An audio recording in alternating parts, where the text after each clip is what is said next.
button. We should be live on YouTube. I think we're in a good spot. I hope. I think we're good, yeah. Alright, awesome sauce. I'm just checking my task manager because I'm trying a few different settings. I'm changing up how I clip things.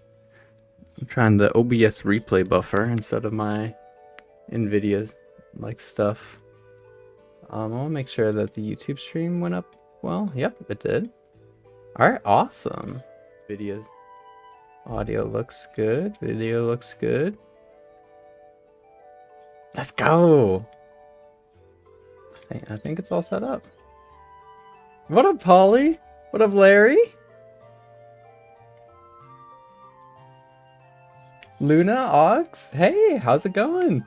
Glad y'all could pop in.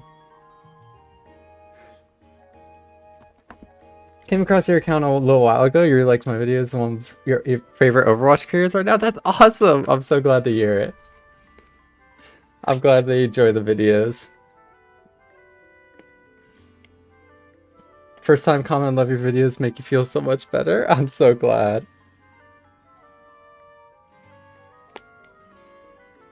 What up, Zans? And Jaded? Whoa, everybody's here. Wait, it's like Smash Ultimate. I'm gonna play a quick play game just to warm up myself and then also make sure that everything's good on the streams. So with I just want to make sure that nothing's like going awry. I changed quite a bit of settings. I'm still trying to improve like the quality of stuff, and I know that the videos looked kind of fuzzy for a little bit. So I'm gonna see if I can try to fix that. So I changed some settings. I'm gonna play a quick play game to warm up and make sure that the stream is okay. Since it's gonna be a long stream today, I'm probably gonna be live for probably about like 10 hours or so. My aim on Kiriko is crazy. Thank you. Kiri's one of my more comfortable heroes. When Kiriko first got added and I started competing a lot in like Overwatch 2. Well, I was competing in Overwatch 1, but I started like around the first few seasons of Overwatch 2 is when I made like contenders or like the semi-pro league. And I actually needed to swap to flex support, so I picked up Kiriko for my contenders team and my collegiate team. And she's really, really fun. It was like before like any guides or any knowledge about Kiriko was kind of out, so I just like figured like, god damn, she hurts. She can just go kill things. So I was like, when everybody was just like figuring to like heal bot on Kiriko, which is still really good, don't get me wrong. Like in the first season she came out, I just ran around killing people more than like every other Kiryu. It was really fun. A coaching day? Yes. So for the coaching today, I don't have commands set up for my YouTube chat yet, unfortunately. I apologize. I'm still really noob with like a bunch of YouTube stuff. But for my Twitch audience, there's a link, or there's a command to get a link to the Discord server, in which in the stream announcements, I basically talk about how the live coaching is kind of like going to go, or how you can submit any replay codes for me to look at later today. Basically, just join the Discord server, send the link to, or send the replay code, and just tell me like how long you've been playing Overwatch for and like your goals in the game, and then I will I'll take a look at it and I'll give my opinions and takes using my experience in the game on how you can achieve your goals. I really value anytime that I start a VOD and anytime I used to do like a bunch of like individual coaching. I always like to know people's goals because there are a lot of different approaches to the game and not everybody's trying to go pro.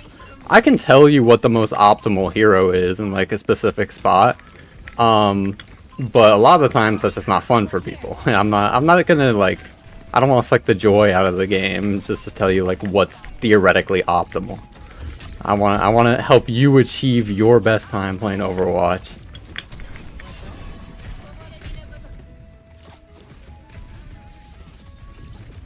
Is the stream like 1 FPS? This is why we play the quick play game. This is why we play the quick play game. Let me see why. I'm gonna be changing a few things. Tell me if, can you guys let me know if the stream is still laggy? Let me know in like 20 seconds or so if the stream is still laggy. I just turned one thing off, and if it's still laggy after this round, then it's still stuttering. Got it, got it. Audio is completely fine? Awesome. What could that be? What could it be? Overwatch, OBS, recording, 12. Oh, I might actually know. Hold on now.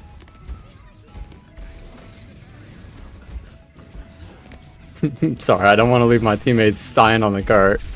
I'll fix it right after this round. Thank you guys for letting me know. I appreciate it. I'm still really like new when it comes to like content creation and streaming and whatnot, and since I changed a bunch of settings, I was a little bit worried that this would happen.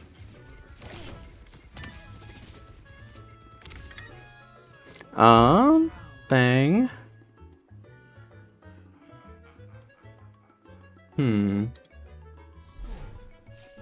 That help at all? That might. And then if I stop that.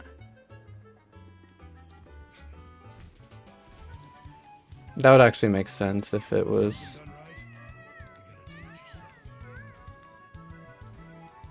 This. Hotkey.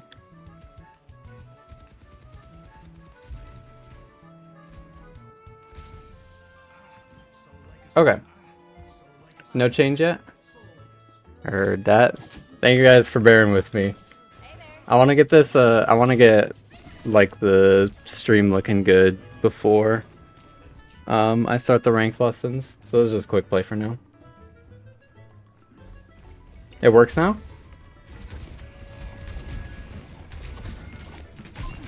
Perfect. Awesome. Let's go. Let's go. Okay. That kind of sucks. Okay, I know how to fix that later. I'll do that tomorrow. I just had to turn off my clipping software, which that's okay. I know. I'm actually. Oh, I know. I want to like start off. Since I'm gonna be doing some coaching today, or some live coaching, or not live coaching, but coaching on the stream. And I talk about it a little bit in the Discord, but I really appreciate all of the support that's been given to the channel. I'm actually like tearing up thinking about it. I want to be putting like any sort of like money from like Twitch and subs and whatnot into like right immediately like back into the content, since I'm like super passionate about it. So I was actually looking at getting either some PC upgrades or a streaming PC, so I'd be able to consistently make some really high like make content much easier, since most of my day is actually taken up by like rendering the daily videos. But if I have a PC to render that, or if I have like other tools to help with that, then it's gonna mean I can make so much more content. Though it has gotten a lot better since I now have some help with editing and rendering. So as the work is a lot more like split, so I'm actually able to be streaming a bit more. But I really want to like thank you guys. Thank you for all of the support. I'm gonna be getting some upgrades soon, so I'll be able to consistently have like good quality on the videos and stream consistently. Since right now the thing that I struggle with is I'm not able to record and stream at the same time with my computer.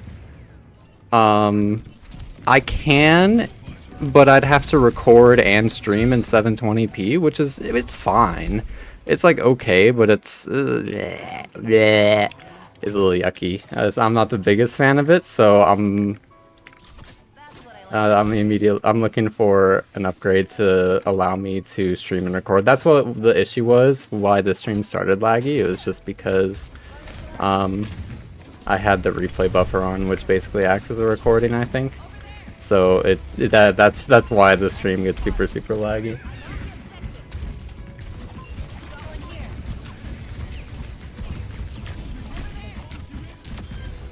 I'm glad we're winning this game. I've been tapping out in AFK so much. But at least my hands are getting warm. I'm really excited to do the coaching today. Because I actually, like, that's more like some of my like biggest passions lie in Overwatch. I've done like a ton of coaching in the past. And I still do like coaching somewhat regularly. I just have been kind of like putting a lot more of my time into content, but of course I want to like see if I can make content like out of coaching. But we'll see. It is kind of like inherently hard sometimes. I really liked when I had the idea to do like the ranked lessons, I was actually like super excited because a lot of the times when I would be coaching individuals, it's like I can talk about a concept. I can like try to paint a picture of like a story or like show them in replay codes, but it's so much like there's a lot of the times where it just like lacks content or like lacks context, and it's harder to contextualize for players that I've worked with anytime I try to describe a theory or like a concept.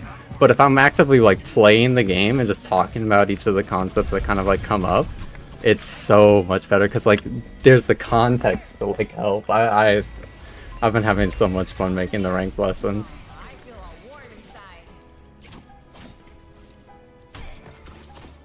Right now I can actually look at chat. Hi Loon! Been wanting to learn ball, and your video on him has been so helpful.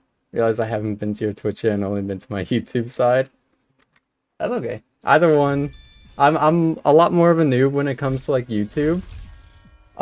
So thank you for the patience, YouTube gang. I'm gonna try to get is it membership set up? There's some sort of like YouTube equivalent to like Twitch subs, and I'm gonna try to have that up for like next stream. I think I made like one, but I don't know how to check it. It's a little bit I'm so completely honest when it comes to like most like technology or like website things. I am a caveman. I just like playing Overwatch. I just really like Overwatch, but I usually have like a nerd friend who helps me with everything. But unfortunately she's out. She's on vacation right now, which is awesome. Happy for her.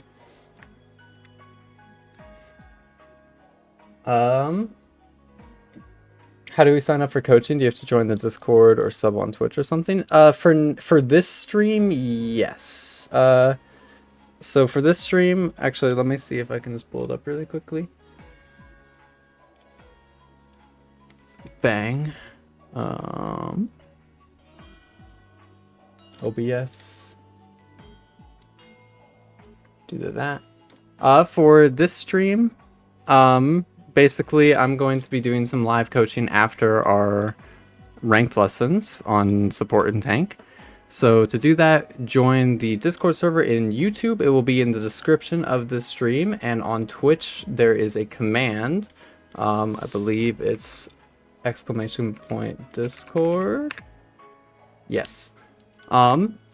So if you want, then just join the Discord server. In the stream VOD codes, post a replay code, as well as I would appreciate a what's it called, like how long you've been playing Overwatch for and what are your goals in the game. You don't have to be specific. You can just give me like a 1 to 2 sentence or however much you really want to type. Right now for this stream, I'm going to be prioritizing taking a look at replay codes from Twitch subscribers. I just really appreciate the support. I wanted to sort of show that with codes, but probably next time that I do coaching, I'm going to be, and I figure out how like all the YouTube stuff works, I'll be prioritizing like the YouTube memberships in the next stream. So Sorry that I haven't had it all figured out for today, but it's just been a bit since I streamed and I've really been wanting to. So I'm gonna try to get things sorted immediately after this. So if you want to submit a code, then just join the Discord, throw it in there. And a quick little TLDR about why you're playing the game. But let's see here. Let's get into our rank lessons.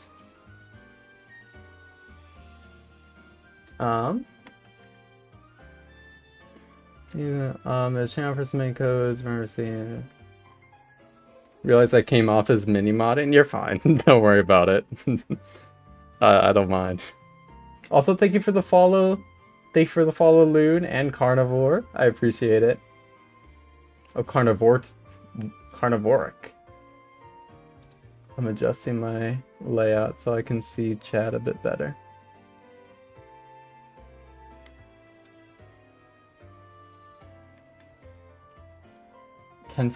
What up, 10-5?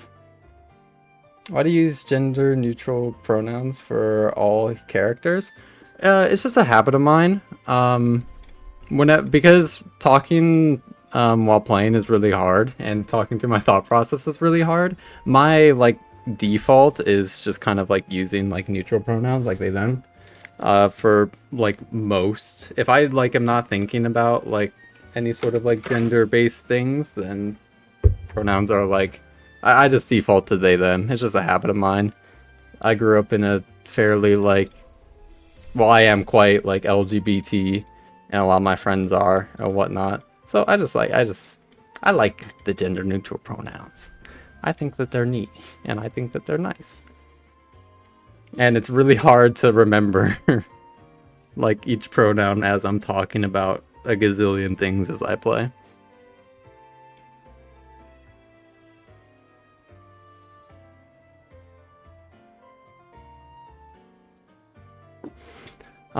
What heroes have we been playing recently in our support videos? We still have. Okay, I'm gonna be so honest. I don't think that I can make a Mercy or Moira game educational yet. I could try to work through how to win on Moira, my thought process on how to win on Moira, but I just don't have any hours.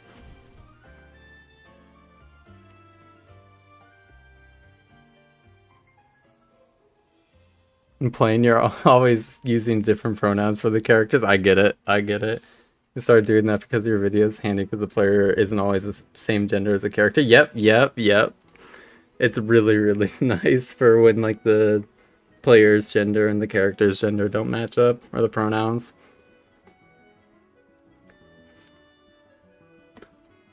I think that we haven't talked about Mizuki in a while. We played some Wu Yang 2 support videos ago. I like Lucio. I could never turn down Lucio. I have gotten a few comments about asking for some more cat gameplay. We could look into a bit more cat gameplay. Cat, Zenyatta when applicable. Maybe if my mechanics are good today with Zen. That's the thing about any sort of super raw numbers or aim-based heroes. It's just you can play them in a lot of spots, but you just need to hit your shots. So let's see how good my aim is today.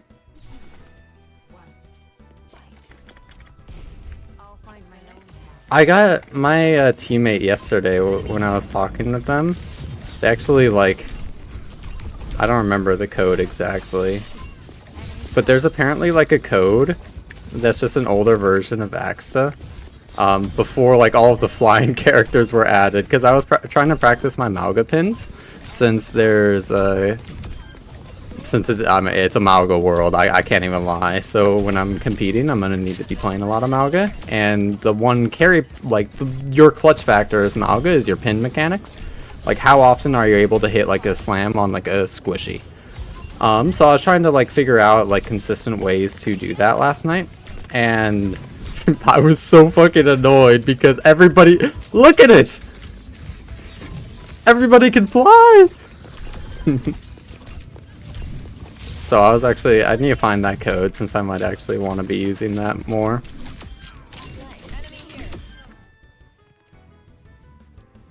Ah, that's why. I was wondering why my game sounded weird. Because I didn't have my volume all the way up. IO Stux? Maybe. A lot of teams played Mizuki last night during the Cham Clash at Counter TV. Yeah, I actually saw that. I did it on my second monitor. That comp was super interesting. The Mizuki, Sigma, Mei, like Crazy Raccoons ran it on like Kings Row especially. I mean, with Cashin, it's kind of difficult to run that comp into a lot of maps against Cashin because Cashin is able to just outmaneuver them and then take the angles to make their sort of raw sustain very difficult. But with Sigma being able to sort of mark out multiple spots, if you played on a map like Kings Row 2nd, it becomes insanely oppressive since you're forced to play in those sort of like close quarters areas, as well as the Cashin can only come from like one of like two ways basically, which Sigma is able to mark out effectively. Like really easily, as well as since the skybox on King's Row is rather low, there's a much higher chance of a Mizuki hitting a chain onto the Bastion, which would just immediately like take them to the ground where they would be rocked or frozen or walled or whatever, which is really interesting. I thought that comp was actually super smart. I wouldn't have come up with that.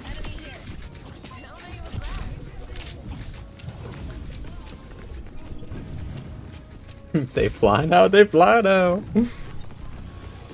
Gotta go now, but I hope you have fun. Have a lovely one, everyone. Alright, bye-bye. Have fun. Thanks for popping in. Does it have a name now, Cashin? That's just what I've been calling it. I don't know if that's like the official name or anything.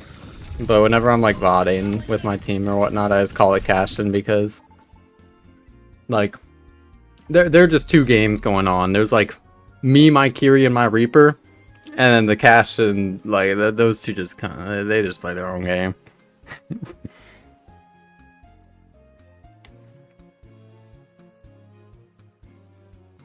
Like, I'm playing Overwatch. They're playing, like, Snoopy's, like, Ace Air Training.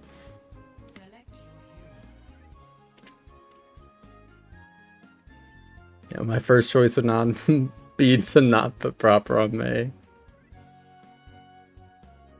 I mean, it's just unfortunately not really a crazy mechanics meta.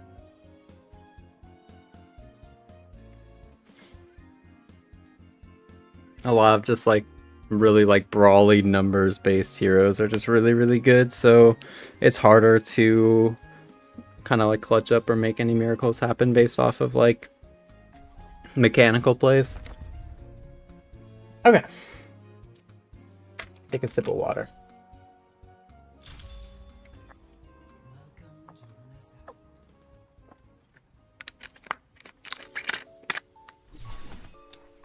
Alright, locking into our first game here for the day.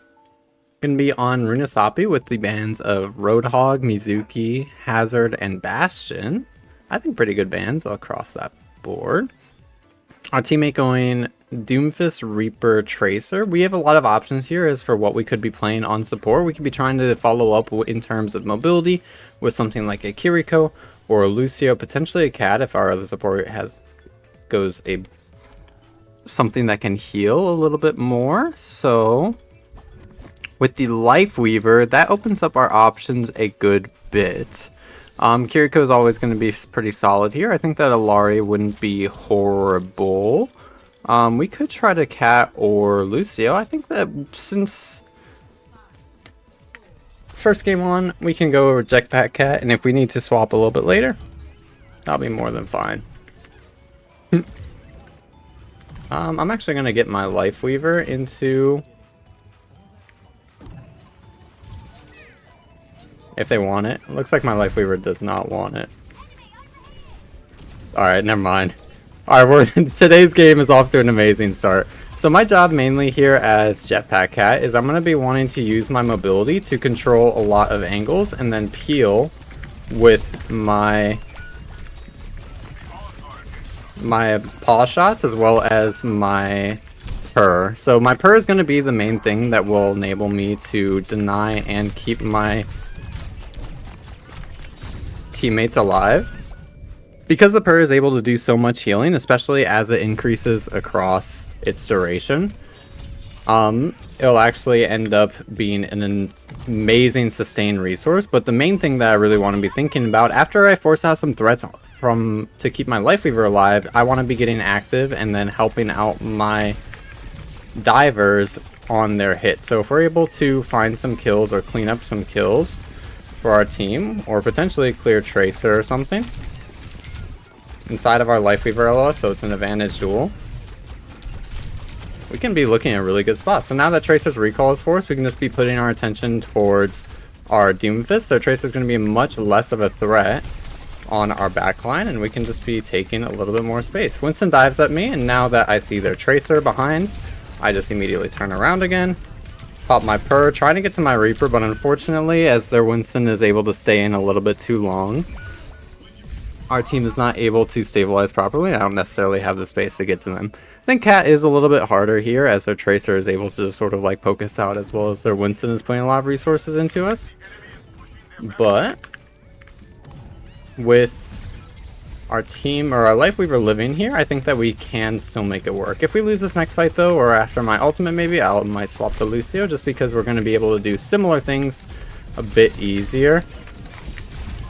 But we see their Genji going in, and as they fall fairly low, we're able to clean them up.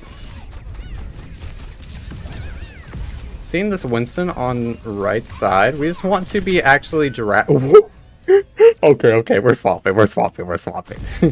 Anytime you're playing Jetpack Cat and you're trying to kill a dive base hero or something with a good amount of vertical mobility with your ultimate, you actually want to be dipping them into the kill box, or the sort of like the blast zone if you're a Smash player, rather than just actually like dropping them. You want to just be slowly lowering them to make it so that they don't have a chance to escape whatsoever, before they end up just exploding. So with the Dragon Blade coming out onto my Lifeweaver, I want to be putting myself in a spot that's going to make it hard for their Genji to chase me down, and now that their Tracer steps on me, we can also be peeling that attention away. Unfortunately, as our Reaper goes down, it's going to be a harder fight to win, but we do force the Tracer's recall. As our Doomfist gets low though, we just want to be getting out here. Finding a nice kill onto the Tracer to leave will make things a little bit easier to retake, because that's going to be one less target for us to force out to enable our team. But we still are going to be in a pretty rough spot. I see the Winston on that main area, so I'm just going to be playing on this high ground outside of the enemy team's effective range, while still being in an area that will deny a lot of the plays that they'd want to make. So I see a huge dive getting onto their backline, and I want to be following up, as I know that most of the team, or the enemy team, is peeling for that dive and not actually going onto my Lifeweaver. But I end up bonking on my way out, and I go down in the meantime. I think a really important thing about push especially is that I say it a lot in a lot of different videos, but the game doesn't actually start until the last 2 minutes, where even if things are going really wrong, like we lost majority of these fights. We've probably lost like 4 fights and won like 2, but we're still basically almost even. The game doesn't start until the last 2 minutes, and I say that because there's so much time that ultimately, like, kind of doesn't really matter. So it's never, like, worth getting, like, super boomed early in, like, a push map, especially, unless, like, you're at risk of losing. I'm trying to stay on healing for my Lifeweaver to keep them alive, but as they go down, or as my Lifeweaver goes down, it's going to be harder for me to sustain. Peeling some attention away from their Genji and their Winston while I try to escape. Hopefully would enable my team to find some kills, but unfortunately we will be all going back to the spawn room together. But again, not that big of an issue, especially with our swap to Kiriko. I think things might get a little bit easier. Oh, it got out fast. And we have our ultimates coming up fairly soon. I think especially with the Death Blossom, I might be wanting to path a little bit towards our Reaper, because Blossom with speed boost is going to be so much more lethal than just Blossom on its own. As well as this Tracer is going to have a very difficult time trying to do anything if they have to fight into a Reaper and a Lucio holding all the space that they would want to play. So I'm actually going to try to trade out this Ana because we were in kind of a rough spot and I see my Tracer taking some attention away from them, but we will all be going down fairly shortly. They're able to get their Nano Blade off and I did not quite have my beat to help with it, so we're just going to be going into this next fight and they get that checkpoint, but I think we can still super win this game. I see their Winston main and I want to just be trying to deny some of the plays that they're trying to make. As I see this Tracer fight on the left side, I want to be going over to help, and now that we have an advantage, I want to keep it the best that I can by forcing out any big threats for our team.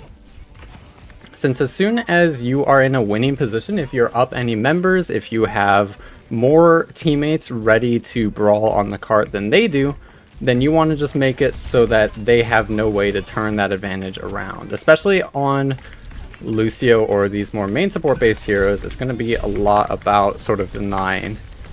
I kind of want to win this fight a little bit, so I might beat here. I think as they put a lot of attention into me though, I'll just be going down while I save my beat. I think still fine. It was kind of like a 50-50 if I could beat there or if I want to save it. We do have to be getting aggressive at some point here, but Nano Blade can be a very big lose condition for us, and I know that it's coming up again soon. I don't have the best sort of beat timings here, and I don't have it in cycle with anything, but I think that can be really helpful a bit later, especially as our Reaper wants to be brawling a lot. So with their Primal coming out soon, Pulse Bomb walking onto me, I'm going to be beating to keep my Curie and my Tracer alive, as well as live the Primal myself. And that will enable us to clear the Tracer within our space and care for our Doomfist shortly afterwards. See their Winston trying to back out here. Our Reaper is in a good spot to help with that though, so if we can find that stagger kill, we're going to be in a good spot. But as Nano Boost comes out onto the Winston, I just want to be chilling the best that I can, popping my healing to live as my teammates takes most of the damage. A really valuable aspect about Lucio and you having so much individual survivability and movement is that if their Genji is trying to chase me across the map but I live, that's actually value for my team and allows them to frag out a lot easier because they have one less person shooting at them, and it's more unlikely for the Genji to kill me than it would be like our Tracer or like Reaper without any of their own survivability CDs. So Blade coming out, I want to be doing the same thing of just trying to run away, peel the attention away from my team so that they can try to frag out the best that they can. But unfortunately, with Rally use and Blade, they're just going to have an ult advantage in that fight, which will send us right back to the spawn. Though now we're going to be in a pretty decent spot. My main thing that I want to be thinking about here is just how do I farm the beat that can allow us to win the game here. Since we just need to win about 2 fights, our beat can definitely help at least stop one of the things that could lose us a fight. If not just win us a fight straight up. So I want to be trying to farm it the best that I can. With our Reaper going low, I'm just going to be popping Amp. Genji falling 1 HP. And they will be going down. Now I just want to be kind of stacking on my Kiriko, remembering to keep our advantage. Now that we're up 1, I just want to be marking out threats the best that I can. Now Tracer wants to find a stick onto me, I think. Which will be kind of scary. But as our Doomfist is healing up, I just want to be keeping everyone alive that I can. An amazing Suzu from our Kiriko. Our Doomfist falling fairly low, but we will be living that. So now I have my B. I need to live here. If I get Ajax, then that's kind of the end of the world. So I'm putting myself in a spot where I can get a very safe beat on the cart. And as the Doomfist walks in, I want to be beating, trying to stop them from being able to get any kills on their entry and forcing out all of their CDs. I definitely could have saved B. It would have been probably a little bit more consistent to win, but that'll be more than enough for us to win our first game. Remembering that, like I said, the first 8 minutes just barely mattered.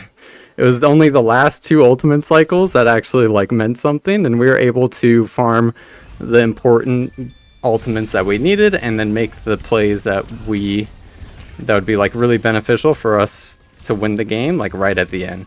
So just keeping our cool, even if though things were kind of getting bad at the start, it's going to be more than good enough for us to win that game. I think it's a good start. We're going to continue our winning trend on support. Oh my, 50. God damn. But hopefully, maybe we'll be able to get up to like GM4 or even GM3 today on our support. I think that would be wonderful. But let's see if we can continue in our next game. Bang. And then like editing, well, I would say like editing Eevee would cut it there, but it's actually going to be the other person who's going to help with editing.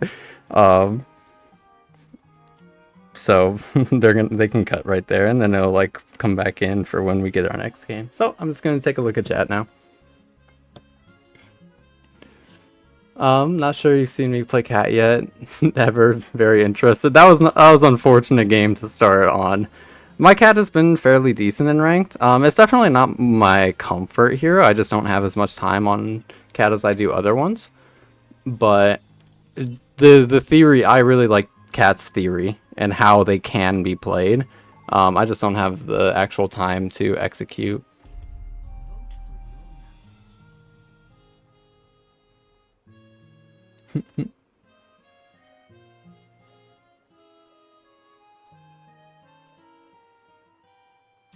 Used to just like push, but focusing on the last 2 minutes made it more enjoyable. That's awesome.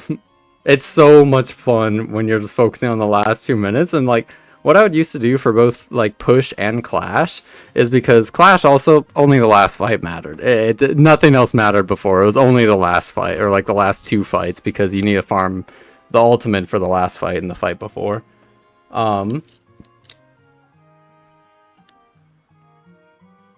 So what I would do is anytime I would have a push or a clash game, if I wasn't in like a VC, I would just join a VC for the first like 8 minutes and just like talk to friends and hang out while autopiloting, and then I'd lock in for like the last 2 minutes, and my win rates were just still so much higher, or still like quite high.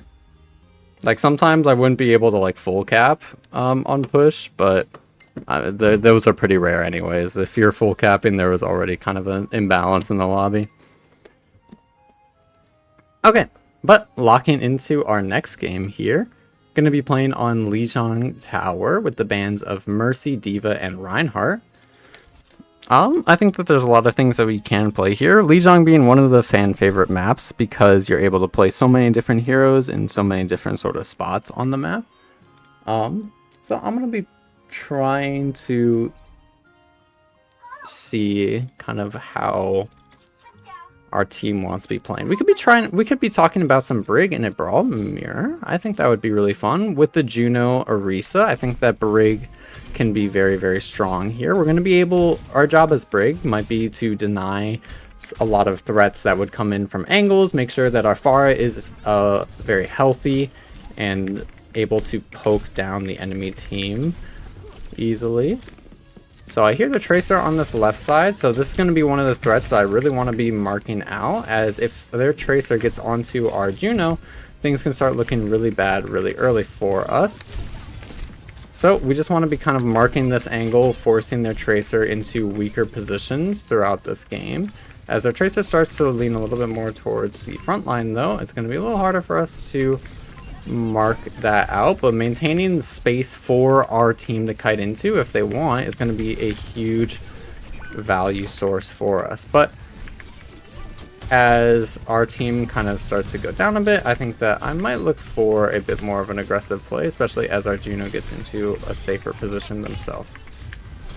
So I'm going to be actually looking for a swing or two onto their Sigma, but as I get low HP, it's going to be time for me to go back to just marking the Tracer and keeping our team alive in whatever way I can. As our Orisa is very, very 1 HP, I just want to be putting some packs into them. Unfortunately, nade coming out is going to make our job of sustaining them a good bit harder, but as their Sigma's 1, one of the huge benefits of Brig being a melee character is you have a very, very strong matchup into Sigma, and you are able to take any opportunities that you don't necessarily need to actively mark out a threat to just walk down an enemy Sigma, since the Brig versus Sigma matchup is going to be insanely favored for Brigitte. There's not much a Sigma can do. You're able to block their rock if you walk at them, as well as you're able to swing through their hands. And I'm actually picking the Whip Shot perk rather than the normal pack one that I do, because Inspire is going to be a huge deal in this matchup, because it's going to be our main source of kind of like healing our team. We're going to be able to keep our Inspire up fairly frequently, but sometimes when we're going to be needing it back to mark the Tracer, and I'm going to be running out of packs for my team like we saw for the first like 2 fights-ish, having my Inspire healing be a little bit more active is going to help a lot with our sustain. So I see that my Juno's getting fairly low. My Mei is 1 HP on point, and as our Juno goes down, it's going to be time for us to start looking for our own sort of plays. But unfortunately, as a lot of the rest of our team goes down, we will go down as well, looking for a quick trade onto their backline, but not able to find it, unfortunately. But very a-okay. They used a bunch of ultimates to reclaim that point. And as our perks start to come up a little bit more for our team, I think we're going to be in a really, really good spot. If we get to this sort of left side area and we get a Mei Blizzard on the point, it's going to be very difficult for their team to deal with.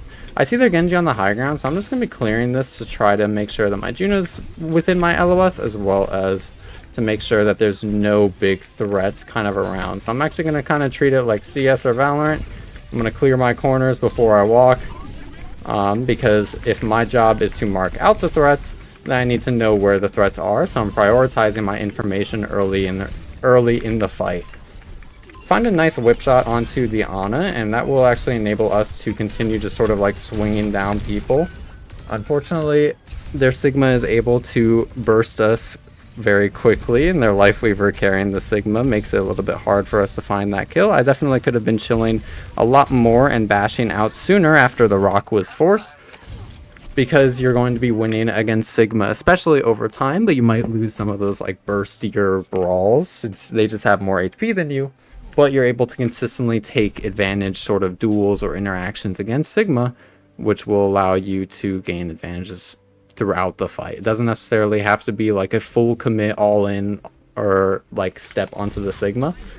You can just sort of like swing at them a few times, bash away, stabilize, and then do it again and again and again and again, and their Sigma is just going to be slowly whittled down, even though that's kind of their forte of slowly whittling people down. It's kind of funny, but Brig is one of the strongest counters to Sigma IMO, and from what most of the main supports who I've talked to have also expressed. But I think that if it ain't broke, don't fix it. Let's continue playing some Brigitte and marking out their Tracer while looking for our steps whenever we can. That's going to be the biggest thing that I see a lot of Brig players or main supports kind of get wrong in ranked, or struggle with in ranked, not necessarily get wrong, but prioritizing sort of like marking people out a little bit too much and playing solely for like healing or protecting people, rather than actually getting active when they can, which is a super, super, super important part of winning games consistently, because you have to be the difference maker in ranked. It doesn't necessarily have to be through kills most of the time. You just have to be getting more value across your games comparative to the other people in your rank.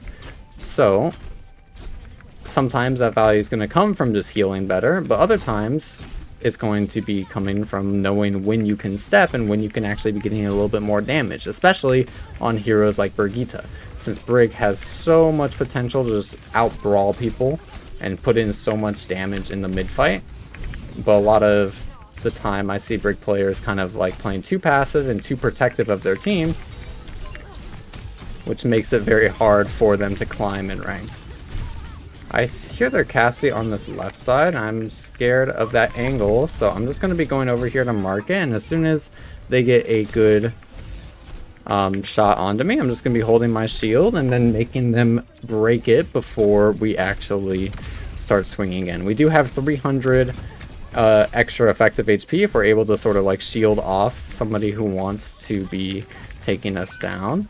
So making sure that we're utilizing that in sort of sticky situations is going to be a huge part of succeeding and just generally living on Brigitte. So we see their Emre and their Lifeweaver in a bit of a sticky spot, but as their Emre gets pulled out of our effective range, we just want to be backing up and chilling a little bit here. I think that how I want to be going about my next rally it'd be really nice if I could stun their Flux. Since Flux can be one of the scarier things. But unfortunately, I'm not going to have it in time. But we have it only hits our Mei, and we have a Juno Ray to sort of counter it and sustain. So as our Orisa walks to the point and starts taking attention, I'm going to be using this as an opportunity to get really active and get super aggressive onto the point, because their Lifeweaver and their Sigma were going to be the only ones around. With your Ana main, I'm just going to be zoning out this Ana, as that might be just one of the few people that could potentially turn the fight with like a sleep inside of a Cass LOS. So I'm just going to sit there and hold my shield, and they can't do anything to turn the fight around. And that will be winning our second game as well. Ending 11-2, 17 assists. A lot of the time we were just spent kind of staring at their Tracer, but denying one person's value and then going to get your own later is inherently going to be just kind of more value than their team is able to get. Because if you take out one of the players on their team effectively, and then you're fighting like a 5v4, that'll be a really, really consistent way to just win games straight up. But you need to be finding your value a little bit later, and that's why it's so important to get aggressive in those mid fights, especially on heroes like Brigitte. But we will continue our winning trend, getting up to Grandmaster 4. Maybe we can even get up to GM3 today if our games keep going well. But let's see in our next game. Bang. And then editing person will cut it right there. Hey, V, thank you so much for putting it out there. I learned a lot with your narration. Awesome. I'm so glad that's helpful. What is this music? I just put on some Pokemon music in the background. I've been testing, and I want to be doing a few more tests with, what's it called? I want to be testing what music I can use and what I can, because I'm still a noob content creator. And I have a lot more bigger plans, especially for things like the Theory Thursdays or any sort of challenge videos. I really want to use specific music, but I just don't know what I can use without getting like copyright striked. Thank you for the follow, OXBoxo.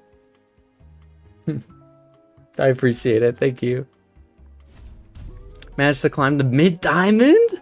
Wait, that's super exciting. Congrats. I'm glad my videos were helpful. The low percentage per win is why I'm just waiting for a rank reset and hoping you can place higher next time. Yeah, it kind of sucks when you like end up having like a few rough days or something, and then just your games, even if you like are maintaining a positive win percentage or something, and it just takes like forever. That's what happened with our DPS on this account, is it's climbing a lot slower than our support, because despite our win rates actually being similar, we just gain a lot less percent per win.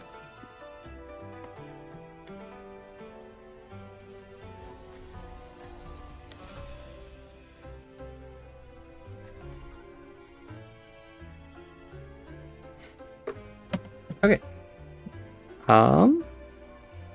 I read chat, or I come back to chat in one moment. Just turning down the music really quick. Yes, that song is a little bit too loud for me. Alright, but locking into our next game here, we're going to be on New Junk City with the bands of Bastion, Roadhog, Hazard, and Tracer. Our team is playing Rein, Soldier, and Mercy. There's gonna be a few heroes that we can be playing here. Kiriko is definitely the safest one by far.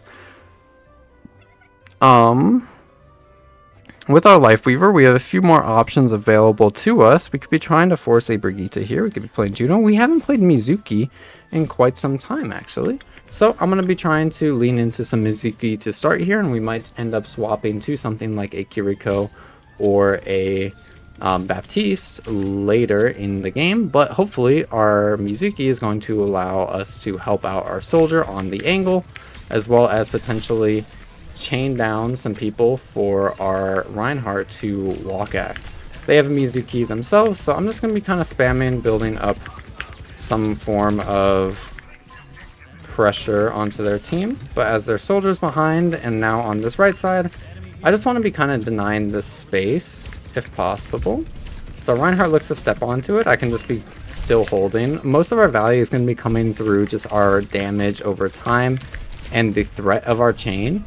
So if I don't see like a good chain, we don't necessarily need to be looking to force it anywhere, because it's just making the threat of our chain alone will make it hard for the Junker Queen to be walking up or their soldier to take any aggressive angle, and we will just be able to stop a lot of the plays that they'd want to make through our presence alone. But I'm not gonna lie, I kind of misclicked my shift there. I meant to look for my chain because we just got done playing Brigitte, so I'm still expecting like my projectile to be on left shift rather than my E. I might change those controls a little bit since this is a consistent issue I run into whenever I play Mizuki.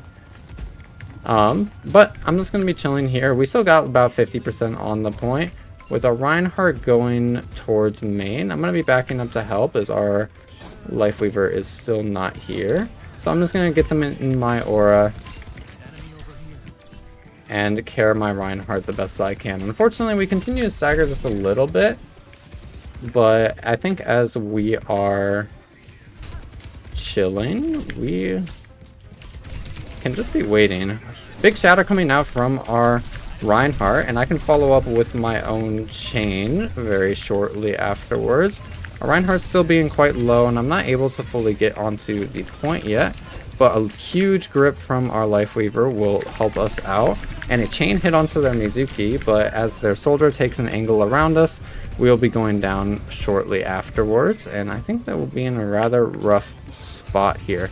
It's a little bit hard to get our value as Mizuki because they have a lot of super mobile based hero, and the only mobility on our team is going to be our kind of like Reinhardt pin and our soldier sprint ability, which is going to make it really hard to follow up and get into important spots on the fight because everyone's kind of able to outmaneuver us a little bit. But I think that if we're able to hold down this right side area, it could be super beneficial, because if we're able to force them into a bit more closer space for us, it could be a huge benefit for us. So I'm going to be having the second Mizuki ult on the point, which is going to allow us to be stepping and claiming that space a little bit more effectively. But as our Life Weaver goes down and our Reinhardt as well, I think that we are going to be looking at a bit of a scary spot. I'm going to be getting one tap on the point and then TPing back and then getting the second one a bit later. But we will be losing that point in a very, very close setting. I just noticed my frame's kind of being a bit rough there. So I was going to see if it's a reduce buffering glitch. Yeah, I'll go carry, that's fine. But I think that it might just be that my PC is a little bit overloaded right now. That's okay. Let me know if anything's kind of looking bad in stream. As our soldier gets stepped on by their Junker Queen, I want to be thinking about how I can be carrying my teammate as well as pumping in some damage to their team the best that I can. Since we're on Kiriko now instead of Mizuki, we don't have as much utility without like a chain to sort of play around. But we do have a lot more healing and just better numbers. So we are able to play a little bit more for these sort of front-to-back exchanges. Pumping in damage to the enemy team while healing up our Reinhardt is going to make it really, really good for us to continue these fights. Our soldier's taking this right side area, so I just want to be chilling around with our soldier. I still have my teleporter to get back to my team if we need. I see their Mizuki using their dash ability. As their Sojourn steps on us, that's going to be damage not being put onto our Reinhardt, as well as a pretty good fight for us as they're in that super enclosed space, which will make it very easy to land our kunais, as they don't have much space to maneuver around to dodge our kunais, and their movement patterns are forced to be a bit more predictable. I'm going to, probably not the next series Thursday, but the one afterwards is going to be about like sort of movement and how it correlates to aim, since it's one of my favorite topics. But it's a little bit hard to get into the specifics in game. But taking your fights in areas that will make it easier for you to hit your shots is a really, really big part about getting consistent mechanics in Overwatch and in most games. But unfortunately, I'm going to go down there before I get my rush on the point. And they're going to be able to clean up that fight with their own rush. But with our High Noon coming out onto their Sojourn and their Mizuki, we will be winning that point. I'm gonna take a sip of water. Feels like there's something in my throat.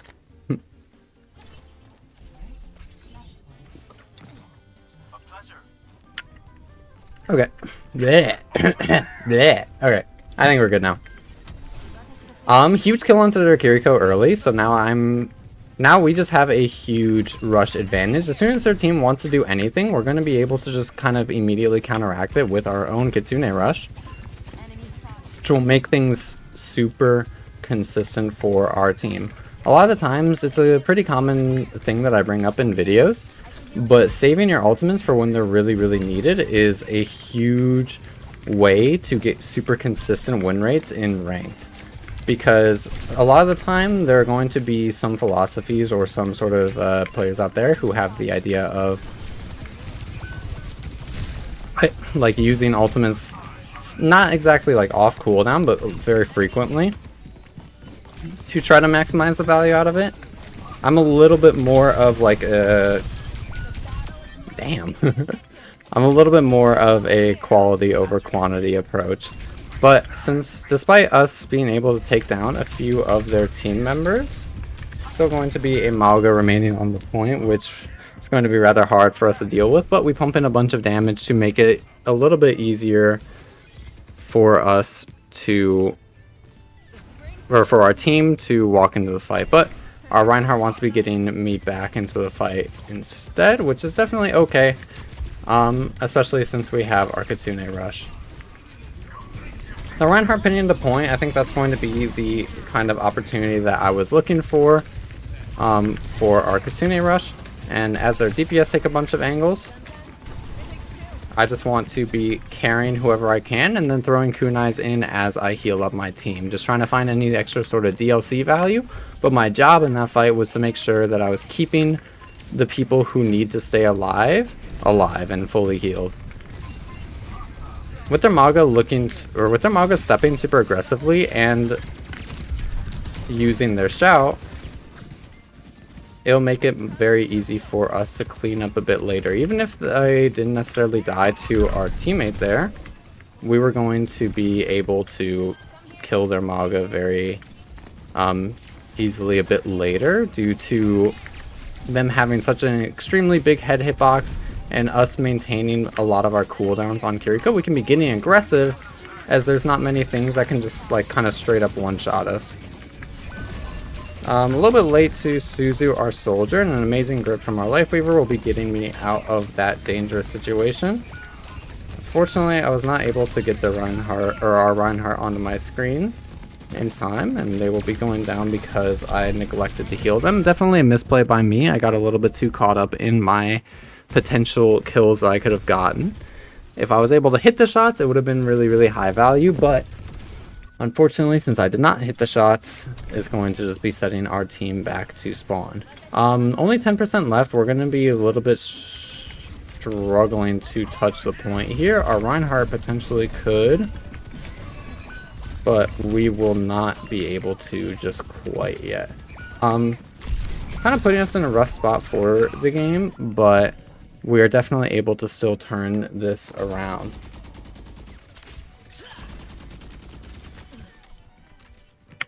I think that the adjustment that we need to be making, I'm going to try to prioritize healing a little bit more this fight. I think that they have some ultimates online pretty soon. They're going to have their Kitsune Rush. I'm going to be able to match it with my own so we can win a brawl on the point. But with the Mauga especially, it's a little bit harder to win a raw numbers exchange, as that's going to be one of the tanks with the highest DPS in the game.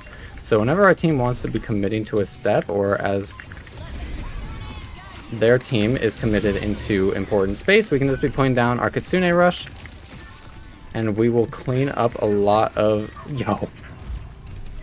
we'll be cleaning up a lot of the members of their team. I've been having that really often. I don't know if it's a thing with Kiri. I think that might be it. I don't know how that setting works, though. Really scared of their Kitsune Rush here. It might be actually one of the times where we want to be looking for a bit more of a solo play, but I think I'm actually going to entrust our Reinhardt a bit and make sure that I'm keeping them healed up and safe to find a good shatter. With them pinning into the Mizuki ult, it's going to be a little bit hard for me to carry them, but finding some headshots onto the Kiriko will force out their Suzu and enable our team to go for some sort of play, but unfortunately they're just going to be able to sustain that play for themselves. I still don't think I saw Kitsune Rush, and it's going to be a very scary ultimate if we're not paying attention to it properly, because if we ever commit a little bit too much, it will just kind of make it impossible for us to win any numbers exchange. It's going to be one of the strongest brawl ultimates in the game, so I want to be just really careful about it. Soldier on this left side, I'm just going to be TP Suzuing my soldier and then trying to clean up this guy myself. I don't want to be full committing to this, as my job is more important on front line. I'm going to be letting my soldier kind of handle that themselves, but it is something that I want to be thinking about when I can. There's the Kitsune Rush that we've been worried about. High Noon and Visor coming out from our DPS, and the Mauga is looking to fight our Reinhardt, so I'm just going to be pumping in as much heals as I can. Tree coming out from our Life Weaver. This is going to be the fight to win, but as most of our team goes down,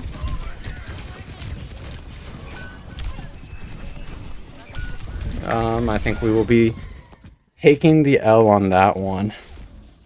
Definitely sucks, and I think that I probably should have looked to go even more into my damage rather than more into my healing, because they were getting a lot of consistent angles around us, as well as their Mizuki was just going to do more straight up damage than our Life Weaver could do healing, and our team composition didn't benefit from Life Weaver's utility all that much, but the utility would enable our team to live a little bit longer, even if they weren't getting crazy amounts of healing. So I think that I misunderstood what the most valuable plays were there, in which I could have been playing a lot more for my damage potential and then still looking for my frags rather than just pumping a lot more healing into my front line.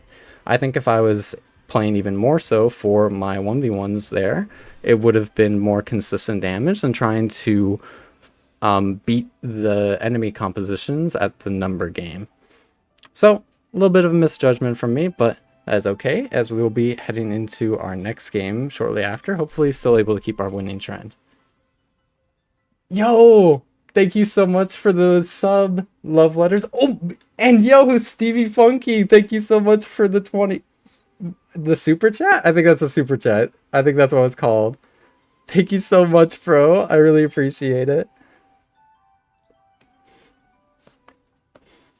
And KR0E1, thank you for the follow. Thank you guys so much. That's a question. How should I handle the Kiriko Genji matchup? Whenever there's an enemy Genji, they push me all the time, even if I play back or off-angled, and they focus me when they Dragon Blade, but I end up playing safe and very passive. Yeah, playing Kiriko into Genji is fairly difficult. Most of the time, what you want to be doing as Kiriko is you want to be forcing or position yourself in a way that will give you information and time. So you want to be playing in a way that forces the Genji to walk through open space and doesn't have cover to sort of like sneak up on you. What this allows is for you to understand when the Genji is actually going to sort of walk up on you. You have more time to potentially hit a good kunai to force them out. Or you're able to like plan how to kite a little bit better. Once you just have the information, it'll be much easier to deal with Genji, because the big threat of Genji is just the burst potential onto you. Since if they're able to get like a good dash and a right click and it forces your Suzu TP, then that will be killing a lot of your value for the fight as Kiriko. So the main thing that you want to be doing is just trying to force their Genji to path through open space so that they aren't able to get those bursts on you super consistently. Okay. But locking into this next game here, we are going to be playing on Nepal with the bands of Mei, Jetpack Cat, D.Va, and Mizuki. Kind of a diverse lobby here. Masters 1 to Champ 4, I don't think, or Champ 2, I don't think I've seen that very often. But with our Wrecking Ball and our Sojourn being picked, Jetpack Cat is going to be one of the heroes banned. There are a lot of heroes that we could potentially play here. With the Mauga pick from our tank, Kiriko is going to be a super effective hero, but as we pick Baptiste, Lucio is going to be not only my favorite pick here, but also probably what is going to end up the best. So I want to be giving my Kiriko TP to get them active and healing my Mauga as early as possible. And then the main thing that we want to be thinking about is how to deny threats, and also how to help out our Tracer or our Mauga in the mid fight. So with their Illari on that right side, I just want to be trying to send some shots their way and poke them out. But as our Mauga gets to the point, main thing that I'm really concerned about is them getting some super big angles around our Mauga. But I'm going to be helping out our Tracer a bit here by looking for a play with them. As the slam comes out onto me and Tracer, though, despite us going down, our Mauga is going to be able to cap the point and clean up the rest of them later. Our Mauga does go down in the process, which is going to make things a little bit difficult, but honestly, if our tank is able to sit very like safely and in a good way on the point, it's going to make it so our job is like really like easy. We just need to be peeling attention away from the enemy team. So it might actually end up that me and our Tracer could have a lot of deaths, but we'd still win this game if our tank is able to just get onto the point consistently. As long as we are getting the enemy like Illari and the Echo and the Cassidy to look at us and not our Mauga who's sitting on the point or walking to the point, it'll be kind of like our win condition to win the game. But also a very important thing for us to consider as main support here is that we cannot let our Kiriko get forced out. As our Mauga gets to the point and I was not active enough onto their backline, our Mauga will go down, but with a huge pulse bomb and a boop onto their Wrecking Ball, we will be still capping this point. Echo looking for one more burst play onto our team, so I just want to be in a position to boop that away the best I can. But as our Mauga comes back, we're going to be in a pretty good spot. We have our Kitsune Rush online. They're going to have their own Kitsune Rush fairly soon, though. I see their ball on left side. Always knowing where the Wrecking Ball is, especially when they don't have something like a Tracer as Lucio, is super valuable. Because if you're ever able to hit a boop onto a Wrecking Ball, it's basically just takes a tank out of a fight for like a few seconds, like consistently, and you having boop on a 5-second or 6-second cooldown is insanely beneficial to keeping their tank completely out of the fight. But as their Wrecking Ball and their Echo looked at me that entire fight, it meant that our team was not having to deal with the biggest like damage dealers or the people with the most kill potential for the entire duration of that brawl inside. As our Kiriko goes down, though, I want to be thinking about my beat. As their Wrecking Ball goes for a slam, our Sojourn goes for an OC. I'm going to be looking for a beat onto my Mauga here. I just want to make sure that my Mauga is able to live properly. Because our Kiriko is not alive, it's going to be one of the main people, or I'm going to be the only one who can actually give them any sort of HP back. Our Mauga's sitting very pretty on the point, so I just want to be marking out threats around them and making sure that their Sojourn's not able to hit any sort of miracle tap onto our Kiriko. So I'm just going to keep holding that left side and making sure that we are going to maintain our advantage. Since we had the point flip, we had our tank on the point, Mauga usually 99.9% of the time should win the 1v1 against Ball. So as long as we're making sure that it's a real 1v1 and nobody on their team is able to help out with that sort of duel on the point, we were going to be in a very good position. So thinking about this next point here, it's going to be much harder because it's a lot more of an open map here on Sanctum. There's so many ways for the Wrecking Ball to get engages onto our Kiriko, so it might be a little bit more important or valuable for me to either find the Wrecking Ball early and go to boop them or force them out, or it might be a little bit better to be marking out something like the Sojourn or the Echo if it makes it easy for our team to live the Wrecking Ball hit. But ideally we want to be preventing the Wrecking Ball hit from happening in the first place. But as I get the slam off and there's not too much we can do about it, I just amp heals onto our Kiriko. Trying to put boops onto the Wrecking Ball whenever I can will make it much more difficult for them to find the consistent value. Sojourn's 1 HP and their Kiriko gets low, so I'm going to boop them into my Sojourn slow to find that kill. And as the Kiriko's on that right side, you hear Tracer behind. Tracer can be a really easy mark for us, as it's not exactly like crazy favored, but it is going to be a close 1v1, as well as it's going to take a lot of time for the Tracer to be able to kill us consistently,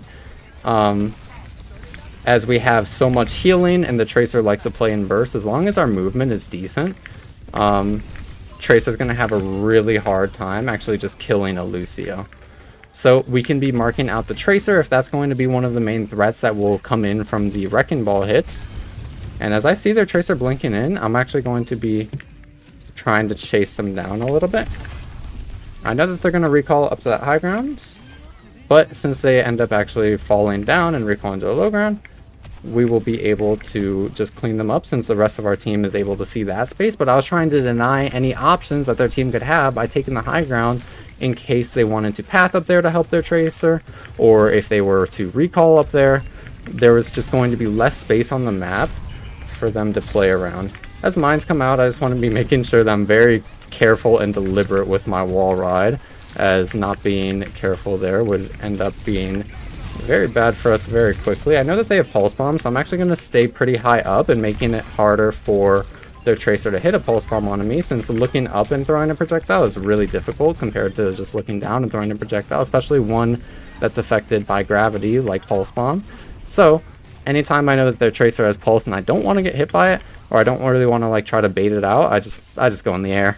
I just stay high on the walls and make it really difficult for the Tracer to actually look for any sort of play onto me, since especially as I have my beat drop here, I'm going to be a pretty important person in this fight. I hear the Tracer on this right side, so I'm just going to be walking over here. I know they have Pulse Bombs, so I'm immediately stepping, I'm doing some damage, and I'm backing up since they're able to turn a disadvantage 1v1 with a single button press. I see the Nano OC coming out, and I'm a little bit late to drop the beat, but we can find huge damage on the Kiriko. The Sojourn ends up chasing us down, though. We're not able to find the Kiriko quite, unfortunately, and we will be going down in the process. Definitely some micro misplays from me. We either need to find the kill onto that Kiriko off of our beat engage, or I need to beat just a little bit sooner, but since I was a little bit too bouncy on my walls, I was jumping a little bit too much, I was going to be just a second late to get the beat drop off, since the higher you beat from, of course, the more distance you have to cross before it actually lands, and it'll be a little bit late sometimes. I'm not able to do much about that Wrecking Ball slam, so I'm actually just going to wait inside so I'm full HP and able to take some attention from the people following up on it later. As their Sojourn's close, I might just actually fight this duel and then peel for my Mauga a little bit later. Unfortunately, I didn't mean to give the Wrecking Ball high ground there, but I will end up doing so. And they find the kill onto our Kiriko because of it. A lot of mines on dangerous spots on the point, but I want to be helping out my Tracer the best I can.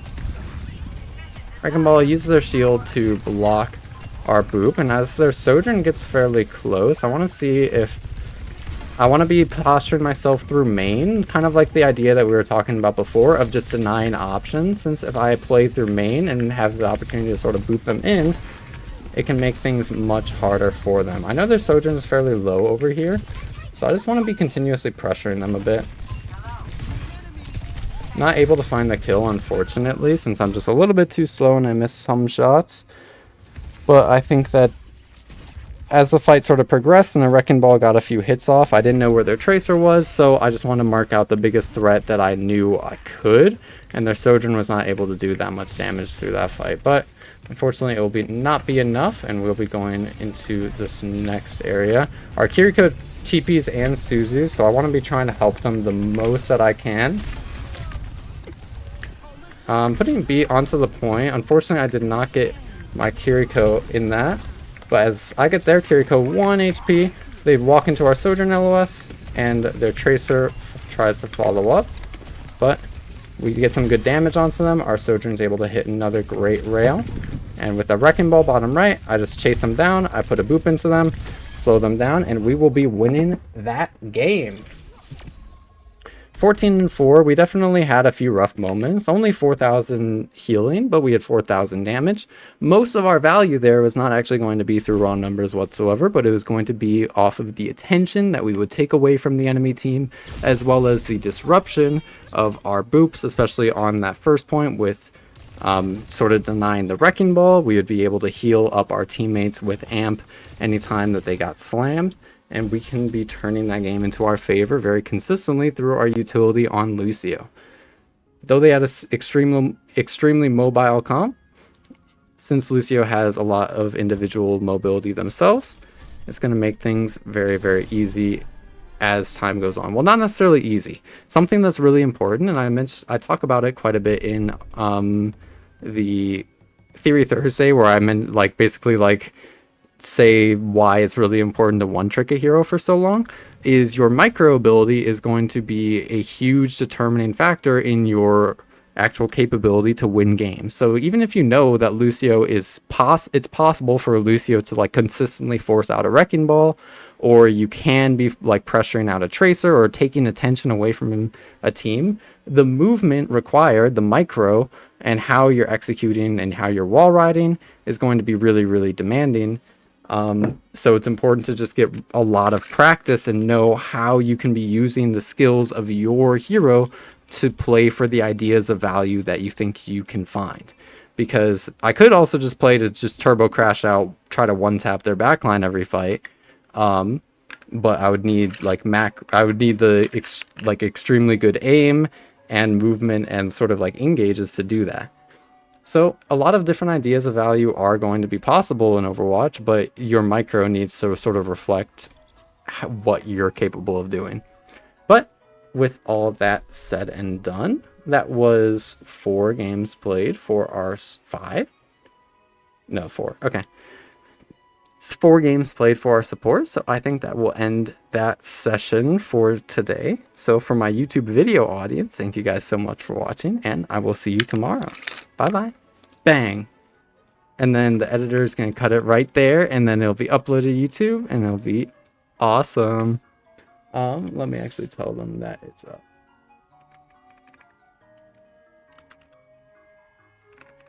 I'm going to be taking just a quick 2-minute break here. And then I'll be reading chat for a little bit, and then we'll be getting into our tank ranked lessons games.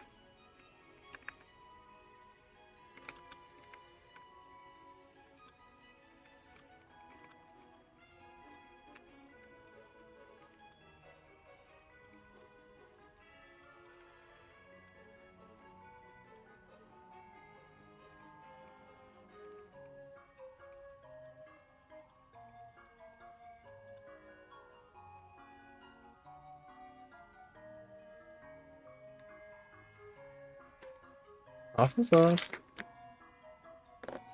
Peeking behind the curtain. I know, that's a stream content. I'm taking a big sip of water and then I'll start talking about some questions I see in chat.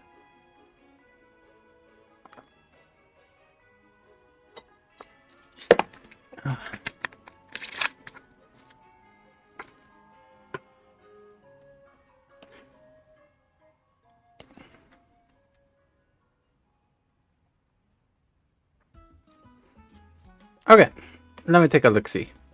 Let me chat here. Hi V, hi Princely. How long have I been playing? I've only been playing for probably about like an hour or so. It's a little thing. As I start to stream more, I think that y'all are going to quickly realize I can play forever. I can play Overwatch forever.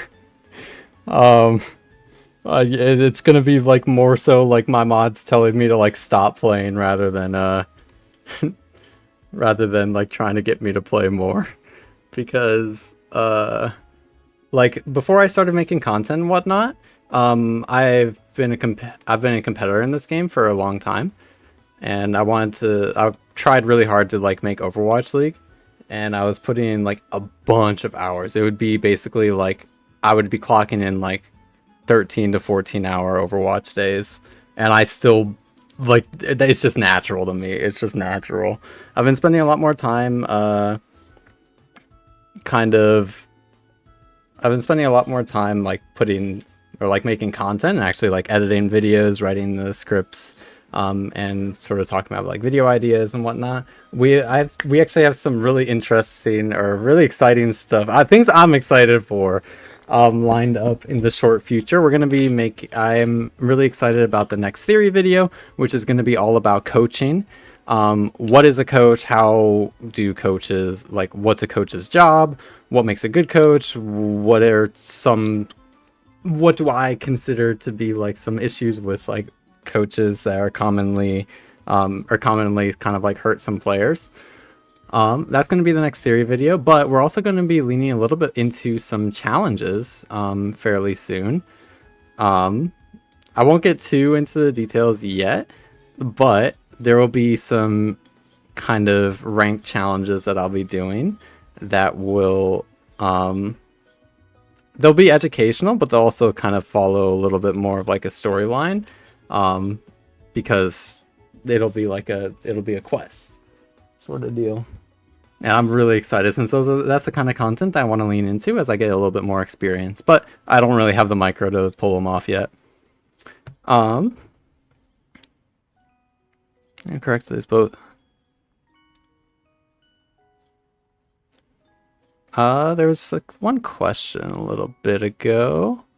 Quick play often play with and against gold to diamond players, so based on public profiles and titles, so you think you can hold your own in higher ranks, just don't want to grind out at 8% a win. You're only getting 8% a win? What? That's insane.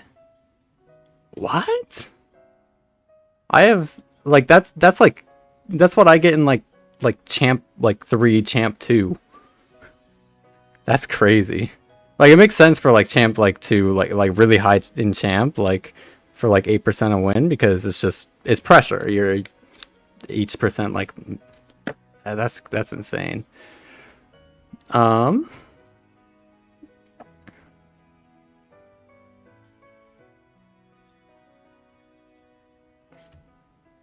Viewer coaching sessions, yes, that'll be a little bit later after we do our ranked lessons for today. Let's hear what can happen. The difference between GM and professional is that much. 13. Oh, it is insane. The difference between a grandmaster player and a professional player is frankly incomparable. Don't get me wrong. Grandmaster player is really, really good. Grandmaster, an amazing rank, and everybody should be really proud of the ranks and the goals that they set out for themselves. I never want to put down people or sort of like shame any rank. I really want people to appreciate and enjoy anywhere that they might be in terms of skill level or an SR.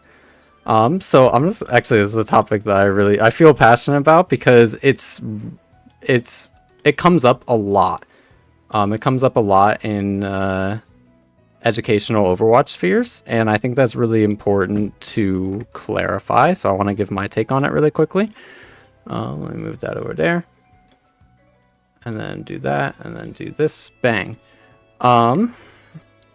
So for Grandmaster to like to pro players is, let's say, like if this is like rank, like this is like your rank. It's like X is your rank, Y is the skill required. How it goes is if you start at like bronze, it's like kind of like you need a little bit more skill, you need a little bit more skill. But as you get, like, let's say this is like GM, like through this is like the more your skill increases, the easier of a time you're going to have like getting to Grandmaster. But after you get to that sort of like top 1% ish, it starts scaling exponentially. So like if this is like OWCS, if this like rank is like OWCS, like all the way towards like the end, or like winning OWCS, you'll like players like Proper, Lip, and whatnot, then this would be like this is probably like champ, and then like this is probably like champ 4, champ 3, champ 2, etc. And then it keeps getting higher and higher and higher and higher, and it's the skill differences between like the sort of like tiers at the higher, like the highest echelons, is insane. It is really, really, really big. Because you have to be better, or you have to have more skill to start winning and start getting consistent value out of really, really small aspects of the game, to be winning and climbing up to those like tiers consistently.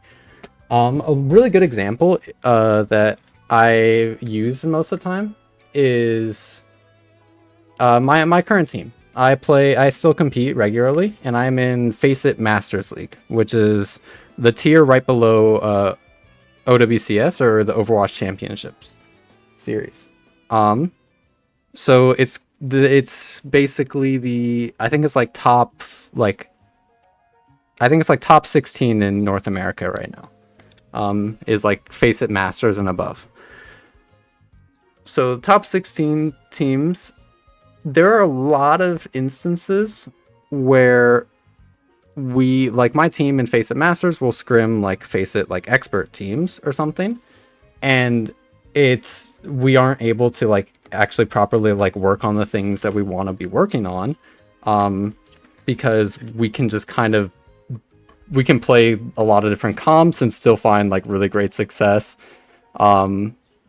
or just do whatever, or comms, no comms, whatever, and we could still just kind of win because we have put in so much time. But the exact inverse happens whenever we scrim a higher level Masters League team or an OWCS team. They can do whatever the fuck they want. They can play Roadhog, they could play like Roadhog, Lifeweaver, Hanzo, Pharah, and it doesn't matter because they can just like win a lot of the time, since they just have they're building up so much skill. It's really, really, really insane. So why I say this and why I sort of talk about this during like our quick little break here is because there are a lot of really smart and really good educational Overwatch creators who have been living in that top 1% and that sort of like range of exponential growth for years and years and years. So to them, because the gaps in skills between ranks are just so massive, they'll look at some like a Masters player or something, or like a Grandmasters player, if they're like deep into champ, and they'll go, wow, you're making so many mistakes, you're playing this awfully, blah blah blah blah blah blah blah, when in reality it's really good gameplay. It's just because they're in such a like extreme like environment, basically, it's natural for them to sort of point out and sort of criticize every single like minute mistake, when ultimately to get to Grandmaster, you don't need all that. There was a lot of controversy recently with one of the educational Overwatch creators said like you only start to learn Overwatch around Masters, um, which to a degree, yes, but I think that I really don't like the wording of it because people should be really proud of the rank that they are, and there's a lot to Overwatch, and living in that sort of like, it just drips with like, I don't know. I don't like the elitism of like the champ players and like the Overwatch path to pro scene. I think it's really lame. I think that people should be kind of happy and enjoy, or like let others enjoy the game themselves. You don't hold everybody to your own standards. I think that's just lame. IMO. So like, even like an OWCS player would know like so much more than me, and I can help out like with a lot of like theories and concepts. I can help people get to like champ, GM, whatnot, because I can climb up there on a lot of different things myself. It's whatever it's just what you want. It's what you want. Set your own goals, play to your own values. What's good to you is all that matters. Don't let some loser on the internet tell you what's good and what's bad. That's the TLDR. Because a lot of the losers not the very, very good players in the scene have just been living in a field of exponential growth for so long that they're going to criticize much, much, much more than is what's actually necessary to achieve your goals. And I don't like how much like players are put down. I kind of babbled there for a little bit. There was a question that I was looking for. It was like, how does alt economy look in your rank? I can't find it. I'm sorry, chat. I'm sorry. I'm still newish to streaming. Just on YouTube, but you didn't know you streamed on Twitch. You prefer Twitch streams, so hi again. Hi, Prinsley. Welcome, welcome. Overwatch Nuzlocke. Yes, something like an Overwatch Nuzlocke is what I'll be leaning into in the near future, Polly. Something similar. I have my own ideas, though. I did do a Nuzlocke a very long time ago. But I never ended actually making it into a YouTube video. Though that was my first like stream like years ago. You've improved a lot in a short time. You currently only lose whenever you're playing with your younger players who decide to stop playing the type of chat about how bad their team is. Yep. As it goes. Spylo showed a very similar graph. Yeah, I remember I was like explaining it to one of my like IRL friends who doesn't play much Overwatch, and I pulled out that graph, and then the very like later that day I saw the Spylo video. I'm like, yep, I'm glad someone else gets it.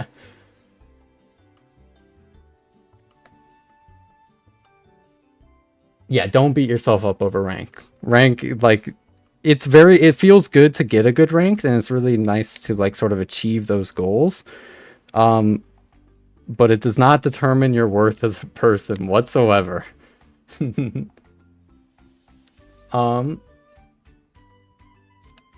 Korean tank controversy? I don't know what that is. I don't know what the Korean tank controversy is. Yeah, Spylo, I like Spylo. All the interactions I've had with Spylo have been really positive. Knowledgeable about the game. I think similar mindset and outlook to Overwatch as me. I like Spylo.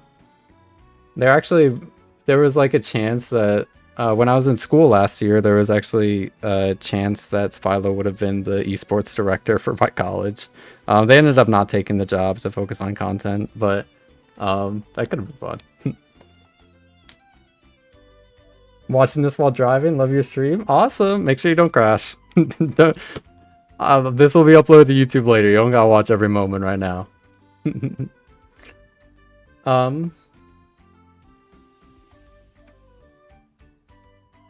Open those loot boxes or else. Okay, I'll open like 2 loot boxes. Oh wow, we have a lot. Damn.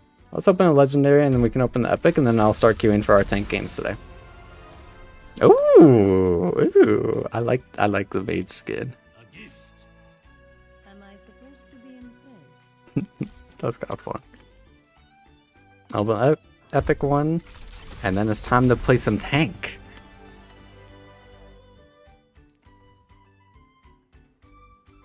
was fun.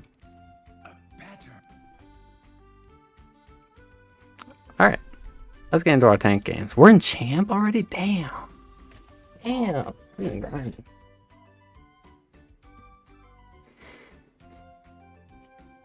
What up, RVM Disc Golf? If you get a pretty Mercy skin, you might try playing her. That would be awesome. I think Mercy's like really fun. I always describe Mercy as like Kraft mac and cheese to me. Where it's like, it's not exactly like my go-to, but once every few months, god damn, does playing some Mercy hit. It's just comforting. It's just comforting. I like Mercy. I used to play a bunch of Mercy in Overwatch 1. Or, I used to play a lot of Mercy in custom games in Overwatch 1. I used to play a lot of Mercy boxing as well as Mercy parkour. But since after they changed Mercy's movement for Overwatch 2, I kind of lost some of the passion. Yo, thank you for the super chat, RVM Disc Golf. Watching a stream with my grandma who has no legs. She lost them in '69 in Vietnam. Shark attack while surfing. Damn. Well, I hope that your grandma enjoys. Hope that the stream is entertaining. Thanks for the dinner inspo. Mercy parkour is the best. I love Mercy parkour so much. It was so much fun. One Mercy skin, she's kind of pea colored. Can't show my face dressed like that. My Mercy friends are raging that Mercy's movement is dead now. Didn't they just revert the change? I think that they reverted the Guardian Angel nerf that happened 2 patches ago. Also, thank you for the follow, MF Dan. Oh, do I have alerts on? I don't think I do. I can turn them on later.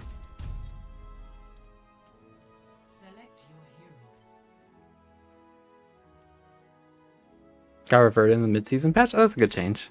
Yeah, Mercy didn't really need to catch that stray. Though she is a little bit being power crept. It's not, we're not in danger of like a dominant Mercy meta yet. Though they're getting to be a better hero.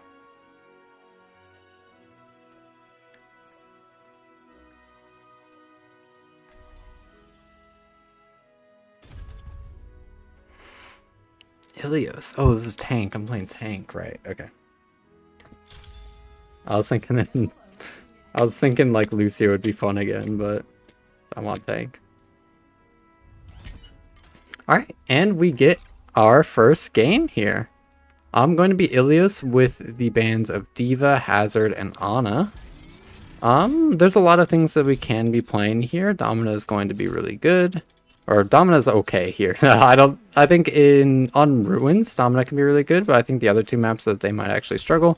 Queen is going to be fairly strong. Most of the dive tanks who can sort of abuse the high grounds are going to be a very, very strong pick. I'm curious to see what the rest of our team wants to lean into a bit. And see if I can pick around that myself. With the Pharah and the Cassidy and the Illari, I'm almost tempted to go Doomfist just because something about it's calling to me. Doomfist isn't going to be like, I don't think Doomfist is like amazing here. I think that they're fairly good though.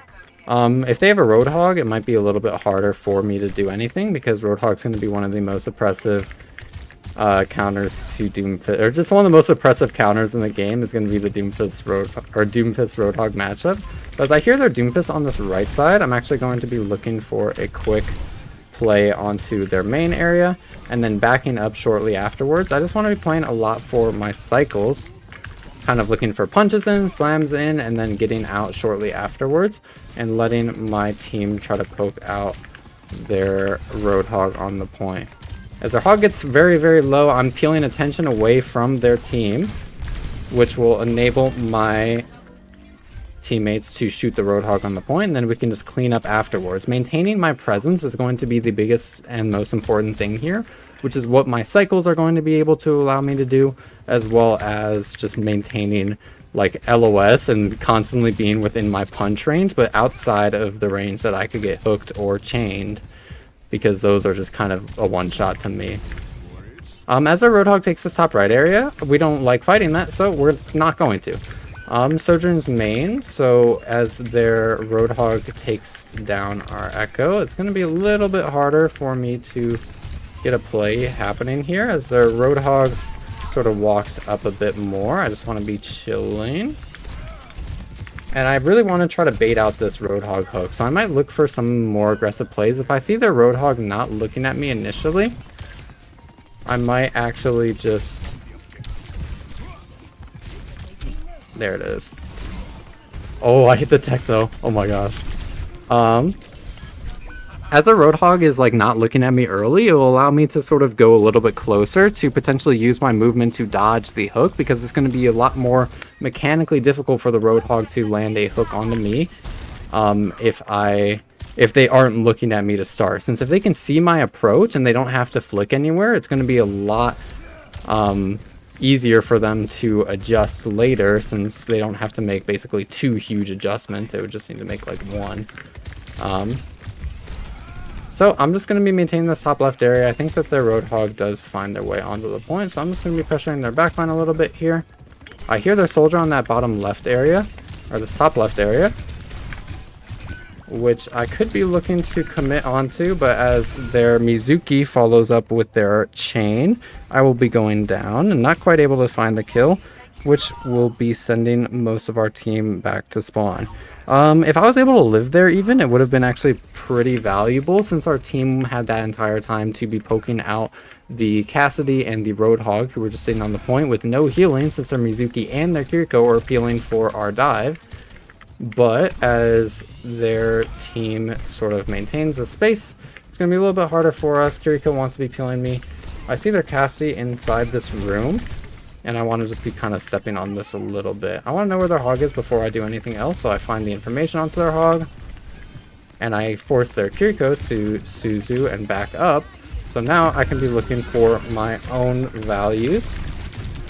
Unfortunately, I'm hindered for a very long time, and I'm not able to get my Doomfist ult out, which is what I was trying to accomplish there. But fortunately, we peeled a lot of attention, which will enable our Cassidy to walk up into a good spot, and they're going to frag out mechanically. Eli carrying this game for us while we just kind of take all of the attention that we can. I think despite this, their comp is like really hard for Doomfist, but I want to see if I can continue to make it work, because counters in Overwatch are good. It's good to know counters, and then there can be a lot of value in making the game easier for yourself, but it's not always necessary. Doomfist isn't necessarily one of my most comfortable heroes, but I think that I am playing in a way that I can be making them work to find value and win this game. You don't necessarily need to always counter swap or always pick the best hero. If you're able to execute ideas properly, then that's all that matters. If you can find value through anything that you want to be playing, then that's enough to win your games. While there is value, and it can be easier to find value on other heroes or have better matchups, whatever gets you the value in the end. I know a lot of players that I've coached previously focus way too much on counter picking or sort of swapping around, which makes it very, very difficult for them to execute any ideas, because their baseline level of micro and understanding of each hero was not good enough to actually like be winning consistently. So we're just going to be taking some attention away from their team here. I figured that I would be able to get the charge punch and then find the kill onto their Cassidy, but unfortunately I will be whiffing my punch and then going down in the process. But taking both their DPS out of the fight for a little bit will enable my Echo to walk up and find a frag later onto their Cassidy, but ideally I want to be staying alive after those plays, so that I can clean things up myself. As tank, one of the most important parts about tank is going to be just staying alive for the late game, but unfortunately I'll be going down yet again to the Roadhog. And now I'm thinking about how can I adjust. My team is following up on any attention that I'm actually making, but it is still taking the game out of my hands considerably. So to be a bit more consistent with my engages and finding my own individual value, I want to be playing my cover better, I think. So I want to be prioritizing, making sure that I'm in space that's actually decent to kite out a hook or the Cassidy's flashbang. As their Roadhog uses their hook, it's actually going to allow me to go for a slam in and then chasing them down with my punch, putting them back into my team's LOS. So that might also be another huge source of value. Now that they're not on Mizuki, actually, my job just got a lot easier, as if they hit a flashbang onto me, it's very likely that I'll just be able to block and get my empowered punch. Tracer in this bottom left area, I think that their Cassie's walking on that right side. Most of their team is. As a Roadhog's low ground, I just want to be sort of poking and looking for any sort of punch onto their backline. I am able to force their Tracer's recall. I don't quite have my ultimate yet, so I'm just going to be chilling, I think. I take their attention or attention away from their Tracer. And now I'm able to sort of stage behind them and potentially pull people away from the Ray, but as they don't chase me, it's going to be a-okay. Since I wouldn't be able to fight the Ray anyways, there's not much I can actually do for my team except for providing the option or forcing a choice for the enemy team, because when I go behind them and they have their Ray on the point, they either have to choose, am I going to sit in the Ray or I'm going to chase this Doomfist who might be feeding. Though I have my ultimate ability, so I can be taking a little bit more risky plays like that. As our team starts to look back at me a little bit and we're down our Echo, I just need to be like super careful and super chill. But we find a nice punch onto their Cassidy, and we end up getting our major perk online, which is going to be very helpful. As their Cassidy starts to back up, it means that we're going to have a very huge advantage on the point, because it's only going to be their rallying Brig and Juno on the point. They're not actually going to have much damage because we were pressuring their backline. They were forced to deal with us. They were forced to put a lot of the big numbers and the actual kill potential of their team comp towards this area and not on the point, which will make it much easier for my team to find kills. Finding a punch onto the Brig but not quite able to connect it to a wall means that we just want to be living extra hard here.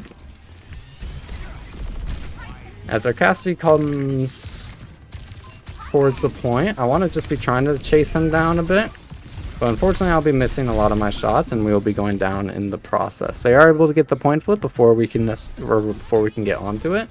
It's going to be putting us in a bit of a rough spot, and we don't have any ultimates to retake here. I think that if they have their whole hog, it's going to be very scary for us. I hear their hog on this top left, which is going to make my touch very hard, so I'm going to start crouching to cut some of the information. I can get first touch, but I definitely will die in the process. Tracer is very low. Roadhog walks up towards our team. I can get another touch, but our Tracer is able to keep some taps. So I want to be trying to clear some space for my team if possible. As our Tracer starts to go low though, I think that's time for us to be getting our taps on the point. Cassidy goes down and our rally comes out onto the point. Roadhog is still close. I'm going to punch their rally to make it harder for them to win. Juno slammed against the wall and will be going down from that punch. I want to be really focusing the Brigitte, as that's going to be their main source of healing, but as we continue to farm our ults to get onto the point, we will be winning this fight. We just need to stop their soldier from touching, making sure that we don't see 9, and that will be the game 1. Finding a lot of value by peeling some attention, making sure that we're able to continue the game by keeping taps on point, dodging the Roadhog hooks and the Cassidy flashes as much as possible, and making sure that we enable our team to frag out the best that we possibly can, and we will be winning that game. That was awesome. That was a really fun game. Doomfist is really fun. We weren't able to necessarily frag out. We weren't able to just win through kills and huge massive plays onto their backline because they were putting so much attention and resources into us. The micro needed for a play like that would be really difficult, or for plays like that are going to be really difficult. But Since we were able to peel attention away from the enemy team consistently, it would be enough value for us to win. And that gets us up to Champ 4. So climbing into a bit further depths of Champion here, the first time for this account, but our support and our DPS are going to shortly catch up. But with that said, let's look to our next game. Bang. And then like the editor is going to edit it right there. Or it's going to cut right there and it's going to like instantly spawn into the next game. It's going to be awesome.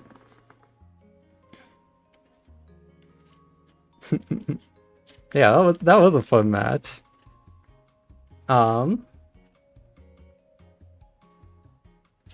Why doesn't everyone show up in the victory screen sometimes? If a person leaves before the victory screen shows up, then it won't show their character model since they're like kind of like unloaded from the game.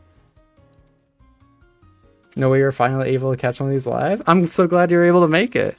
Yeah, if you have any questions or anything about the game, then I'll be looking to answer as much as I can in between or in these queues.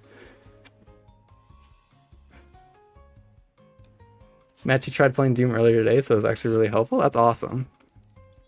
I'm glad that it's helpful. My Doom micro isn't actually the best. I don't mechanically I don't have that much like actual time on Doomfist. Let's see my scrim hours on him. Whoa. Yeah, okay. I don't have too many hours on Doomfist compared to my other tanks. And even less in ranked probably, compared to my other tanks. But I understand the ideas. The concepts on Doomfist are, it's just a hybrid between like Wrecking Ball and Winston.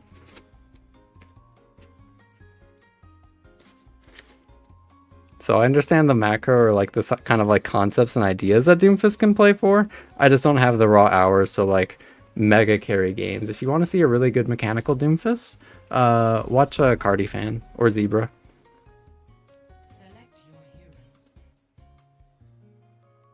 The VOD reviewing theory video. Thank you. I'm glad that you enjoyed it. I'm gonna be making another video somewhat shortly. Probably this upcoming Thursday will be about coaching. So I'll have a lot of ties to the VOD reviewing video. Let me drink a little bit more water.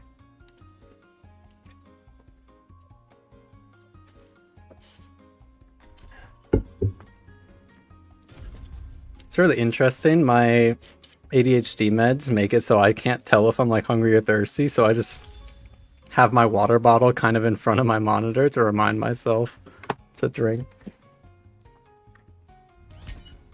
Alright, this is a pretty hard lobby. But locking into our next game here, it's going to be Runesapi with the bands of Kiriko, Diva, Lucio, and Hazard. I think that there's a lot of things that we can play here. With a Zenyatta and an Ana, though, it's going to be fairly scary. My team is saying that they're probably going to be on Cat Bastion, which I was tempted to play Winston with the Ana Zenyatta, but unfortunately, Winston is going to probably be the worst pick possible into Bastion.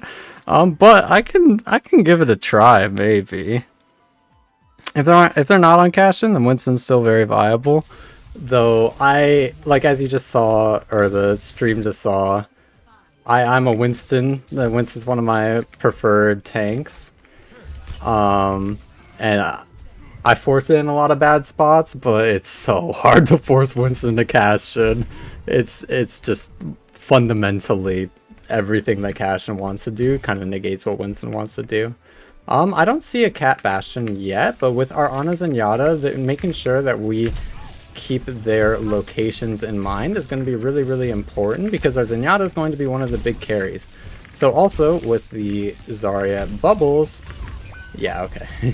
Zarya bubbles are going to be a really, really important thing for us to pay attention to, as well as their Bastion location. So with their Ana kind of walking forward, I just want to be poking them a bit, but as they start to look at me a bit more, I just want to be chilling. Bastion's able to chase us down due to the extra mobility from the cat, and we will be going down because of that. Am I greedy or it's push? I have time. Unless we don't, if we lose this fight, then I'll swap to Maga. But I'm gonna take a little bit of time as we wait for the last 2 minutes of push to start to try out Cat Bastion, or try playing Winston and Cat Bastion, and see if I can come up with any ideas on how to potentially win this. So we see their Castion close. We force out a bubble with our right click. So I think if I just put right clicks into their cat, we can probably force their form early, which will allow us to actually play the game a bit later. So now that form's ended, we can be looking for a step on main. Ana gets 1 HP and probably is backing up, but I want to just be punishing them if they're not, and they did not back up properly. So we can be trying to live, but their cat is able to +1 our engage because they can, that's what they do. I hope this sort of demonstrates why Winston's really hard in the Cat Bastion. Because everything that you want to do as Winston, every dive, even if you force out like form, they like, you can just kind of instantly get +2'd on anywhere you want to go, and you don't have enough mobility to pressure somewhere and then bait like them to +1 you and then live and get out in time. So that's why Winston is really, really hard into Cat Bastion. Idea I could play for is trying to play a little bit more front line on the point. If their Castion wants to be going for more like sort of flankier based plays, it could be beneficial for me to just sit on the cart. But as our team commits a lot of ults on that top left area, as well as their team does, I think that it's just going to be time for us to swap. I'm going to go Mauga here because it's the strongest into Cat Bastion, as well as I'll actually have a little bit of agency to pressure out their Ana as well. Mauga is going to be really, really good here because I'm able to sustain and actually win a duel against a Cat Bastion, as well as sit on the cart really, really nice. It's going to be very hard for them to get me off of the cart, as well as I can just set their Ana on fire, even no matter how far away they are, and look for any plays or kills to clean up their Zarya later. So the cat ends up fighting our Zenyatta. I'm not able to do too much about that, but fortunately my cat is able to win, so we can push the cart and actually start getting some progress here. Winston kind of made this game really, really difficult, but now that we're on Mauga, we actually have some sort of win condition, which our win condition is we can just kind of sit on the cart really pretty. Their advantage is that they are going to be able to get onto our backline very easily with a 4-main bubbled Bastion, but if we're ever able to force it out early, then we can actually maybe look to win. As their Zarya starts to walk up and our Ana is busy, I'm going to try to pin out, but I didn't know that our backline was super busy there. I figured that I would be getting some sort of healing, but I guess I should check before I commit to fighting out the Bastion. Main thing, our biggest or scariest things for us as Mauga is most of our sustainability comes from the ability to heal ourselves every time we're damaging enemy player. So the big things that is really, really scary is going to be the anti-nade, which stops all healing onto us altogether, as well as the Zarya bubbles onto the Bastion, which we are not going to be able to heal off of, and will make the game very hard to sustain. So as nade comes out onto us and the bubbled Bastion swings, it's going to be hard for us to live, but looking for a slam onto the Bastion will force out the ultimate ability, and we will take that as we walk into this next fight. Hopefully not the last one. I think that our Tracer is able to get a good touch, and then I can follow up with my Cage on the point. Zarya is very far up. Bastion's in that back main area. As their Bastion is forming, I just want to sort of poke them out, and now that their Bastion is out, I'm just going to be looking to step and having some sort of kite plan ready. Pulse Bomb comes out onto me. Fortunately, I'm full HP and can kind of just brush it off. And now thinking about my Cage here, we use quite a few ultimates, though they did as well.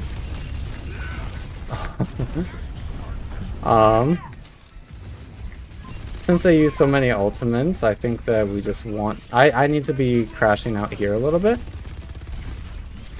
I see a bubble get used, and I think that maybe I can be looking for a slam, finding it onto the Bastion. Maybe I can find the trade, and I am able to get the trade before I go down. This will allow my team to be a lot safer on our walk-up, as well as I can just int at their Zarya. I can just find their Zarya and jewel at them, rather than having to deal with the Bastion first, since my backline is going to be really, really free.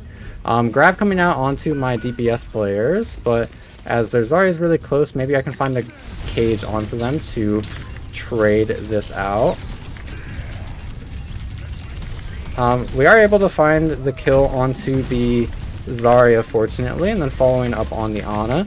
Unfortunately, with their Bastion looking at us, and we don't have any ammo left because we already killed 2, we are not able to win that 1v1. While normally Mauga is going to be able to win the 1v1 against the Bastion.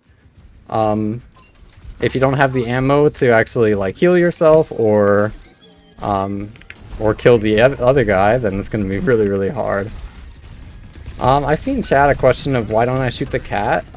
Shooting the Bastion is going to be the most effective way to actually zone out the cat, because that's going to be their primary like threat. The cat itself is not that big of a threat, and while shooting the cat can be really beneficial, especially if they're low HP like that, most of the time with shooting the cat, it will be kind of a case of very, very mechanically demanding, as well as like inconsistent in terms of your damage and survivability. Shooting the Bastion as Mauga is a little bit more consistent, especially once they are in a bit more of a committal position, because you are hitting more pellets and doing more damage, since Bastion has a much bigger hitbox. So if you're shooting the Bastion while you have your shout up, that will allow you to heal more and be more of a presence on the field. While if you're shooting the cat, you would not be healing yourself nearly as much. Unless they were really, really close to you. But if the cat's really close to you, something's going wrong. So we see the Bastion sort of on my backline. I'm gonna give them time to actually live for a while. But as I see my Sierra getting fairly low, I'm going to give up space on main to clear our space properly. As I saw their Bastion pinged on the low ground, it would have been a possible pin for me. And I really want to see if I can find a stagger onto the Zarya. But as our Ana is close here, I forgot that they have close spawns, and I will be the one staggering. If they didn't have the forward spawns, that could have been a really, really good pin, but I just completely forgot about it. And that will be a huge mistake for this game, since that was going to be our main chance of actually taking any sort of lead back. Main thing that we, like... I think that this game actually was super winnable, but I spent a lot of time on Winston, and it might have actually put our team into kind of like a bad headspace. But Cashin is really, really strong, especially in these sort of like... in these higher ranks as we creep up into like champ 4 or so. Cashin is a really strong really strong combination. It's gonna take a lot of the value that we can get as tank kind of out of our hands, because the only things that we can really do is we can go D.Va sometimes. We can go D.Va to try to eat the Cashin forms and find value a little bit later, but it's going to be insanely micro-intensive, because it's going to be insanely micro-intensive to be in positions constantly to effectively zone out the enemy Bastion and eat all of their shots, as well as find kills later, because you're going to use most of your boosters and your HP and your DM forcing out the Bastion. And then if there's another tank just kind of sitting on the point that you have to deal with later, it's going to be an insanely difficult fight to win. So Mauga is going to be one of the better picks into the Cashin combination, because you're able to sit on the point very, very, very effectively, as well as you actually can win some fights against the Bastion itself. As our Tracer gets grabbed, I'm forced to just maintain presence on the cart. But with their Bastion falling fairly low, maybe I can get an extra kill here. Not quite able to find the slam, or the critical slam onto the Bastion, and we'll be going down that game. Definitely kind of sucks. But I tried a few things on Winston. I unfortunately am not able to really see the vision how you could possibly make Winston work into a good cat Bastion. But that's okay. Sometimes your hero is not going to be the greatest. Sometimes they're going to be fairly good. And it's just kind of how live service games will go. As we start to climb a little bit higher into champion, while I am capable of getting pretty high into champion on tank, our win rate will be declining a little bit as time goes on because players are going to be a little bit more towards my skill level. So just something to expect. I'm not going to get boomed about it or anything, and I'll still continue like uploading like our tank videos or Overwatch every day. Only time that I would want to swap to a different account for tank is if our queue times end up getting like absurdly long, which sometimes, especially if we get into like the higher ends of like champ 3, champ 2, I've experienced some pretty damn long queue times. Yeah, their cat Bastion was playing it really well.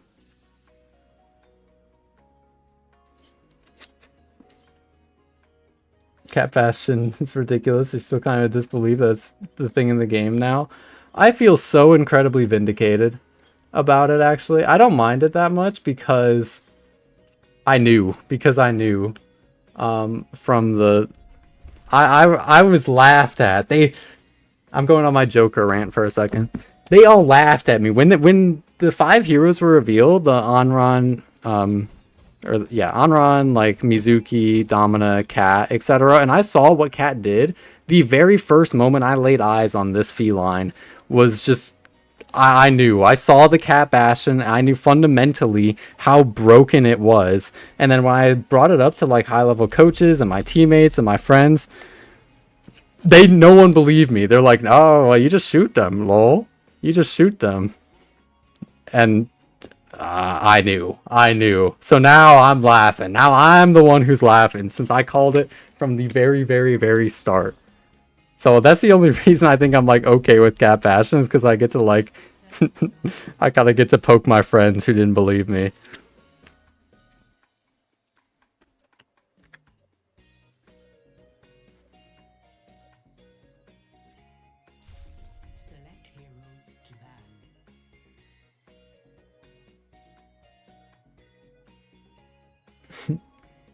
Got mega downvoted on Reddit when I talked about playing against Cat Bastion in a 6v6 game before it became meta. Really? That's crazy.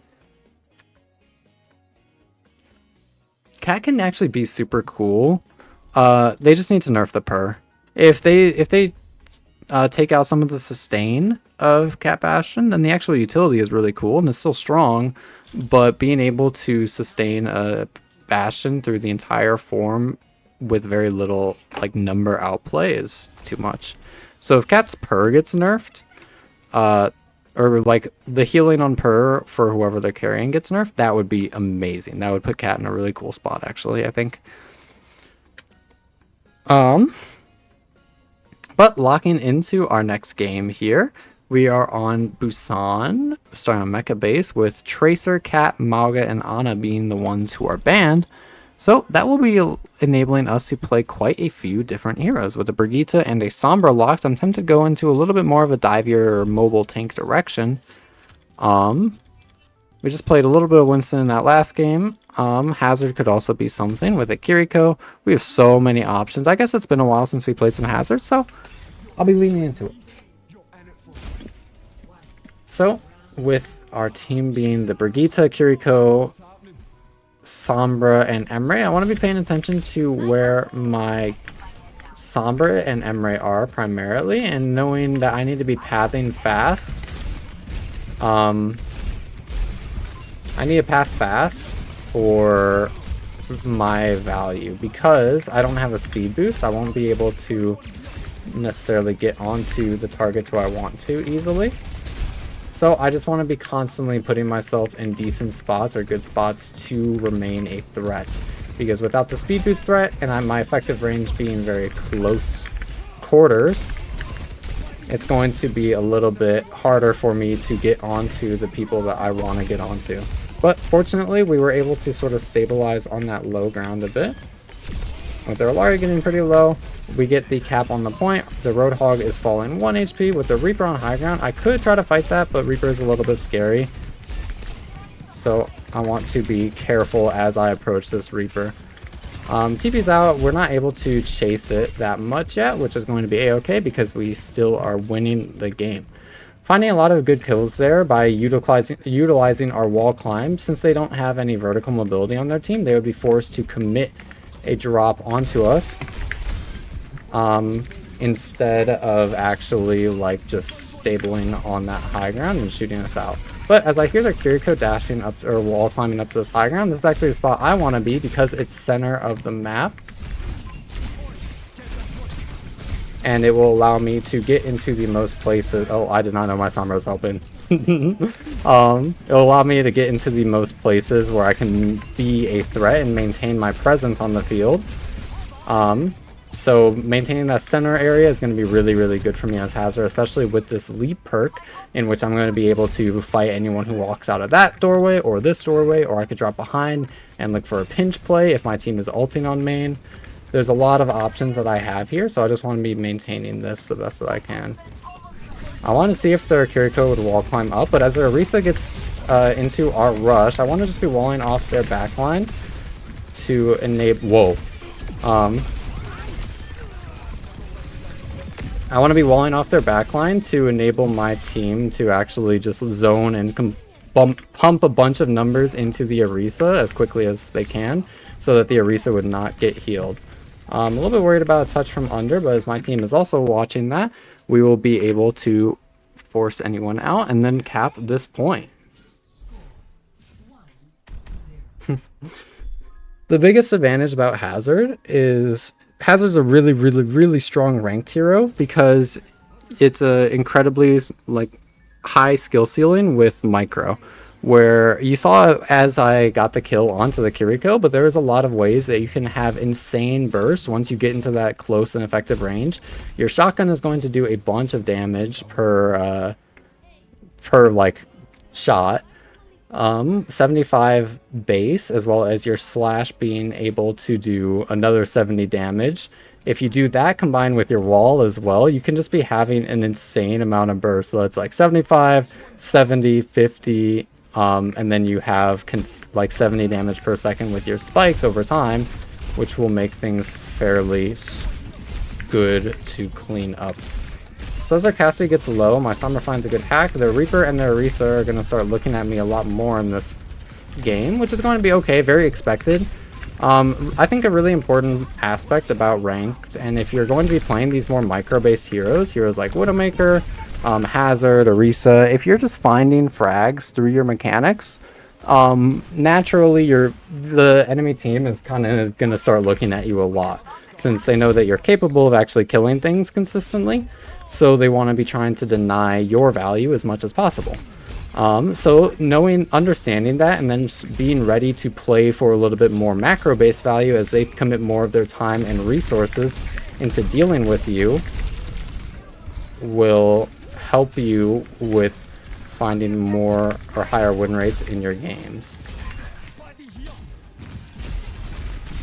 As their Reaper sort of walks forward, I'm able to force out their Wraith, and I want to just reload before I step a bit more here. Orisa's low armor. Armor is going to be a really important thing to think about whenever you're playing any shotgun-based hero, but Hazard is going to be really good because if the enemy tank doesn't have armor, you can be looking for a lot of trades onto them. But if they do have their armor, then your shotgun is going to do significantly less damage, and you aren't able to win nearly as many trades as you could if you waited it out. With their Kiriko going down, that's actually going to be really, really nice for us. But as Orisa steps forward, I'm going to be just trying to live the best that I can, but going down in the process. Orisa is going to be a fairly strong hero against Hazard because their spin is able to deny our slash, as well as disrupt us from getting close range like how we want. Their spear is able to do that as well. Orisa's utility just matches up really, really well into Hazard, and it's going to make a lot of our engages fairly difficult.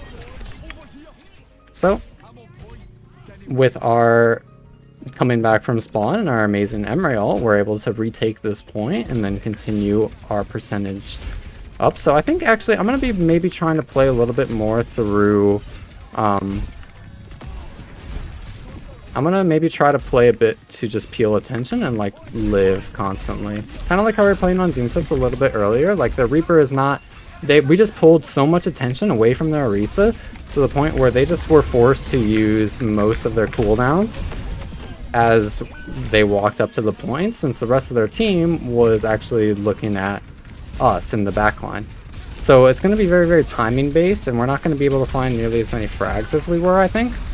But we can still definitely carry this game. We see the Orisa low and no armor. Finding the kill onto the Reaper will be enabling us to clean up their Wu Yang shortly afterwards, and we will be cleaning up that fight. I think that the thing... we can maybe try to find a stagger on this Kiri. Unfortunately, didn't quite hit my slash or my shot, so they're going to be able to get out. Just going to be slashing back here to proc my initiator healing.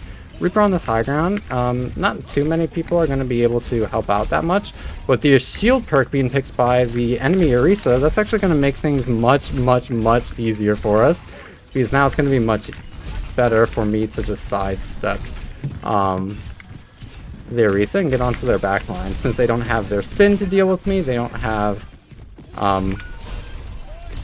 their spin to deal with me, they're not able to use or have mobility to get into good positions to consistently deny me.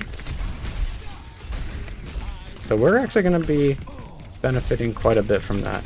As we get fairly low, I'm just going to be backing up towards their spawn, but their wing is looking at us, so I'm just going to try to live to the best of my ability. And unfortunately going down pretty shortly afterwards. That was going to be a kind of bad stagger, and I think that we might need to swap here to touch.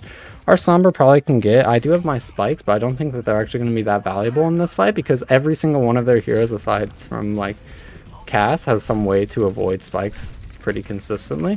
So I'm going to be swapping the ball, looking for any plays onto this backline. Getting a slam onto their Cassidy, but with their ultimates being used, I just want to be chilling. My wing pulled onto the point, but we find a boop onto the Orisa, and we can continue getting touches later. Reaper unfortunately dodges our EMP, but as they're very, very low, I really want to see if I can find a kill onto them, but with their Kiriko still being alive and pumping healing into the Reaper, it's just going to be a little bit too difficult for us to manage. But with our Kiriko and our Lucio alive, it will allow us to be living a bit longer. Rush coming out for our team. Wing 1 HP on the backline. I have my mines for the point now, slamming on their Wrecking Ball. Find a kill onto their Wu Yang, but I think that with our... unless our Sombra can get a touch for me, we will be losing that point. Almost made it. Fairly close. I think that if I put my mines on the point just a second later, it would have been really good. I just wasn't really thinking about the Wrecking Ball swap that they could have made. So they were able to find a big slam and then clean up most of our mines on the point. Wrecking Ball is going to be a really, really good ranked hero because it doesn't require that many resources to find value, as well as it's very, very mobile and good in a lot of situations. I know that I've gotten a few comments about Wrecking Ball recently, so despite it being one of my more comfortable heroes and I cover it fairly frequently, I think that I'm going to play it here since I think it is probably just what wins. Hazard struggles a lot on this point, especially because it's so incredibly open. You have to cross these massive distances of open space to get into your effective range, which will make it just really hard to win and find consistent value. As I see their team sort of walking on that right side, I see their Sigma walking back here. I forced a lot of attention from their team, and we might be able to find a kill onto their soldier, but just barely, not quite. But as our team takes the rest of the open space on the point, we can be looking for some roll-throughs onto their Sigma to try to find the cap on the point. And now we just want to be chilling and forcing out their backline. Main thing that our job here as Wrecking Ball is going to be pressuring the shooters that our team can't. Because we have so much mobility and survivability, we can be going for a lot of cycles onto the squishier targets in an opening opportunities for my DPS to frag out, and then just forcing a bunch of resources that the enemy team would need to live. So finding a double boop onto their Sigma and then looking for a slam to clean it up will be enough to actually win that fight back. It's going to be really scary if their Sigma is ever able to... If their Sigma and Reaper are allowed to just sort of sit on the point, it's going to mean that's a very hard fight for us. Especially with the swap to Roadhog, their entire goal is just basically get to the cart and sit there. Because there's not going to be too much that we can actually do about that in many fights, in many situations. So I'm just going to be taking away a lot of chances for their team to support the Roadhog walk.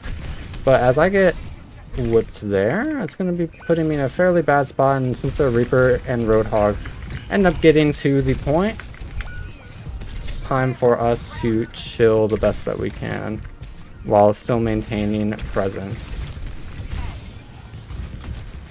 Looking for a few roll-throughs on the point, just trying to keep my uptime here as high as possible.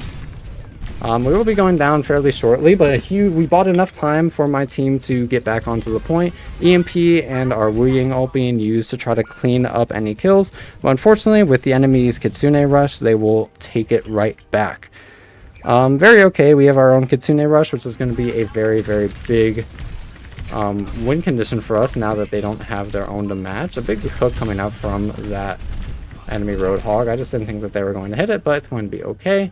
Just forces my shield and buys them a little bit of time before we start opening up space on the map. We see the Roadhog on that left, so I'm going to be taking this right side and trying to find an angle onto their team. I thought I heard somebody, so I was looking for it, but I can't quite find. Cassie's looking at me, Brick's looking at me, which will be enough for us to split off their Roadhog. But unfortunately, the Roadhog is able to find some kills in that 1v3, which is going very, very okay. No reason to like flame anyone on my team because Roadhog is a very strong hero.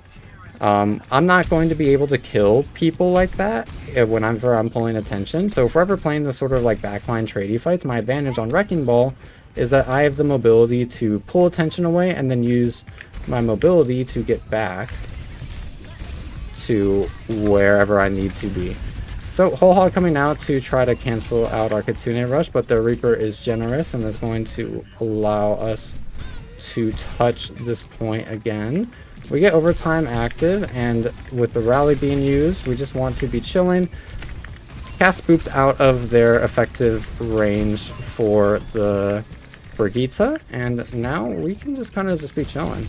Shooting the Roadhog to see if we can find any extra value here. I could look for a mines play, but I think I'm actually going to save it. Reaper's very close.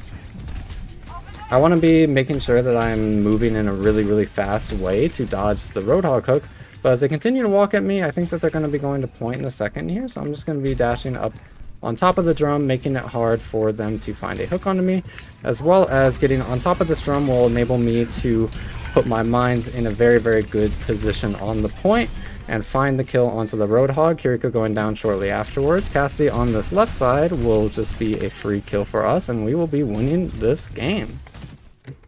Awesome sauce.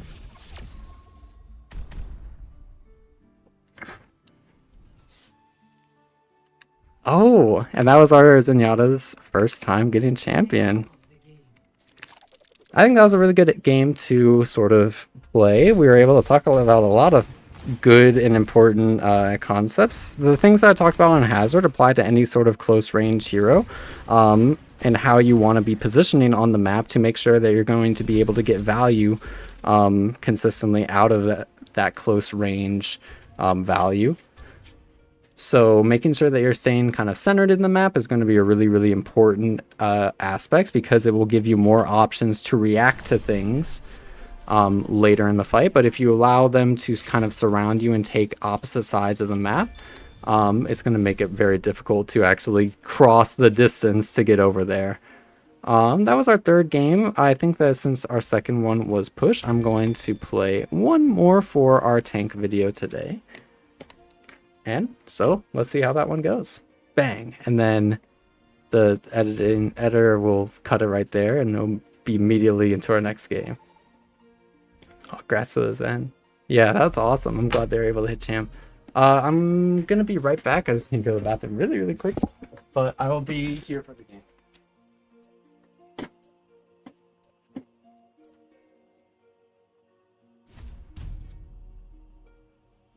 Select your hero.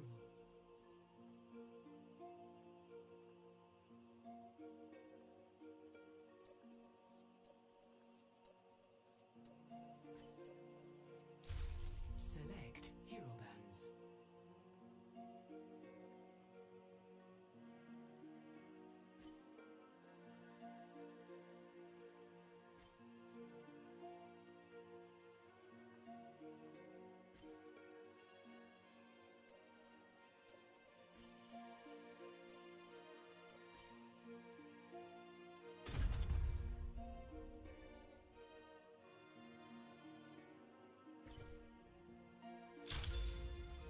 Traveling to New Queen Street. Prepare for battle. Select your hero.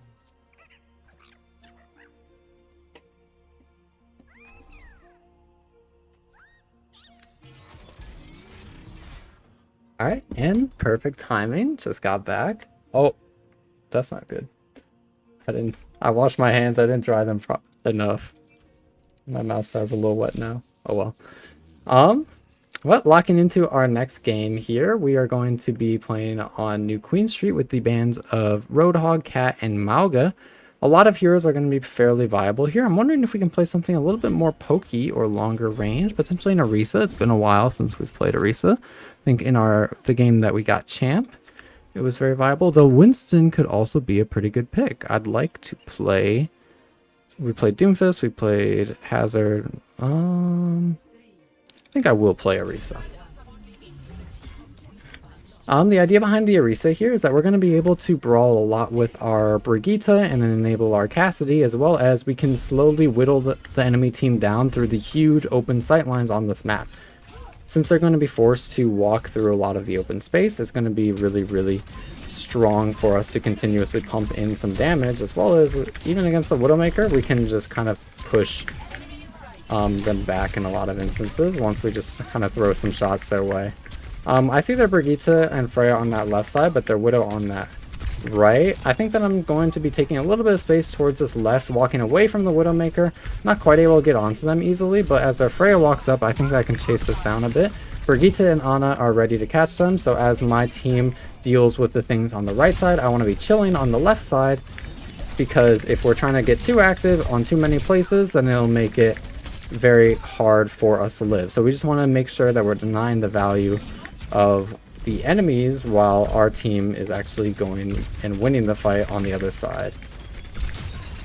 So with our Cassie falling low, I think I'm just going to be booping this Winston away and then backing up towards the cart. I don't really want to be sitting here, especially since there's a very likely chance that they're going to be able to steal cart if I do so.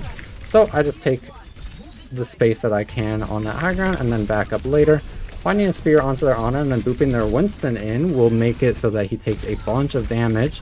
It's going to be really difficult for their Winston to ever fight on the front line because we have so much disruption with our spear and our spin to allow for us to just completely like force out the Winston, make them take a trillion billion damage and then blow up a bit later. Our Echo finds an amazing kill into the Cassidy. I think that as our Brigitte wants to stay on the cart, I'm looking for a quick little play here. Maybe a spear onto the Freya, but I miss. It is a very hard shot to hit. But Cassie is going to stay fragging, and we find a bunch of value onto their backline here. I think I'm going to be maybe looking for a crash out play here onto their backline, finding the kill onto the Ana, and then forcing out the Kiriko TP. I want to be backing up through this left side, while looking in the direction will help me move faster with my spin. If I were to just move fast with the HP that I had, I actually would have been resulting in my death probably, because they would be able to shoot and pump in the damage to just kind of clean up the low HP that I had. So I was going to use half of my spin to be eating some bullets while I make some progress, and then the last little burst that I thought that I could make was going to be the part where I started walking with my spin. So my team is actually winning the fight, so I'm not going to take any more resources on this main area as my team is winning. I want to let them keep winning. I don't want them to really need to worry about me. So I'm just going to AFK in that little room under. And now that I procs my passive healing, we are able to get super active, and then if I had hands, we would be able to kill the Kiriko, but unfortunately I do not. Winston going for a hit onto our backline is going to make it a little bit hard for us to win, but finding a nice kill onto the Kiriko might give us a few more options to win this. Knowing that their Ana doesn't have any Kiriko healing is going to be a very big enabler for me to just kind of do whatever I want and continuously walk them down, as their entire team is kind of respawning. My Curie's in a rough spot, but I still have their TP. They end up TPing to the left side, so because that's a little bit of a dangerous spot and their team is able to follow up on it a bit, I'm actually also getting fairly active. How does that work? Huh. Because I want to be taking attention so that they're not able to kill my low HP Kiriko in a somewhat dangerous spot, so I want to do my job as a tank and then get the entire enemy team to sort of be looking at me instead. So the Winston is very low, and I'm just going to be continuously pumping in some damage and then forcing them off the point so that we are able to cap and win that game. Ending 9-0, not a single death on New Queen Street. I think very solid game for us. I think that our DPS were finding a lot of really good frags, but we weren't actually trolling the game by trying to do too much ourselves, which is a really important thing to recognize. When you can just chill, when you can just AFK, especially on tank. You saw us do it on Doomfist, trying to take any attention that we could, and then living, and we were able to do it there on Orisa. The concept is applicable in a lot of different areas, so just try things out. It's an idea that you can be playing for pretty consistently in a lot of different games and on a lot of different heroes. But that will be a really good session for us on tank, I think. Maintaining our winning trend, climbing a bit further into Champ 4, and you can see our percentages lowering just a little bit. What did we go today? We went 3-1, the one we were forcing Winston into Cap Bastion.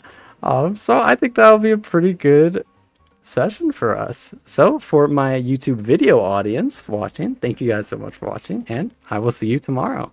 Bye bang. And then like editor is gonna like cut right there, and it's gonna be freaking awesome. And that'll be the upload for Tuesday probably. Can you imagine that recently Champs and Yada last match was on the enemy team? That'd be really funny. Giveth and taketh away.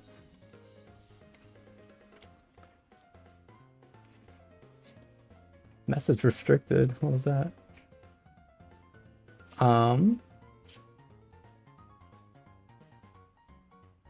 What team do you play in? I play on Wink currently. So you can find us in Faceit Masters League or Faceit Masters League in North America. So if you ever look at the Faceit website where it takes you to the OWCS, sort of like where you can look at the OWCS matches, it'll be like a tab right under OWCS. Okay, but I think we could play a DPS. We could record a DPS video. My mechanics are feeling pretty good. Or maybe we could do that later, and I take a quick little break, and then we can get into some coaching. How did you get into the pro scene? It's a lot of one of the things I'm really passionate about is making like a comprehensive guide of how to get into like competing and the pro scene. Since there are a ton of resources, it's probably the #1 thing that I recommend for a lot of people. If they want to be like grinding and improving at this game as fast as you can, you learn so much through team play. Let me see if I can find Sojourn. I'm gonna Sojourn. Face it. Yes. Okay. This is actually going to be perfect. I'm going to let this video play while I drink some water and eat a little bit of food, and then we're going to get into some coaching. Bang. So this is OBS Sojourn. This is a really, really good resource. They upload basically all of the pro POVs. So if you ever want to like sort of watch how top level players go about playing your hero in their official matches, this is one of the best resources out there for watching content like that, and it's going to be a really, really good resource for just improvement. There'll be a lot of ideas that you can see in here that you can try in your own games. But they made a very good guide about what's currently the best way to get into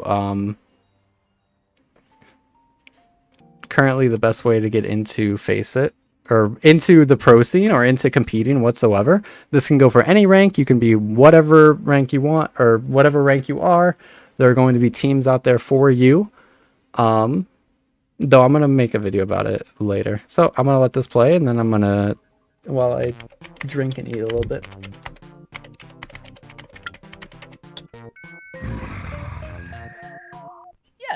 Yes, it does. Pardon me. Shh. I got you, Winston. It's the way to solve endless solo queue ranked. It's a real competitive league with prize money, promotion, and regulation that can connect you directly into the pro scene. Even if you're bronze, silver, gold, or completely unranked and feel stuck, you can join and start climbing with a real team.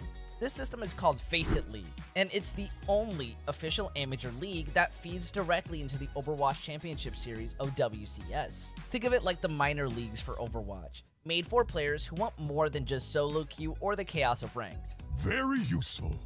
Exactly. All the features people ask for in a competitive system is in Face It League. But, Winston, do you have friends to compete with?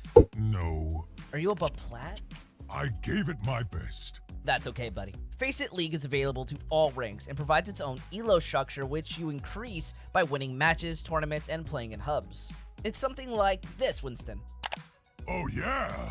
It's also split between 4 divisions: Open, Advanced, Expert, and Master. Something like Open is perfect for starting out, as you can be unranked and still compete, but Master is where you want to go if you're looking to be the best, and it has a fine team tool for those of you who solo queue. It's the most organized, fair, and rewarding way to take Overwatch seriously, whether you're just starting out or chasing the pro dream.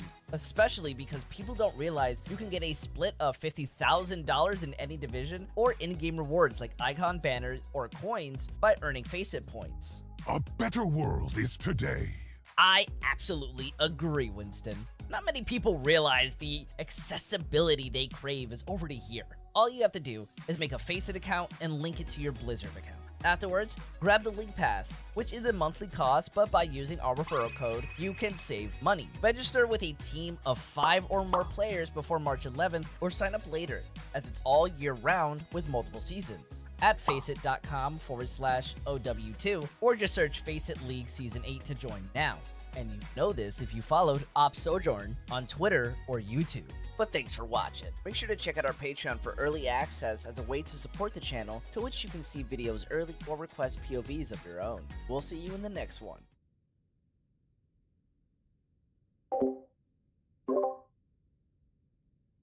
I just tried to unmute myself like it was Discord. I used my Discord unmute keybind. I'll put this link in both the chats, or the link to this video in both the chats, but there are a lot of resources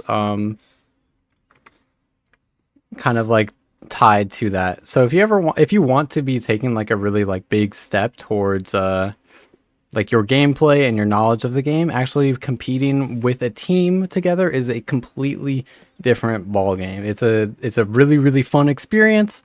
It can be frustrating at times. I'm not gonna lie to you. It will be frustrating at times, just like how Overwatch Ranked is, but it can also be, I've met some of the most important people in my life through the Overwatch Path to Pro system. It wasn't always Face It, but Face It is pretty good now.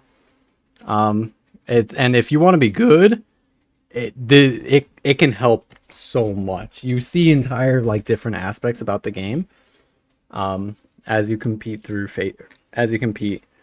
with like a team and in tournaments and whatnot.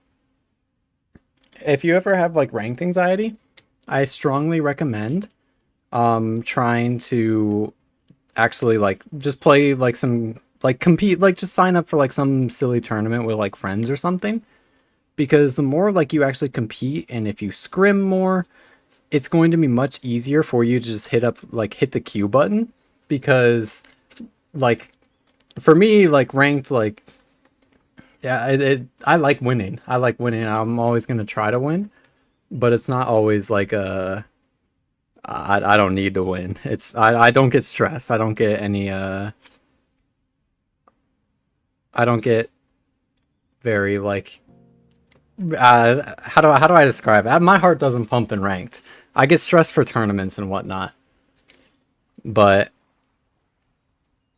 I don't for ranked anymore, because now with scrims and tournaments being like higher pressure, ranked doesn't feel nearly as bad. How did I meet my team? I met my team through a very long a long time coming. I'll just be babbling for a bit here, and then we'll get into our we'll get into some coaching. Take a look at some replay codes. What was I looking for? Right, Liquipedia.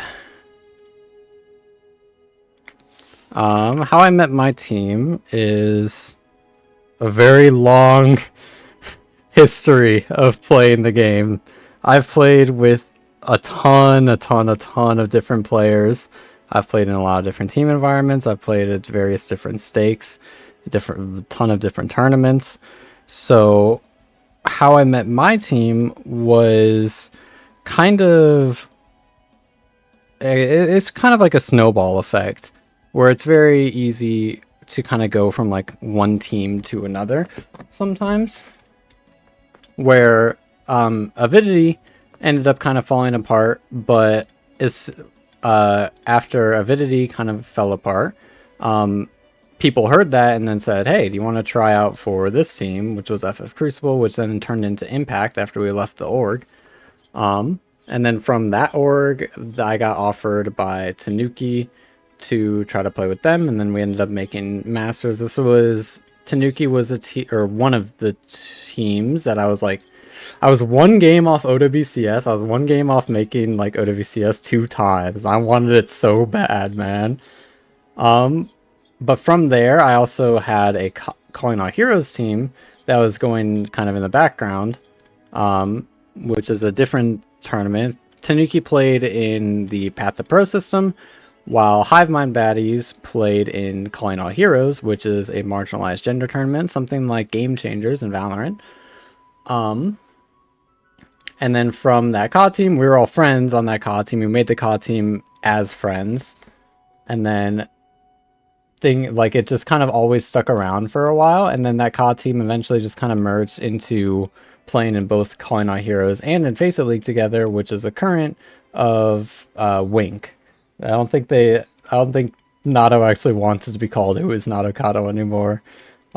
It started as Who Is Not Okado as the acronym, but I think the team is just Wink now. So I've been playing for a very, very long time. I met a lot of really important people through this time. Competing in Overwatch through this time actually ended up making it so I was able to go to school on a really, really good scholarship. This was on Bellevue, as well as later I went back to school on another scholarship.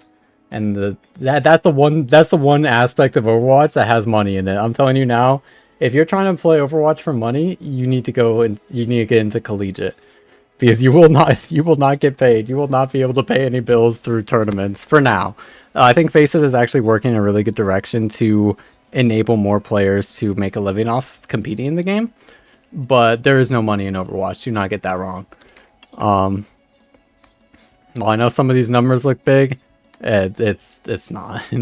The time that you spend to get to the skill level that you need to win like earnings in Overwatch is not, you will not have that returned. What's the collegiate scene like? Very messy, I won't even lie. Where a lot of players are just going to be picked up in the collegiate scene based off of their rep as a player and not very much as a person often.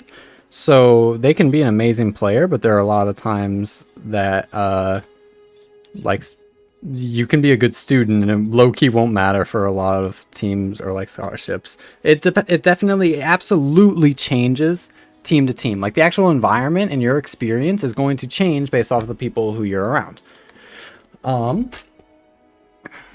But if you like if you get a really good one, like I loved some of my teammates at Bellevue as well as the other school I went to, Northwestern, not listed here. I love the people there.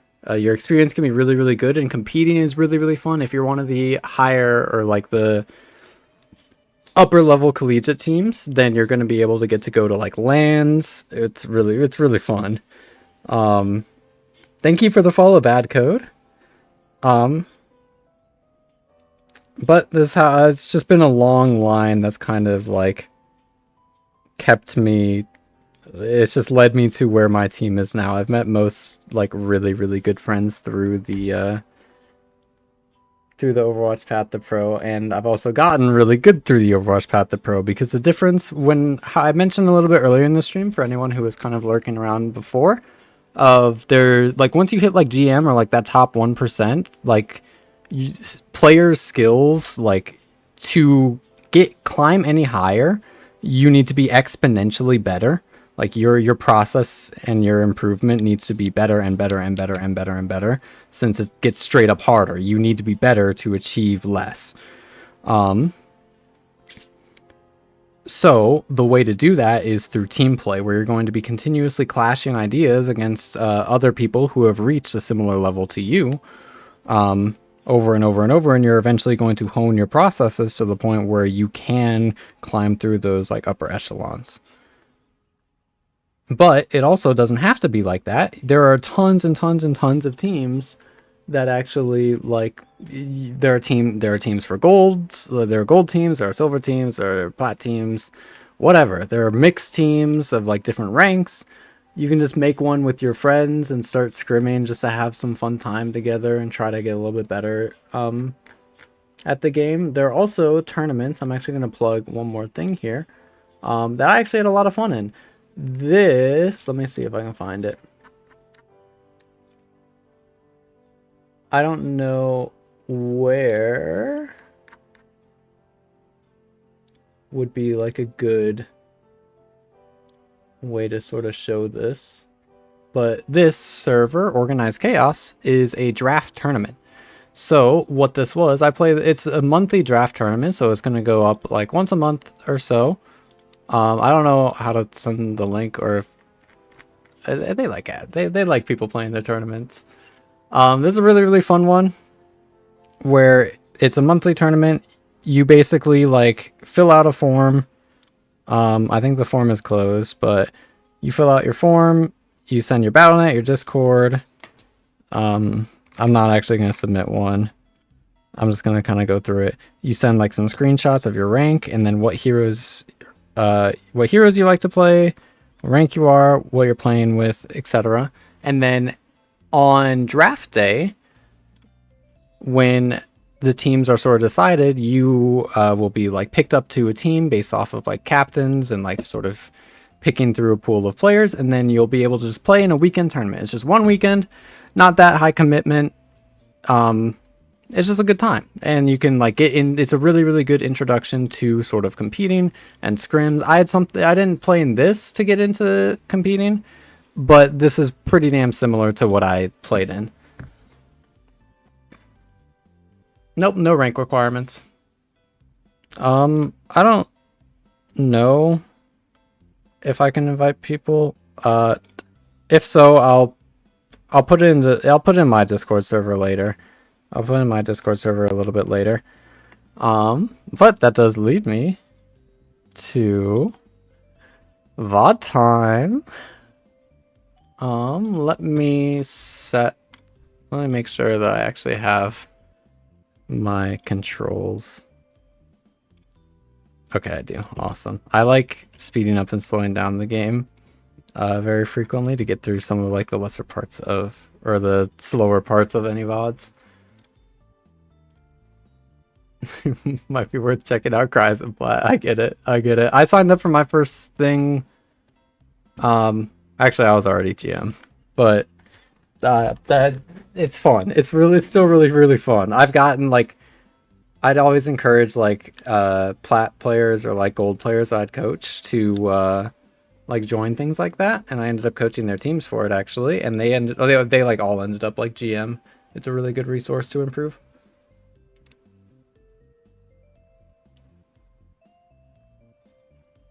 Yeah, Plat Diamond players do win that tournament. It's really awesome. Stuck with community colleges, so unless you get a scholarship on your peak Masters 3, then GG to stay out of school. Unironically, there are scholarships for like Masters players. Like you have to search a little bit, but there are like solid ones out there. There are solid scholarships out there. Mainly though, it's going to be based off of like your path to pro, or your like kind of like face it rep, like your community reputation, rather than like raw rank. Unless you're like in like champ or something, you can be masters and just like on like a face it open or like advanced team, and you can get good scholarships straight up.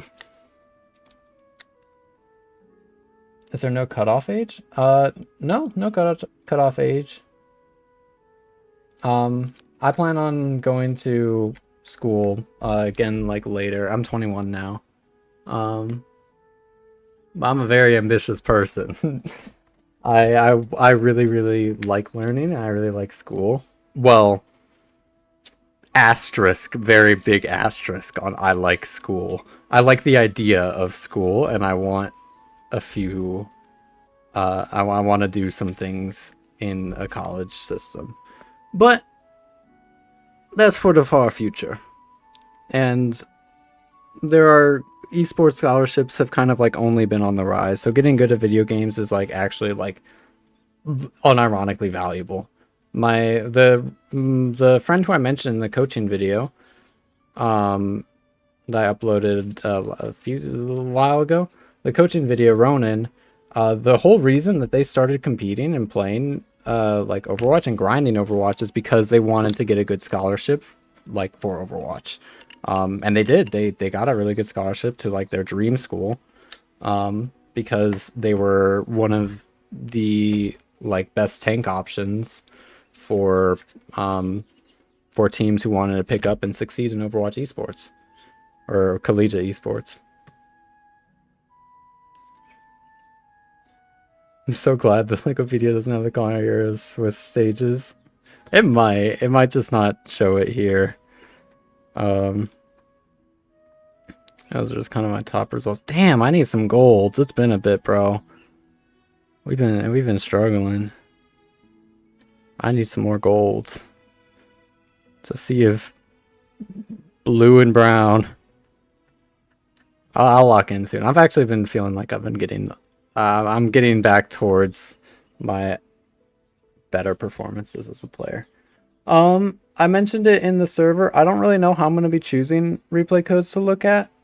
So I think maybe just a first come first serve. I think that I'll be prioritizing Twitch subscribers and then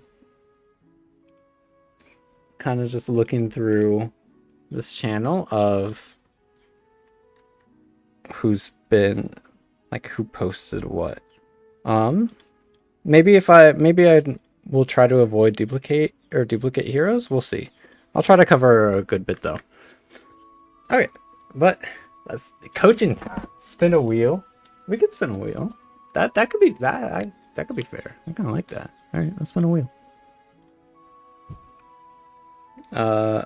What's a wheel? I think we'll do yours. We'll do Fomenco. Oh, that's easier. Okay. We'll do Fomenco first, and then we'll spin a wheel for the next ones. Put in the Twitch subs first, and then I'll go through other ones submitted if we have time until the I need to play Overwatch hits. Something I like to do whenever I go through VOD reviews is I like to put my game in borderless window and open up this little tool called Epic Pen, which just lets me kind of like draw on the screen, and it makes it very easy to like visualize ideas. So I'll just be drawing like a good amount of like arrows and shit as we look. But let's get into our first coaching thing. Oh my gosh. Yo, thank you so much for the 5 gifted, Nuclear. Well, damn. Thank you so much, bro. If you post a replay code, I'll get to that one. I'll get to the Nuclear cast or the Nuclear gaming replay codes. Thank you so much, bro.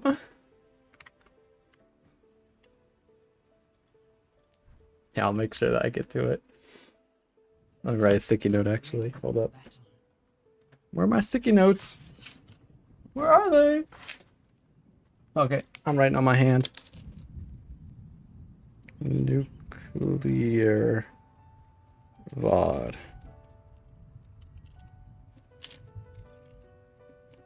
Bang.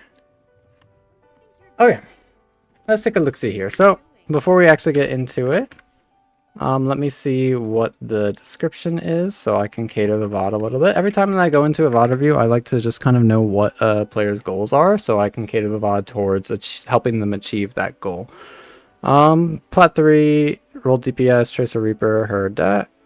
Overall since the start of season 1 and only years, 200 hours now, heard. Goal right now is a one-trick Tracer and climb the Masters. Okay, awesome. I'm putting a decent amount of time on Tracer. Feel like I'm starting to really get a foothold, but I make decisions slowly, which causes my execution to be a little poor. The timing is bad. I also really struggle on payload maps, but control and flashpoint you can play really well. Ooh, interesting. I think I see. I have a few ideas of what you could get caught up on already. Sorry, I don't have a pure Tracer vibe and I'm a little unconfident lately, which makes you leads you to swaps, even finding Tracer quite hard in some of these games. Yeah, Tracer can be very, very difficult in a lot of situations. Looking at their comp, especially if they're Ashe's hands, Tracer can be really, really difficult. So, since you want to be looking at your goal is to get to Masters and climb like one trick and Tracer, that is very, very okay and super, super, super doable. So, with your ball, actually, I'm actually going to watch for just a second before I start mega babbling. I'm just going to sort of like note things that I see. I'm not going to go perma 1x speed, or I'm not going to go perma 2x speed, but as I get just kind of like a feel for some of the fights, I'm going to be looking through them at 2x. You don't have to be doing this for anyone who wants to be self-auditing or coaching. I've just done this a bit. Do whatever is comfortable for you.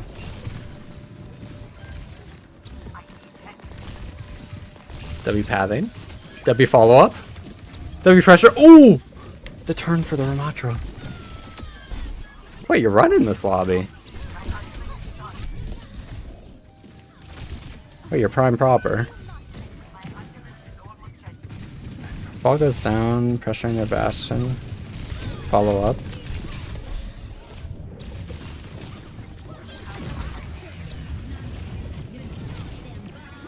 Okay. I think I'm starting to see two things that I'm going to elaborate on them, but I'm just going to tell you, like, say sort of what I noticed so far. I think that your pathing on the last, like, 2 or 3 fights, playing around the high ground and how you're initiating has been really, really good. I think that it might be, on some engages, it might be difficult to see or exactly like what the goal is, or remind yourself constantly of what the goal is, which I might be talking about as I see a little bit more. There are a lot of ways to go about VODs. How I personally like to go it is I like to... A lot of coaches can kind of like... Or a lot of coaches start VODs by sort of going like fight by fight, talking like per fight. I think that it's more efficient to see general trends rather than just kind of talking about like super specific and going like one fight per one fight, because if there's a consistent issue that's losing you some fights, I like to talk most of my sessions about that issue rather than just kind of like info dumping about the game, because I like giving players really focused direction on what to improve and how to improve it, rather than just info dumping about the game, because there's so many resources out there. Yo, thank you so much for the gifted Sade. I appreciate it. Played some cast too. That's okay. I'm gonna be focusing on the Tracer though, since that's your goal. I'm gonna look a little bit more. A little bit of Reaper. If you're on Reaper for the rest of this, that's okay. Just a little bit curious. Alright, let me watch 1 or 2 fights on Reaper, and then I think I have some notes.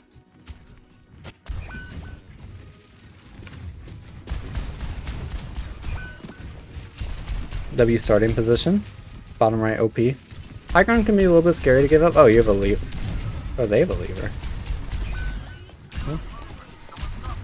Oh, there they are.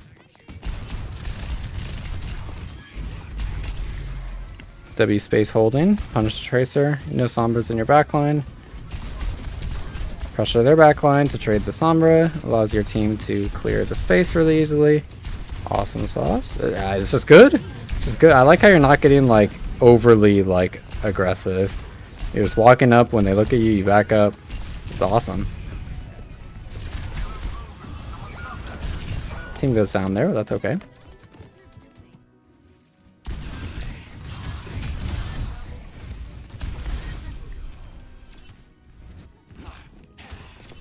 Watch one more fight. You just TPM Blossom? Yeah, okay. Awesome. Put the Blossom on the cart. Punish their supports for being too far up. Cast a Ramattra on their kite. I just want to see how you approach this.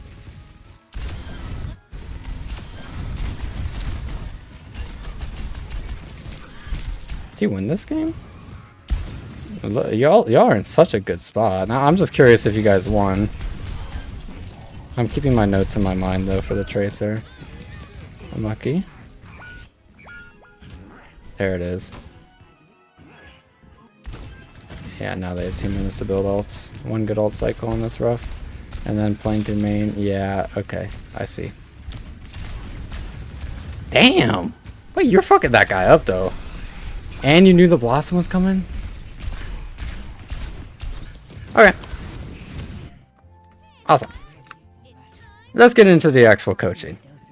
I think I understand a little bit. So main thing that I want to be sort of trying to talk about a little bit here is I want to really hone in on 2 aspects or 2 ideas I think that you can implement that will help with some of your consistent issues of I think the main one that you should be continuously asking yourself, you are going for really good plays. You are putting yourself in really, really good spots and actually enabling your team and your own value and denying the enemy team very consistently. But I think that the big question that you should be asking yourself every time you're looking for a blink is like the what. So what are you trying to accomplish off of a play? If you can answer this before you can blink or before you like commit in, you will be in a really, really, really good spot. So I want to talk through a few examples of what I mean by that and how the what can sort of help you. So this one is a pretty good one of what you are trying to accomplish is you want to be following up on your Wrecking Ball slam because you see like some targets who will go up into the air. You don't make this mistake again, but blinking through main is going to make it very hard to follow up on plays like that. But for the most part, until the very end, you actually take your engages through really, really good positions on the map. So you were trying to follow up on your Wrecking Ball engage, but you overcommitted after like the enemy team started to look at you. So with this play, what you're trying to do is follow up on the play with your Wrecking Ball, and there's a really, really small thing here. And this is why I really want to hone in on what are you trying to accomplish, because answering this question consistently and then catering your gameplay towards it is going to be what increases your value a ton. So if your goal is to follow up on the Wrecking Ball engage and the slam, you can be predicting that the slam is about to come out and you end up using most of your clip and most of your damage in a way that does not accomplish what you're trying to do with the play. You swinging out in that bottom area and waiting for your Wrecking Ball to engage is a really, really, really good play, but what you were trying to accomplish is kind of negated by how you did it, because you weren't able to get nearly as effective value as this slam comes out. So as soon as you actually end up reloading, or you're done with your reload, the Ashe is already outside of your effective range. They're already in the air. They just got packed by their Brig. The burst damage is not anywhere near your the burst damage isn't like anywhere near your, like, as powerful or as potent as it could be. You don't have a lot of experience with a ball. That's okay. Yeah, no, I completely understand.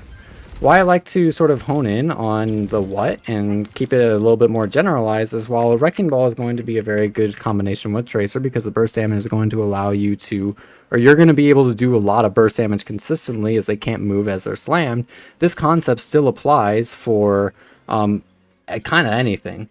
Of if your Doomfist was taking attention, or if your Ramattra was trying to step, and the what you were trying to accomplish is you wanted to zone their backline or pull attention away from their, or you want to pull the attention of their supports to enable your tank to step, or if you wanted to try to find a kill. The what is a really important thing to hone in on, because you're making good ideas and you're actually like putting yourself in really good spots to accomplish it, but you're not exactly able to follow up and or complete what you were trying to do because you get distracted by some other things, which will actually be really good, or a good example will be this next fight.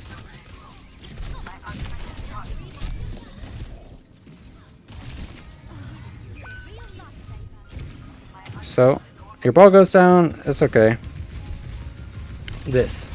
So what you're trying to accomplish right here is just take attention away from the Bastion, but as their Bastion goes low, you want to be trying to clean up the Bastion. And that is awesome. I think that you go about it in a pretty good way, but staying focused on what you are trying to do and constantly reminding yourself in the back of your head what you're trying to do as you go for plays is going to allow you to come to the conclusions easier of if whatever you're trying to do goes wrong or is no longer possible. With this rally is what this rally does is it stops your play from actually finding any effective value, because it makes it to the point where you can't out damage the healing that the rally is going to do. There's way more effective HP in the general area, and the Discord is going to be basically like removed because there's Zenyatta needs to like fully back. What you were trying to accomplish with the kill on Sebastian is no longer an option. So as soon as the path towards the what you're trying to do is dead, abort. Get into the mindset as Tracer, because this is going to be one of the most important aspects of Tracer, is you can go for a lot. High mobility, this concept applies to almost every single high mobility hero, because you're going to have a lot of options as to what you can be doing, but you're going to be weaker in what you're actually doing and when you go to do it. Because if you have high mobility, or if you have high mobility and you have really high numbers and ways to execute plays, it's going to just be broken. That's why Cashin is so strong. So Tracer, as a kit and as a hero, is going to be a hero that will have a lot of options at any given moment, but you won't be able to consistently find kills or like accomplish a lot of like big like plays often, but you're going to be able to go for a lot of them based off your mobility. So the habit that's really important to develop as Tracer is knowing what you were going for and then aborting it as soon as you can't accomplish what you're trying to do anymore. So the mistake here is there's a really good play, amazing, awesome play to start with, and as soon as then this is value in and of itself. Them being forced to rally is all of the value that you could ever want. they are responding to your play and what you're trying to do because they don't want that to happen. So as soon as this rally gets popped, recall like immediately. I know this is very, very micro, but the concept applies in both macro and micro for what you're trying to do. And I'll actually get into that a little bit later. But the thing that I think would be most valuable for you to focus on based off of this replay code is focusing really hard on the what you're trying to do. And then also when... Ew! Wait, how did I see that? Ew! What the hell? Okay. Yeah, focusing on living is really good, but a very big habit or a very big thing that I see with Tracer players is that once they start to focus on living more, they end up they just stop going for plays entirely. They'll see like, oh man, I'm just dying so much, so I'm gonna start playing really passive.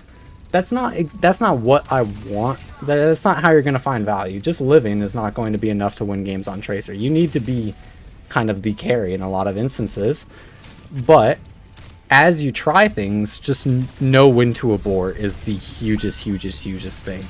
As well as focusing on what you're trying to do, giving yourself a clear goal in moment-to-moment situations will make it very easy for you to stay focused and not get distracted in any like sort of messy fight. That idea applies to basically all of Overwatch, and especially team play. Knowing what you are trying to do is insanely valuable. So you're trying to kill, awesome, W. Maybe like not optimal, but this idea is phenomenal. What you wanted to try to do was follow up and kill the low HP Bastion, and as soon as it was done, you're out. As soon as you accomplish, or if whatever you're trying to do is not able to be done, you're out. And that's awesome. And now you have all of your cooldowns, you have your HP, and you're safe to go for another play very shortly. So you take the space around them. Your pathing is really good in almost every fight except for the first one. And you end up pressuring and taking some attention away from your Wrecking Ball. So this is another sort of instance of why when I was watching this, it feels like you need to identify what you want to do really clearly. Because you take the space, you're putting yourself in really good spots, but I can't tell exactly what you're trying to accomplish here. Where you follow up on the ball hit, which is awesome, and then you're backing out as soon as it's done, and that's fine. That's super fine. Kind of sucks that you weren't able to get like a kill off it, but whatever, it's gonna happen. But as you stay here, it makes me sort of like wonder, what are you trying to do? I suppose care for your Ashe, but you don't necessarily have the resources or CDs to really go for a play, and their team is getting like super active. Again, like we were talking about on first point, you got a ton of value off of following up on that play. They just use like their Ramattra ult, they use all of their cooldowns. If you're able to live and play for another idea a little bit later after what you were going for initially wasn't necessarily a play, or wasn't able to be done, then it would allow you to really just frag out later in the fight. No, yeah, I'm taking a look at chat again. I babbled for a while. But Reaper, very similar concepts to Tracer. It's awesome. Actually, I thought the Reaper is pretty good. This one's gonna, my notes for Reaper kind of differ a little bit from what we've been talking about on Tracer, because the Reaper's just able to kind of just like sit there more. What you're trying to do is hold this bottom right and pressure their backline, and goddamn do you do it. It's awesome. But as their backline walks up, what you're trying to do is pressure and take attention away from their front line, or kill their Brig. Just pressure their backline. If you get a kill, awesome. If you don't get a kill, oh well, that's fine. But this timing is really good. Like really good. If you watch it from overhead, your pressure onto their backline makes it so that their Sombra is much easier to be killed, and their Ramattra is very low. Their Ramatra's armor is, look at the HP. Effectively, you did that damage. because their supports weren't able to heal the Ramatra, they weren't able to care for the Sombra. They had to spend all the attention on you and keeping themselves alive. So it's a really, really, really good play. Awesome play. And you're doing it really well. And as soon as you can't really sit there anymore, you just start to back up, and that's awesome. You play this fairly well. My note is that you get scared on second point because the game is going kind of wrong. Which is another thing that I will actually get into in a moment of why I think it'd be really good for you to focus on the what you're doing in each moment to moment. Because if you're able, how do you know what to play for? Sorry if it's a broad question. No, it's a really good question. Knowing what to play for is going to be your, knowing what to play for is going to be what your intuition needs to come up with in moment to moment based off of your experience. So I made the video about it. What's it called? I go into a lot of detail about this concept in one of my theory videos. This one. I'll put this in the chats. But knowing what to play for is going to be the kind of the entire goal of bettering yourself as a player. So there are a lot of ways to go about it. You can be trying to play for like your mechanics. If you think that you can pull like a play off mechanically and you can find value that way, then that's awesome. And if you've historically been able to find a lot of value through a play, and you want to try to continue playing for it, or if you think that you can do a similar play in the situation that you're in now, that would be awesome. There are a lot of ways to approach what you want to be playing for, and I can tell you on a really like broad and general perspective of what you want to be playing for in each moment to moment, or even in like each comp matchup, etc. I can tell you the theory behind it and based off of my experience, but ultimately you are the one who's going to need to figure out how to know what to play for in each game. So how to do that is you need to be thinking and coming up with ideas on things that you could play for and then trying them out. Unironically, just try plays out. Trust your gut. If you think that you can be pressuring their backline, and if that's what your gut's telling you will win you the game, go do it. Go do it and then think about it. Reflecting, trying out things and then reflecting on how they actually happened or how they worked out. If it won you the game, if it won you the fight, if it lost you the game, if it lost you the fight, or if it had some sort of impact, is going to be the essence of improvement in Overwatch. So I can tell you the information straight up of like in this comp or in this comp matchup, you as Reaper want to just be perma pressuring their backline because their Ramatra is going to be the biggest threat to your team on the point. If you're able to stop their Ramatra or their Sombra from getting care and walking down your Cass or your Kiriko or marking out your Wrecking Ball, then you're going to be in a really, really good spot. So you pressuring their backline in this low cave area is amazing. It's awesome. Since you're not going to win the raw 1v1 against their Ramatra, if they're getting healed, but the rest of your team has a really good chance of poking them out on the point, and you maintain control over the objective if you're zoning the heals coming into it. And your Wrecking Ball is just going to do either similar things. Generally, what you want to be playing for can differ sometimes. If your Wrecking Ball is zoning the backline, then you could play to shoot the Ramatra on the cart because somebody needs to pump in damage to it. But if your Wrecking Ball is shooting the front line, then you can just be pressuring the back line, etc. It'll change moment to moment.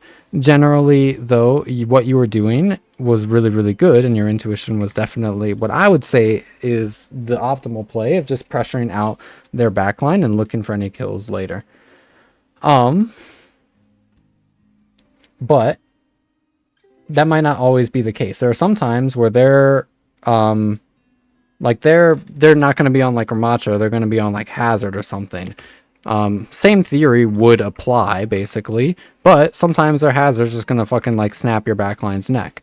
So you need to adapt and think to yourself, okay, what if I tried to play to shoot the Hazard early instead of the backline, where even if they're getting healed up a little bit, it'd put enough pressure on them to the point where they're not just perma killing my backline. The essence of improving as a player is the process you take in which you figure out what you want to play for based off of your own abilities. So I know that's kind of a broad answer to the. I mean, it was a broad question and it's a broad answer, but that's my core like idea. I think that's really important for players to actually put together their ideas on what they want to be playing for. Though don't be afraid to spark ideas from other places. If like a coach like tells you, oh, you can be trying to play it in this way, that's an idea that you can try to play for. I just think that it's really important to encourage players to spark ideas themselves and try out ideas themselves, because Overwatch is a micro-based game. Ultimately, it'll come down to your instincts. It'll come down to your intuition in the moment-to-moment game, and sometimes a lot of the things that are quote-unquote correct in theory aren't going to be what wins you games. And to be a really good player, and to have just more fun playing the game, you don't want to be solving like the math textbook. You want to be playing Overwatch. You know, you don't want to be saying, "Oh, this comp matchup always wins through this play style, etc." Because it's not going to be the case in a lot of ranked games. It just won't. So that's my answer to the knowing what you want to be playing for. Thank you for the follow, Meshiom and Icicle. I appreciate it. You want me to go Giga Micro? No. Oh, we got some codes to look through. And then here, this really good topic. So going back to how we started this VOD and knowing what you want to play for, what you want to do.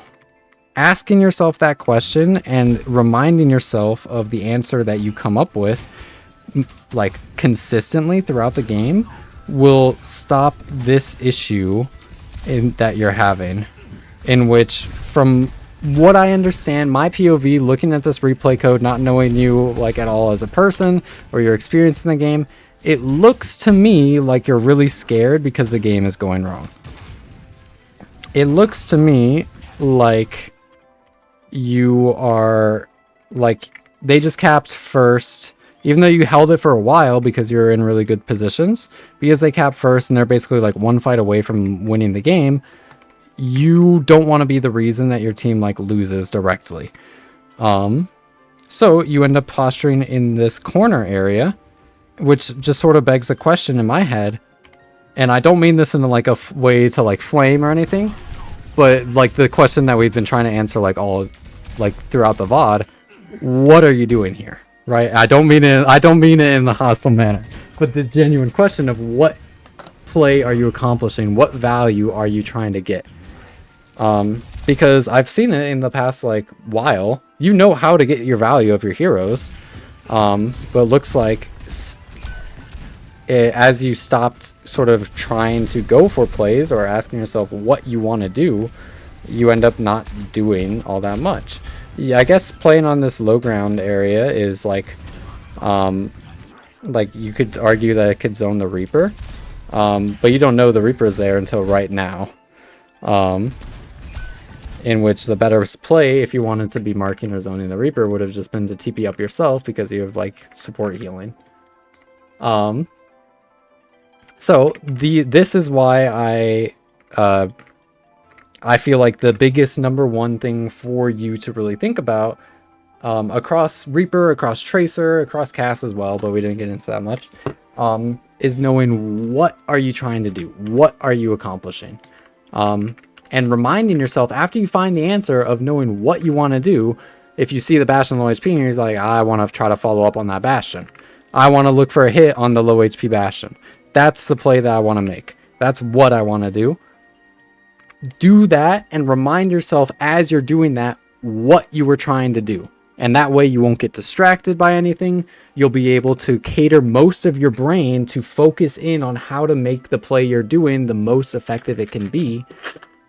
As well as in moments like this where there's a really tense situation, you're one fight away from losing the game, you put in so much time into trying to win, it will help you break a lot of the nerves by giving you a central focal point by asking yourself, what do I want to do? What do I want to do? And it will guide you. It'll prompt your brain to start thinking about plays that you can make. Since I think from how I was watching, like the past rounder and a half-ish, you know what to do. The plays you were making were good. They were damn good. That stick on the tray, you were running this lobby. You just got to trust yourself, and the way to do that, and the way to consistently prompt thoughts for yourself is asking yourself, what do you want to do? Most of your time is on his game. Yep, okay. That makes sense. That makes sense. But also will fix a lot of those sort of like habits if you're constantly asking yourself what you want to do, because you know Reaper you're not hitting any headshot. You're not one-shotting anybody at that range as Reaper. That's not how that goes. I think you know how to play, but you just got to continuously ask yourself what you want to do. That's sort of what I get from this VOD. On Tracer and on Reaper, that would be the #1 focal point that I would recommend. Some very, very micro things, but I think that if you focus on what you want to do, you're going to be able to find the solutions to clean up your own micro. But I think that would be a good place to close that VOD. I hope that was helpful. That was the first one. Foman Co. That's the first VOD on the channel. Hope it was helpful. Give it a whirl. If it feels good, awesome. Glad that does, or glad that would. And if it doesn't, don't be afraid to drop it. I am but some random 21-year-old on the internet. If it don't take my word as gospel. I have a lot of hours in this game, and I like thinking about how to best help players, but not all advice is going to help all people. So don't be afraid to drop it if it doesn't feel good. Continuously asking yourself what you want to do. But let's get into our next one. Actually, let me look at Nuclear. If Nuclear posted one? Yeah, there it is. I will do Nuclear. I'll look at the Nuclear code, and then I will be spinning a wheel for other ones in the channel. Where'd it go? There it is.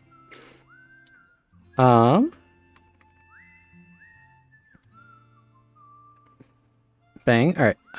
Plat 5 tank, mostly only playing Sig. I like the idea of playing support and being the backbone of the team. Confused as to why I'm doing so bad as a support so much when I play much better on tank. Looking to get up to plat with your team. Thank you very much. All right, awesome. Rank rounds 4 support. Awesome. Nice game. Ready for battle. Well, I guess let's watch game. Sloppy Toe 86. That's awesome.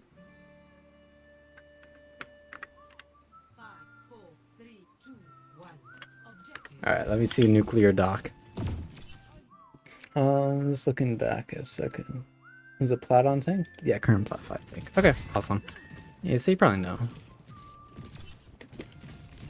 Again, I'm just gonna start by just sort of like looking through some fights really quickly, and then I'm gonna just look through some fights really quickly while taking some mental notes, and then I will give kind of my cohesive approach fairly soon. But until like I kind of replay from the beginning, I'll just be kind of like babbling.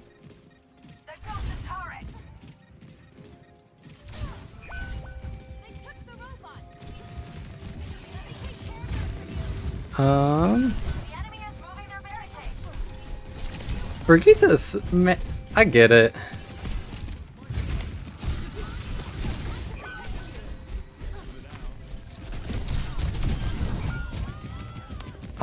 Quick question if you're in the chat, Nuclear. Is your hero pool, are you mainly leaning into Brig? I'm gonna talk about how to play Brig here, but I'm just curious. This is fairly hard here. Brick is fairly hard here.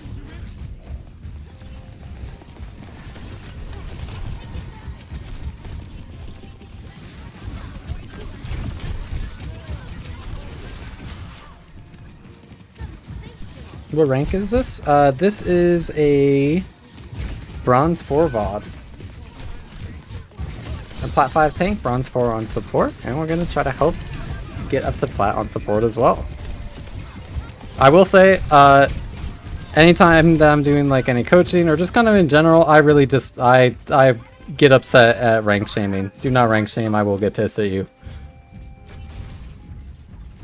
And it's like, I won't even like acknowledge it. I'll just be kind of like a timeout or a ban or something. I'm not very like super passionate, or I don't like have a lot of things that I like really like feel strongly about in terms of like community like management things right now.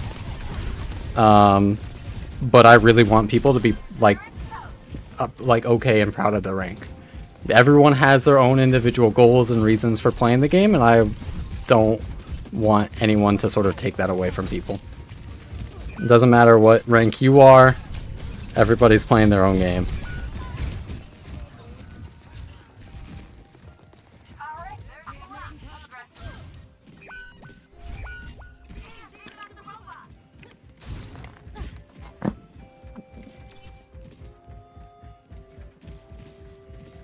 I might look at some duplicate heroes. It'll probably just be a wheel spin.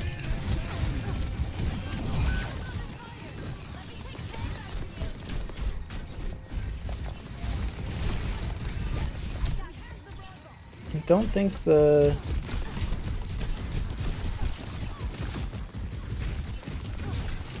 I don't know if... Only some bringing on it. Okay, got it. Heard that.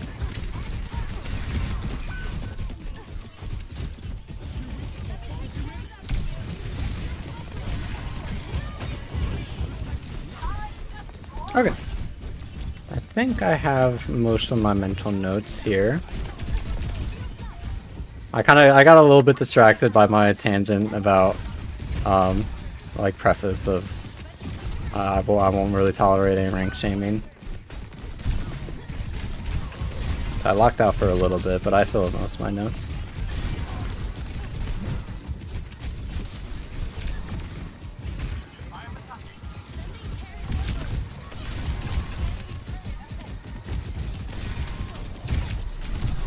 That's pretty chill. Let me look back a bit, actually.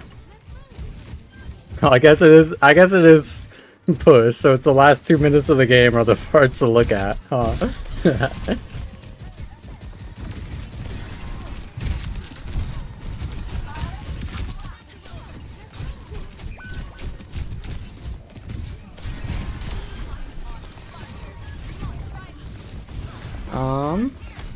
Chilling in the center area, your team's finding a bunch of frags, awesome sauce. Moira no fade, you look for a chase with your whip shot.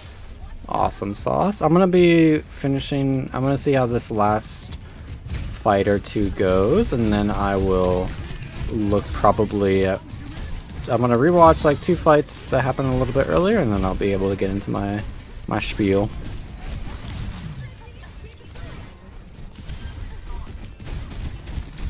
Drawing on the point, awesome sauce. Kind of sucks that you had to use both rally entry, but oh.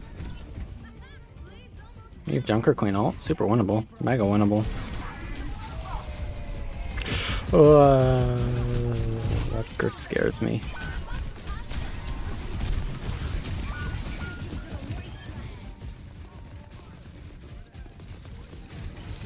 Oh, so close. So close.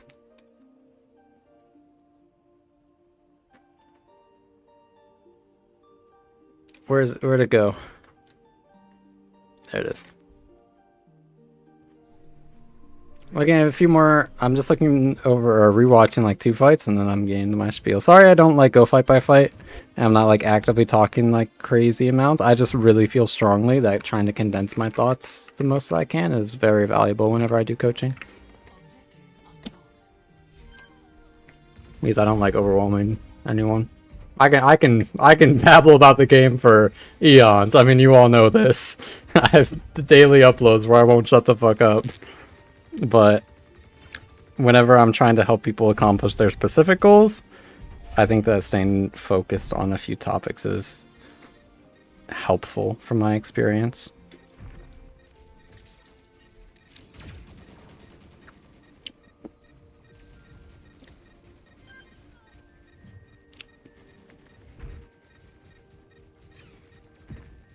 Yeah, okay. There it is one time. See two. It happened a few. I'm just trying to note some specific examples.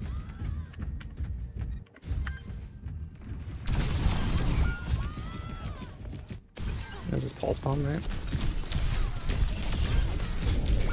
Yeah, okay, happens.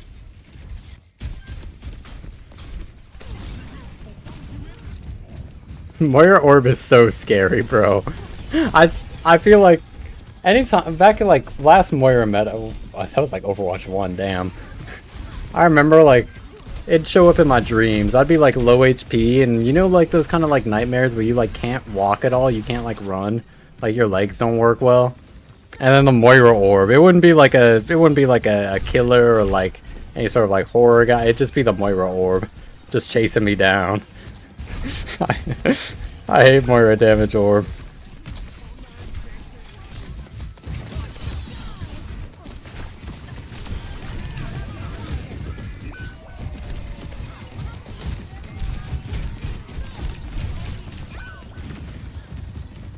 Kind of like scale as the game goes on. Your worst nightmare on Tracer? No, I get it so much.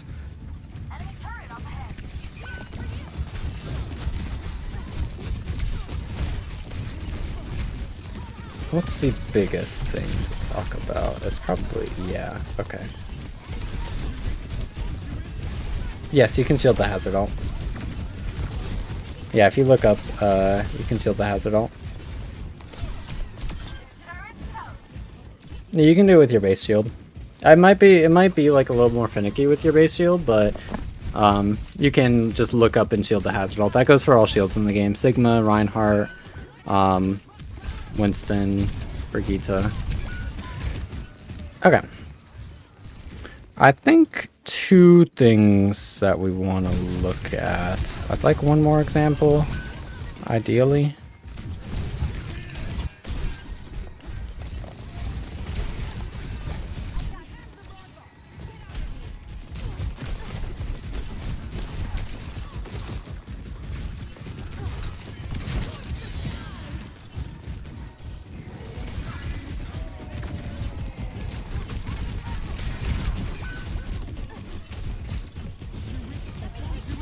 Yeah.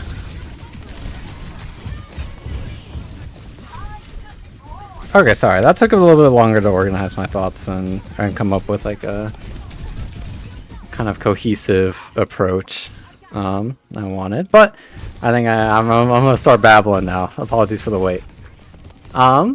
So looking at this code in the Brigitte, I think that you play this overall fairly good.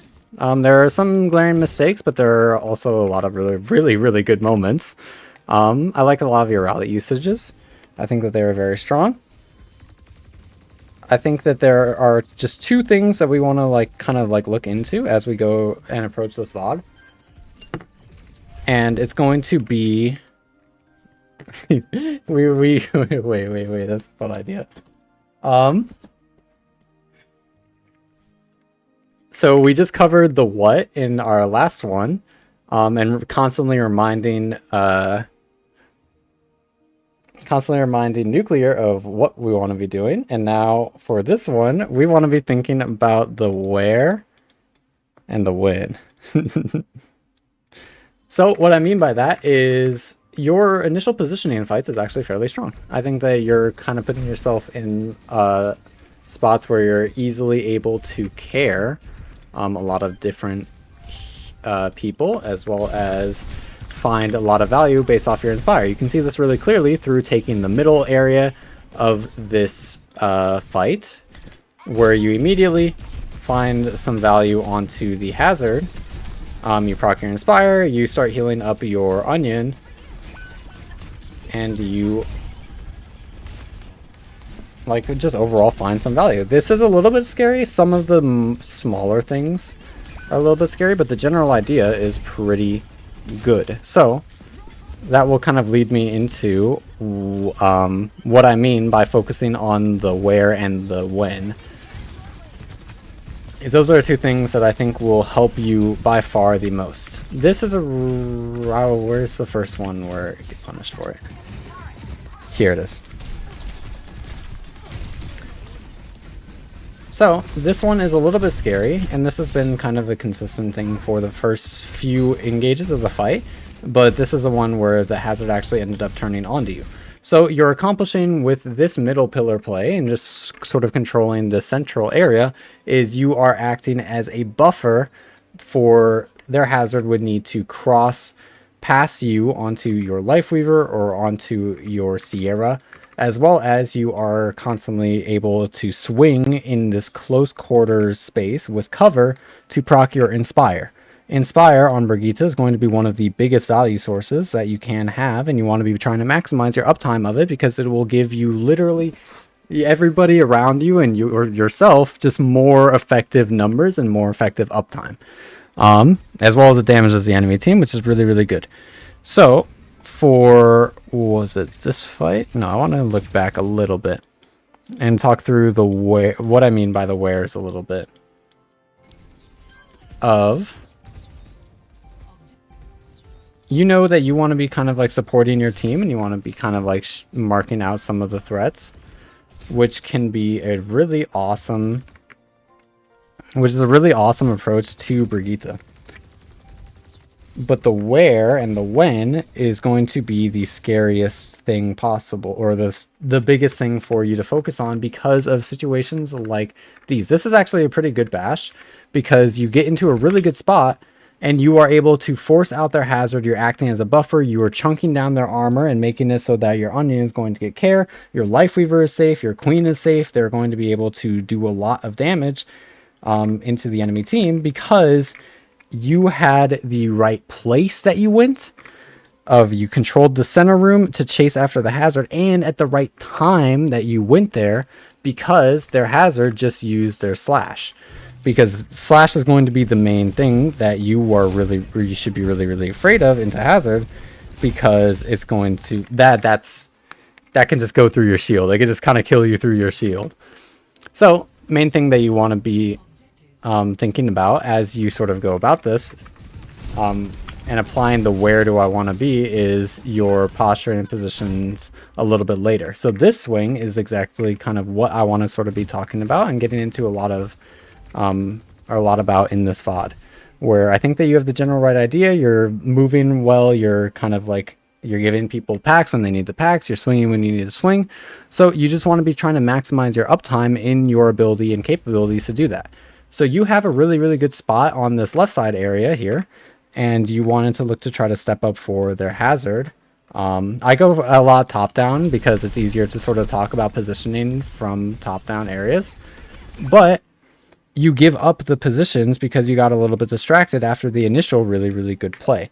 So the question is, where do you want to be? And the cheat sheet for Brigitte, especially in any close range melee based hero, is it's going to be in closed space. And what I mean by closed space is you're going to have cover, or like fairly solid and consistent cover that will block you from the outside. So that's why this middle area, it has this pillar, it has this wall, it has a bunch of walls around it, and anyone who wants to be swinging and shooting you as you kite around the corner is forced to be in very, very close proximity. That is closed space.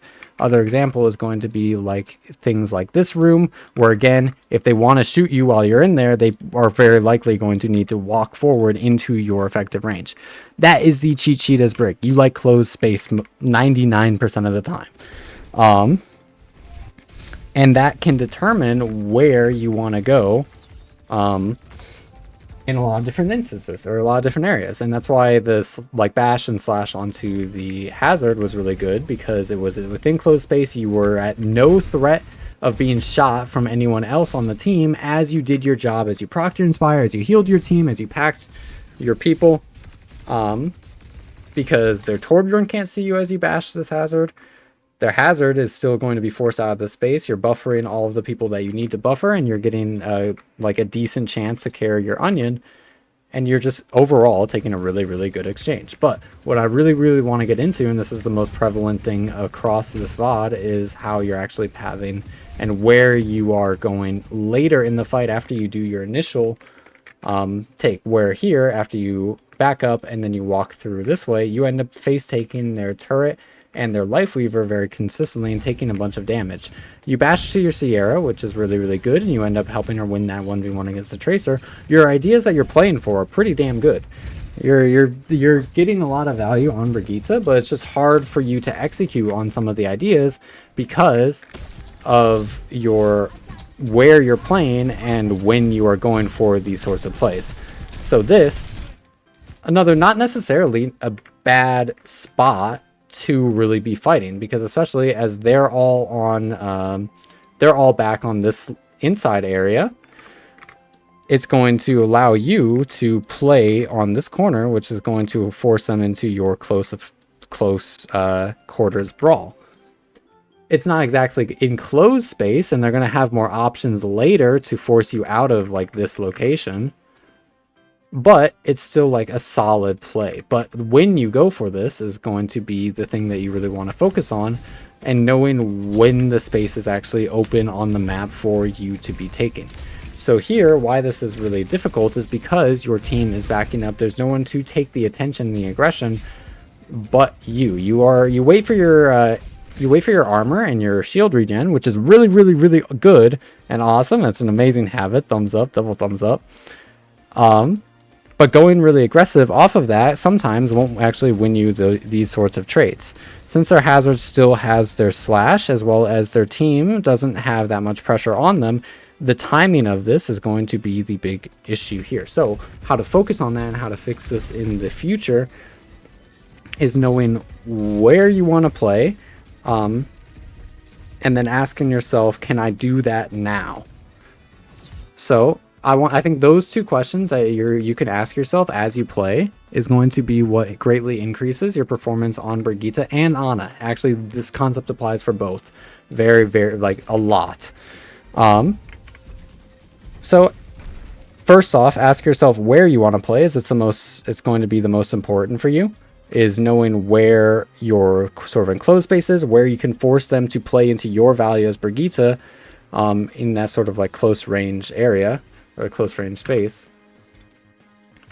And then after you find out where you want to play, ask yourself, can I go there now, or is this a good time to play there? Because it will fluctuate as the game kind of goes on. This concept is kind of very broad and a little bit more general, but it ties into a lot of other aspects about Overwatch, and this will also help you with your tank gameplay as well. Because it's clear, like, you're going to really good spots. It's just kind of, most of the time, like in the mid fights or when you start to get distracted, your brain gets a little bit like overloaded because there's a trillion flashing colors on the screen. It gets a little bit harder sometimes to actually maintain the good positioning and rotations to good spots because you're not exactly focusing on it. You're focusing on some of the other things. But the most important aspects of your kit right now, and the most, I think the best or quickest way for you to improve is going to be consistently finding the spots that you want to play as the fight progresses. So let's do I'm going to do a little exercise here to sort of demonstrate how I would go about it. The enemy team has their tree up, so I don't want to be playing up onto the cart and brawling in the close range right now. And you have the same idea, which is really, really awesome. So you end up turning around, maybe trying to find some value onto the Tracer, since you know that you can't get any brawl value, even though the enemy team is kind of forced to sit on the cart. But your Queen walks up and looks for their ultimate ability, which is the time that allows you to get really, really active. It is awesome. This is the right timing, this is the right space for you to walk. So you sat there, you waited, you knew where you wanted to be, you knew that you would like to just sort of like swing onto the enemy team. Huge whip shot, actually. You know you want to get active there, but because they have an ultimate on the ground, it's going to be way harder for you to get active in that space that you want to be at that timing. So you wait, and then you have a trigger, you are able to go, you go for the right timing, and you get a bunch of value from that play. You can see here from a top-down perspective, you earned so much of the space by controlling and following up on your Junker Queen ult super effectively. Now their hazard completely forced out. Their hazard wouldn't get nearly as low if you weren't swinging on them. And now their retake is way harder, as now they have to go through you acting as a buffer. Their hazard gets whip shot back, their armor is chunked, and now you just completely trade out the Tracer. It's a really good play because you applied the concept of knowing where you wanted to play and then waited until you could be there.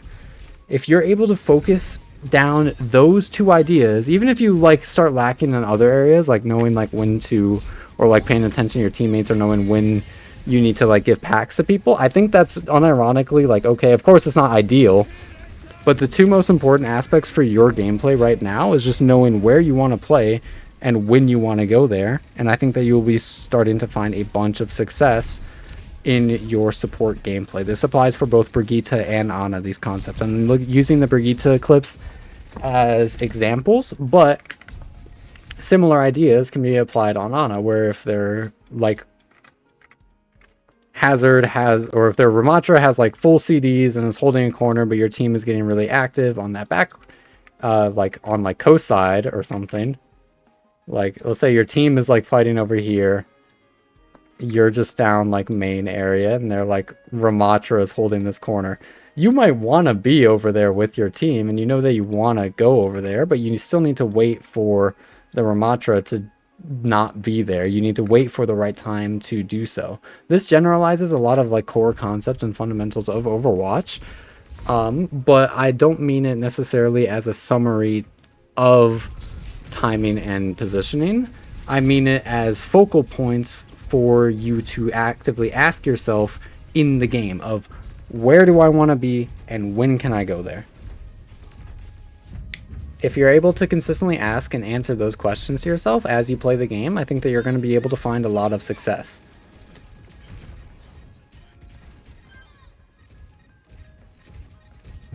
I haven't looked at chat a little bit. I'm scrolling through chat really quickly because there's another example coming up in a smaller.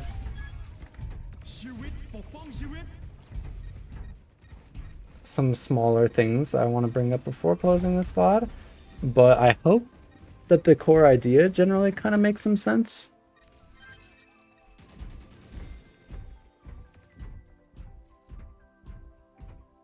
You have no clue what you're really doing. You literally see me thinking, what should I even do here? Do you think that, from my POV, it looks like you're like, your default, like your gut tells you to go into like good spots to start the fight. You're getting into really good spots to find your value to start the fight. It's just later in the fight, as like things start to happen, your brain gets a little overwhelmed, that you start to go for plays when you can't really make them, like here, where there's a bunch of things like kind of happening, and even though like fighting this hazard in this like sort of main area as your team like sort of steps forward is good, when their hazard has slash and when you don't have your HP, it's going to be really difficult. Primarily you not having HP is kind of like the why that stops you here from like super going for this play and finding like a bunch of success. But your actual like pathing is not bad whatsoever. You know, literally see me thinking, what should I even do here? I think somewhere in you, you know kind of like what to do if you're able to just find out where you want to be to do whatever you want to do and when you want to do it. You're gonna be good. I know I keep reiterating that, but I think that repetition is really good to sort of send in like a focal point. But if you use that bash to stabilize around this corner, like your team is still in a really good spot. Even after you and Lifeweaver die, your team has a really good chance of winning this fight.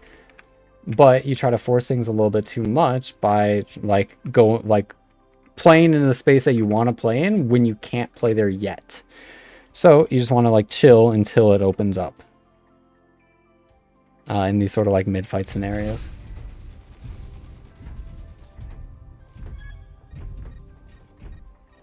I think that your next rally was a really good one, if I remember correctly.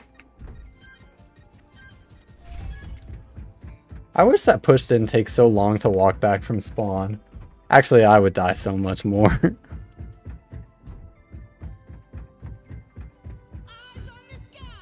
forwards.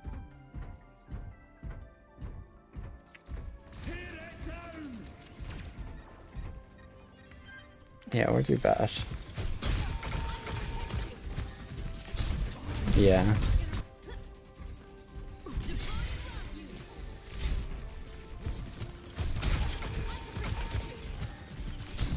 Yeah, you know what to do. It's just where to go to do it. You know you want to be fighting that hazard, but you don't know or you're not like putting as much of your brain resources as I think that you could be to figuring out how to get to a spot to do it effectively. I like the initial pathing towards the bottom right though. That was very likely to mark out a tracer as well as allows you to sort of pressure their backline if their hazard goes in, while still maintaining the LS of your team to give them packs. I think I covered most of the things I wanted to cover. I'm trying to remember the last like little thing. I know that there was like those two big things of like knowing where you want to play and then knowing when you can go there is going to be the biggest things for you to really focus on. But there's one more small thing I'm trying to remember.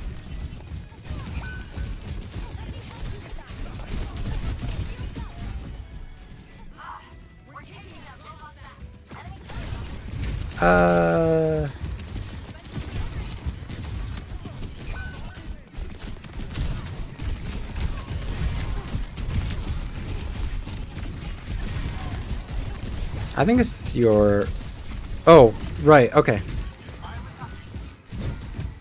Ties into what we were just talking about, the whys, or the where and the when of your bash is your biggest your biggest resource in helping with that. So if it's a little bit too hard for you to implement, just asking yourself the idea, or if it doesn't click in your brain, well, not hard. I don't mean it as like a, what's it called way. But if it feels yucky for you to be asking yourself sort of where do you want to play and when do you want to go there, through each fight, then I think a really good thing is just try to think to yourself, and it'll naturally tie into the concepts that we talk about, is how do I want to bash? What could the biggest value I could get out of my shield bash be each fight? Each time your bash is off cooldown, if you ask yourself, how do I want to use my shield bash? That will help you. That'll be another approach to solving some of these issues. That will, I think could help you quite a bit. I'd recommend asking yourself, where do I want to be and when can I be there? Over how do I want to use my bash, because getting a little bit more character specific means that it'll be a little bit less generalized as a concept, because you're not going to be able to do that on like Ana, you know. Even though the concept is the same on Ana and Brigitte here, if it's possible for you to think to yourself, how do I want to be using my bash, you're going to naturally start getting into good spots and being in the right spots at the right times. But if you're able to tie it just to your base movement, basically, and just apply the general concept to your gameplay, then it'll be applicable based off of any supports or even tanks that you would want to play, if that makes sense. So I recommend for you, Nuclear, for your Brig gameplay and how you want to be supporting, the things that you should focus on is asking yourself, where do I want to be? And when can I be there? And then like number them. Like answering the where you want to be is the most important part, and then the when is like it comes a little bit afterwards. But I hope that was still I hope that was still helpful. I know is a little bit more scattered, and I wasn't able to condense it down to 1 point. But I think that if you're able to get down 2 of those, or both of them, then you will be finding, I think, a lot of success on Brigitte. I would expect, because I think that you have the hands, you have the right idea, you have the right ideas on what to play for. But I think that it's just like kind of a mid-fight positioning thing and timing that holds you back in some of these fights. So I hope that was helpful, Nuclear. I think that will be the summary of it, though. Prioritize knowing where you want to play. And then when you can, ask yourself when. But prioritize the where. Awesome sauce. Why did it pause? I hope I don't get like exploded for this on YouTube. Algorithm is showing you the stream, it's telling you to get good. Damn. If you want to stick around, feel free. I'm gonna be streaming for still quite a while now. I'm gonna be looking at a good few more codes. I think we'll be getting into a good bit of coaching today, and then once I inevitably feel like I can't hold myself back from playing the game no more, then we'll probably be rotating to either I'll either be queuing in like high champ, or I'll be trying to one-trick Reinhardt, or I'll just be like playing like some more casual games.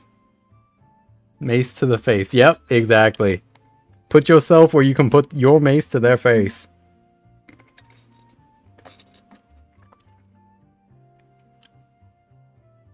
Yield to my shield.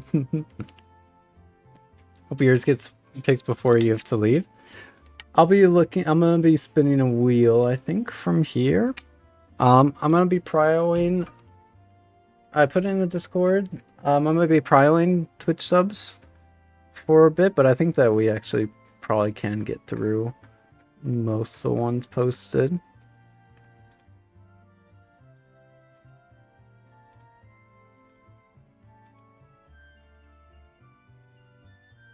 But for now, right, I'm taking like a 2-ish minute break just because I want to let my throat rest for like a second. I'm also gonna, am I hungry? I can't tell. It's so weird with the ADHD meds. I can never tell if I'm like hungry or thirsty. We'll be getting, actually, good time to set up the wheel. Random wheel.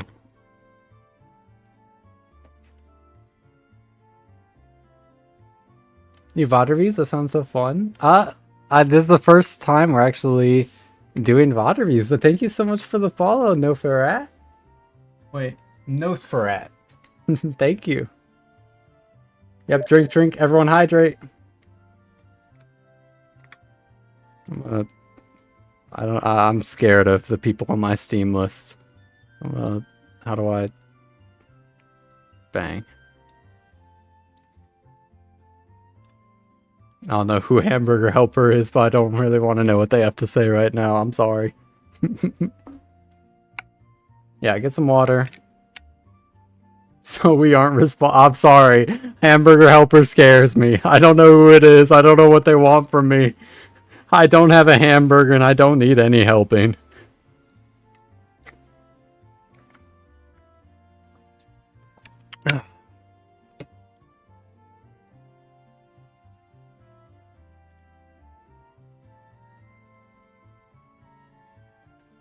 Alright, let me take a look-see.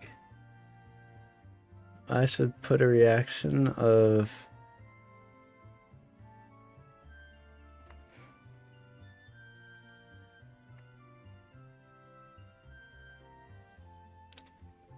I'll put the eyes emoji to show that I watched codes.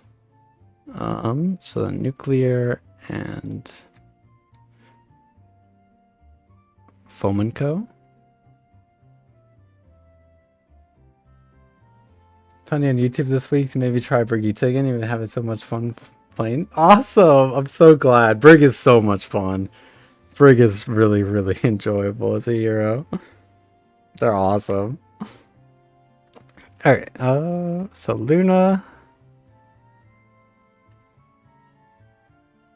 Probably do Luna Aster. Can I just copy it? Yeah, I can. Awesome.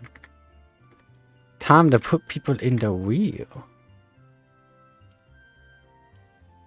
I'm gonna prio Twitch subs for now, but I think that we'll be getting through quite a few.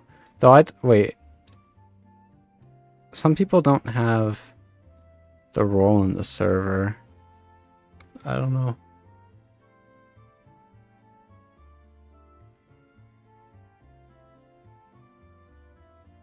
I don't know how to check. I'm sorry. I put in the announcements. It would be scuffed today. It's so scuffed. I'll figure out how to do this like properly a little bit later, or in a future stream. I'm gonna get through the codes that I can for now. Jade, selling the subs earlier today.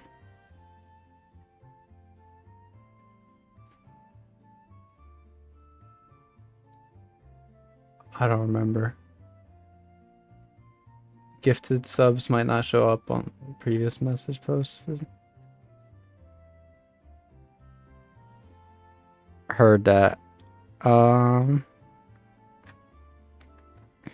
do the two in the with the roll for now.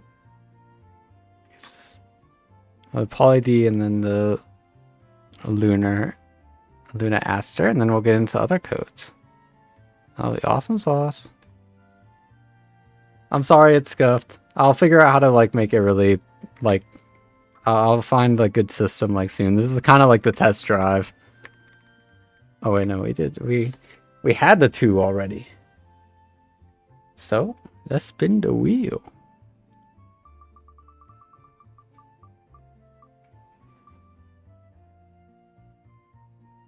We take a look at the Luna code.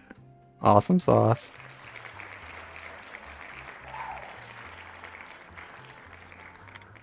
Alright, let me, actually I can just drink water and stuff while I skim through for a little bit.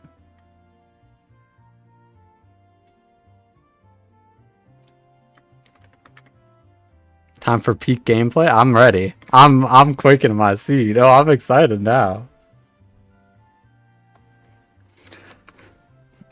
Alright, let me take a look-see at the little TLDR named Junkrat. Onron, alright. Don't really have any valid rank codes, so a quick play one's fine. Yep, that's fine. I've been playing Overwatch since February, falling in love with more flank heavy DPS. My goal is to learn how to play them so I can hold my own while I get back to grinding ranked. Just generally learning how to play the game better. Okay. Awesome. So flank heavy DPS, learning how to play flank heavy DPS. Got it. Okay. Alright, this game I feel like I did well numbers wise, but ended up not winning anyway. Deaths were fairly high, so I'm sure that's something I could have done better. Most of the issues I've most when it comes to this type of character. Dialogue, I'm not always able to tell when to get in or when to get out. Alright, heard. Alright, awesome sauce. Yep, no problem, Nuclear. Hope that it was helpful in some way. The VOD will be up on both Twitch and YouTube. So if you ever just need to like refer back to it, just feel free.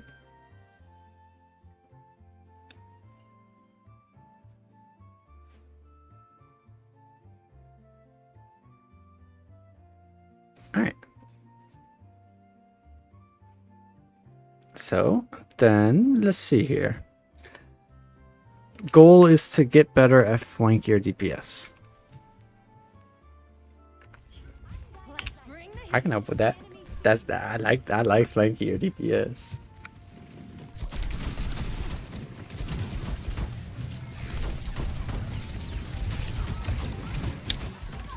Yeah, and I just like to skim through really quickly to sort of see. I like to sort of approach in a bit more of a condensed manner. I'm gonna keep reiterating this like almost every VOD. But I like to kind of like skim through early to look at common trends and talk about those rather than going fight per fight, because I can info dump all day.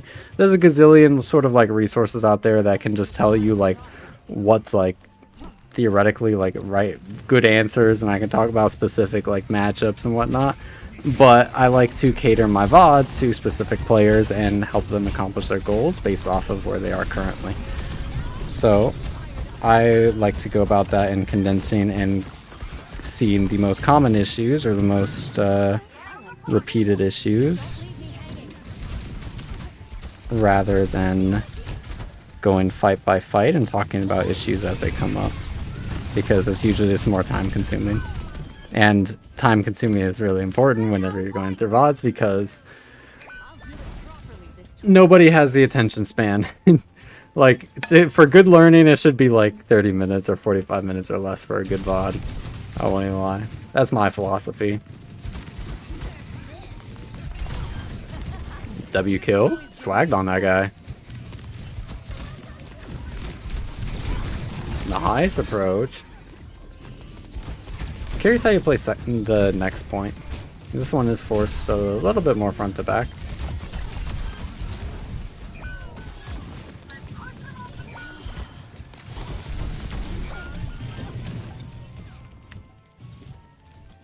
Oh, look at that one, man. I'm out of water. I need to fill up my water bottle after this one. Hold on.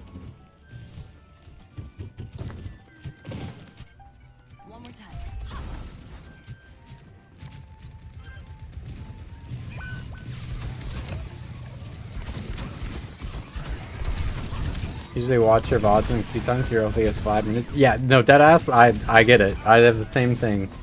The 5-minute VODs and queues are actually just like going to be like some of the best like educational resources like you give yourself ever. They're awesome.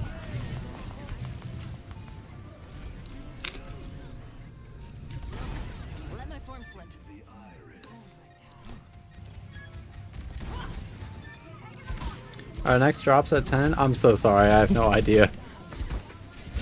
I turned on the button that like gives people who watch the stream drops, but I have no idea how they work. I'm sorry. I'm a mega noob when it comes to anything cosmetics or Twitch or YouTube. I just play Overwatch. 5, 4, 3, 2, 1.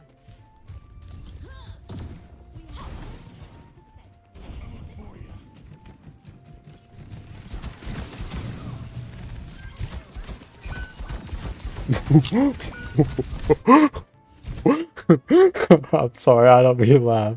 I just got really caught off guard by what happened in this fight.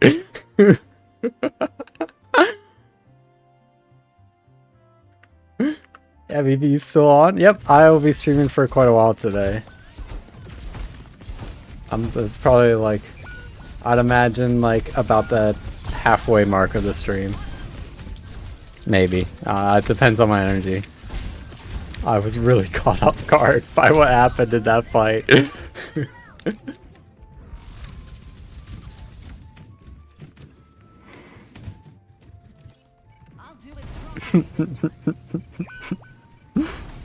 I love this game, bro. He just falls so fast. It's just so silly. Just falls so fucking fast. I don't mean this as flame. I've done this so many times. You can actually see it in one of my recent tournament games. I don't mean this as flame.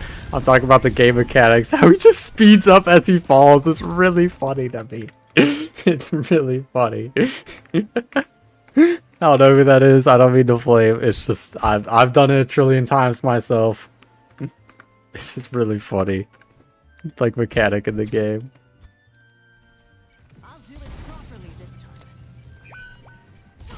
Okay. I think I've seen the general shtick though.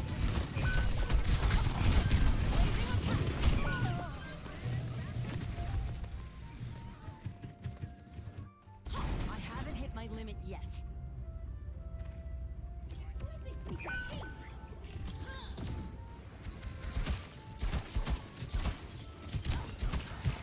This is a tough name though.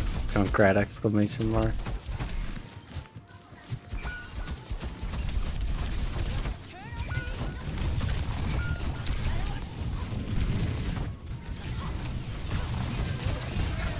Oh, you were so swaggy there. Oh, and the res? Oh, Transcendence. Unlucky.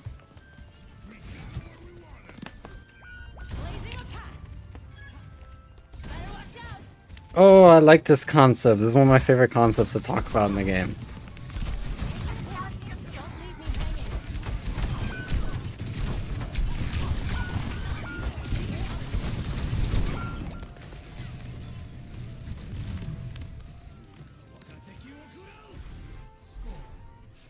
Well, there's actually two concepts that I might... Yeah. Okay. I think I know my approach. I'm gonna take a quick look at this last round because I'm curious to see how you play this.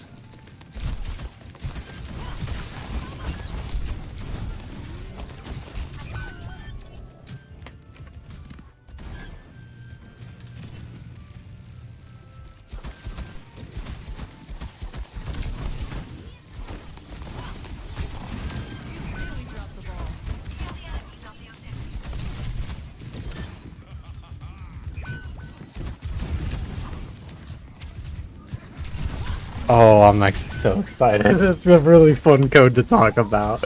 Okay. I think I see the stick. I'm gonna just see when you guys start losing this point.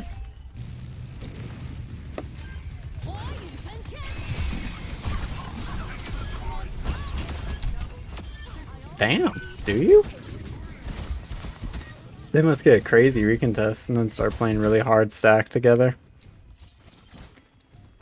If their Hanzo gets good Sonics on me. Yep.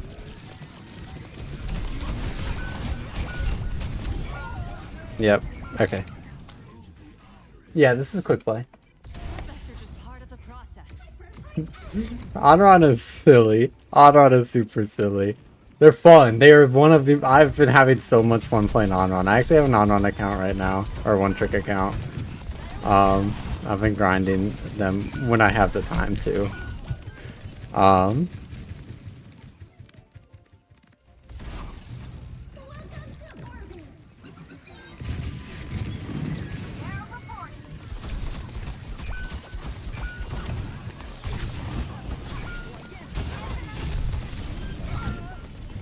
Okay, yep. I think I'm ready to talk. So I'm actually going to use the second point as most of the examples of what I'm going to talk about here. How do I summarize it? Because I'm just really excited. I low-key got like my tail wagging about this VOD. I think that I'm going to be trying to condense it. I'm going to spend like the first few minutes talking to make it as simple as possible and applicable as possible for the player. And then low-key I'm going to info dump a little bit because it's a really cool topic. How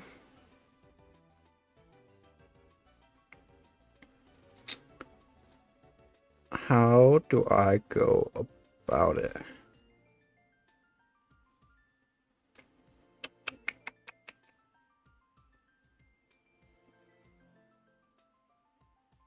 Okay, yes. So, main thing that I think that you should be thinking about for your flankier heroes is going to be, since you want to be better at flankier heroes, you want to be thinking, where does my hero excel in this situation? Not actually, maybe not necessarily where, but what causes my hero to excel? What is my hero good at? If you are able to answer that and then start shaping your ideas a bit towards that, I think that it will help quite a bit. And I'm going to talk about that a little bit, about why I think that would be a really good question for you to answer. Because there seems to be, I think the main thing that you could be looking at as a player is just kind of going to be broadening your view of what's going on in the game. Not necessarily in an awareness terms, but just kind of like in an ideas and possibilities term. And the way that you can spark a lot of ideas for how you can be playing your hero and different value sources that you can be playing for is asking yourself, what is my hero good at in this situation? What is my hero better at than others on this map. So I'm going to be talking about this. I'm going to bear with me for a little bit, since this isn't going to be about on-run for 1 second, but this is going to be about a tank concept that is really important for everybody who wants to be good at Overwatch to know. Really, every time I have a tank VOD or I VOD a tank player, I bring up at least once at some point that you want, generally, most of the time, you want to be the second tank on the point. And why that is because Overwatch is an objective-based game, so you're like, oh, why wouldn't you want to go to the point to cap it? If you capture the objective, you're winning the game. In a brawl mirror, if you are sitting on the point as a tank, it's a really, really awesome and strong position, but you're going to be, before you actually fully cap and flip the point, people are going to be able to shoot you onto it before they are forced to contest and let you flip the point into your favor. So that time that they're shooting you beforehand is very, very valuable and very bad for you, because now you have less numbers on the point. Sometimes you are going to be forced to touch first, and it'll just, like, it's not ideal usually, but it's sometimes you're going to have to do it as a tank or as a tracer or whatever. You're going to have to be the first one on the point. That's fine. It's fine. But if you get to choose, be the second tank on the point. And why that is because if you are getting your numbers whittled down, then it will be putting your team in a really bad spot for when their tank steps on the point. You won't be able to win the numbers trade nearly as easily. You won't be able to win the close range exchange nearly as easily. So bear with me. It's going to loop back to on-run in a second. So what tank is good at as a role is it has the most HP and the most staying power of an area compared to every other role. Nobody wants to fight a 1v1 against a tank unless your hero's busted, because that's how tanks have to be to function. So the most objectively best place to be, where to take a 1v1 as a tank, is going to be the objective. So you're going to naturally force people there. That is what tank is good at. That's why Mauga and super hard brawl comps are so prevalent, because sometimes they're just going to be able to win every number exchange that they could ever want on point.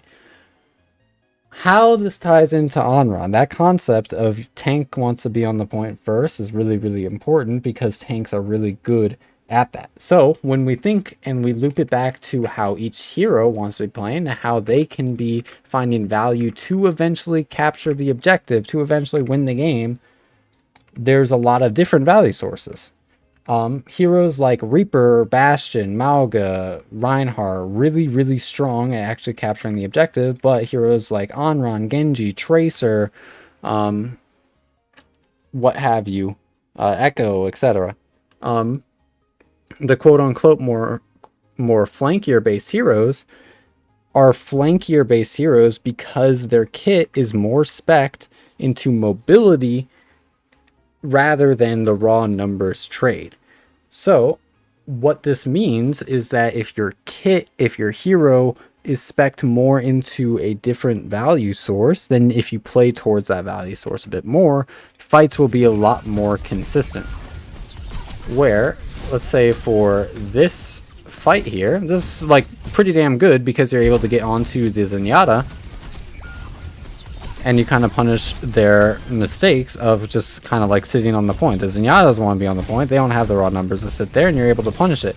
But also, you as Onron don't have the raw staying power that a tank would, or you don't have the self-sustain. You don't have any ability to heal yourself, so you stepping onto the point is going to slowly whittle down your resources and deny some of your value that you could be getting. I bring this up because this concept and this topic is going to be applicable towards every idea that you spark. Understanding what your hero is good at is going to be the question that, or thinking what is my hero good at, is going to be the question that you can be asking yourself to spark a lot of ideas and guide yourself to a lot of the plays that you could potentially make. I could sit here all day and tell you, don't sit on the point, go somewhere else. But that's a momentary fix, and I don't really believe in those to actually help players improve in the long term. What I think is the most important for you, Aster, to think about is, what is my hero good at? because you have the hands, you are hitting your shots you're hitting your shots well, you're moving across the map really, really well. You're hard to hit, you're using your CDs at the right times, your actual exchanges that you're taking are really good. They're really, really good. But you're not getting the full value that you could be out of Onron's kit because you're playing them somewhat similar to like a Reaper or a Bastion or a tank who wants to just be brawling and sitting kind of on the point. So I'm going to be taking a look at this fight through top down to sort of talk about this idea a little bit and like spark some ideas of what Onron could be good at. So first of all, you take cage side, which is really, really, really, really strong. This cage is an important spot on the map for a few reasons. It has pretty good LOS onto the point, but the most important part is it has access to this high ground. Now, Onron does not have the greatest numbers in the world to actually sit on point and brawl, but what they do have is a lot of mobility and pretty damn good 1v1 potential. Mobility being the key source of value that I personally think Onron is very capable of playing for. So if you are struggling in this game, despite your I'm sure your numbers are really damn good.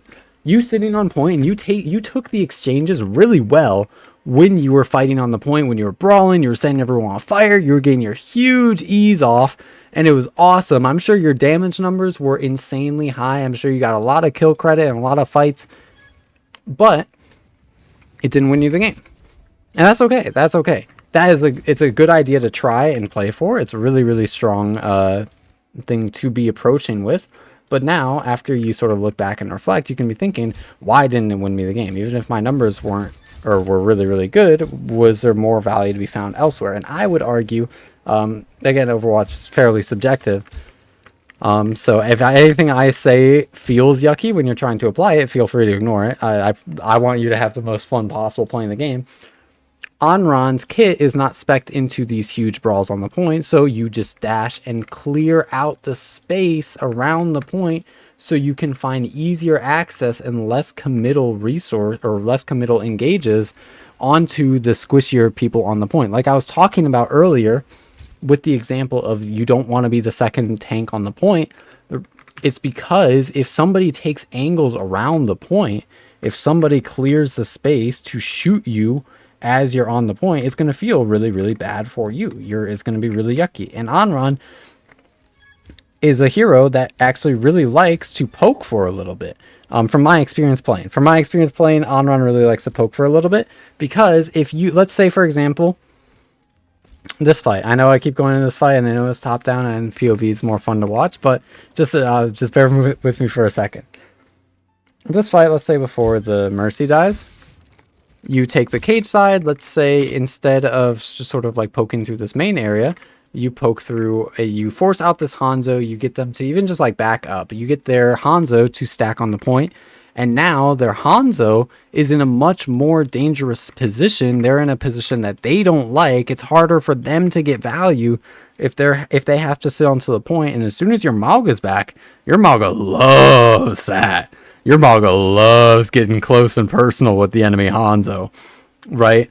So you as a flanker, and most of the flanker heroes that you're going to play are going to fall into this general idea of you want to be corralling the enemy team onto the point and surrounding them so that you're able to slowly pick them off with your better map space. And what better map space gives you is your opportunity to pick and choose your fights much more carefully, as well as make it easier for you to find poke damage value, which Onron really, really likes from my experience, because if you're able to say this Hanzo wasn't here, their diva or whoever wants to sit in this corner and you have this high ground, you just keep throwing your left clicks into them, you keep throwing your knives onto this corner, you're eventually going to set them or a squishy or somebody on fire, and as soon as somebody's on fire, that's your trigger to go. With Onron, you don't have insane burst potential immediately out the gate. You have to earn your burn onto a hero before you're extremely lethal to them, because otherwise your numbers are just really weak as Onron. Like objectively, You're going to do less damage on engage than like a Tracer would, or a Reaper, or a Genji. You just don't nearly have as good numbers until you get that burn off. And when you get that burn, I'll make a video about Onron eventually.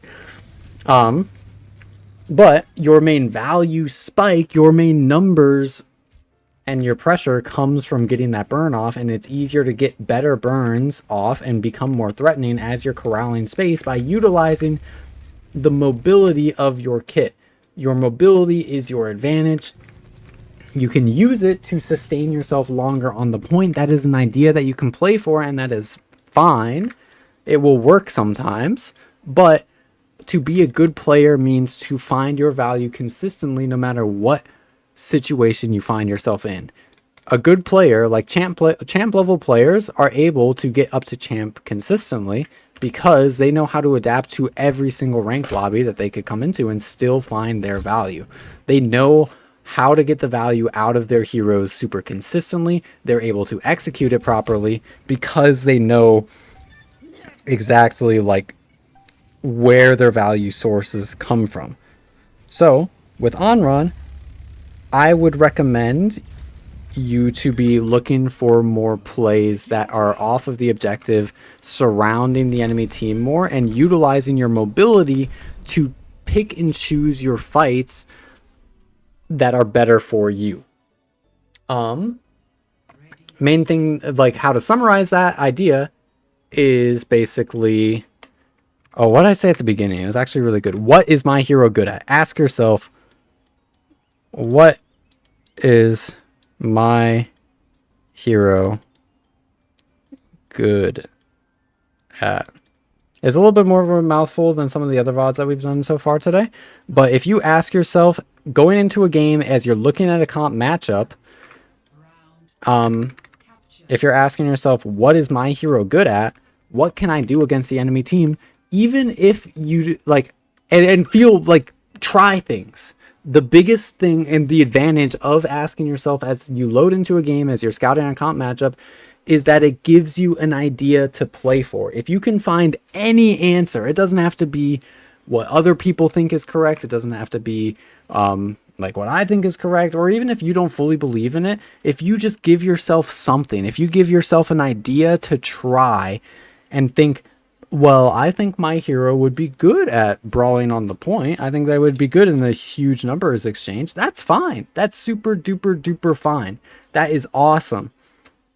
And then that leads you to the, like later, if it doesn't work or if it does work, you're able to say, hey, this idea worked. My idea of my source of value, what my hero is good at, seems to be I can win these brawls on the point. Or if you're losing the brawls on the point, like what happened in this game, you'd be thinking, maybe there's a different way, or maybe my hero might be good in a different sort of approach. Maybe I could use my mobility more. I don't mean to like sort of like put words into your mouth or thoughts into your head. Well, I do mean to put thoughts in your head. That's kind of my job. But I don't mean to like sort of like say exactly how you should be thinking, but reflecting on any idea that you have about how your hero can find value is going to result in a lot of consistent, regular improvement, rather than just the one time of me saying, don't play on the point as Onron. Often. You can, don't get me wrong, you can, is one of your value sources. You are capable of brawling. You could see it, you won the first round because of it, because you were forced to play into a very brawly spot, as well as you found a lot of good ways to get onto their backline, and their backline, who like to play a little bit more range based, were forced to play into you, who likes a bit more of a close space. You had more value, but you started losing these these like other two, because their Hanzo is going to be playing in positions that maximize their value more than you're maximizing yours. Their Hanzo likes to stand at a distance and shoot. You like to be utilizing your my personal opinions. Onron likes to be utilizing their mobility to maneuver around the map and take control of angles and space, while Hanzo likes to be shooting more. And since they are finding more value out of their hero, they're going to be winning this game a little bit more consistently. Bang. That's the summary. And now I'm going to info dump. think even as the game was going on, you noticed that the Hanzo is not pressured enough, so it makes a lot of sense. Yeah. And this leads me to this second point, and you'll see this if you look back at basically any, like literally any of my Overwatch Everyday episodes. Well, this concept that I just applied of asking yourself what your hero is good at, or the general like concept of like value idea into reflection, or I guess value idea into execute into reflect. This is how to improve at Overwatch. Full stop.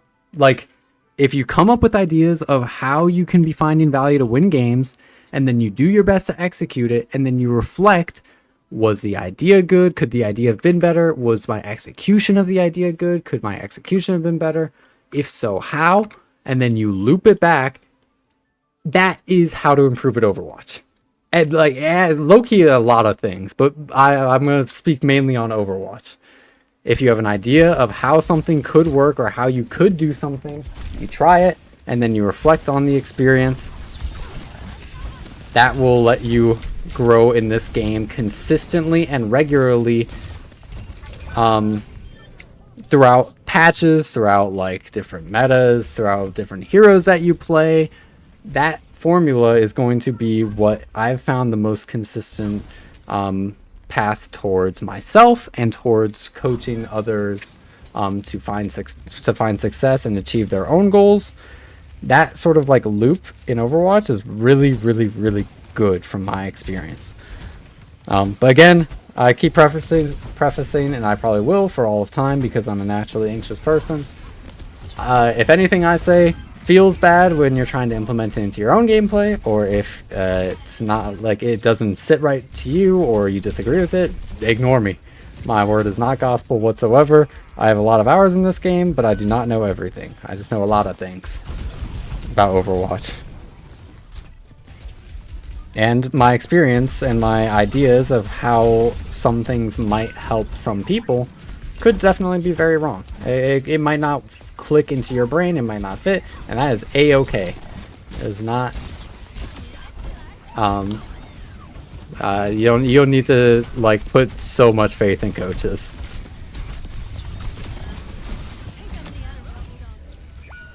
Okay. The more you know, the more you realize you don't know. Yep. The Dunning-Kruger effect.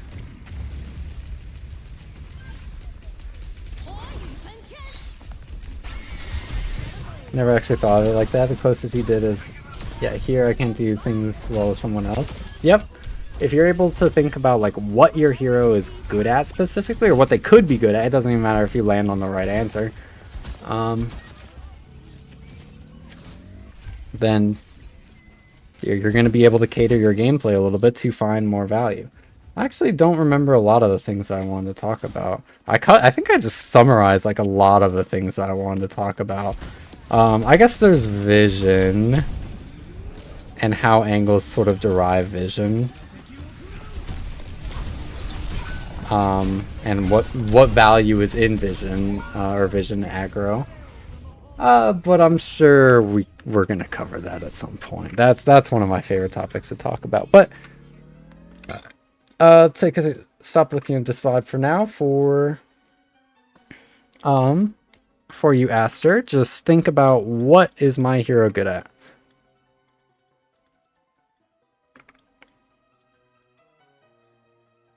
Why am I writing it out? I did it like 3 times already. Oh well. Ask yourself consistently throughout a game, what is my hero good at? And what this is going to do is spark ideas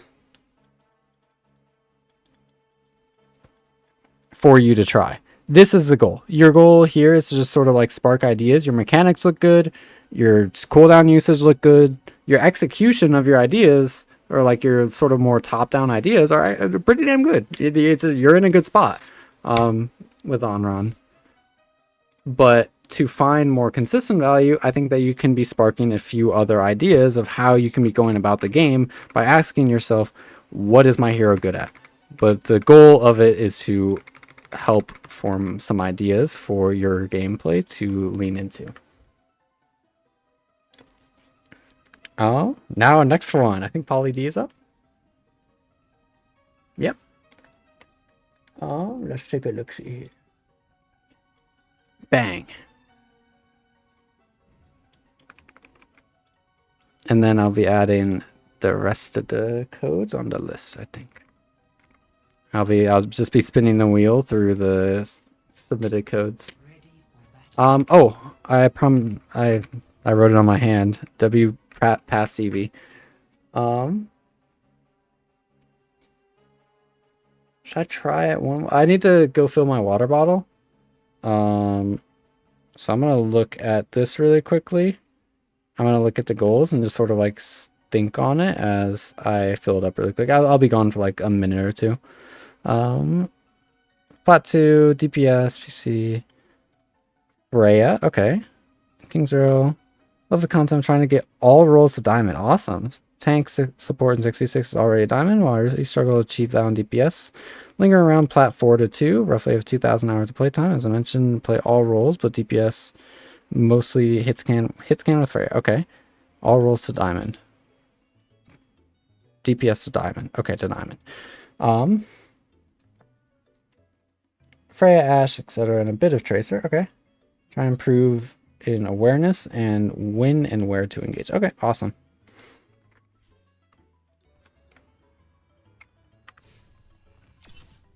Superior firepower's good, but superior brain power's better. Saw King's Row and was just glad to realize it wasn't one of my games I posted clips of. Oh, we'll get there yet. Water. I need to hydrate. Otherwise, my brain will stop functioning. I'll be right back, gang. And then we'll take a look at this Freya King's Robot.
Okay, team, I'm back.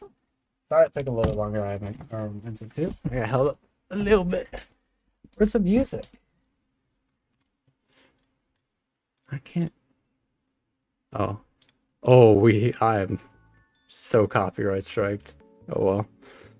Well, not striked, but I don't know if I can demonetize or if the stream is monetized. That's okay. Alright, so Freya VOD, King's Row, flat 2 to 4. The goal is to get to diamond. Why is this evil? There we go. Bro, hold up. Sorry, I need to lock back in. My brain has some quirks about music. That'll do. Okay. Alright, so with Freya, and like all the sort of codes that we'll be looking at, I just skimmed through for a little bit because I believe in trying to keep things a bit more condensed and just honing in on consistent issues to fix rather than just going fight by fight and talking about what goes wrong for each scenario.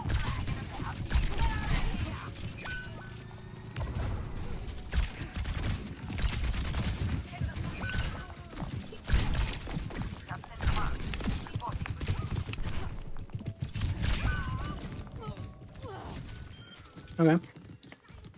I think I know it might sound mean. I don't mean it in a mean way whatsoever, but I hope I see that same issue like multiple times because that's a really fun one to talk about.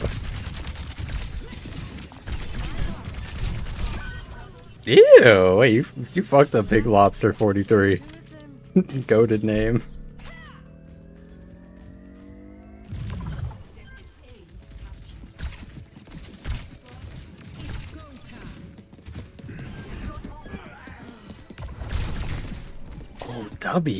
W rotation. No, Big Lobster 43 is actually kind of getting owned. NT. Nice. Maybe they didn't get the kill. W fight. That's value. They didn't have a hit scan to shoot the cart like that entire time. You just won most of the You just won most of the point. I didn't see that properly. Let me take a look. Yeah, Freya mobility just got recently buffed, right? W Mercy res? Oh, goodbye Mercy.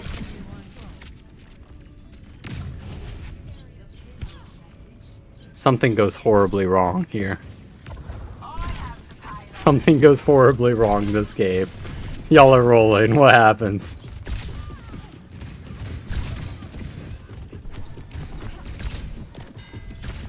I mean, it might just be like a third. Yeah, okay. And I think I see what goes wrong. Yep, and there's the same issue. Oh, awesome. Oh, this is gonna be a fun one. We're talking about so many different like. Main fear that I was kind of worried about doing like multiple like VODs back to back was that I just kind of talk about the same concepts over and over. But no, we get to be versatile today. We get to be diverse. We're covering quite a few different topics because I don't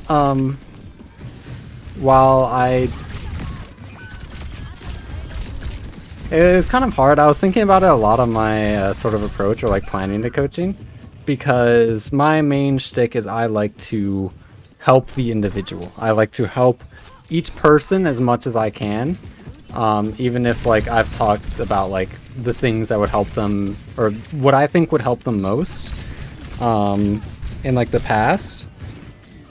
I'd prefer to just continue to reiterate it, like slightly like catering it to each individual rather than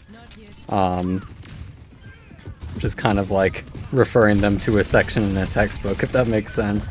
So I was nervous because if like two different players or who submit codes have like the what I would deem like the most important things for them to work on, if they, even if it's like the same thing, I'd still say it. Like I'd repeat it over and over again because I want to help each individual. So I was a little bit worried that things would get repetitive if I did multiple coaching or multiple VODs back to back to back, but that is not the case. Each player has a different approach to getting better, it looks.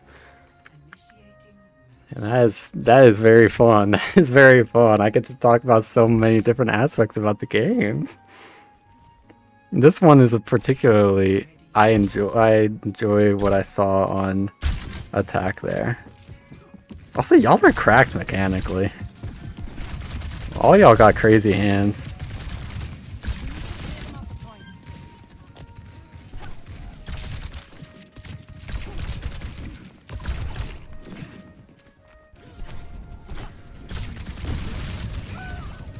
Wrecking Ball goes engage. Let me take a look at that actually.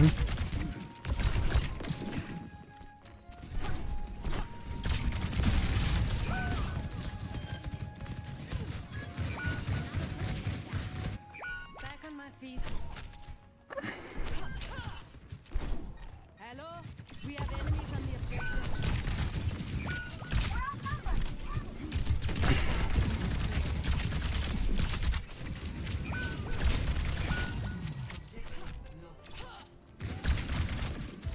Yep, okay. I'm gonna skim through like the rest of the code, or at least the next few fights. But I think I generally see what we need to be looking at. This is a really strange fight. Alright, they are just popping Valk, and Valk is like low-key really good. It's actually kind of insane how strong an ultimate Valkyrie is. Like, it's slept on because it's like the ult is part of Mercy, and Mercy's not that good.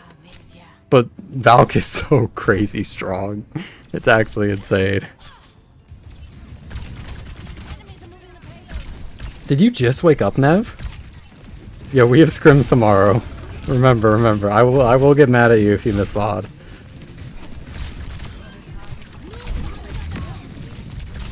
You slept 16 hours? Maybe you needed that. Maybe it's like a sleep debt. I don't know.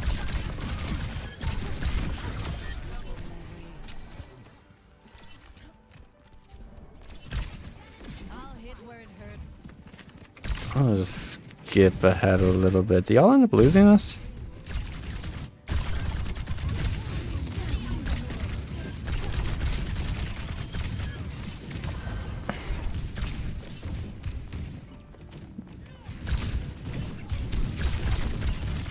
Randomly melee. It's not a bad habit to have. It's like my random hellos. That is the #1 most commented thing on like every single video. Is like, why do I hello so much?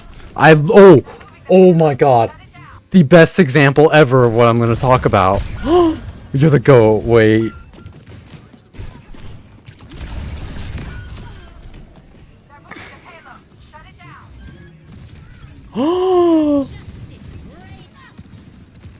Oh, that fight made me so excited.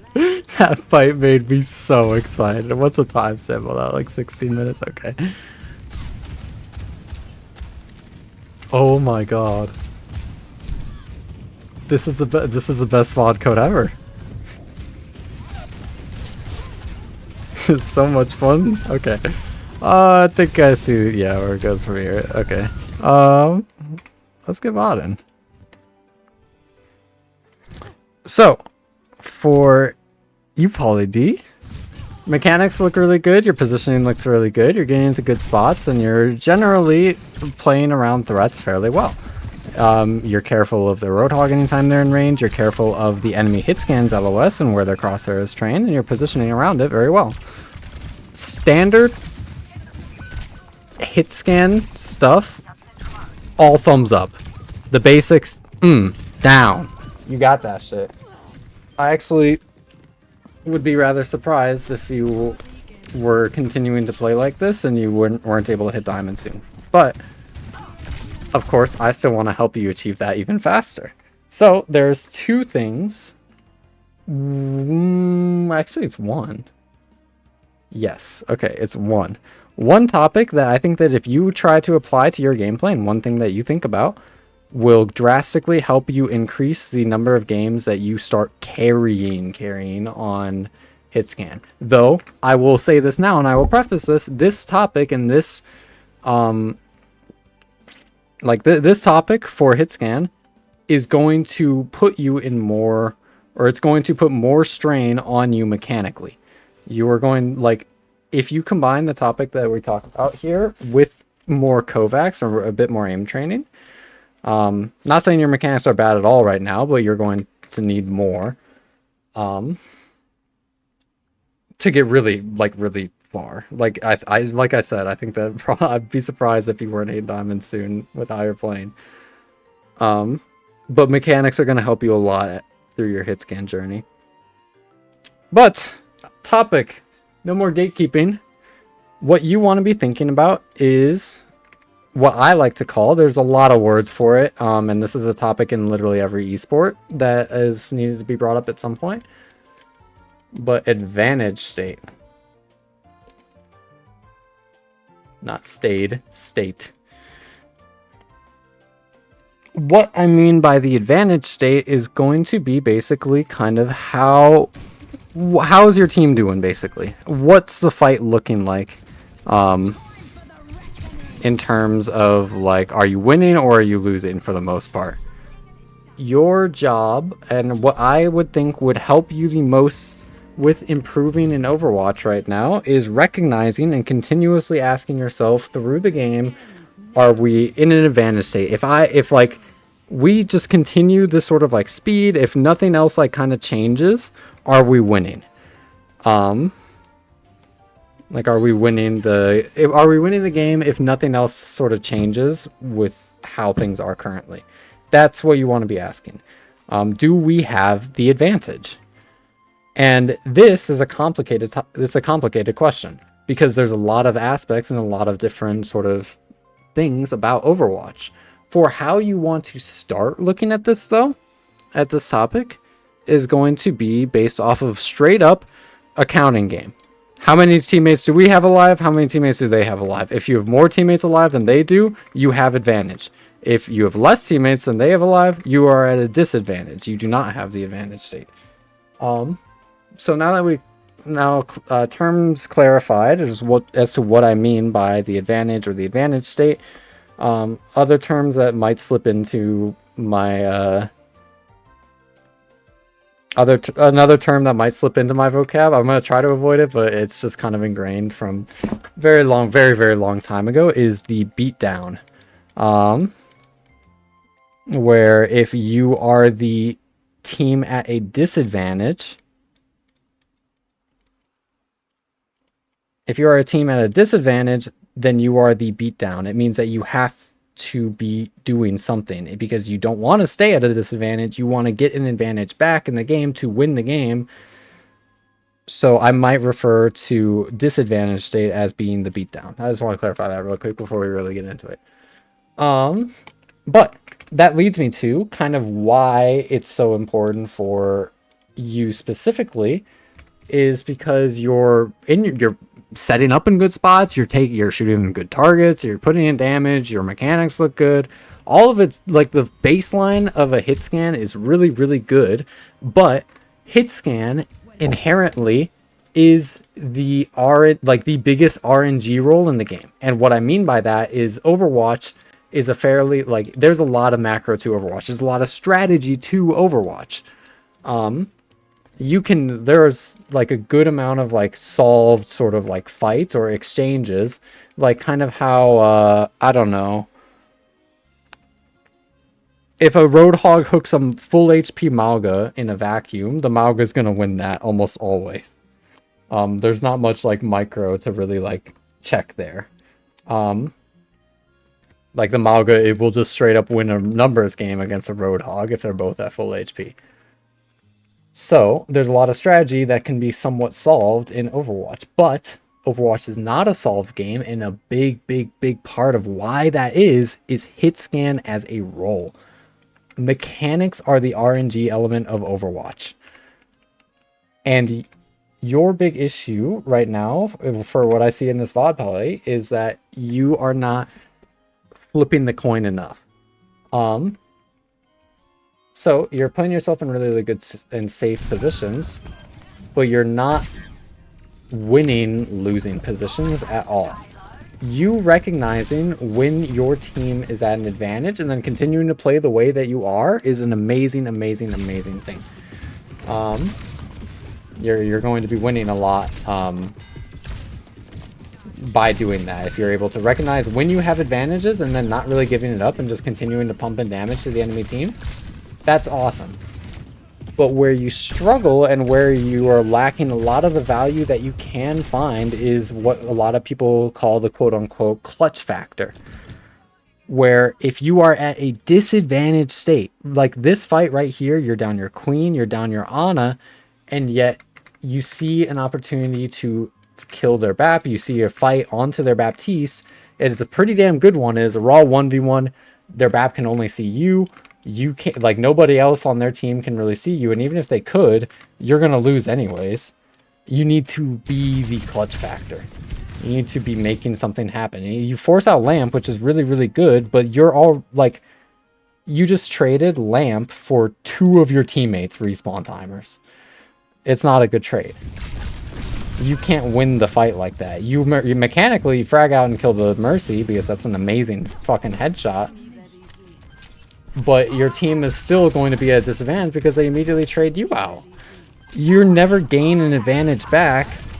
You're never using your mechanics as the RNG factor to make some strategically won fights for them turn in your favor. You need to be flipping the coin whenever you're at a disadvantage. You need to be getting active. You need to be getting deadly. There's a little thing that Krusty said a long time ago. Or fucking, if you've seen Blue Lock, a lot of people call Hitscan the striker role. Because at the beginning of Blue Lock, they say a striker, like, you can train a midfielder, you can train a goalie, but strikers are the ones that just find the place where the soccer is most intense. Same shit with Hitscan. When you need to get active, you need to be the striker. If you can recognize when your team is losing, when you're at a disadvantage, especially on Freya because your ult charge is so fast, get in there, get deadly. Deadass, just run your gun into their mouth. Like, get close, get personal, make a trade happen. You gotta be flipping the coin, you gotta be playing for your RNG factor and your mechanics, otherwise you're never able to truly take the game into your hands as Hitscan. Because the advantage of Hitscan, while you do provide a lot of consistent value, you provide a lot of consistent damage and pressure onto the enemy team, and that is value in and of itself. You can watch, like, last OWCS, Quartz, White's, like, even though, what's it called? The team with the brain logo. I don't know, the European team that won last year's OWCS. One of the biggest, massivest factors as to why they're so fucking dominant, why they're so good, is just because Quartz is a beast on Hitscan. They would use the RNG factor. They would go and take some really aggressive fucking swings and plays whenever they could not win through their strategy alone, and they would just hit the shot. They would just hit the damn shot. That's what you need to be, and that's what you're missing right now on Hitscan. Where if you can recognize when you need to make something happen, and then you have the mechanics actually make the things happen, you're going to be in a really good spot. You have the mechanics for it. You're hitting your shots. You're putting the pressure. You're starting in good spots. You're helping your team. You're controlling the right areas, in my opinion. Again, all of this my opinion. But you're not flipping the game in your favor.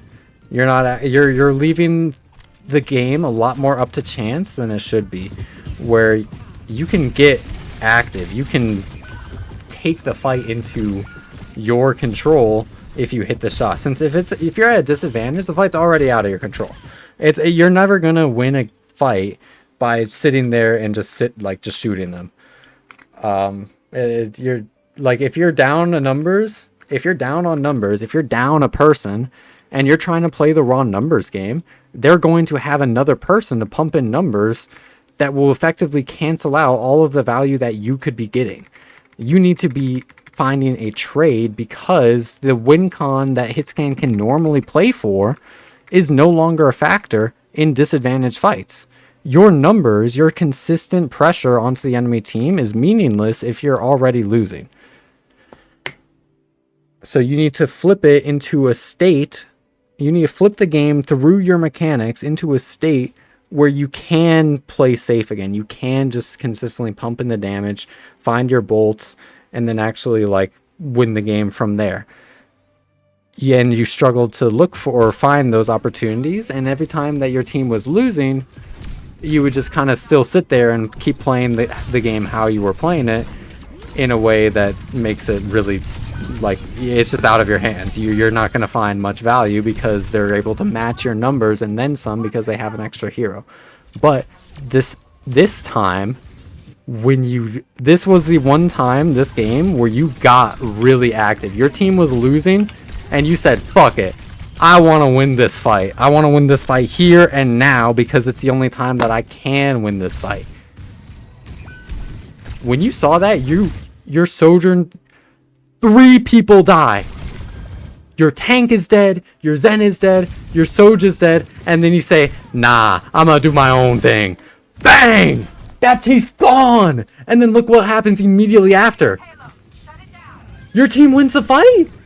Your team wins the fight! They have no lamp, they have no healing, they have no sustain to deal with your team's ultimates coming back onto the point. You used your mechanics, you used your RNG, and you're just raw, like, you took the shot on the goal and you scored!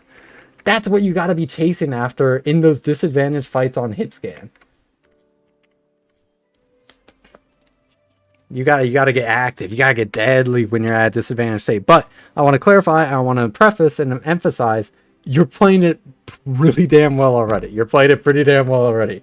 You're in good spots, you're taking good fights, you're getting good damage, you're hitting your shot, but if you want to be really succeeding on Hitscan, and this concept can be applied sometimes to other heroes, the general concept can be applied to a team scale, but some people need to be the foundation a lot of the time. I can get into the nuance of that maybe when we start looking at some team play coaching, but for now, as a Hitscan especially, this is a very important concept on Hitscan especially. You need to find the value. You need to flip the disadvantages into your advantages through your mechanics. Yes, it definitely can apply to non-Hitscan heroes. Absolutely. There are definitely a ton of times, and if you're already losing the game, get freaky, get deadly. I preface this primarily for Hitscan though, right now, because it's the most applicable to Hitscan, who have the biggest RNG factor to them and play most for their mechanics. Because you've surely seen it, right? Where let's say your team goes down 1. Your team loses a Mercy or something, but you still have a Baptiste, a Mauga, a Reaper, and a Bastion alive and sitting on the cart. But if your Mauga is saying oh, we're down 1, I gotta make something happen, into the spawn I go, it's just better for the Mauga to sit on the point, you know? It's just better for the Mauga to sit on the point. I preface it, while yes, this concept can be applied to many different heroes and many different roles, it's primarily good for Hitscans to look for that sort of clutch factor, because that's how the role naturally is that's how the kits are favored. That's how the kits kind of form. Because Hitscans are so mechanically intensive, and mechanics are the RNG role. If you go for big plays, you're flipping the coin more so than a Mauga who's just going to be playing for the raw numbers, right? The Mauga needs to take good fights because they're just a completely numbers based hero. They don't have Sure, you can maximize how many headshots you hit, but it's not going to be like a 2-tap or like a Cassidy would or a Freya would, you know?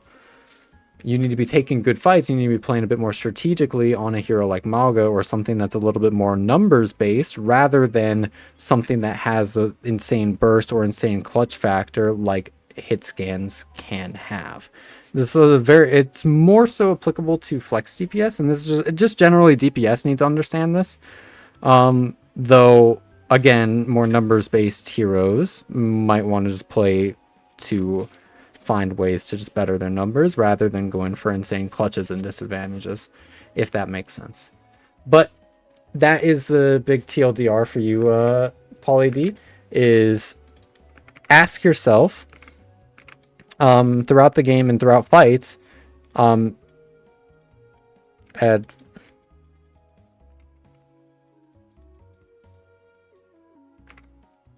ask yourself, do I have the advantage? If you do, awesome. Sit there, keep shooting, play your game. If you don't have the advantage, get freaky, get deadly, make something happen, flip it in your favor, win the game. You only get that mindset close to overtime because you have to. Yep, overtime is like a really good time for players to really like it comes naturally because it's on a grander scale of the game, but you should be treating it on a fight-to-fight basis. Because also, another thing really why it's good for hit scans is to even just like if you're at a disadvantaged state already, like what do you have to lose? If you're already losing the fight, I mean, if you die on a play, I mean, that's the TLDR. That is the big overview, Pauly D. If you can ask yourself, do I have advantage? And do I have disadvantage in a fight? If you have disadvantage, get freaky, get deadly, get active, flip the fight in your favor. That's going to be the best thing for you, in my opinion, to focus on to improve your gameplay and climb your hit scan up to diamond. Now, it's a little bit of an info dump, but I'm going to elaborate or go into a bit of detail about determining if you have advantage state or disadvantage state. So, Overwatch is a very complicated game, and that is a complicated question of if you are winning the game or if you are losing the game. There are a lot of factors, there are a lot of heroes on the field, and there are a lot of ways or a lot of things that you can look at to determine if you have advantage or not. Majority of the player base just think they're okay. Okay, yeah, that's how I'll do it. I think up until like Grandmaster-ish, maybe Masters. Yeah, around like Masters, GM-ish. Just thinking about advantage and disadvantage state in terms of how many people are alive should be good. Thumbs up. I can't draw a thumb with the mouse at least. Just thinking about if you have less people alive or if you have more people alive, that usually determines advantage or disadvantage, like a good 70% of the time. To get nuanced, the next thing that you really want to be looking at is ultimates. And this applies on a scheme or an idea of how you want to be taking fights based off of your ultimates as well. This is a concept that I bring a lot into sort of like anytime I coach higher ranked teams. So teams like in FACEIT Advanced or Expert, so already like Grandmaster champion level players. This is a concept that I sort of talk about whenever I'm coaching those types of teams. Because it's really important for fight planning. Where basically, if you determine that they have an ult advantage, right? Let's say they have 5 ults and you have 0. Before anything happens, even though you both have 5 people alive, you are at a disadvantage. You are at ultimate disadvantage. You have a disadvantage in the ultimate economy. That is one aspect of the game that you can determine if you're winning or you're losing in the next like fight or two. Thank you for the follow, Beakeet. Beakeet. I kind of like Beakeet. Oh, I like it. So looking at ultimates is going to be another option for how you can determine if you're at advantage or disadvantage, and it's going to be really, really important where it will determine your fight plans quite a bit, where most of the time if you see or you call they have an ult disadvantage or they have ultimate advantage, we can't really win this fight through a raw numbers trade, we can't play this fight normally, then you'll see a lot of really good high ranked players, they also get freaky straight from the start of the fight.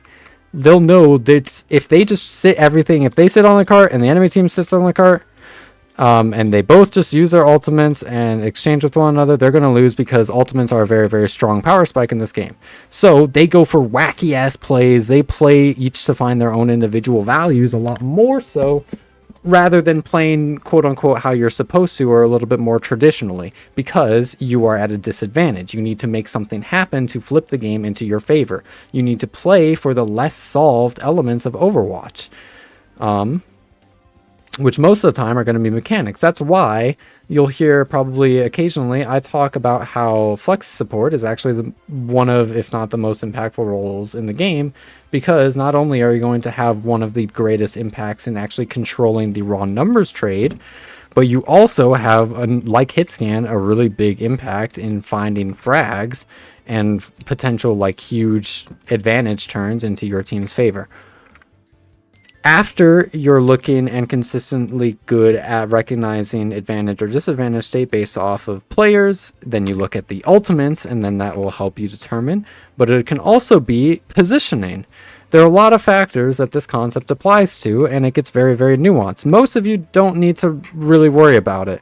I'm just babbling because I like it a lot. I like the concept a lot, and I like talking about it. But for the majority, if you want to get to like Grandmaster, if you want to get to Champ, you don't really need to know all this. It's just kind of like to push a lot more into the game. Of course, it'll be helpful in your games. Knowing these things can definitely help, but it's not really needed. So positioning can also be a way of advantage or disadvantage. This is especially the case in Overwatch 1, where let's say positionally, fundamentally, positionally, defenders will have more positional advantage than the attackers on almost every single map, because they get to choose where they're setting up. They get to choose where they're fighting to give themselves an advantage. That is defender's advantage. Anytime I coach a team, I also bring up the topic of attacker's advantage, not the derpy kind, and defender's advantage. And defender's advantage is you get to choose where to fight, and attacker's advantage is you get to choose when to fight. So that is another kind of advantage of positioning, where sometimes there's going to be like, let's say there's like a fucking good setup would be like a Sigma, like Sojourn, like Emre, Mercy, like app or something, just all around this high ground. It's just insane. Like they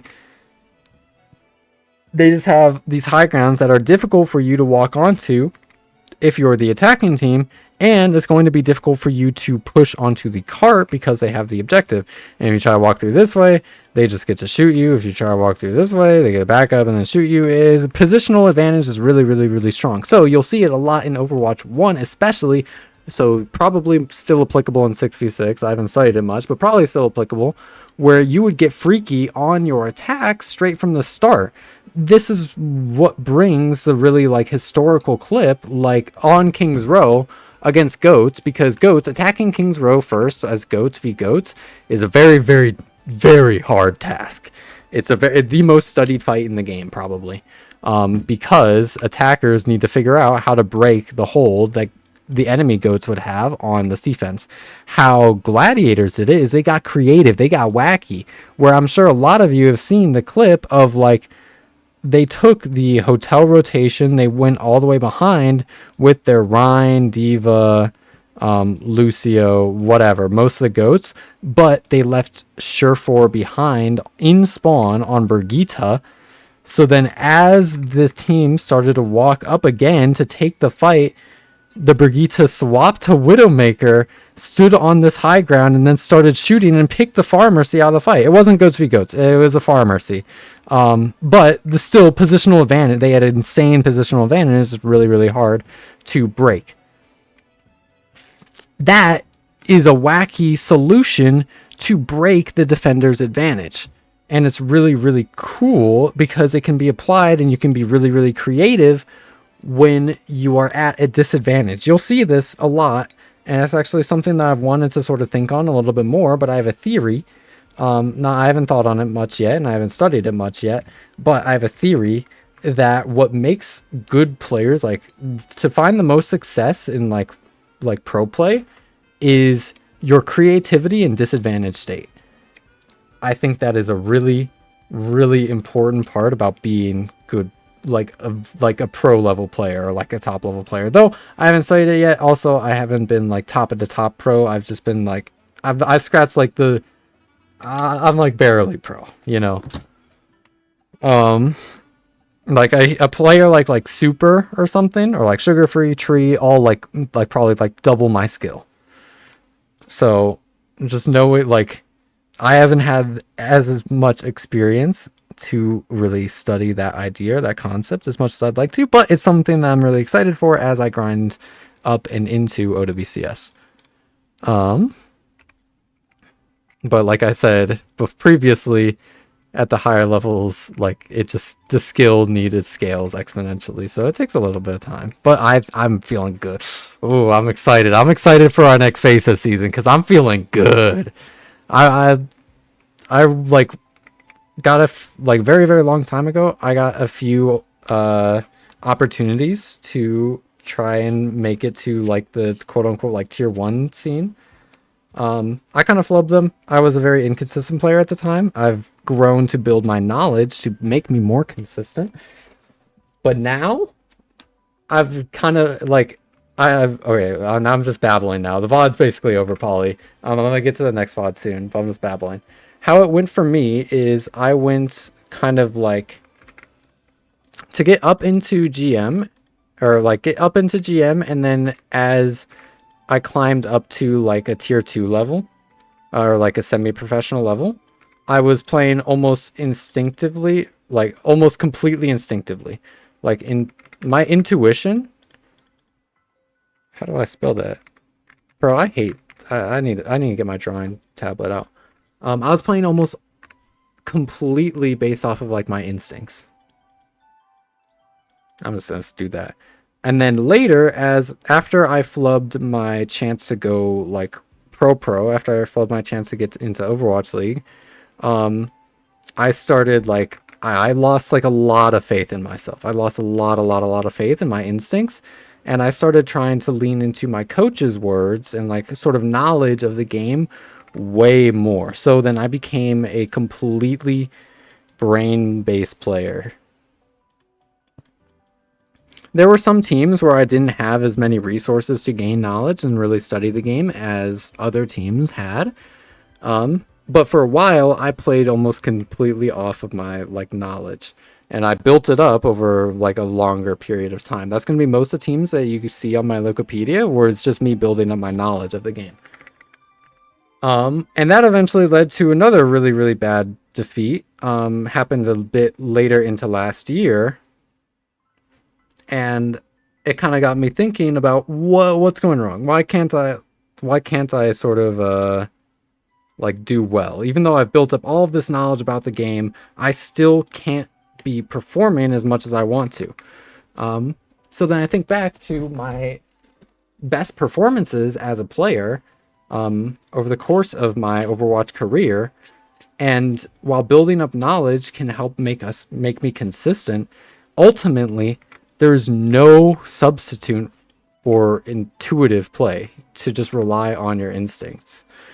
So now where I'm at and why I'm so excited for next season is because I've built up all of the knowledge, and I've eventually come back to full circle of I'm playing basically off my raw intuition again in my competitive play, and then I'm using my knowledge to reflect on my instincts way better than I have been previously. You can't have only knowledge. You can't play only off of instincts. I think that's my theory right now. Unless if I make it pro, then I think my theory will be proven correct. And now that I'm playing off my instincts way more again, I've been playing good again. I've been feeling so good in the game.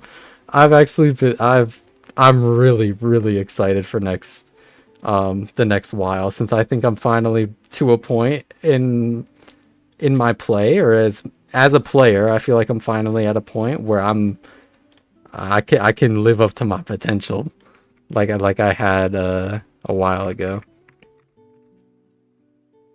All right, that was a little Eevee lore dump. Hope that VOD was helpful, Pauly D. As this stream goes on more and more, you're gonna see my ADHD kind of like seep in more. But I think I'm gonna make sure that everything that I say is still like educational in some way. So what you're saying is we're making a WCS? Yep, we're making an EV. Like every time that I on a team that I played with is last year or 2 years ago, it was Tanuki, where there wasn't actually much like information going on, and like there wasn't much discussing the game, and I basically only played off intuition. We weren't like VODing much. Yeah, I don't think we basically ever VODed. We never VOD. We didn't really talk about the game much across our team or coach.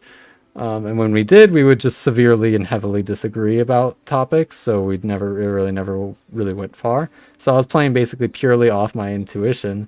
And that was also when the new hero dropped. It was Hazard at the time. So I was just playing Hazard completely based off my intuition. And that team eventually we got one game off of making OWCS 2 times, and my stats were so good on Hazard. That was some of my best performances I've had in Overwatch. So I just need to lean into my intuition and my instincts more, and I recommend everyone else do the same. And it's made sense because I've been talking about this every time I've coached for the past like so many years. I've always said like you need to do what feels right. Ultimately, you need to do what feels right in the moment. But then I never like applied that myself. I was not practicing what I was preaching, and I was just always looking for like a coach's advice. When ultimately no coach can tell you how to be a good player. We can actually us as coaches, we can help guide you to find your solutions to be a good player. We can prompt and give you ideas to better yourself and topics so you can reflect on that will hone your intuition. But ultimately, to be a good player or to better yourself as a player is to hone your intuition. So, I'm excited. I'm excited for my future as a competitor. I'm excited for more content. So I don't know if you guys could tell, I really like coaching. I really like Overwatch. I like helping people get their goals in Overwatch, and I'm having fun. This is a fun stream. Thank you for the sub, Astrid. Woohoo! W sub streak. Do I do paid coaching? Not right now, Beaky. This person this looks like Masters gameplay. I just hold up. Let me. I'm sorry, YouTube chat. I kind of neglected you for a little bit. I'm wondering how to get it more in my vision. I think I do it like this. I know you guys can't see it. I have a second monitor that has both the chats up, and I'm trying to see how I can shape it so I can see both. All right, there we go. Yeah, that'll be good. How to use my coaching free? For now, yes. Well, I prioritize Twitch subs. There's a link on the YouTube chat or in the YouTube stream. There's a link in the description to the community Discord where you can post a replay code. Unfortunately, I'm a noob when it comes to YouTube. So it'll take a little bit before I'm able to incorporate knowledge of like YouTube supporters into streams so I can help sort of prioritize VODs that way. So I'm prioritizing Twitch subscribers VODs right now, but in the future I will have a stream where I'm prioritizing like YouTube like supporters or whatnot. But sorry, it's a super scuffed coaching thing right now. This is my first time like dipping my toes into streamed coaching, but it'll get better over time.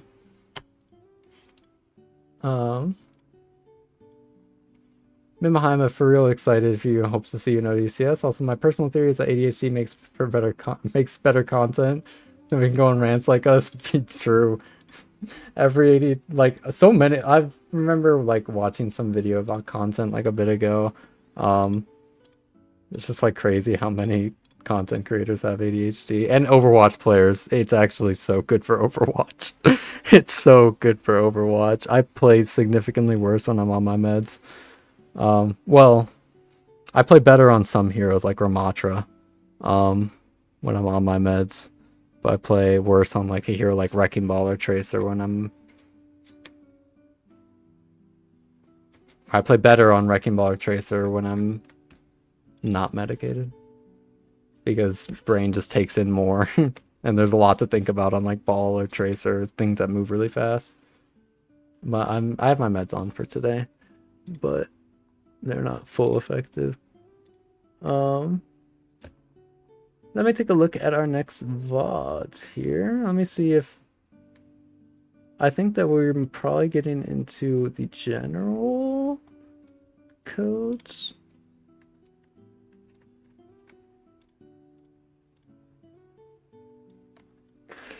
Bang. Replay code battle type. Okay, yeah, that's fine.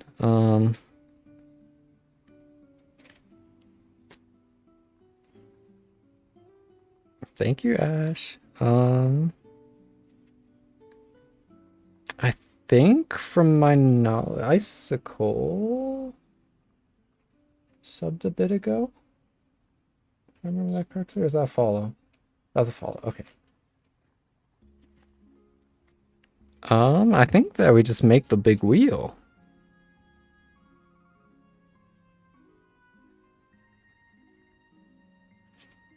Alright, yeah, it's time to make the big wheel. Okay. So then Z.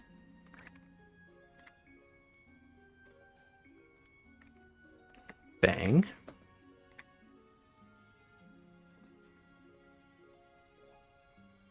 Dies. Bang.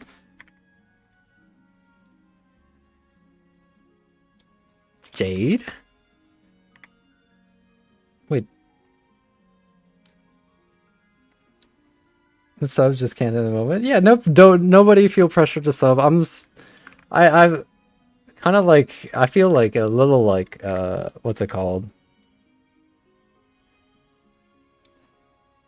I was kind of torn for a while about how I wanted to go about any sort of like streamed coaching, because I really want to show like appreciation to like people who do support like the channel and the stream and whatnot, but I also want to like, I want to make sure, I want to try to get to like as many people as I can. So I was pretty torn about it for a while, but I think this will be okay, and it'll get better as time goes on. I'll be able to find and sort of like hone the system a bit.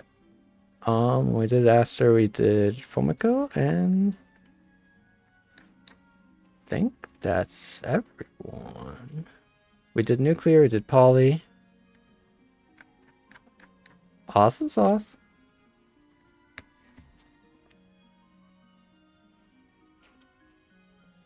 Yo, thank you so much for the sub, Caveman. I appreciate it.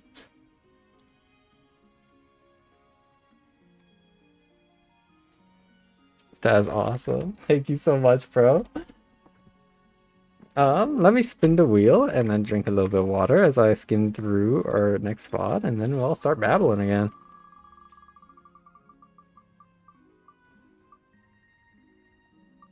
Oh, it's almost Icicle. Forgot about Prime. We have a winner! Loon time. Lunite? I've just been saying loon in my head. I don't know how to pronounce it. I'm sorry. Bad luck for once. Let me take a look. See here. Plat 5,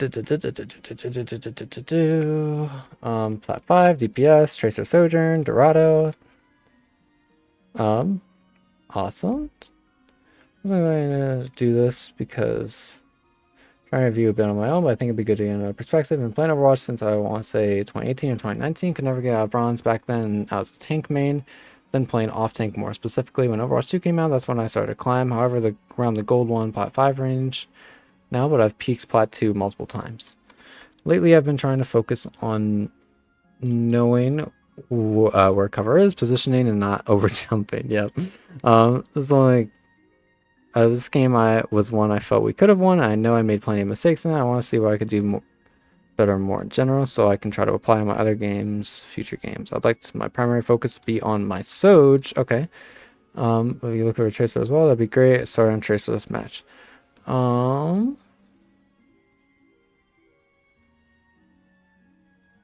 Okay, so just general, like, kind of like improvement, or just get my take on it. Okay, I can just get my take on it.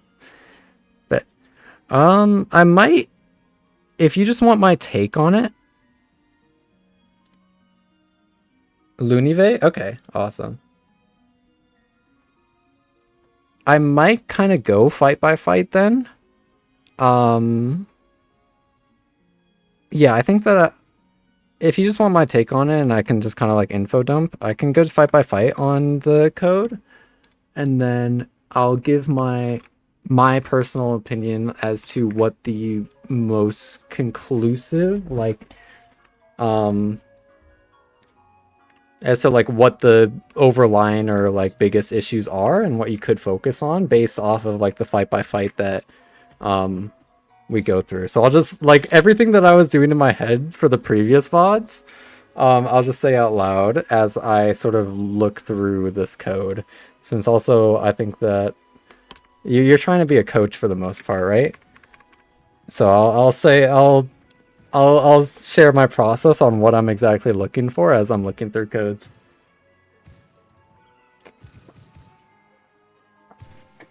I'm drinking a lot of water because I probably won't shut up for a bit. I might actually go at 1 or 1.5 times speed instead of 2x because talking takes time.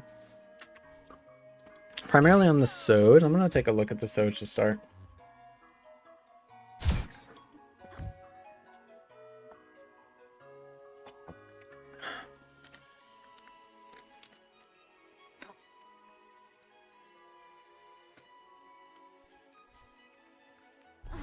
Oh no, coaching actually helps with gameplay so much. I tell a lot of the players that I coach to go coach themselves.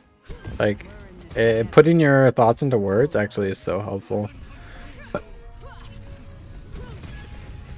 Slide up to the high ground, that's fine. Taking the high ground, just wanted to get into a good spot to pump in damage as Sojourn. Slight micro, could have been on the high ground in case something goes wrong, so they can slide to the next, or onto the top of the pillage, slide to the high ground. In case something goes wrong. Very unlikely something will go wrong, but it's just a really good habit to get into. Holding this top right area, kind of looking for a jump play, a little fairly aggressive, is a good way to win the actual fight though, because maintaining this high ground would have been really, really good. Kind of slow to back though. I think that Emery Nade is stupid, but understanding that threat is still present, or that there is still present threats on you on that high ground, is a really, really important thing. Could be awareness, could be an understanding of Emery specifically. I'm not too worried about the micro though, since I think that there are bigger things. The general idea is fine to play for, and the execution was okay. Aggressive step. I think that it's kind of going to be like, it was good value, as well as like your tank was taking a lot of damage in the backline, but I think that it might have just been better to slide up to the high ground and pump in some damage. I think that since you're at a bit of a disadvantage, it might be good to go for a really aggressive play, but I think the idea is okay. It's just hard. It's just kind of like caps out in terms of the value you could get. Your tank goes down, your Mizuki goes down, you're still take a good fight onto their Brigitte. You're still down on people though, so you go for another kill onto their Emery. I think that's pretty good. It gives you a fast reset as well as potential to actually turn the fight around. Unfortunately, is still kind of a bit of a stagger, and your Hanzo goes down in the meantime. Very aggressive slide and slow. That kind of came out of nowhere from how you've been playing before. I just realized as I'm kind of like talking through fight by fight, a lot of this sounds like meaner than I mean it. I promise I don't mean to like flame at all. As a coach, I'm just looking for things like issues to talk about later. I present like I mean, you guys had the previous VODs of like I like to present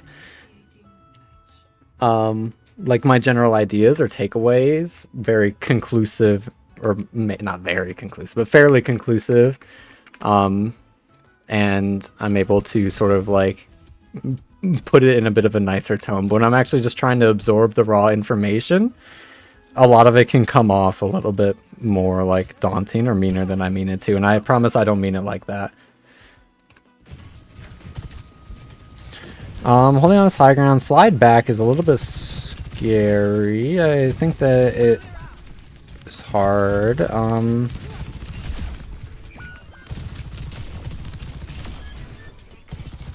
Maintaining the space on the high ground is good, and you're able to find some value out of it. It just kind of feels like a little bit of low uptime. I think that there might have been some solutions or some plays that you could have made to turn the fight a little bit earlier. Awareness on the Sigma, but they don't have footsteps, so I can't really blame you.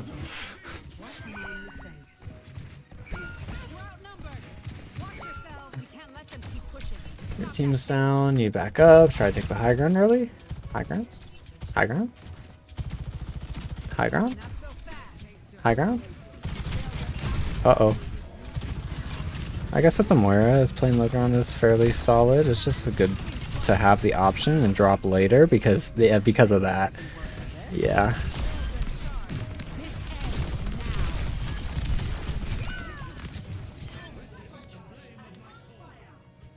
He should be homing. That would be cool. That would be sick. That's a good shout.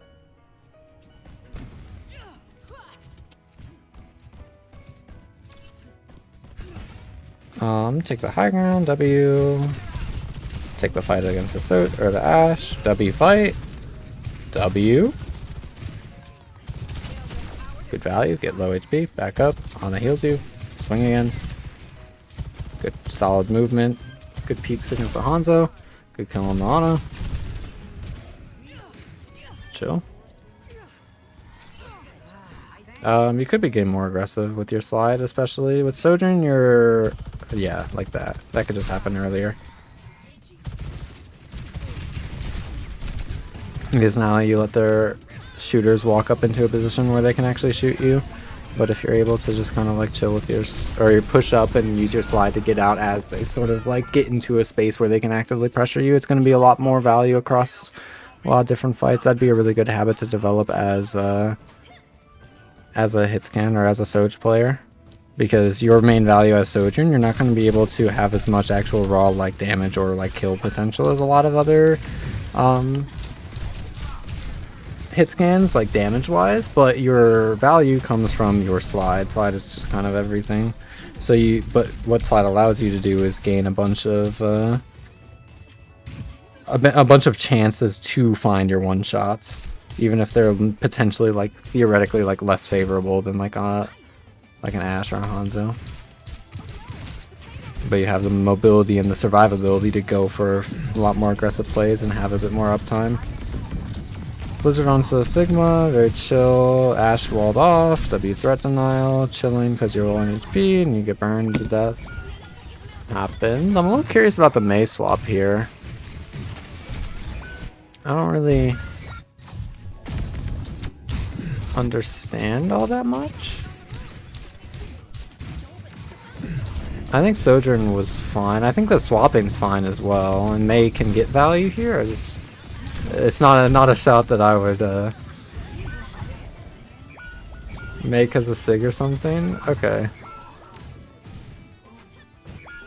Yeah, well, the idea of wall off the Sigma from their supports, and then your tank would be able to sort of brawl onto them. It just gets a little bit hard with Hanzo and all the high grounds. Okay. So I looked through that once. I wasn't able... well, I didn't see the Tracer yet. So I'll take a quick look at the Tracer, but main things I'm kind of seeing is just uptime.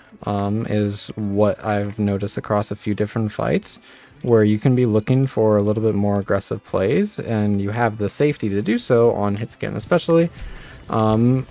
Mei I didn't really pay too much attention to, as you were already on the back foot, having to play into low ground into high grounds. It's just kind of hard to make anything happen there. But W Tracer space. Ew! You recall, you chill, get too aggressive. Happens.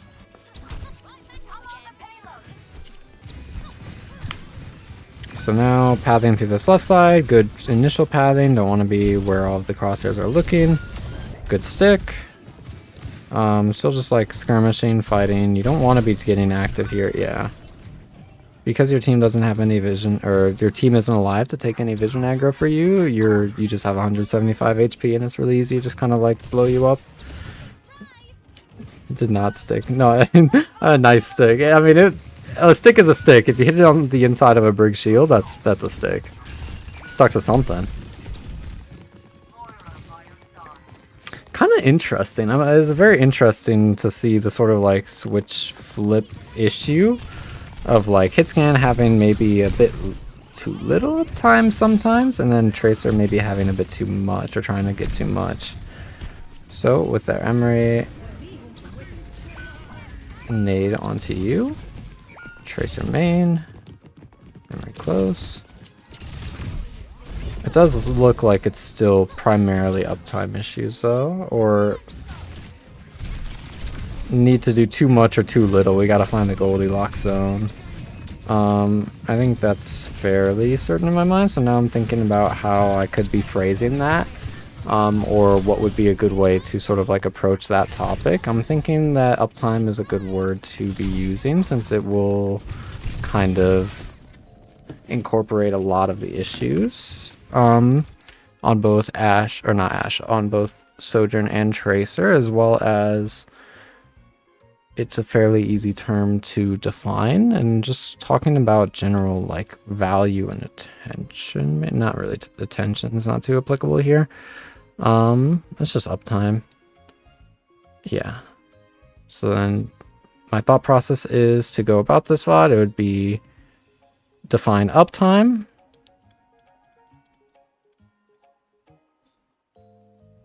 It'd be to define uptime, and then go into the triggers. Like these are the main points I want to cover. It'd be defining uptime, and then I want to go into the triggers of what makes it so you can't have uptime, or what makes it so you can.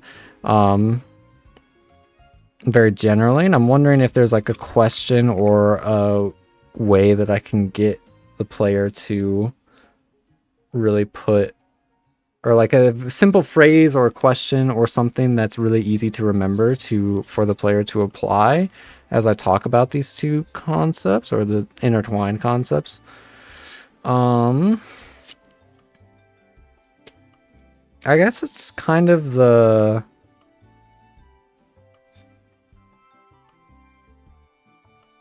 it's a little bit like the VOD that we had a bit on Brig earlier for our for nuclear, I believe it was, where I could try to phrase it in the way of asking like where and when. The when is going to be the more of the focus here though, rather than the where. But there are some swings that they could take on Sojourn or the hit scan, which would be kind of leaning into the where sometimes. Yeah, I think that'd be a good way to phrase, and I think that that would be fairly applicable into the game. Just trying to get the player to ask themselves of like consistently throughout. Where can I play rather than where should I play? Where can I play? Because the default positioning is good. And when do I have to leave is a really good way to sort of like open things up. When can't I play there? Yeah, where can I play? And then when can't I play there are the two questions I think I'd probably want to lean into for this VOD. Okay. And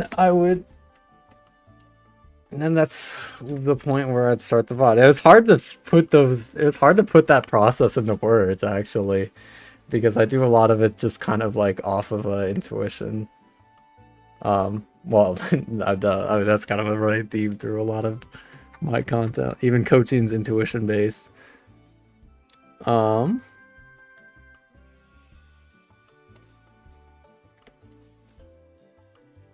But let me catch up with chat since I was kind of looking at my mouse pad for a bit. I think I had someone telling me about uptime, which caused me to be aggressive, and I watched the chill pill, which caused me to work. Yeah, okay, that makes sense. Didn't realize you did coaching. Is it free or pay? Right. Evie, go look at clips really quickly or die. Alright. I'll look at clips and then I'll start the VOD. But I hope that sort of like me walking through my process of analyzing the VOD was helpful in some way. That is really funny. W boob. That is insane. Good work, good work. Minus the laugh at the high ground. Yeah. I mean, that'll go into the where do you want to play. It was... I know it. Whenever I like kind of like... I'm just talking through like the raw information I'm absorbing or processing. I know it can sound really blunt or mean. Again, I will always preface. I don't mean it like that. Where did I put it? There it is. High ground, high ground, high ground, high ground. It was a question ringing in my mind. I was very nervous about the Ashe peeking, and then they just kind of domed your back line. I was meant to open this a while ago. How does it work? Like that? Yeah. Awesome sauce. Okay. Let's get into the actual VOD. I hope that me talking through my process was helpful in some way, since I know that you want to primarily be a coach. But now, you're a player to me, and I'm going to talk to you like a player and how I would go about this VOD. So main thing, two things that we just kind of want to like really look at. I know Henry saw behind the curtains a little bit for it, so just bear with me. Main things that we want to like kind of look at is going to be, why is it so skinny? There we go.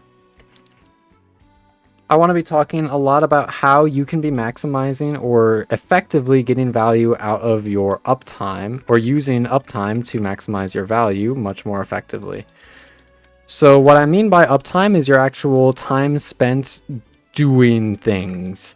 While that can be it can be a very vague topic, and it's going to be somewhat vague for today's VOD. For the most part, it's just your time getting value. So whenever you are getting value can be considered a bit of your uptime, but you want to be maximizing your time where you're getting the most amount of value that your kid is able to get. So a lot of times as Tracer, while it's not necessarily glamorous or flashy, pushing the car is uptime. You are doing something. You are actively winning the game. If you are shooting the backline or getting the enemy team to look at you, that is uptime. If you are fragging out and sticking people and like 360, 980, 120, 800 pulse bombing like everybody on the lobby, that's also uptime. Uptime can come in a lot of different ways, but there also is a lot of instances of downtime throughout Overwatch.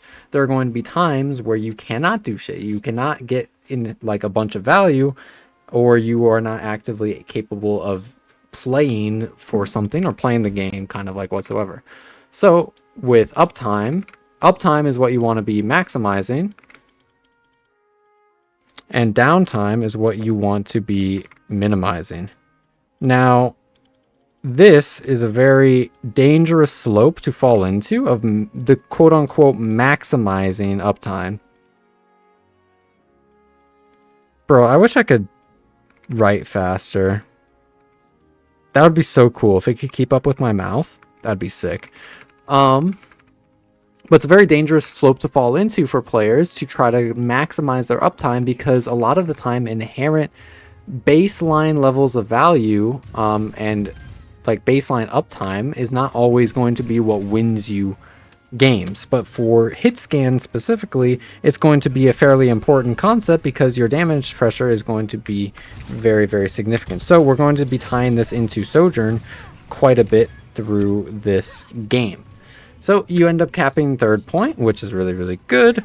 Your team is set up to be in a very strong position, and then you end up going for a very risky, well, not even risky, it is a little risky, an aggressive play on this high ground to claim their Ashe. I'm actually trying to remember the examples that we pulled up, or that I was sort of sifting through.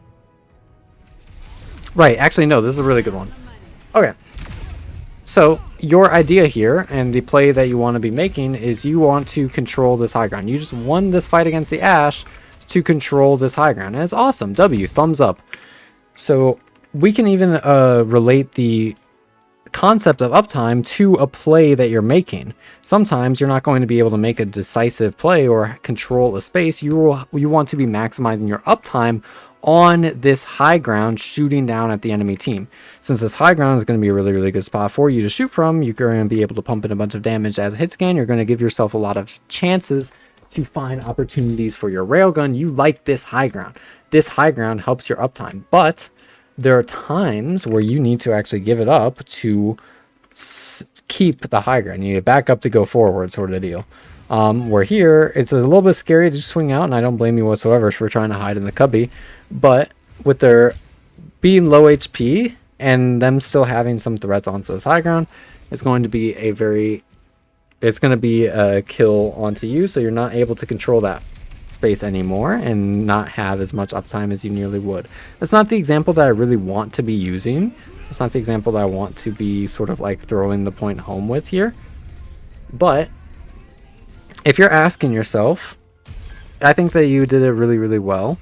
But to help with maximizing your uptime, you can ask yourself throughout the game, where do you want to play and when can you play there, with the emphasis on being when can you play in what position, since it looks like you're defaulting to pretty okay spots throughout the VOD or throughout this replay code.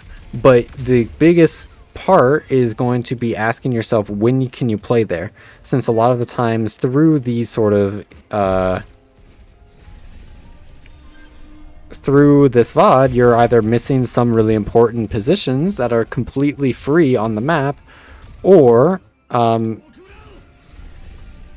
you're either missing like really good spots on the map that aren't being pressured like whatsoever, or aren't really like a threat at all to you, or you're staying in positions that might be a little bit too risky or too dangerous based off of the time in which you are trying to control them. So that would be kind of the case for this. Like, I'm not blaming you for trying to hide in the cubby. I think it's a fine idea to get out of the sort of fight on the high ground or to take some pressure off of you. Their Emery just happened to throw a nade at a good spot. But like this would be a time where, like, looking back, it's a hindsight thing, but you can be backing up here, you know? But I don't blame you whatsoever. Again, want to emphasize that. But looking at this next fight is a really, really good example of when you're not taking good spaces that you could be taking, or knowing where you want to play and when you can go there. Maybe this will fight after. Did I skip too far?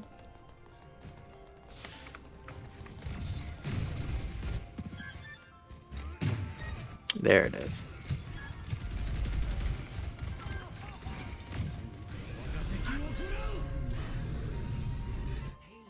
Yeah. Okay, so this fight here, you are coming back. You have your slide off of cooldown. You do not have the double slide perk. You are very capable of getting onto this high ground here, which you previously saw in the last fight is really, really strong for just pumping down damage onto the cart.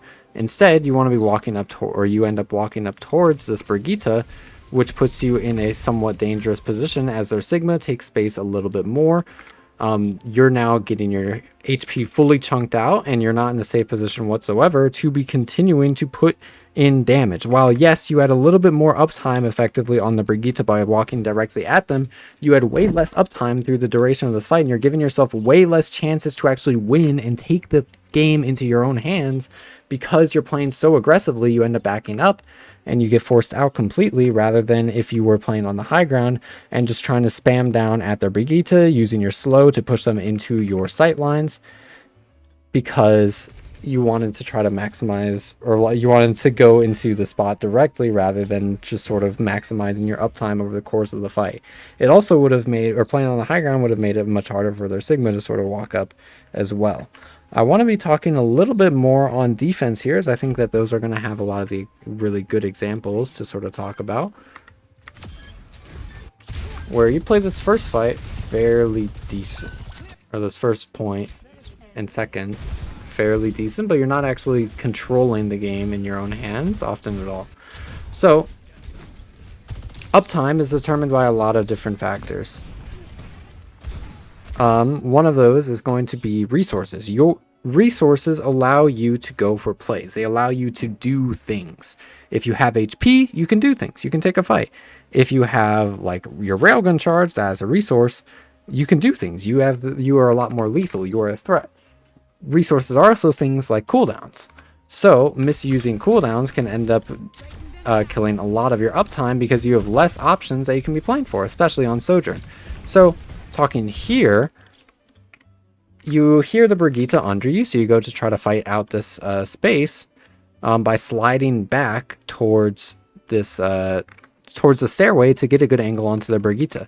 While this is fine if the Brigitte was here, you don't know it for sure, as well as the Brigitte is actually very, very happy about that if they wanted to take this fight onto you. Of course, it'd be a bad fight there for their break still, but you sliding back here is going to be a negative value trade, because now their team, the enemy team who's is walking main, is going to have way less damage put onto them, because you're down one of your hit scans effectively for like 3 or 5 seconds. Your uptime is really, really rough here, because you utilize your resources in a way that makes it so that it's hard for you to look for any uptime later. So now your Hanzo is getting looked at considerably, since you're not actually there to take any sort of attention or aggression, as well as you're not able to go for any really big or aggressive plays because you don't have slide. Looking at the POV here, you can get a few shots onto the Ashe, which ends up being really, really good. You keep staring at the Ashe, but you don't want to be necessarily peeking their Hanzo. But just an idea, you don't necessarily have to apply this. But instead of sliding back to fight the Brigitte, what if you just kind of looked down here for a second? You looked at the Brigitte on this bottom area, and then after you realized that they weren't coming up, you were able to swing this wide left side area, getting a lot of good uptime and good swings onto their Ashe. You have a favorable LOS on their Ashe. You can even fight their Hanzo. You can see cart. You can pump in so much more damage, as well as you are enabling your Hanzo, or you would be enabling your Hanzo and Ana to be a lot safer. If you take some people's attention, then it means that 5 people aren't able to look at the rest of your team.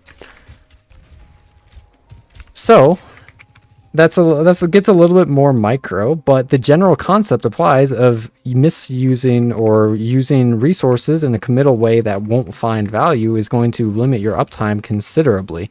And to show that a little bit, to go a little bit more into second point here.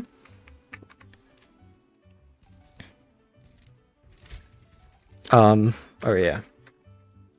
Your positioning will also determine quite a bit of your uptime. Was the last fight? Yes. Bang, bang. I know bookmarks are a thing, I'm just old school. So, looking at this fight here, your positioning will determine a lot of your uptime. So if we look at your POV, then it's actually really hard for you to have any good LOS, and you're not able to pump in any damage whatsoever onto their team, and you end up to find your value, to pump in damage, you need to make up for this low ground positioning by using your slide resource to get forward and actually start shooting your team. But now you don't have the resource to back up. While you did do a considerable amount of damage to their Sigma, you now don't have the safety of actually being able to sustain yourself and live as you try to play for your own value. So this goes back to the sort of topic of asking yourself, where do you want to be? Where do you want to be, and when do you want to be there? Think I can work with this? Prioritizing the when you want to be there. Because this also kind of leads me into a good segue of when you want to be there is also really, really important to sort of determine as you're trying to retake some space. So if you're able to ask yourself, where do I want to be and when do I want to be there? If you determine that high ground would have been a good place, or if you had the idea that high ground could be a really good spot for maximizing your uptime onto their backline, as well as you can deny any sort of threats coming from this left side much easier, or any threats walking up to the high ground itself. They would have to fight you first before getting any value onto your team on the low ground. And if you need to, you'd be just able to drop under like where you were before if the fight ends up lost. As well as, like, it's just a threat. Like, I remember, like, when you heard when I was sort of like watching this VOD through for the first time, it was like high ground, high ground, high ground. The Ashe could just, and then they dome your Ana. The threat of that high ground, if you don't take it and the enemy team's hit scan does, their uptime and their threat onto your team is going to be way, way higher than if you, like, since you're just playing low ground. They're able to do so much more. They're going to be able to have a lot more consistent uptime on the high ground because you're not able to fight it there. Or vision that way without wasting a resource. Yes, I agree. But you end up getting into a pretty good spot here to start. And this is actually a really good fight. This is the number one fight that I think would be the most educational for this specific VOD review. Or maybe it's next one. I think it's actually next one. This is really good. This is really, really, really, really good. Like, this is what you want to be doing on hit scan constantly. You get onto a high ground, you shoot them, you look for some kills. As soon as they start shooting you, you back up. But now, kind of do it a little bit. You get healed up. You could be asking yourself, where do I want to be and when can I be there? And come to the solution of, you could be shooting down this entire range. You can be shooting down this, and everybody walking up, farming your rail early, shooting down or poking out their resources while you only have one resource that you need to get back into the dominant position that you carried last fight with, which would be your slide. As you could be so low ground here, maximizing your uptime, maximizing your value. And as soon as you can't be there anymore, continuously asking yourself, when can I be here? When can't I be here? When do I have to move? As soon as, like, their Hanzo swings or Sig swings or whatever you think makes it so you need to move, you just slide back. And you're in a really, really, really good spot to continuously carrying the game. But it took you quite a while to actually get to the spot, to a point where arguably you aren't able to get much value, as their team is already walked up a lot. Like, their Ashe is able to take a really good swing, pocketed by their Brig and their Ana, while if you were here a little bit earlier, you'd be able to put potentially a slow down onto this corner before they swung. You'd be able to shoot down their Sigma and farm rail, and you would already have rail to fight this. If they swung a bit later and you didn't know that they were there, you would be way more lethal because you would have more uptime. You would have way more value. Hitscan is kind of a snowball effect role, where once you get going, it can be really, really strong, because more, like, uptime breeds uptime. The more resources you're forcing out from the enemy team creates more opportunities for you to start fragging even more. So making sure that you're utilizing that properly and trying to get as much uptime as possible and giving yourself as many chances as you can to, like, carry the game is going to be what you really want to be focusing on hit scan especially. And to do that, asking yourself, where do you want to be?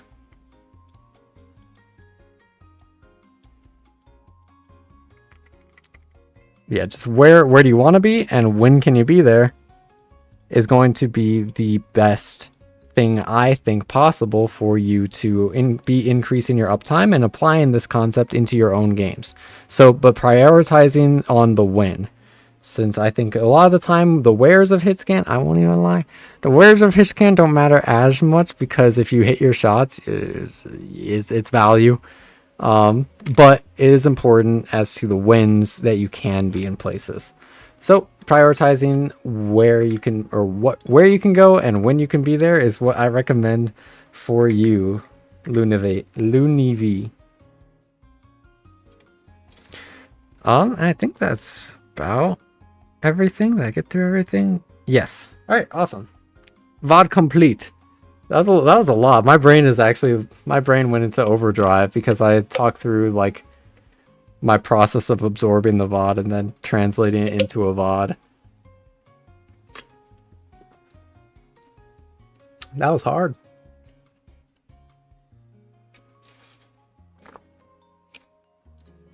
You're still live? Yeah. I said it's going to be a longer stream today. I'll probably look at... For today, my brain is getting a little bit... it's been doing a little bit too much thinking. At least... in the game, so I'll probably look at just like 2 to 3 more codes, and then we'll probably be queuing a bit.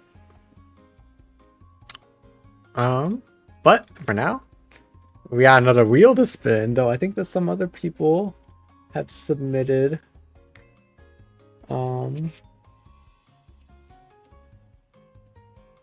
Yes, there's one more submission for the codes.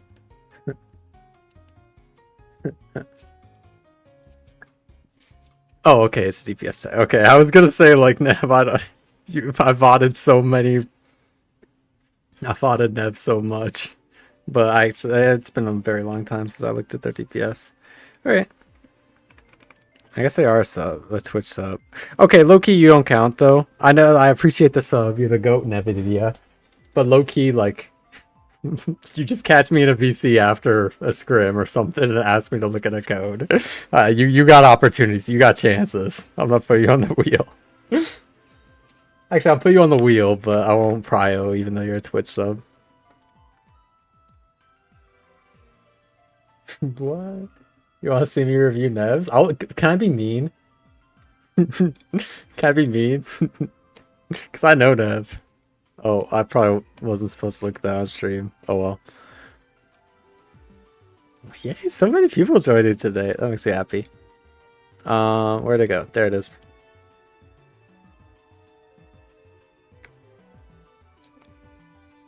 Make it the meanest VOD ever. I don't think I'm actually that capable of being, honestly, that all made sense. Awesome. I never thought about the where win thing and would definitely overthinking the uptime stuff because all different things. Okay, I'm awesome. I'm so glad that helps. I could try a mean VOD. Let me try. Let me try. I'll review Navilia's game and I won't be mean. I'll be honest. A little bit mean. I'll be a little bit mean. Oh, but we'll come back to the mean VOD. We'll come back to the mean VOD, Navilia. But I'm gonna spin the wheel for now. Bang. That leaves a few. We'll do Navilia last. I think that'll be good because I want to save like my remaining brain juice for people that haven't gotten a gazillion VODs from me. I think spin the wheel. Time for the VOD. Time for the VOD. Z. Exciting. Okay. Let's take a look-see here. Maltech Water. Grandmaster 2. Okay, GM VOD. Here's played Zen. Awesome. Playing since Season 3 of Overwatch 1 on and off. Hit 4-4 in 2019 with Ana Zen before I stopped playing until Season 1, 2026. Current goal is to hit Champ as support with Ana and Zenyatta only. Okay, interesting. That's fun. This game I linked is an interesting one because they had an insane Sigma who was somehow smurfing a GM3 to Champ 4 lobby with 32,000 damage, and we had some interesting teammates. It's still super close and you lost just by a thread needle at the end. Feel like you made a lot of mistakes due to the map, but also recurring mistakes. Okay, awesome. Sounds good. I think that'll be an exciting VOD. Let's go.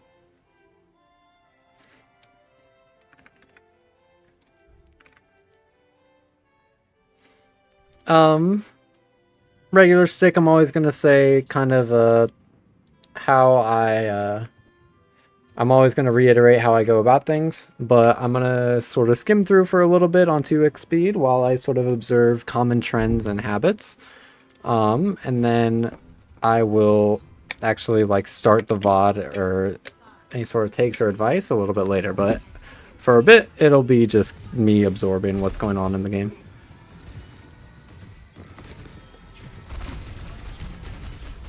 As I drink water.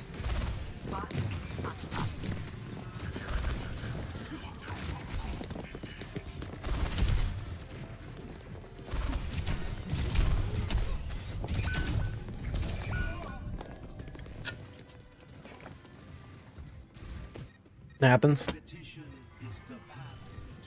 One trick in Zen would be a lot of fun.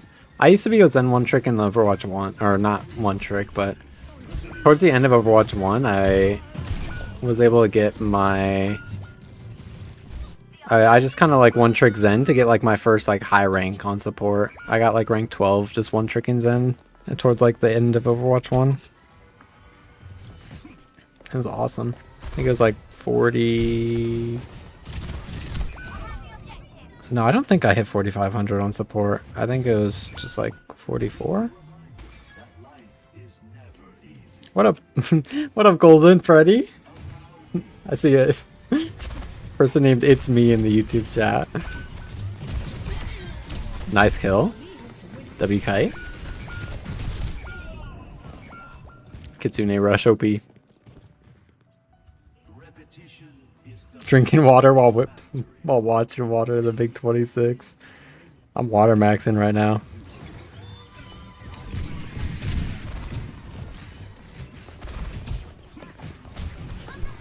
Trace behind, I rank it.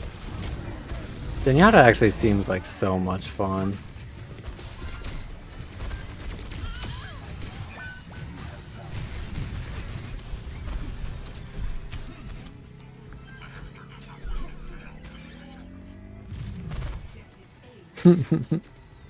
I'm so used to like 2x speed Overwatch noises that I always like forget about how it sounds. I won't lie though, a lot of the times that like some noises in Replay Viewer can get really annoying, so I sometimes just mute the game audio whenever I look at like my own codes. Flux, damn, they farm that fast. They farm that so fast. What the hell? The god. A temporary setback. Be renewed.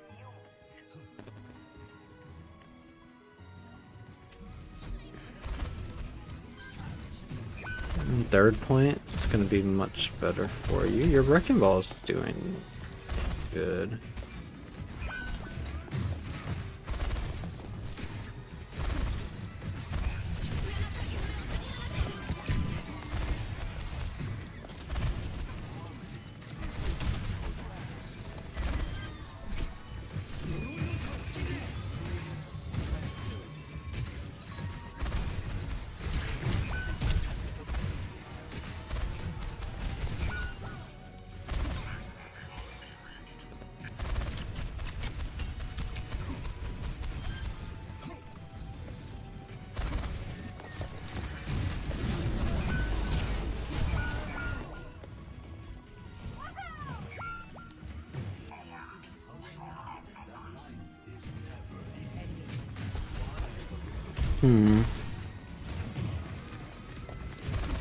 This is a very interesting code. I'm thinking... Nice. W. Good posturing.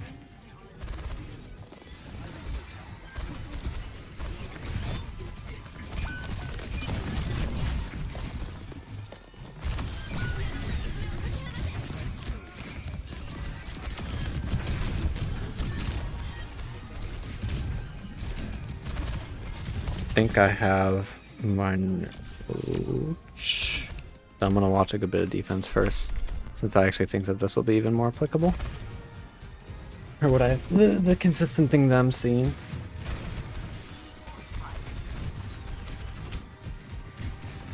This is a very interesting code though. Zen is an interesting hero. Like a lot of it is just gonna kind of come down to micro because which is it's a hit the shots hero kind of.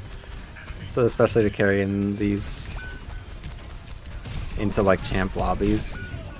But I know I there's a lot to the micro. There's a lot I could talk about. These general ideas are fairly fine.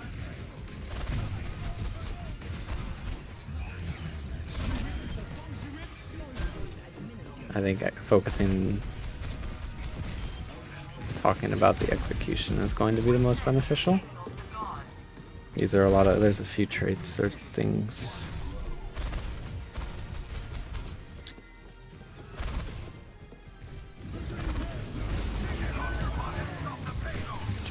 Where was your Ana?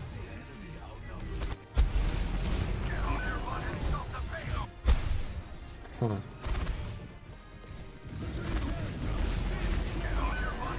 Where's your Ana?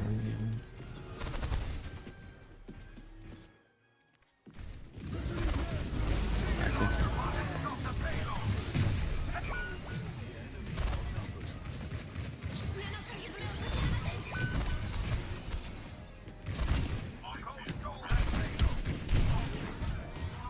Nice back.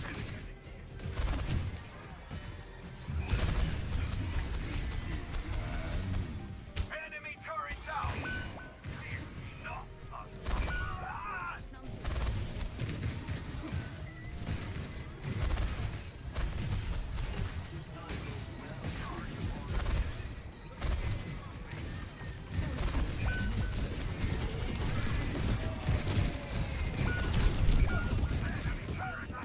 Good set.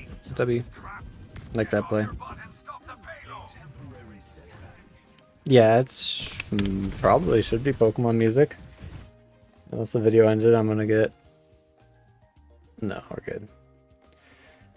I haven't researched or like studied like what's copyrightable, what's not on YouTube yet. So I'm not able to put like most of like, I haven't made like a playlist of the songs I really like or anything. I like Pokemon music. I like Pokemon. You can tell from the name Eevee. So I just put on no copyright music. I just searched no copyright music into the YouTube search bar and then put it on. You learn all the keybinds and stuff? I don't know the keybinds. I'm kind of like, I'm actually stubborn with how I use my replay viewer. I know that there's like way better or quicker and more efficient ways to sort of like navigate a VOD. I know there's this silly little like bookmark thing, and there's a lot of it's beyond me. What I have found is up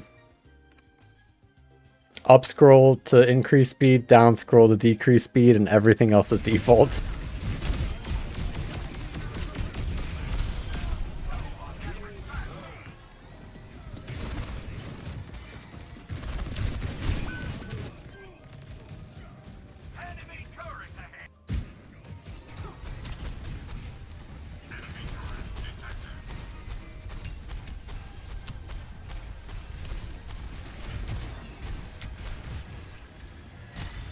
I'll be seeing a little bit more.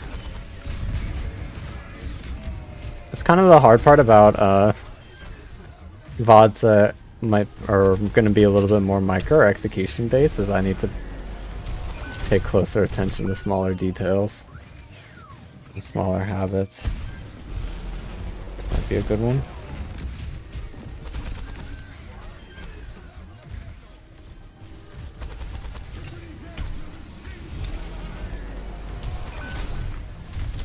Is this a good example? I could find better.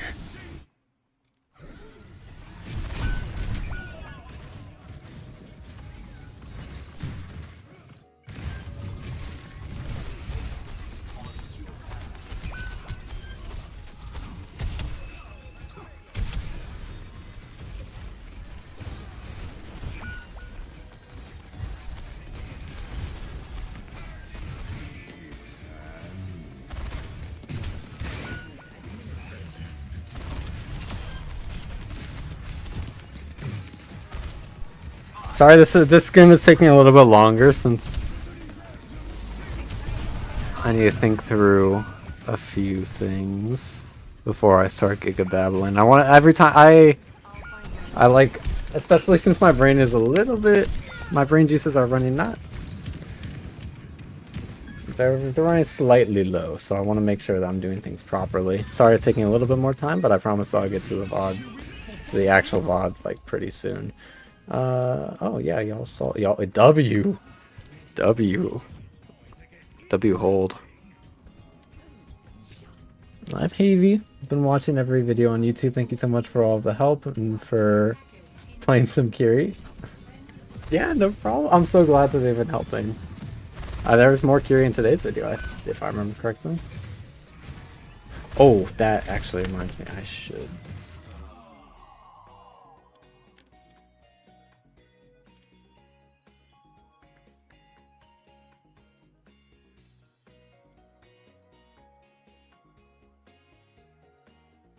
Um.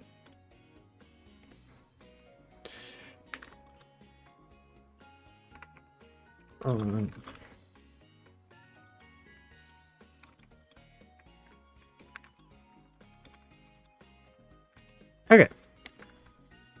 Let me watch through the rest of this, and I think that I know what I'm going to be talking about.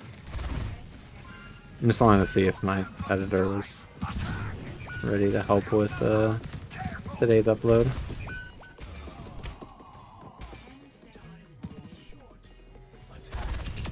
Ew!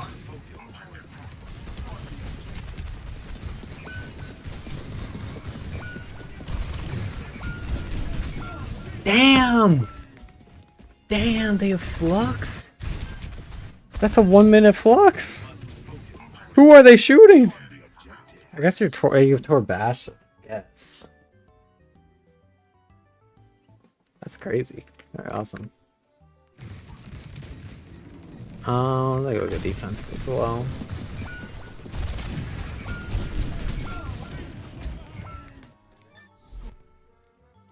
So, as I skim through this last little part here, I want to clarify a few things. This is very that's unlucky.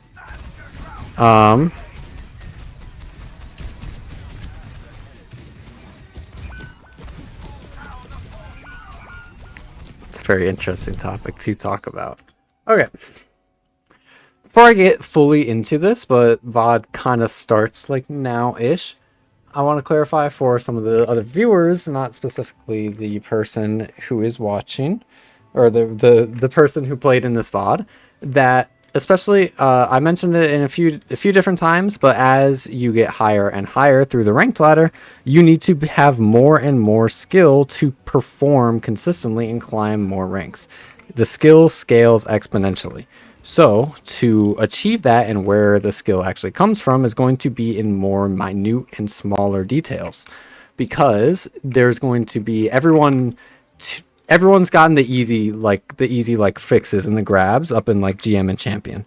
Like they know where generally is going to be good to consistently position. They're going to be able to understand like how their heroes like to interact with the other ones for the most part. I don't mean to put down any ranks as I say this, or saying that these are consistent issues in low ranks. Every player is different, though. Generally across the baseline, champ or GM players are going to be able to have a baseline level of skill because of the like grinding the fundamentals a bit. So you'll be looking for some smaller things as you try to push into the GM and champ thing. So what I like to do whenever I'm coaching like GM and champ ranked players is trying to focus a little bit more on the process, or a bit more on the process rather than actual information, because it's going to be more valuable as it's going to get more and more micro based, especially for a hero like Zenyatta, who is going to be very based into mechanics as well as just maximizing the raw numbers and survivability. So I'm going to be focusing a lot on the process and just sort of clarifying that I'm focusing on the small things because it's necessary to be winning the games here. To get up to champion, water definitely has, like, first off, baseline, like, you're getting a lot of value on Zen, your positioning's good, you're shooting good, you're aiming good, W's, all across the board. There are some ideas that I would have to play Zen that, like, everywhere that you're playing makes sense to me. I think that, like, I might go for, like, some different macro ideas, or I know other players who would go for different macro ideas, or, like, positional ideas, but what you're doing is good and is consistent value. And I don't think that you need to necessarily change or think on it too much to get up to champion. So, what I do want to be focusing on is a few things. I don't think that it's here, though. It's going to be a little bit later. The main things that I want to really dial in on, there's going to be one general concept and one specific thing to work on. The general concepts, I think, is going to be asking yourself as you go for any sort of play,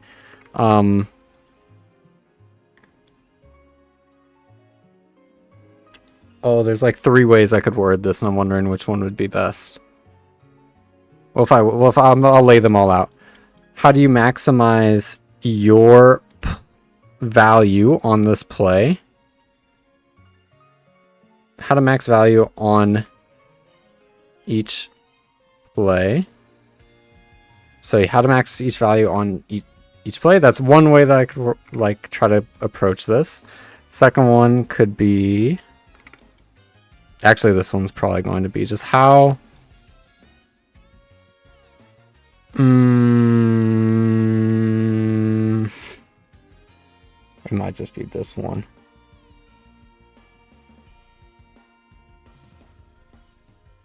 Yes, okay. Yeah, we'll run with that. How do you... Asking yourself... But this is going to require some clarification. I can't find a way to exactly boil it down. How to maximize your value on each play that you're making. That's going to come down to a few things. You need to be asking yourself, how can you effectively, with Zenyatta especially, how can you be damaging the most? How can you be giving yourself the easiest chance to actually, like, shoot the enemy team? And how can you be the safest while doing so? Those are going to be the 2 things possible. So how do you shoot more? More good. And then live more.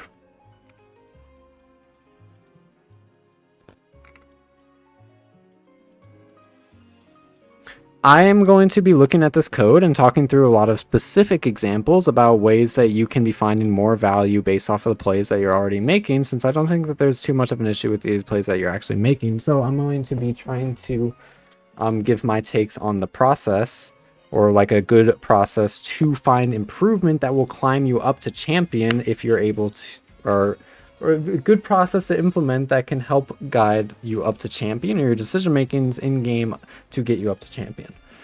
So I think that with your general ideas and your general macro ideas being really good, you want to be starting to focus and hone in a little bit more on your micro plays, and honing them the best that you can. So it's going to be with your 2 micro expressions as Zenyatta being your damage and your movement and survivability. Those are, but TLDR, like, big overall focus is think about your micro. But as I get into that and how I describe ways that could look, I want to be taking a look at a lot of these attacking plays. You guys get into a really good spot for a while, yeah. After you cap this, I'm wondering if there's a good example coming up here. I wish I had timestamped some of them.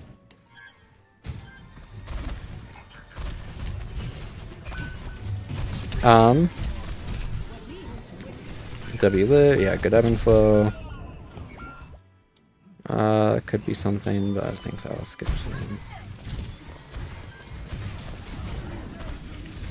I'm low-key cherry picking for like a perfect example, but it's literally applicable in every single fight. Are the 2 micro things that I want to be talking about. Sorry, it's a little more scatterbrained than usual. I want to just make sure that I'm doing this right.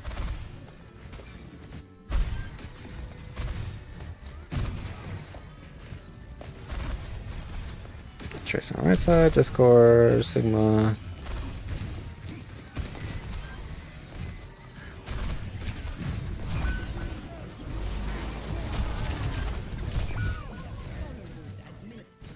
Alright.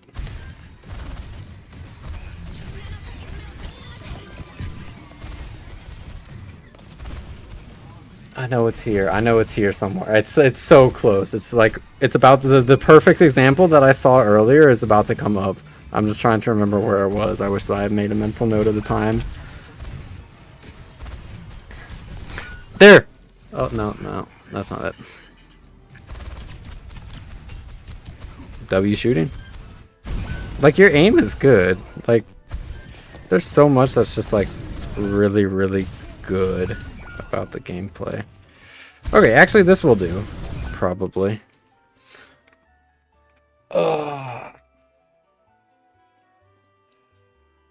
What up, Tail? How you doing? I'm finally dipping my toes into some coaching. Alright, like I mentioned before, as you try to climb up to the like higher and higher levels into like champions, smaller and smaller things matter, and you need to be doing them consistently to find your value. Your execution level needs to be a lot better than what it needs to be at different or in different lobbies of the game. It's going to be harder and harder to make a lot of ideas work, so you need to build consistent good micro habits to find value across heroes, and especially as with a very mechanically intensive hero like Zenyatta. So the thing that I want to be talking about that will be, I personally believe will be helping you the most, Water, is going to be sort of a micro positioning concept. So you want to be asking yourself as you're taking the swings and as you're playing into the enemy team, what I personally believe, like how I mentioned before, you want to be asking yourself, how do you maximize your value on each play? I know that's a very general concept.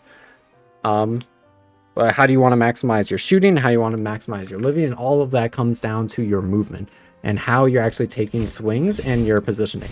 So this is a really good fight, for example, of a few things. Where you, as Zenyatta, there's a very, very good habit that you have of you take space that's given to you. Amazing. W. Awesome. Thumbs up. Double thumbs up. Sometimes it's going to be a little bit harder to get that value, though, as you're sort of walking up into heroes that are going to have positive trades against you, like the Tracer, like the Doomfist, and it's going to be a little bit better to be playing to shoot or get into a spot that's a little bit safer while you're still able to be shooting out your targets. Especially with this Pulse Bomb, this is going to be one of the things that ends up being very, very scary and will take the game out of your hands consistently, is because you're walking up and sort of playing off this threat, or having to play into the threat is going to be really scary in a lot of instances. So we want to build habits to avoid situations like this. In case their Tracer was a little bit better mechanically, you have gotten stuck there and then the game would have been completely out of your hands and would have been left up to your teammates, which is not how you ever are going to be able to win ranked. So with positioning, how I want to be, or the topic that I really want to dive into here, I'm going to be referring back to the general idea of how do you want to maximize your value per play you make. But I want to be talking a lot about your movement and your swings, which is going to be a huge, huge, huge part of maximizing your damage and your survivability on Zenyatta. Because the more survivable you are, the more chances you'll have to actually like play the game, to shoot the enemy team, and you're going to be able to actually live longer and have more uptime, because that's what you're ultimately trying to do on Zenyatta. Any numbers-based hero. So for this swing, it's going to be really specific and micro, and I'm aware. You force out the Tracer, and then you want to start like leaning back a little bit, as you know that their Doomfist has their CDs up, but you walk back up as their Doomfist and their team sort of walks up. Discord onto the Doomfist, awesome, amazing, and sick. Something that's really, really good is just trying to think, how can I make it as miserable as possible for the enemy team to get onto me? And I really feel like an idea that could be played for, or an idea that I came up with when I was asking myself that, is on top of these bushes. This makes it so their Doomfist would have to commit 2 CDs to actually get up to you. Their Tracer would have to take a really, really awkward blink, putting them inside of your effective range in your crosshair, as well as widening your view of the point and being able to follow up on this Doomfist very, very safe, and giving yourself more cover against the Kiriko and anyone else who would want to swing this right side, who would have a much harder chance actually throwing kunais into you. They would need to swing wider to see you if you're further towards this right side. There's a lot of benefits towards or to actually getting further in on this right side area or on this grassy patch. And it's something that you need to be actively thinking about as a player to be reaching the upper echelons and pushing into like the champion rank on like Zenyatta, because you just need to be maximizing your uptime and your potential ability to shoot. So in turn, you need to be making it as hard as possible for the enemy team to actually deal with you, to stop you from shooting. And that's why that's an example of an idea that you could potentially come up with in moment-to-moment situations that will help you achieve that goal by asking yourself, how do I maximize my value? How to max value. Or the other thing that I was thinking about is just like how to be I don't like this one much. How to be safest while how to be safest during a play. I don't like this one much because there's a lot of value to be had, and it'll make damage much easier to do if you get closer to your targets as Zenyatta fundamentally. But sometimes that's not what you necessarily need to be doing. Now, since you have the advantage state, you just want to continuously pump in damage onto the cart here. So you want to be making it as hard as possible for your team or for their team to get onto you. But sometimes you're going to need to just kind of like shove your tongue down some people's throat. You're going to need to get deadly. So I don't like, how do I make myself as safest as I can during plays all that much, and I prefer asking yourself how to maximize your value per play, because it'll lead you to similar ideas, but it'll be a little bit more all-encompassing. So basically, like W aim, like W, like slime out their Tracer, they miss their pulse bomb, you punish them for it. And I know that you end up winning this fight, and this is a really, really good play. I just kind of got I was looking for a cherry-picked example, and I figured that one would do. But it's going to just be a lot about how you're actually swinging and taking your fights to give yourself as big of an advantage as possible, as well as making it as miserable for the enemy team to deal with you in any way that they can. So another good example here would probably be soon here.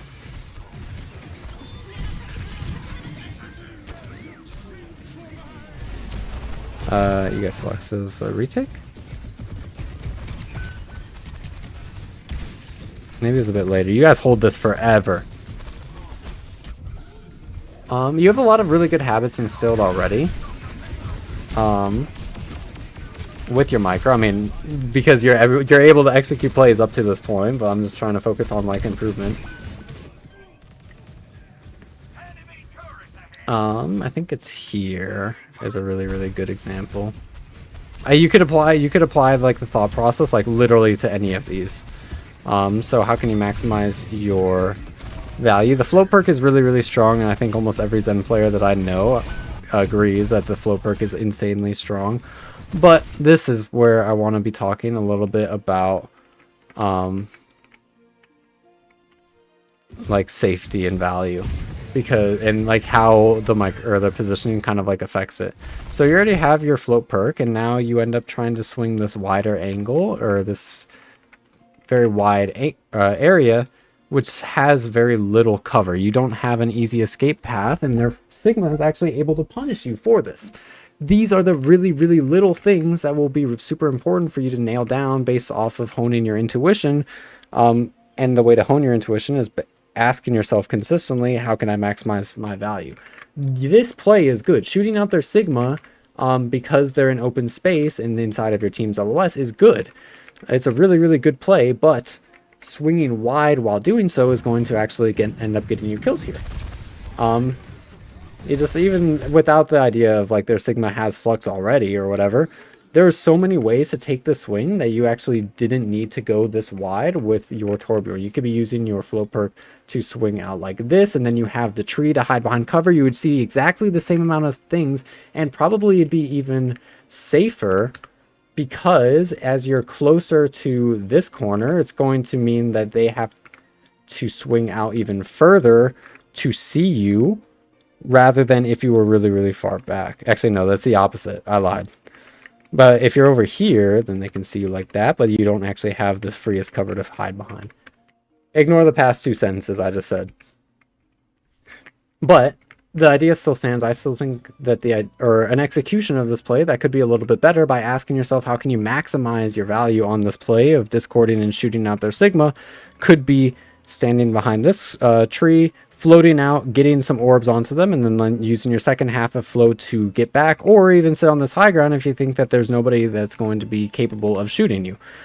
Going for these super, super wide swings where you don't have any sort of option to back up is going to be a very dangerous habit that these players, these like Evil Blade, is going to be able to punish, because they've honed their micro to a point where they can recognize and punish those tiny, tiny, tiny mistakes. Can I ask why the float perk is insanely strong? Yes. Also, yeah, if you're, yeah, feel free to drop any suggestions in the chat tail. Float perk is really strong for that exact reason of it gives you more options on how to approach your swings to maximize your numbers and your survivability. It makes it more like the 2 questions that I said at the beginning that I think would be really, really good.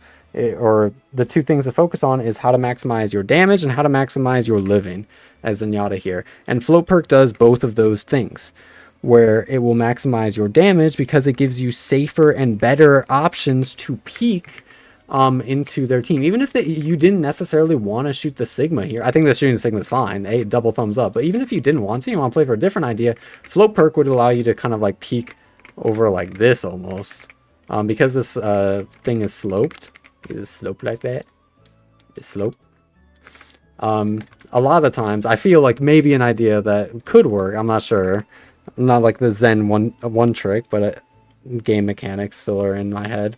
You could be floating up here, you could be looking for shots onto their backline, you can be looking for a quick little one tap onto their backline. While this is still an insanely safe position, it's hard for them to peek. Most crosshairs won't actually be trained onto that corner as you sort of float up, where an Ana or most of the cast is forced to swing, and the crosshair can be trained, or good habits that Hitscan and high-ranked DPS players get into is their crosshair just kind of naturally floats towards very common spots where heads will line up. Very, very good habit that their intuition is built over time. But what the float perk does is it actually allows you to not immediately walk into a lot of good crosshairs, and will give you safer peaks and more options to peek to maximize your own damage while also being safe while doing so. I think that for the most part, though, I want to be focusing in on that concept or those sort of ideas, because that's what's going to allow you to execute and a lot of your macro ideas best. Because if you're able to continue to hone your intuition to take better swings and give yourself more and more and more advantage duels and clean up your gameplay and your micro and your execution on every play that you're trying to make, that's what's going to be the most impactful thing that I believe will push you into champ. But I think that for the most part, Water, you're putting yourself in really, really good spots, good mechanics. I think that, like, sure, there are different ways and the different like options to approach. Like, I just took a look at chat. First attack, I think going coast is better than going main because you're isolating the lane you take, coast or main, and then at least on coast you have everything in front of you as you take the angle. I agree with this. I very much agree with this. I think Coast is probably a better macro idea. Think water can take play, but more arrows like trans. Yes, I agree with that as well. There are a lot of ways to approach your gameplay, and the macro ideas are also going to be a factor in enabling your ability to climb.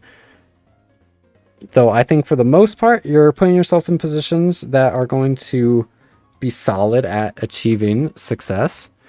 You're finding good value, as seen from this game being super close, and your numbers being really good at the end of the game.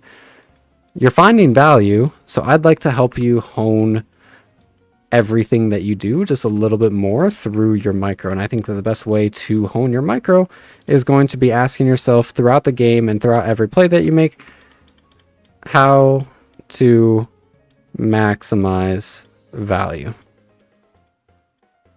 And though asking yourself that will kind of lead you into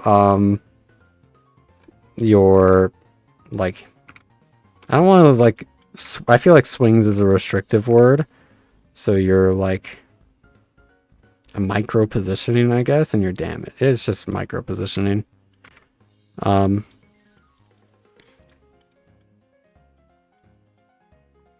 It's just micro positioning.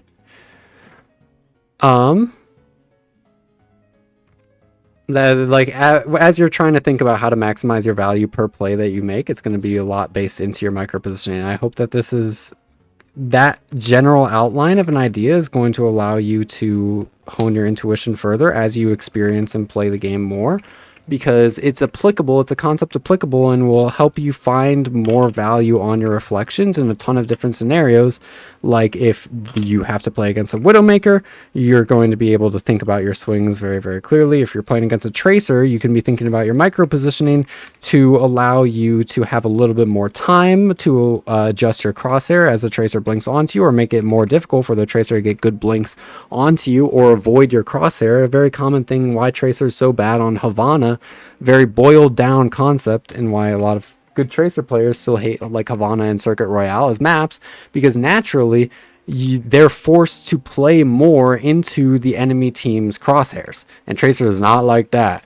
Tracer is not like that. So you can be taking the exact same concept with your position or your micro position and playing in areas or moving in a way that forces the Tracer to be walking into your crosshair. There's so much value that you can be finding moment to moment as you sort of hone and push into the champion level. And I think that asking yourself how can you maximize your value out of each play will help you achieve that. So there are a lot of big, I agree, there are a lot of, things. Like Poseidon attack would be better, as well as Trank would be really good. Or looking at some Trank fights would be really good. But my personal opinion on what you could focus on that will lead you to the best or the most amount of improvement is going to be how to maximize your value in each fight, and your micro positioning because of that. All right, so your main advice to clean up micro. That's what I do. This is continuously asking yourself how you maximize my value in any idea. This showed in your examples, like the attacking fight where you nearly got pulsed because you weren't on the ledge, even though what you were doing was right. You should have pushed it further. Also on the flux death, again, you were doing the right stuff, but you got swung too wide and got punished for it. Yes, I agree. Yeah, that's a really good summarize, or a good summary. I hope that makes sense in some way. I think that especially with like more or like higher ranked players, it's hard to to get to this point. You have knowledge. You know things. I feel like you're able to figure out things as time goes on. So I want to be trying to push you towards thinking about the little, or like some of the less obvious aspects about Overwatch and finding value, where you'll see like why like Tree is so damn good at getting value out of hit scan is because their micro positioning is so good. They're so safe, and they're so hard to punish, and they get so much damage. Even if like players like Chronic and NA have like technically like better aim, it doesn't matter since Tree is able to find so much more value through the chances that they're giving themselves.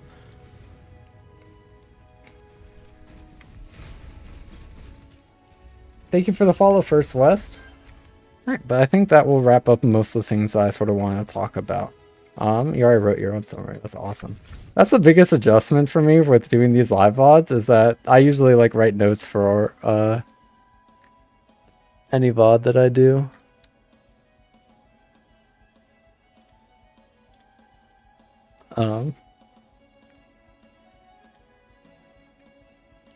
Alright, awesome sauce. I might take a quick little break for a moment, then we'll probably look at 1 or 2 more VODs, and then we'll probably get into some queues. I think that I might want to be playing some Reinhardt, or maybe I'll actually I kind of want to play Judo. Ooh, I saw Judo on the home screen. I love playing Judo.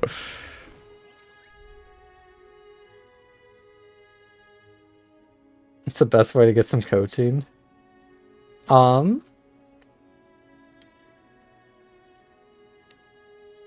Coaching, a lot of different ways to get coaching. Like Tail, once told Tail in the chat. If you play Cassidy, especially, very, very good coach. They do very frequent coaching, much more than I do here on this channel.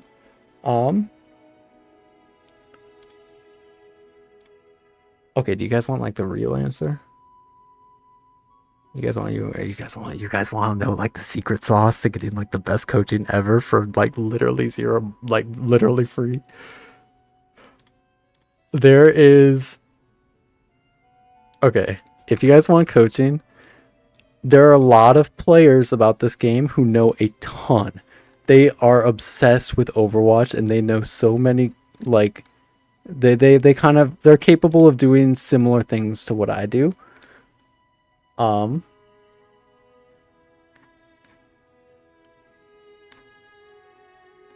Let me see if I can find a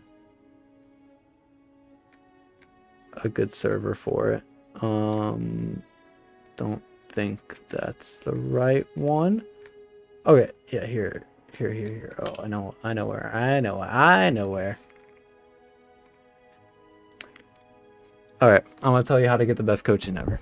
And this is also gonna help. Oh, what the hell?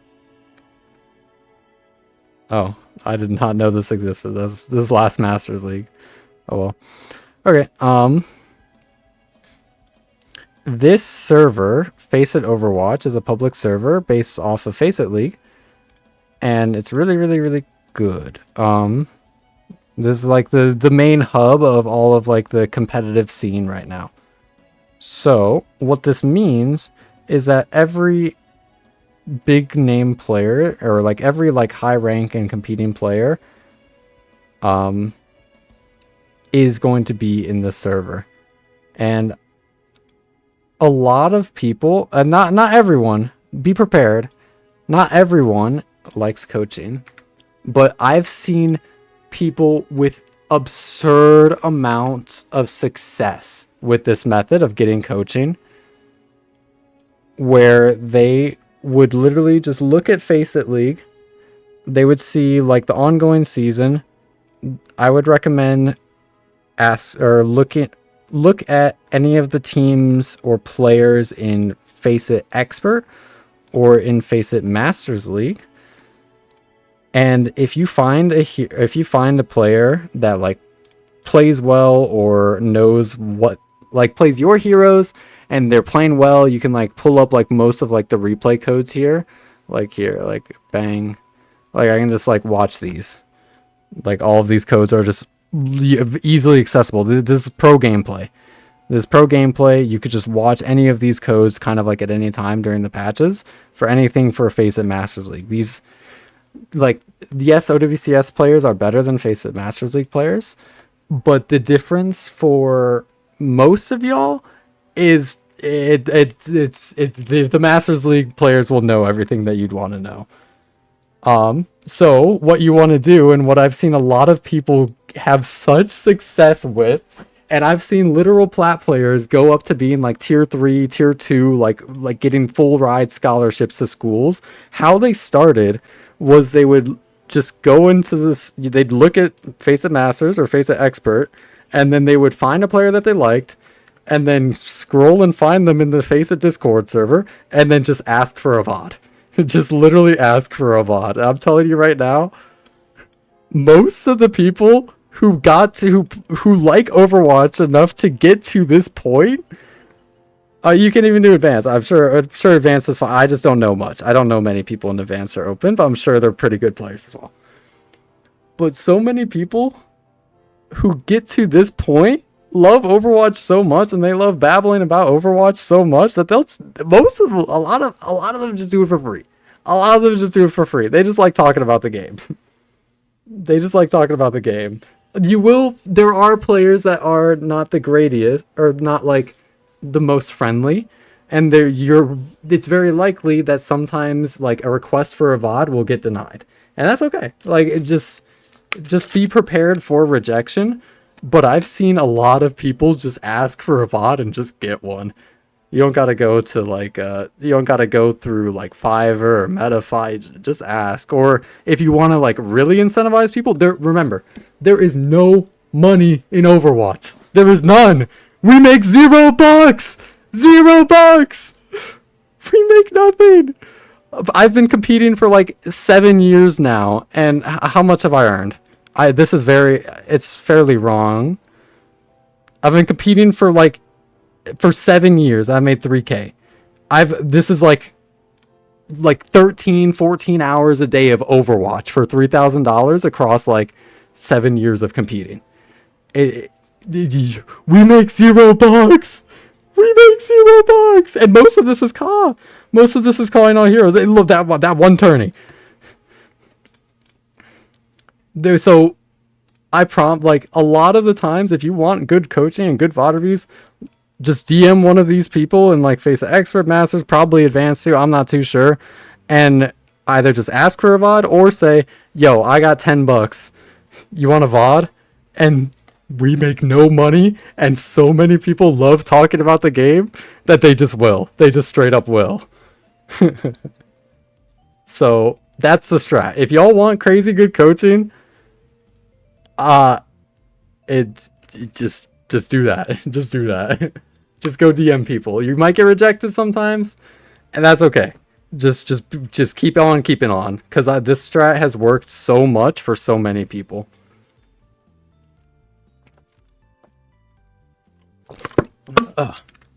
Okay, with the ultimate coaching strat leaks.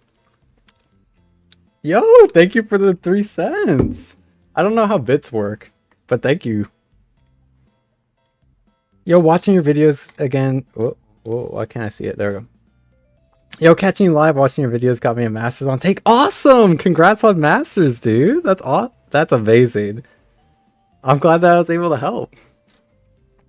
Hey V, I'm a console Masters player attempting to switch to PC. Any tips? I'm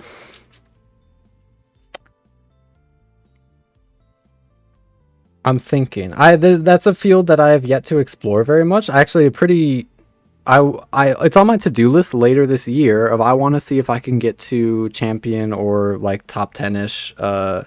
Not top 10 probably. It was probably just be champ. I probably won't have the time for this huge grind, but I want to see how high I can get on console, because there is a difference between keyboard, mouse, and controller.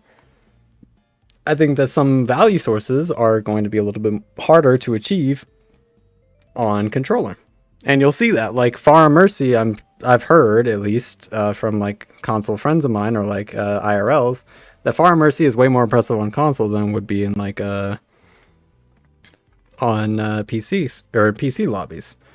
I'm not sure. I haven't confirmed that myself. That's just what I heard. So I want to be trying to explore that a little bit later, so I'm able to help more console-based players with any sort of transition or any micro, because I can only just say, like, if we want to get super specific, I do know how like keyboard mouse movement works and aiming works, but I can only theorize about console. I haven't actually been able to like study it much myself, so sorry I don't have too much advice, but just have fun, do what's fun to you. Kovacs is OP. Actually, probably not Kovacs if you don't want to spend money. But once you get to a PC, get some sort of aim trainer. It'll help you immensely. Even if it's just for like 5 minutes a day, dead ass, that's all it takes.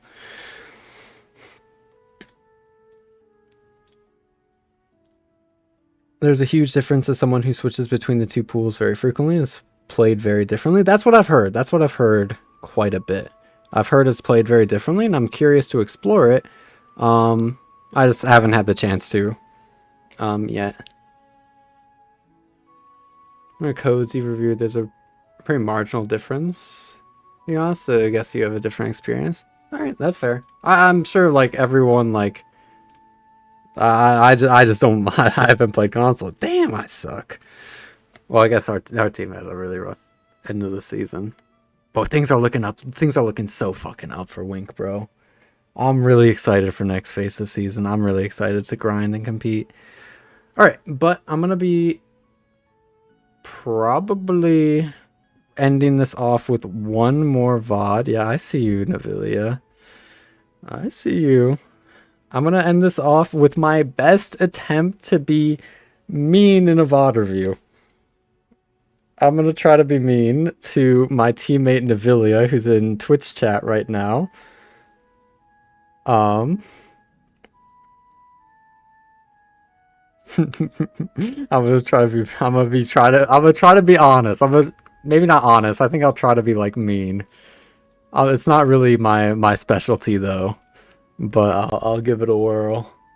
But I think after that, I will be probably done looking at VODs for today as my brain juice is about to expire, though we'll probably be looking to play on our account that is GM1, I believe, on all roles. Yeah, it's GM1 all roles. I think. I don't know. I'm logging into it now, and I'll just see the VOD there. Bang, bang, bang. After I pull up this VOD for Navilia, I'm going to go to the bathroom really quickly, and then I will get into the VOD, and then we will start queuing to try to get up to champion on all of our roles for this account. Starting with support, though, because I want to play Juno.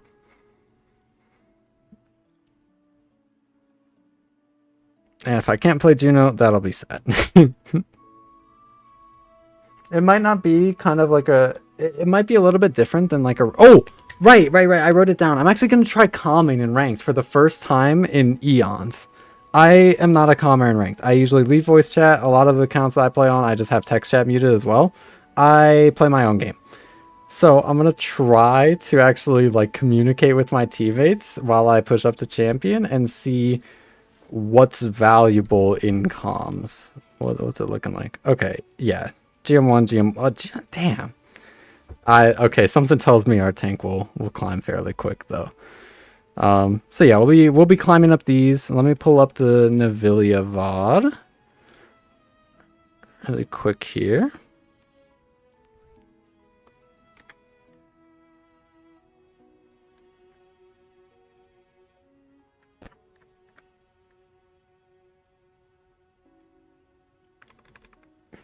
All right, and the goal is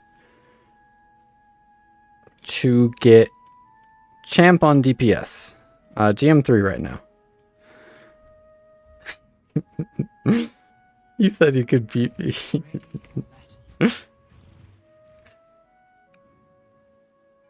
You don't think it's worth? I agree. I don't think comms are actually that important in ranked, but I need to go find out for myself since it's been a very long time since I was an active commer in ranked. A really bad habit of mine though is that because I play in team play so much, and it's the only time that I regularly comm, and team play, there's a really important idea of like 5 people doing a bad play is better than like all 5 people doing a bad play is more valuable than like 5 people doing their own individual good plays. So every time I hear a comm or a direction or like some sort of play that's in like in my ear, I do it. I go for it. I have a very, very hard time filtering out plays, and that's one of the reasons why I don't join ranked at all, as well as people just being dickheads.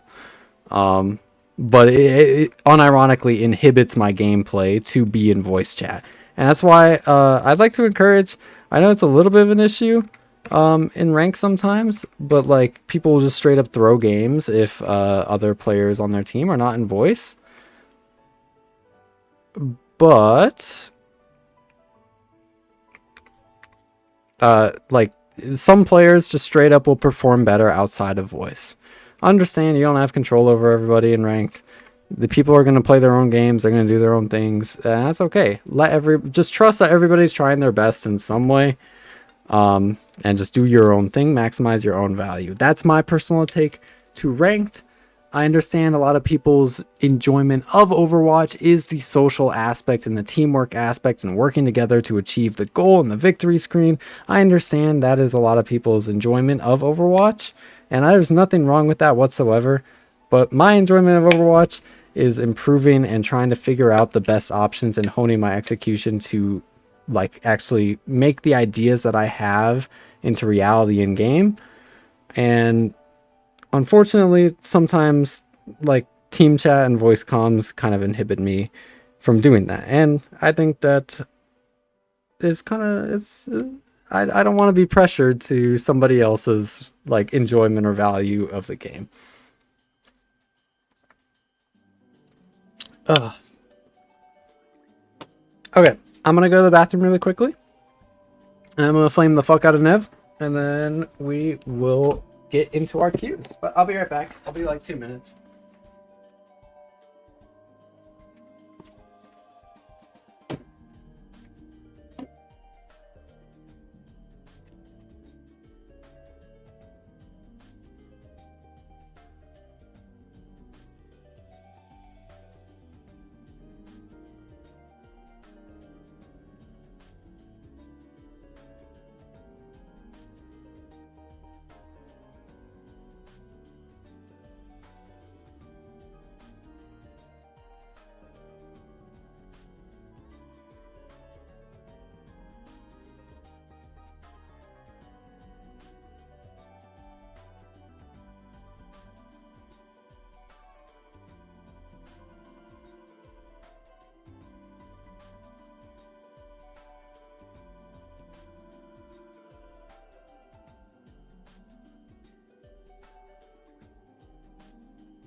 Alright, hello gang, I am back. Oh, Nato, hi Nato. For context, woke up from your slumber, saw you're doing VODs, played a game and sent it, okay.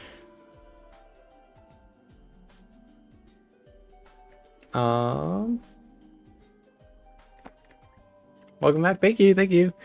Alright, let me some guidelines for myself. I'm going to be mean to Navilia in this VOD. I'm going to try my best to be mean during this VOD. It will still be productive.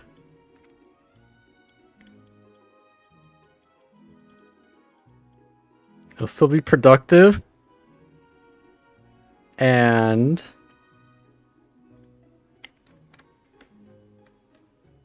nothing you can say can hurt me because I know I'm better than you. You're so right. You're so right. It's actually insane how right you are. I could never hope to be Grandmaster 4 on tank. It's insane you were flaming my rank last night. That's insane. You were the issue last night. I'm gonna be so for real. For context, chat, me and Nev were queuing last night with a few other like teammates and friends. And like low-key, no, we're botting one of those games. We're botting one of those games. Cause I have some opinions. Unfair? Damn, sucks. Ilias? Yeah, where were you flaming? Yeah, you said, like, I was playing bad on support or something. Well, you want DPS VOD. Did you ever play DPS? I think...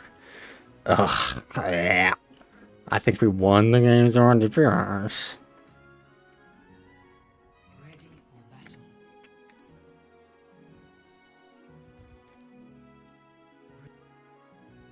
Oh, and I get to show what the... Yeah. Good night, Icicle. Thanks for tuning in. I appreciate it. Hope you had fun in the stream. Okay. I'll also be taking note of the players that... Or the people who submitted codes, but we did not get to today. That'll be the first thing I do after stream. So, looking at our DPS VOD for today. This will be, I will be mean to Navilia, and it will still be productive. Navilia will walk away from this knowing something, even if with how I phrase it, they won't want to take it.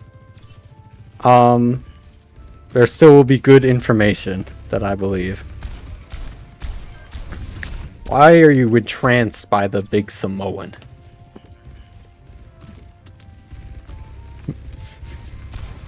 Okay, so the idea of like holding your ammo for more of like to get into your effective range is like fine. The game actually made it a lot easier for you.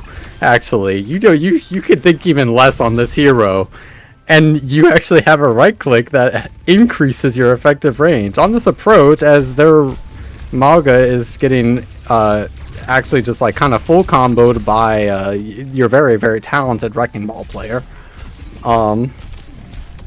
You could just be like looking for a right click really early as you walk up, since it won't actually have that much fall off at the range because it's tighter spread, it's a little bit further distance. It'll just make things a lot easier, and that way you'll reload to later and you'll actually be able to help with the burst damage on the Mauga rather than just kind of like walking up. It's a really good habit that you had previously, but get with the times, old lady.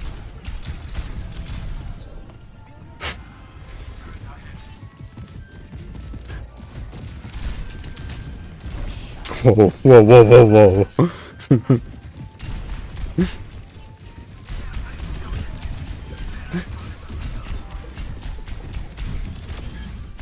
It's just Reaper. It's so hard to fuck up Reaper. Okay. And you fucked up Reaper. This is insane. You commit everything. Everything.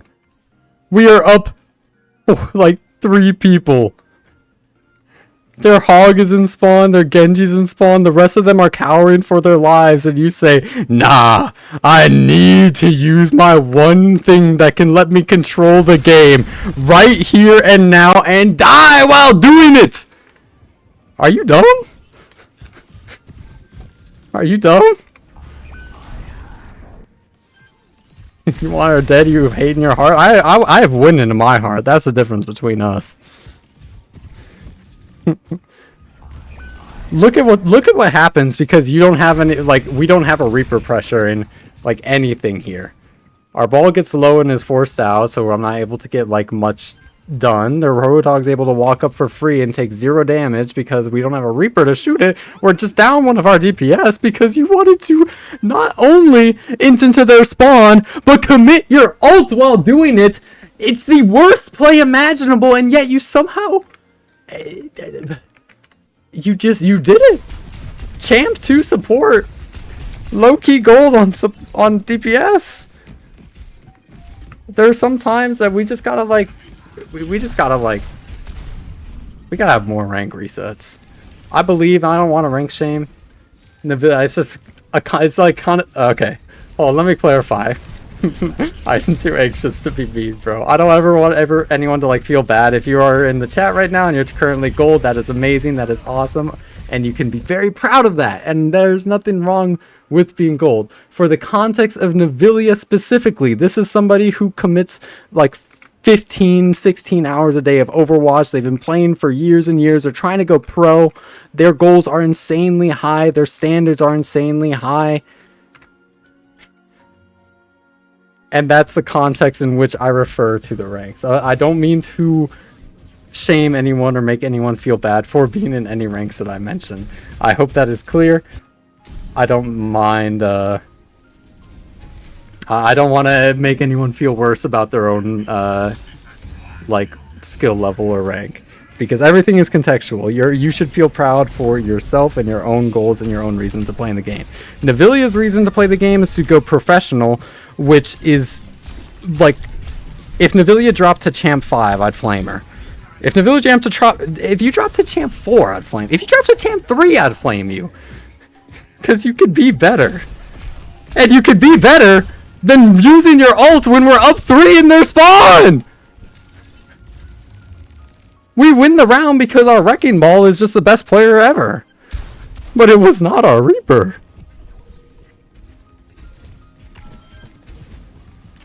My mic is peaking pretty badly. Sorry about that. I'll fix it. I'll as I get a little bit more expressive in streams, whoa, you are terrible. This is the worst idea ever. Oh my god.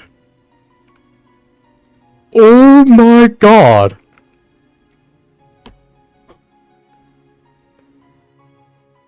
Yo. Let me explain why this play is bad. So first off, Navilia has 2 cooldowns. Reaper has the Fade. They have their kind of like go invulnerable ability as well as their teleport. I'm not counting the right click. Those are going to be the 2 primary abilities, and they're very, very useful to Reaper's kit and going to be a very big part of how you're going to find value. So, this play commits one of those 2 abilities into the best spot I've ever seen in my entire life if you want to get shot in the head. You are peeking somehow when there are 4 alive. You're peeking, or they have 4 real players alive, and you're still peeking 4 with the Roadhog on the other side of the map. You're TPing into the turret, the Lucio LOS, the Kiriko LOS, the Torbjorn LOS. This, from a micro standpoint, this teleport is terrible. Genuinely, just fucking terrible. There are a trillion different ways that this TP could be taken. Just like here, or just like here, or here. Or anywhere that's this rectangle, this square of doom that can be seen by everything ever. You can see this shit from NASA's space station. As long as it's not there, it's going to be so much better. Insanely much better. And look at this, because they TP into everybody's eye in the middle of the universe. Bang! Instantly blown up. The crosshair is trained easily by the Torbjorn. You have to deal with the turret. You look at the turret. What is wrong with you?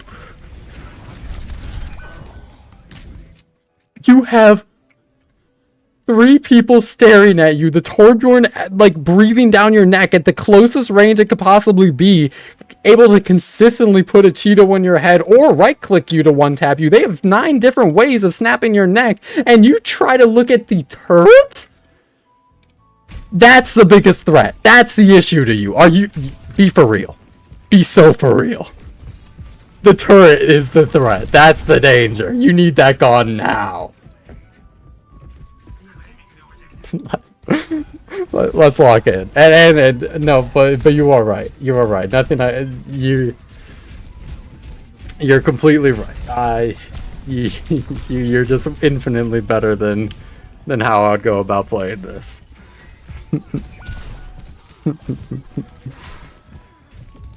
That's gotta be. You did kill the turret.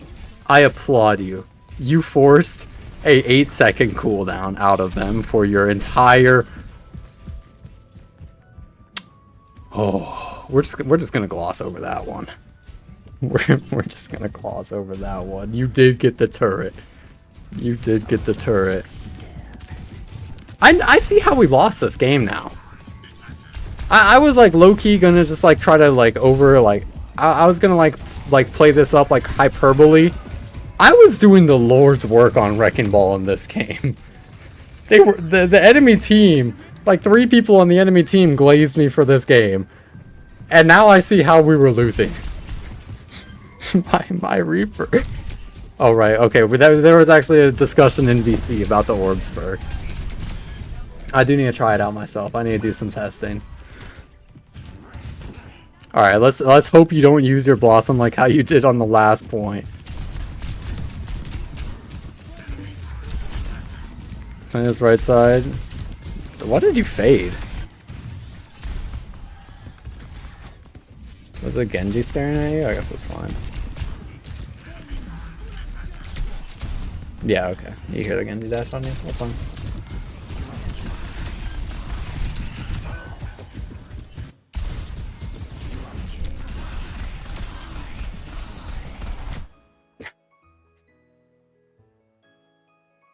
You have no knowledge of where the danger is on their team, ever. They happen to beat and rush down this entire right side, but you just forgot your object. Like, you have 0 object permanence and think, yes, I think that's actually safe for me to swing into this corridor as I have no Wraith and I am completely inside of all of their LOS and I'm not even able to shoot or move quickly because I'm still in my ultimate. Hello? Even if Roadhog didn't hook you, I feel like it's still so dangerous. But the Roadhog did hook you because you're swinging a corner while blossoming into their entire team. And they're not close. They're not close at all. You have no... You can third... You have it... You were third person peeking. You have all of the information you could ever need, too. This isn't even like a ping issue or a pings issue or something. You know that there's nobody in this goddamn room, but you know that they're right over there. And if you don't know that they're right over there, how are you champ 2? How would support? There's some bigger issue. Unless you wanted to face tank the Roadhog while you can't shoot your gun. That might not be the greatest idea, though. I'm not sure.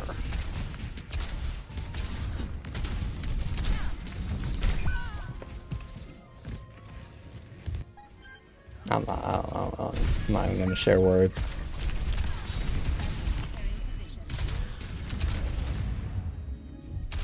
Alright, let's see how you do later. Let's see how you do on Freya here. Did I leave? Oh my god. Oh wait, no. That was a bit, right? I thought I left after I got Life Weaver gripped.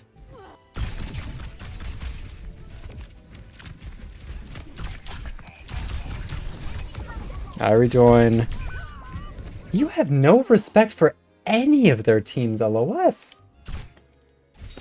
Ever. In any of these fights. That's your consistent issue. I'm low HP. Better swing their entire team. And stay there. They have full control over the point. Better make sure that I give them the best chance possible to shoot me.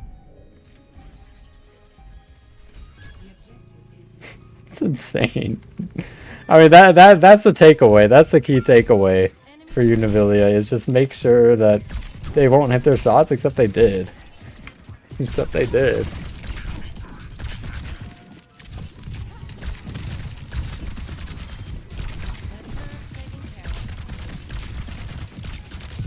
This is a fight I'm gonna complain a bit. I'm gonna see actually if I played this like fine, because I know my micro messed up here. But I felt like I moved like heaven and earth to try to get a kill. And as soon as I was about to get it, I was like more than livid at what happened. So our Torbjorn's sitting in there.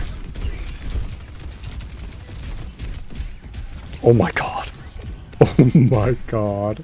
No, I was rightfully upset. I was so upset. I was actually so fucking pissed at that grip. That's why I screamed. That's why I screamed last night, Nev. I was so mad.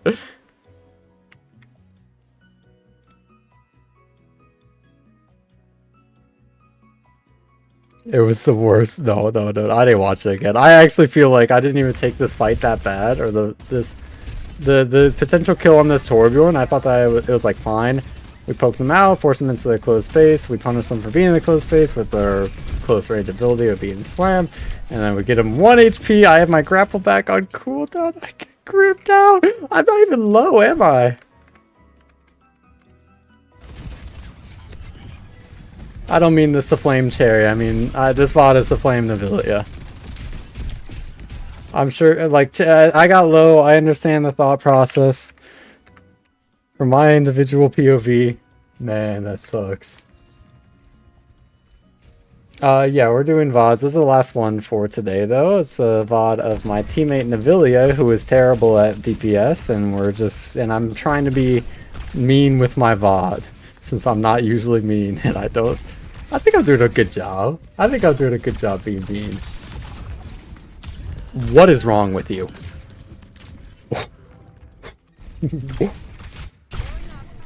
This might have been the worst sequence of events you could have taken.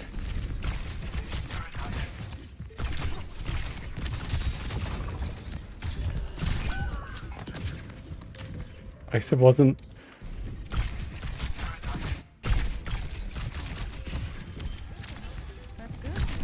Okay, there's an argument. There's an argument, so I won't get into it. Generally, slowing down your movement when you're inside of the Kiriko's crosshair is not the greatest idea. And updrafting in an enclosed space while there's a Roadhog and Genji walking at you is also not the greatest idea. You should be positioning yourself in a way that will allow you to dash back. Full onto the Torbjorn. You are so confident that would kill. Imagine they got 1 healing.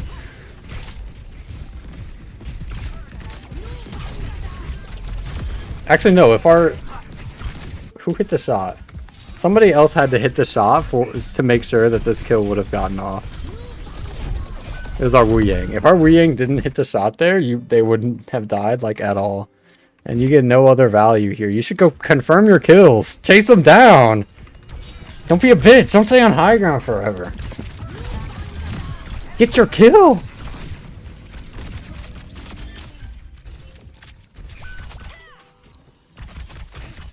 Next patch isn't for a while. I think they will have time. We'll probably be doing a little bit more regular coaching. Maybe probably like 2 times a week.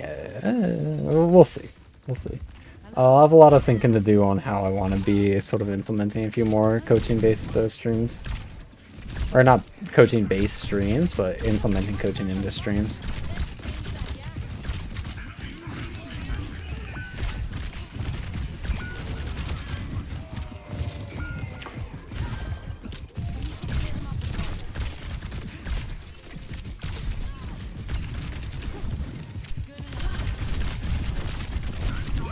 Whoa. I was about to say give me something I can flame you for. But staying in here too long is definitely a very bad thing. Dashing into the Roadhog, I generally not advise. And then the Bulla when you're at 1 HP, when it takes a second and a half to charge up, oh no, well not a second and a half, it's like it's like half a second, 0.75 seconds.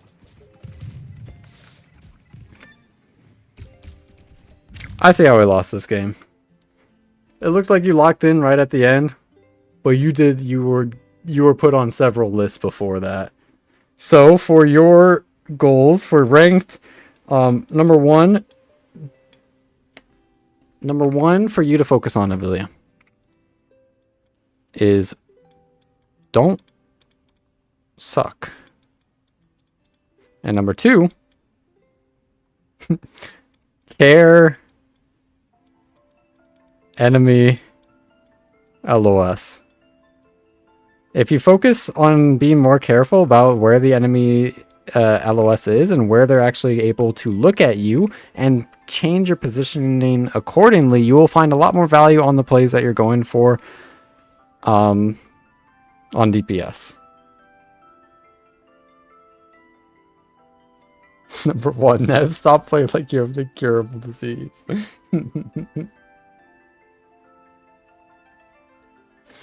Okay, and I think I'll be leading us into our last little segment for today. But first, I'm actually going to take just one more tiny quick break. It'll probably be like around 5 minutes or so while I help with the editing of the ranked lessons video that's going to go up today. So I'm going to find a quick little video to put on in the background. Should I put on one of my own videos? Is that techie? Is it techie to put my own video on?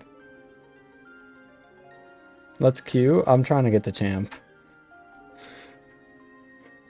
I'm getting this account up to champ really quick. Maybe afterwards.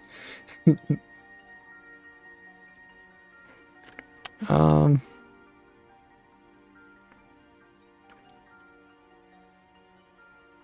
think that'll be good. I'll put this video on while Hello, I my need name is Ethan, to and welcome back to Overwatch Every Day, Theory Thursday. do These some are the things. This is videos that probably my upload favorite once a Theory week Thursday where video I that will be I've talking been able to about some do. things I'm not able to really So get I will into be right detail about back while I play in like our about ranked lesson probably like series. 5 minutes-ish. So, And then today we'll be be talking about how to queuing. develop one I can't have my voice twice.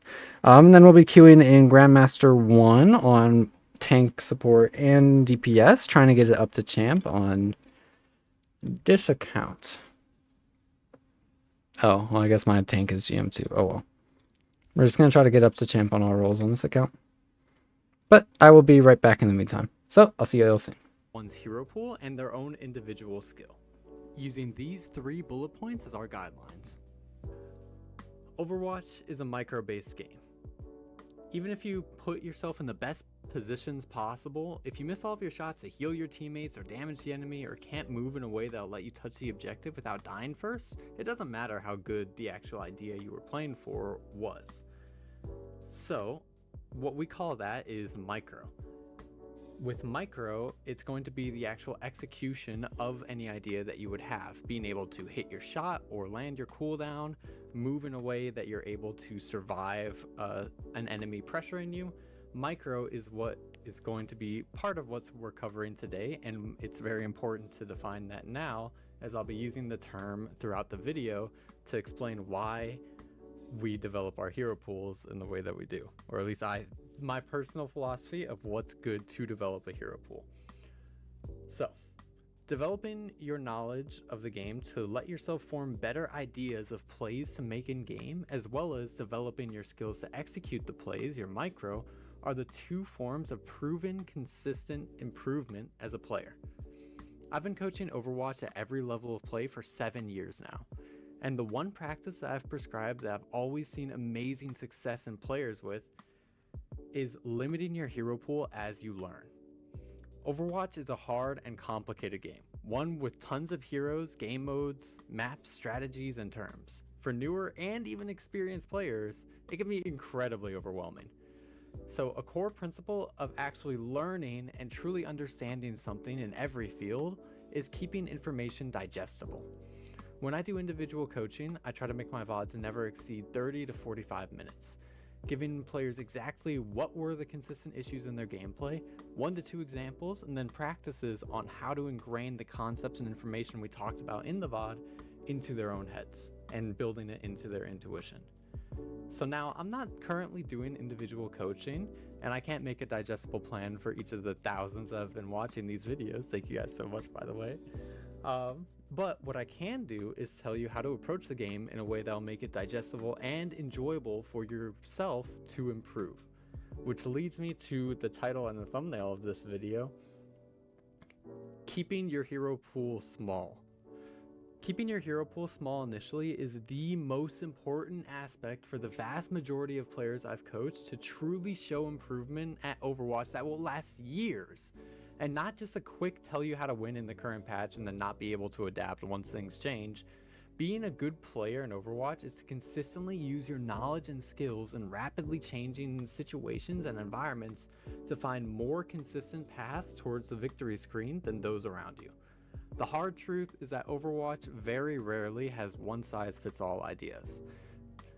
Rank games are not a test that you can study for, as your teammates and enemies will do random things you could never expect, but you have to find your value despite everything that's happening around you.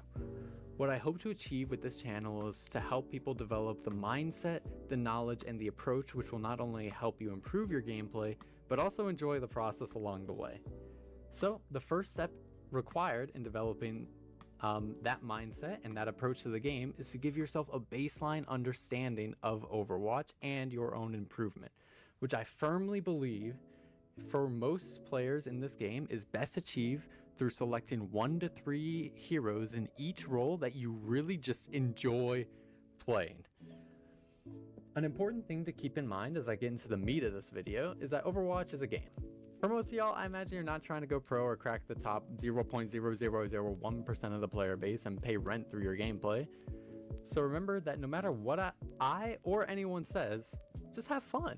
If your joy from Overwatch comes from exploring the massive cast of heroes and trying out new kits, that's okay. That's fine. Do that. While I believe keeping a small hero pool is extremely valuable for improvement for the majority of the players, ultimately, if you're not having fun with the game and play less or get upset thinking about what you could do on other heroes, swap. Do what feels best for you. Which leads me to the first bullet point of this video. Who do I pick? Short answer is pick who's fun to you. If you've played other games before, think back to what kind of classes you enjoyed and how they interacted with the game. Watch some YouTubers play some different heroes. I covered just about every hero on my Ranked Lessons series if you want to check that out. Walk around in the practice range, feel out each hero's kit, quick play versus AI, and just experiment. If there are some heroes that stick out to you and you enjoy playing them, they feel good, their gun is satisfying to shoot, their abilities seem cool to you, then that's good enough. Don't think too deep on it. You can always add heroes to your pool later, and I'll get into that later in the video. Or just try something else later if it's not fun. Long answer for those who want to try to be optimal and who you want to pick for your heroes is try to pick 2 to 3 heroes with similar playstyles / overlapping value sources. Now, I personally like to break down heroes' value sources in my brain by putting them on this triangle here, where most heroes' value comes from mobility, utility, or just raw numbers. Mobility is a hero's individual ability to maneuver around the map quickly. Things like Winston Leap, Tracer Blinks, and Lucio Wallride would be traits of the heroes that would let them find value out of their mobility compared to the other heroes in the cast. Utility is the hero's ability to enable your team's plays for covering for weaknesses or denying the enemy team's strengths. Heroes like Orisa using Javelin Spin to deny the enemy plays, Mei using Wall to assist their team to get to high places with a boost, or deny the enemy's mobility by blocking their escape routes, or Lucio using their speed boost to get slower teammates to better spots and to boop and deny enemies from making dangerous plays. And raw numbers, exactly as the name entails, is a hero's ability to just fucking stat check the other guys in the lobby. Because at the end of the day, if their HP hits 0 and yours doesn't, you have a much better chance of actually capping the point. So heroes like Mauga, Bastion, Baptiste, and Zenyatta will find most of their value through just healing and damage. This is not a foolproof chart. It's just something I whipped up last night to convey the idea, and every hero will have some semblance of at least 2 of the corners of the triangle, but most will excel at just 1. So heroes that you feel probably get most of their value from a similar corner of the triangle are ones that you should gravitate towards adding to your hero pool. Which leads me into why. Why is it the best to pick heroes that do similar things? Wouldn't it be better to form a balanced hero pool for myself? Wouldn't it be best for me to get a feel for the game by continuing to play a bunch of different heroes and learning what they do? These are questions players have commonly asked me when I present this idea while I'm coaching. So to answer all of them, we refer back to the concept of keeping things digestible. To be a good player, ultimately, understanding the game is not needed. Good execution is. I know a lot of champion level players who can't comprehend why a Bastion being flown around the map at Mach 10 by a jetpack cat might be good.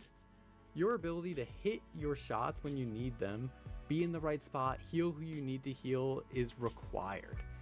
In ranked, there will straight up be hard games that you will need to win to climb, where the game won't be played how you think it's supposed to be played. The enemy Hanzo is somehow going to be on massive flanks and should be super punishable, but still manages to kill your entire team as they go on those flanks.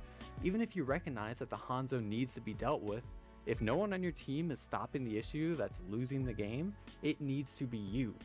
You are the only one who can actually go and shut down that Hanzo and win your games consistently. Knowledge of the game can give you a baseline and make you consistent and allow you to identify the forms of value that are less mechanically demanding that you can play for, but ultimately, you need to do what it takes to win, which means properly executing on any ideas, conscious or subconscious, you have in the game. A lot of unranked GMs and even some games in my ranked lessons end up being hardly educational because the champ players' execution of any ideas they would have has just been honed to a point where it will work. I'm sure many of you have experienced a smurf in your games as just able to solo spawn camp your team for what feels like forever. Keeping a small hero pool, ideally heroes that do similar things, is the most efficient way to develop not only your micro, your execution through familiarity, but your understanding and ability to intuitively form ideas in game. You can see it in IRL sports, where once somebody gets really good at one sport, it's a fair bet to say that they can pick up other ones quickly, as they have developed the mindset and the ability to control their body or grow the control of their body to accomplish the new game in front of them, commonly known as athleticism. They have learned the process that will help their execution by having a baseline of learning it through one game first.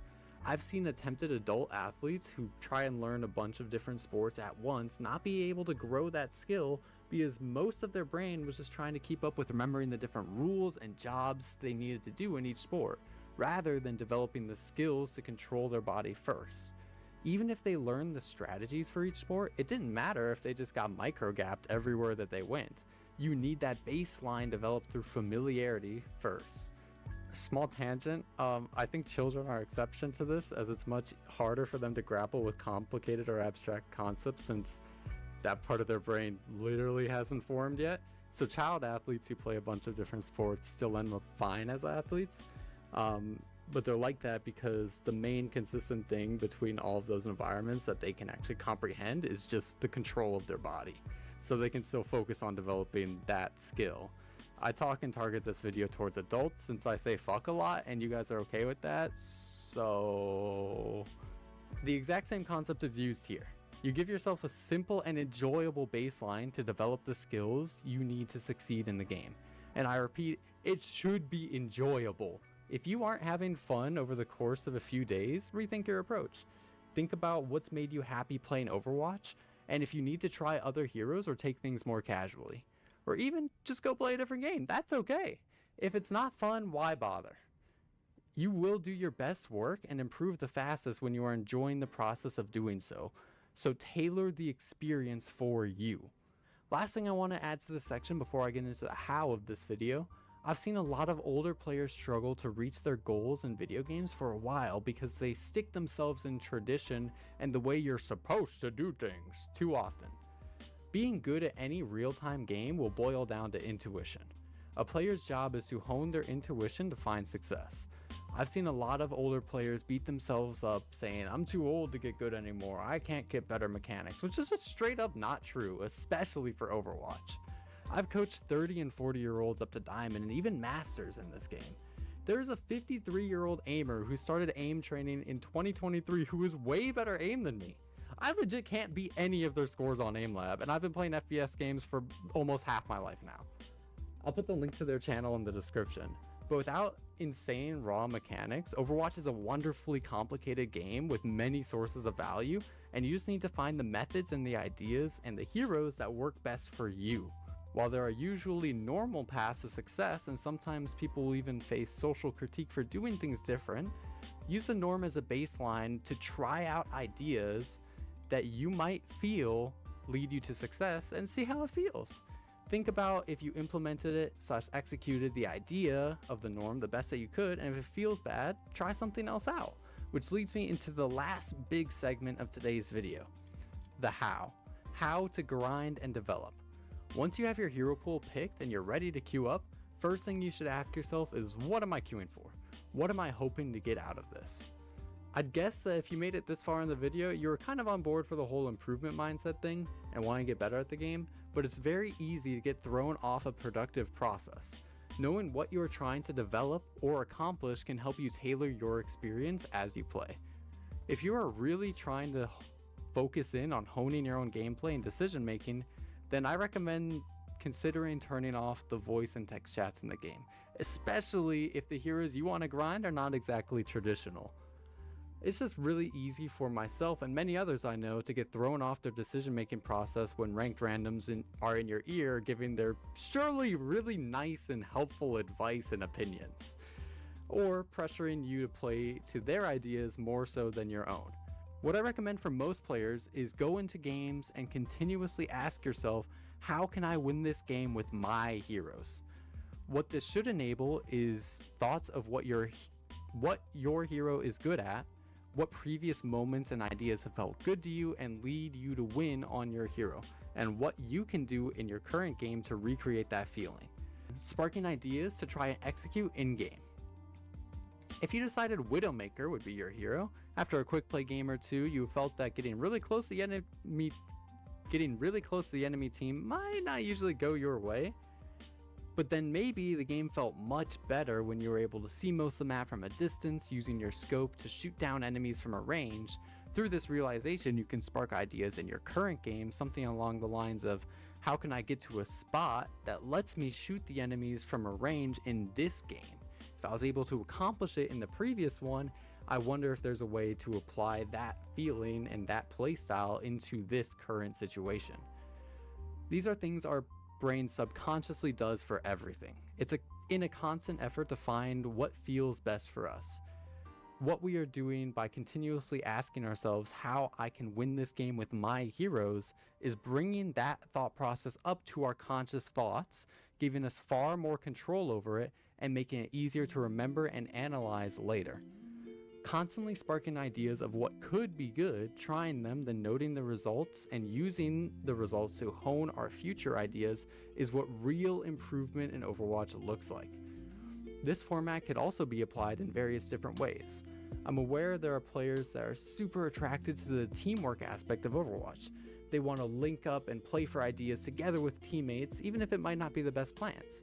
So if that's what you value and what's fun for you in the game, you can be approaching the game with the thought of, how can I use my hero's kit in the widest range possible to support what my team wants to do? Trying to answer that question for yourself can lead to many ideas for you to play for in a similar way. Getting consistent playtime on heroes that play for similar ideas with this process will help you start to make your conscious thoughts and your ideas become your subconscious thoughts, your intuition, which many would call your autopilot.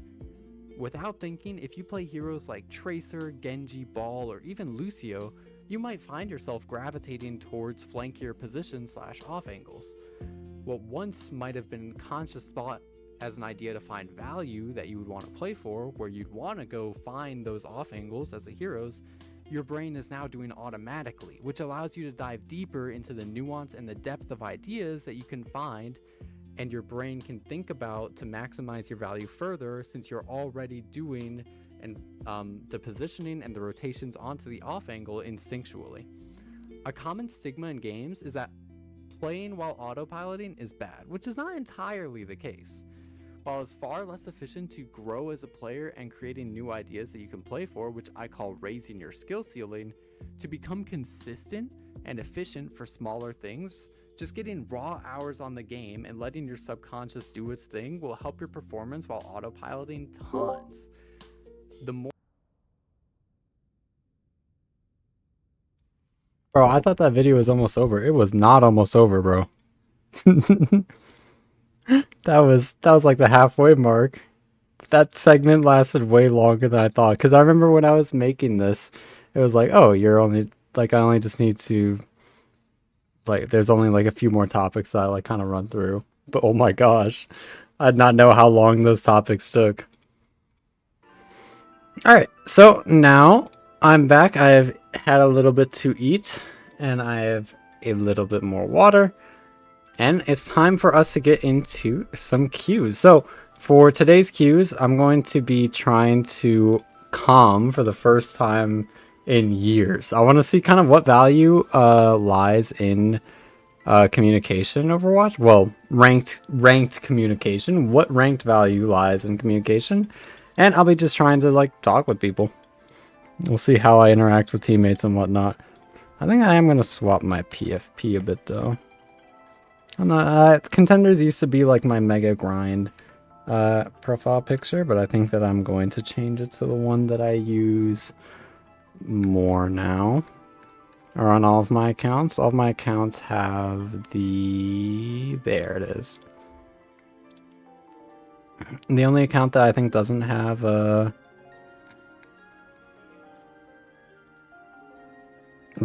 What's it called? Only account that doesn't have this bewitching icon of mine is the one that I do Overwatch every day on. I'm pretty sure? Unless it does. I'm not sure. Am I nervous? Maybe. I don't know. It's just been so long. I'm not... Okay. I like a lot of people in the Overwatch community. But I usually stick to my own circles for a bit of a reason. I have my little group of friends, and I very rarely venture out of that because there are some mean people in Overwatch. Especially as you get into like the sort of like champ, top 500, like path to pro scenes, people kind of make their life about the games, and it can be a little bit mean sometimes. But there's also a lot of really funny people. I'm just gonna. I want to play Lijiang. I don't want to play Circuit. I love playing Circuit on DPS. I do not want to do that. I don't want to play it on support because I just sit around the corner and heal. The most value you can get on support as or on Circuit Royale is that was a little bit late. Heartbreak. Maybe we could have picked Circuit. Do not pick Circuit. We will lose because my heroes are bad there. I play Venture and Reaper. Do not pick Circuit. Do not pick Circuit. Do not pick Circuit. Yeah, I'm picking Circuit.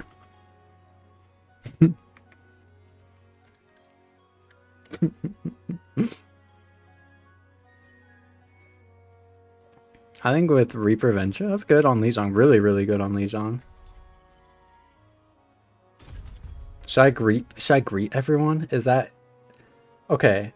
I feel like greeting someone or like greeting like the team at the start is like it can either be so good or so bad. I'm gonna try it. I just need to try it. I need to try it. I need to treat it like it's ranked because it is ranked. It's just a different aspect. Hello, team. It's time to win. Okay, guys, I'm nervous. Guys, I think I have social anxiety. Since we have the Curie Queen, though, I think I just play Lucio. I like Lucio. Can't go wrong. And also... Oh, I'm in Bordeaux window. That's what feels weird. I'm also going to do that. And oh, I forgot to turn my PNG tuber on. Bang! Hi, guys. Miss me? I'm here now in the corner. Alright. Well, what do I calm? Okay, what would be good to calm? Locations, calm. Widow. No, my push to talk. Oh, my boot button is my normal push to talk. Oh, that's so weird. Do I just open mic it? No, how do I talk to chat then? Oh, there's so many problems to solve. I think I just sit on the Widow though. Like my team's on the point. I don't really want to play yet. Widow's under me. So I think I just sit here. Widow bottom left. I think maybe my bottom right. I hear right side.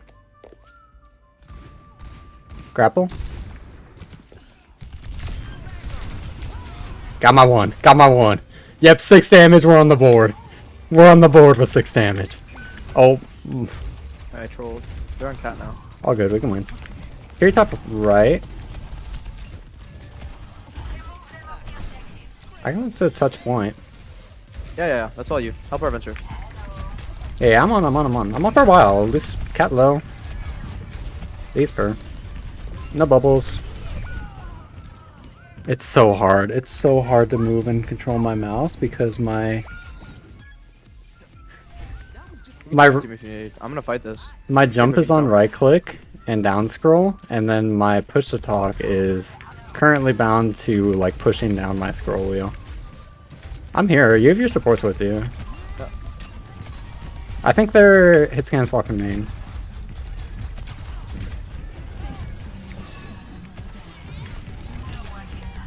I really don't want to be playing That into one. their hit scan. That is very low. Huge.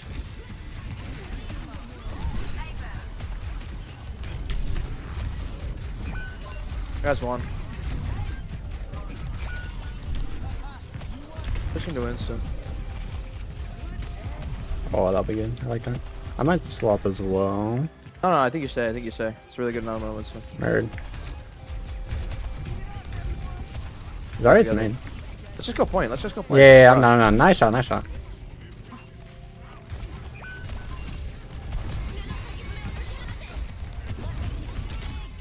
Wait, Right rush, there. rush on point. Yeah. I have no beat, care. Okay. Here TPN, here TPN. What's going on over there?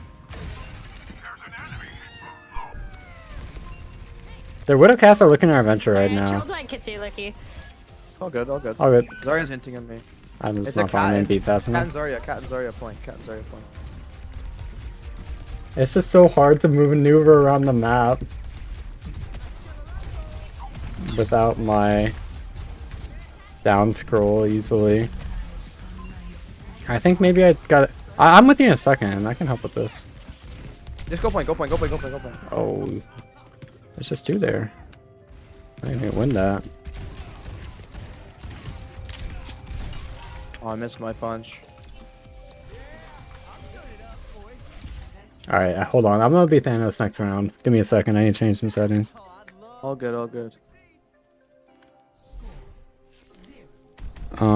What would I change it to? Okay, communication. As soon as I get this figured out, the world is so much easier. I'm messing with their head. Alright, let's talk in here. Let me go,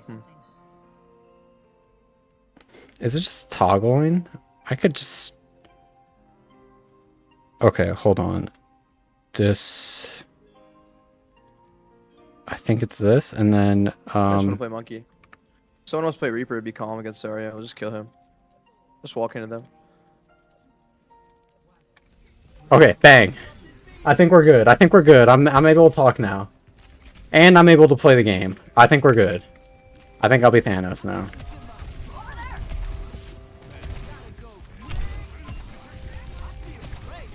I can help Okay, in push it, dark. push it, Yeah, I'm push here, it, Step in. Cast right. Walking in. Where to the left? Here, go on. He's one. Nice. Those are good kills. I don't think I can get Play your touched. life, though. play your life, Yeah, play I your life, am. play your man.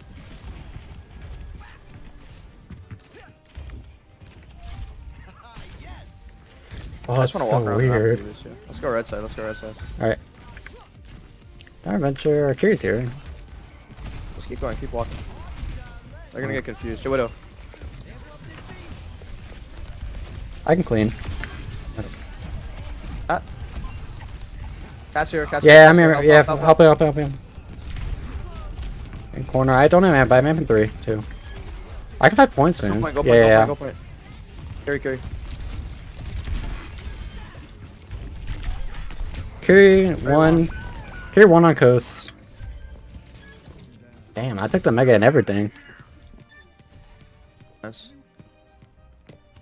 We have no supports. Oh, supports. bro, I'm actually. Let's go. I'm gonna have the XQC clip where he goes like, he's just like tweaking and he goes, "I'm on open mic again." I'm actually gonna forget so fast. The Widow on having sights up. I just need to know where she is. Cassie I'm on main. walking. I can care soon. Zarya alone. Zarya's put on point.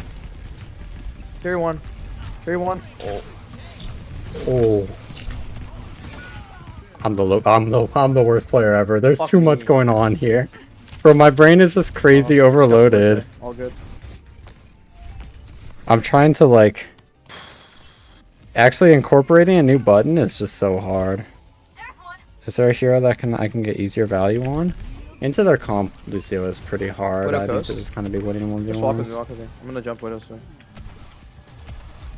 I'm carrying our cast right now, I think. I'm zoning Widow, don't worry, don't worry.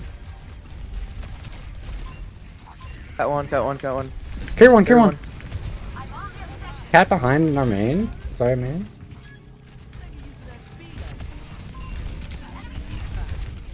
Okay. This is like the super chill. I think just like info comms. I think that they're not very valuable, but Just hold close so their Widow can't get value. if I start calming like I do in scrims, I almost have beat. We go for trade. Yeah, I can. I'm helping our adventure. Nice. This guy's one, this guy's one. Going. What if I right? I'm gonna kill Widow. Get it.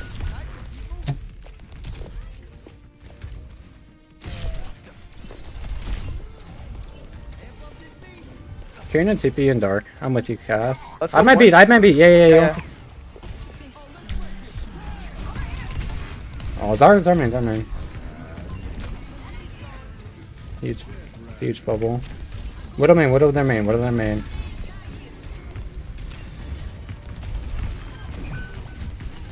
Carrying a TP no scissor.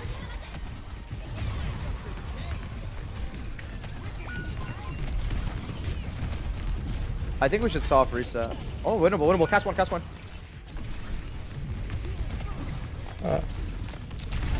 Carry low. We have another No fight. tracer. That bubble was awesome. That bubble was sick. I'm just not playing. I'm just trying to do too much. Like, I'm helping some hits, but I'm not zoning anything. I'm not playing the fires I need to.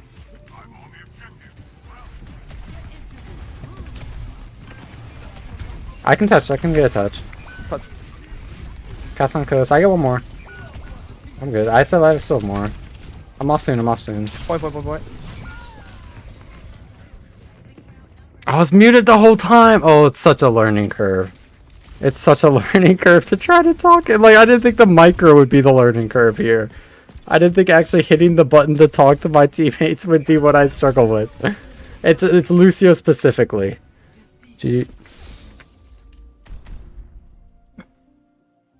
I'm learning. Oh, I'd be so fucking tilted if I... How do I mute? How do I... Oh my god.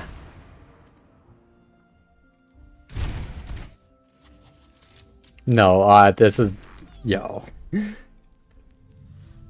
I can't talk in ranked. I did... Bro, this is why I was scared. This is why I was nervous. If I lost the game with my Lucio running it down and then they said, I'm learning, I'd be so... Oh my god. I'm so sorry for people who... Okay, Lucio is banned for me today. I can't... Gone. I can't play Lucio. It's not that I can't play Lucio, like, I can execute ideas. I can get value on Lucio. The controls are too complicated for me right now. They're too complicated. I'm not going near it. I'm gonna stick to easier heroes. So I can just talk more. That was the warm-up game. Yo. Judo time. Could be Judo time. It probably is Judo time.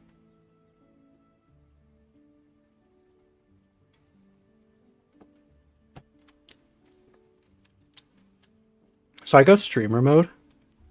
Is that techie? Do I... Because I ran that game down. Oh my god. Oh my god.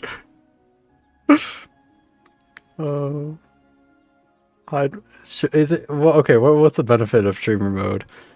I think it's just shame. I think it just hides a little bit of my shame.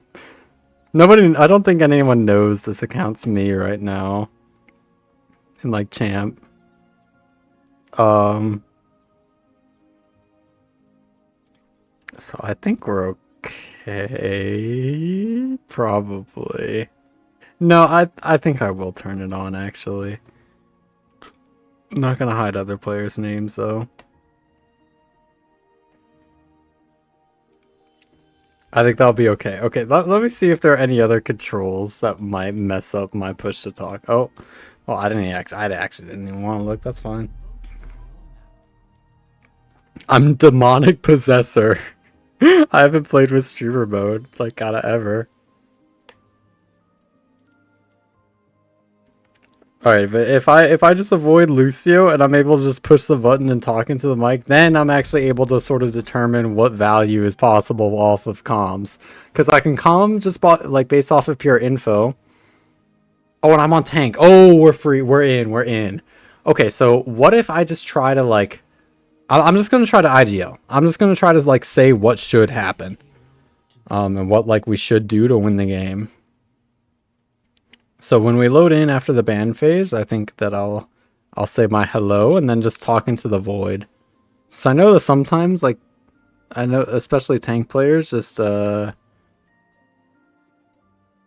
they just talk, like even if no one else does. So maybe I got to be like that. Maybe that's one of the secret sauces to winning.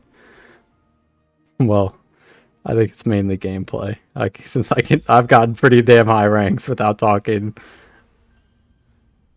Shoot, wait, why did it change? I'm not demonic possessor anymore.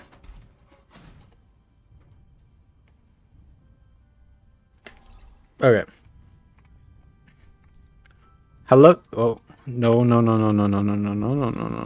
not, I can't do all that. Open my push to talk. Hello, team. What kind of tank do you guys want here? The one that's gonna give me a victory. Alright, bet. It's probably just Hazard? Orisa? Mauga? Mauga's the safe one. Mauga's the safe answer. And there's not much to think about. A gun in each hand and a smile on my face. We're gonna be a pretty pokier comp. I'm scared. Why am I scared to talk? They're strangers. They're randoms on the internet. Why am I so frightened? Why do I have so much anxiety? I don't even know what I'd be afraid of them thinking. If they think I'm bad, then I know I just ego them back. That's fine. Is there an echo? Widow. After we see a bubble out from the Zarya, we can just like flip to the turbo step with them. Echo top right. I don't see Widow stepping yet. Wait, Zarya right side. Ain't no tell. Zarya, nice. Chill. Stable. We can step soon. Just care the Widow. We can walk. They're on us on left side. Can we chase? Care Widow main though. Oh no. I'm chilling. We're good. I'm backing. Care the Widow. Nice. Ew, you're the goat. There's Zarya one bubble. Zarya's really close. Can we fight main? Their Widow's about to respawn. We can chill. Let our fire get healed up. I might get some space here, and then we can look to swing out of hotel.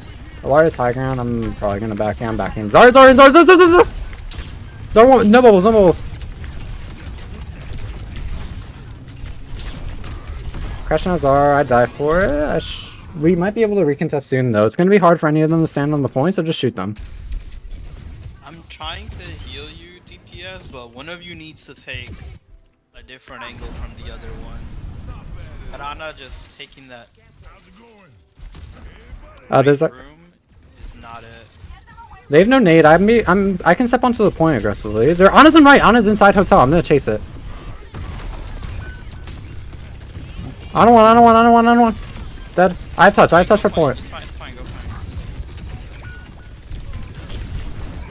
Oh my god. They just killed me. I had a really bad swing though there. I really thought that I could just set their echo on fire and then just kind of chase them down afterwards, but I think they're looking at them too much as I peeked their whole team was definitely a really bad micro play.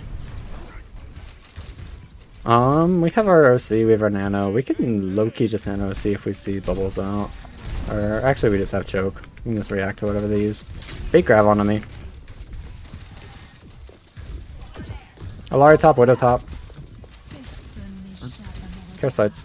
I am not being Yeah, we can low-key just give and then retake with Nano OC. I think it's really hard to live here. That's okay, that's okay. We can still win. Zara one bubble. Ana walking up. Hey, you can fight, you can fight. Oh, I'm going in then. I'm with you on the Ana. Ana one. Widow dead. I'm whiffing, I'm whiffing, I'm whiffing. Alari no dash. Alari no dash main. Running away from Zara. Yeah, I can live, I can live, I can live. I can look to step back main soon. Just chill. Yeah, they didn't push the card at all, so we're chilling. Yeah, that's awesome. I'm grabbing Mega. I'm just AFK. I'm gonna take high ground to stop their Widow from getting here. Dev crowd. Zarya and Mega. Copy. Grab copy. They probably have Sun soon? No? They're probably 15. Or they just grabbed. They just grabbed. So it's just copy. Yeah. Copy Sun.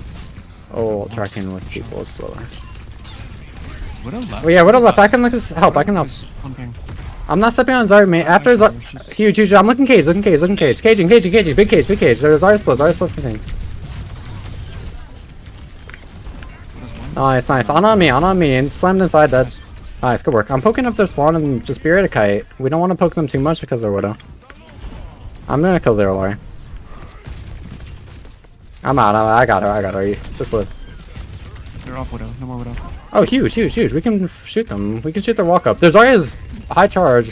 No bubbles. Ryan, why the fuck did I hear Reinhardt? Oh, my fault. I'm tweaking, bro. Their Widow swapped Ryan. So there's one in room. I'm chilling a bit. They're slow. I can just sit here. We have our C and our Sun if they walk. Just shoot bubbles. Here's Sun top, top, top, top, top. That's top. She's half. She's one. Wait, I go behind. Ana no sleep. I'm still inside. Zarya main. I can look for a slam main. You have no support to do. I'm really 1 HP. I can't really be in right Zar one, Zar one, Zar one, Zar one, Zar one, Zar dead. I'm chilling. I'm safe one. I'm still holding space on car. Kill, kill, kill. Perfect. I only have Lari. Copy one. Copy dead. I'm looking to shout soon. I'm dead. That's okay. That's okay. They use a lot. Yeah, I'm cooked here. It's. I mean, it's just ranked. I don't think it's really making that much of a difference, like good or bad. I feel like I'm giving some good, decent direction, but I don't know how much of an impact it's actually having. We must have our Nano in our cage. One. Huge, huge, huge. Nice, nice, nice. I'm just gonna walk out of Zarya slowly. Just carry their ults, carry their ults. They can still turn. They can. She's half. She's bubbled. Okay, Zar one, Zar one, Zar one, Zar one, Zar one. We can still win. We can still win. Zar low inside. Wait, huge. Actually, big ults.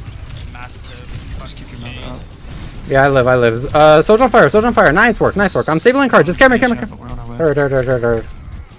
I'm playing life, I'm playing life. I can fight now, I can fight now. Oh no, I cannot. What the hell? He already won. I can maybe kill their Zara. Where was their damage coming from? Oh, Alari. One card.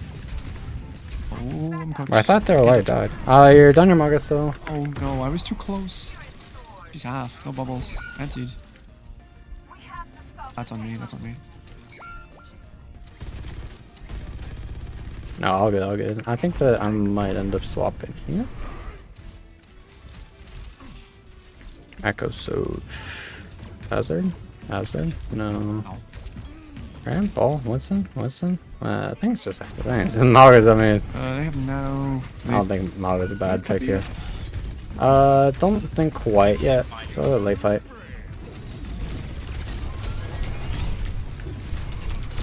Echo down. Nice work. We almost have our Sun. If we force out bubbles, we can Zara maybe behind you. look. Zara behind you. Oh, hurt. On your back line.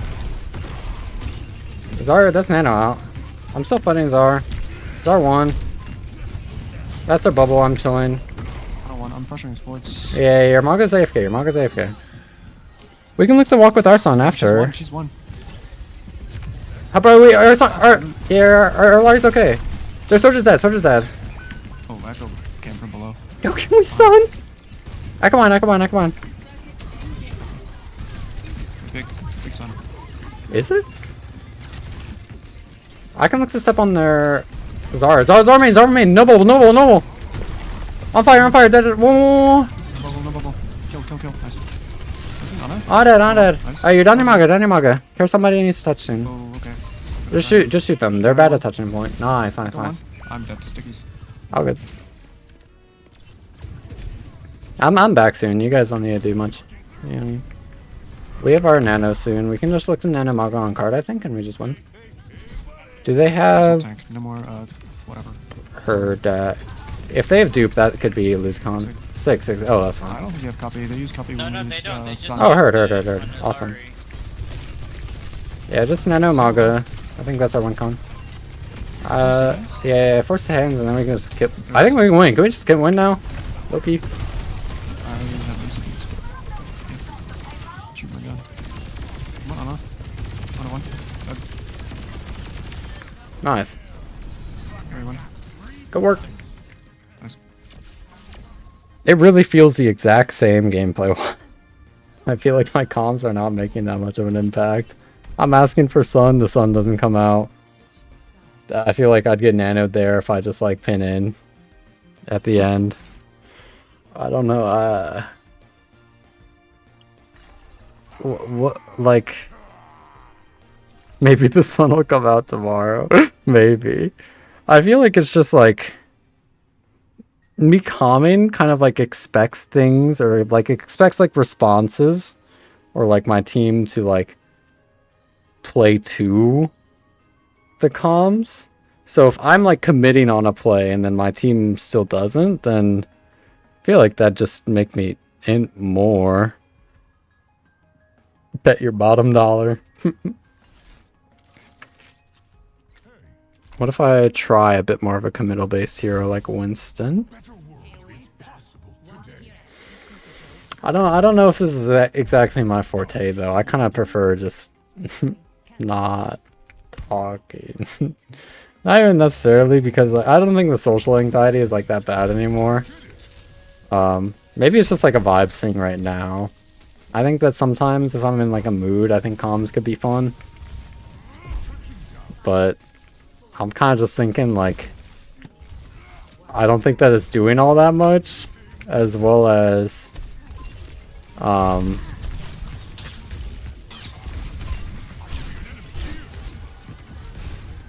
yeah, it just gets stressful. I could get so I'm like Oh, I'm so much less relaxed that's huge. because I feel like I need to be. Could, What if I try a super deadpan monotone comms? Just stable. Then maybe that's the play. That's huge. Oh, Trey behind. Trey half. we have a Lari heal. Not talking seems a bit Yeah, I'm just off-brand. gonna- I don't talk in rank. Like, I like the Overwatch Everyday series is just like me putting my thoughts into words. Alright, but But anytime I'm just like solo queuing ranked, it's just silent. yeah, fantastic. I don't really I'm trying out bubble. comms for Bubbles.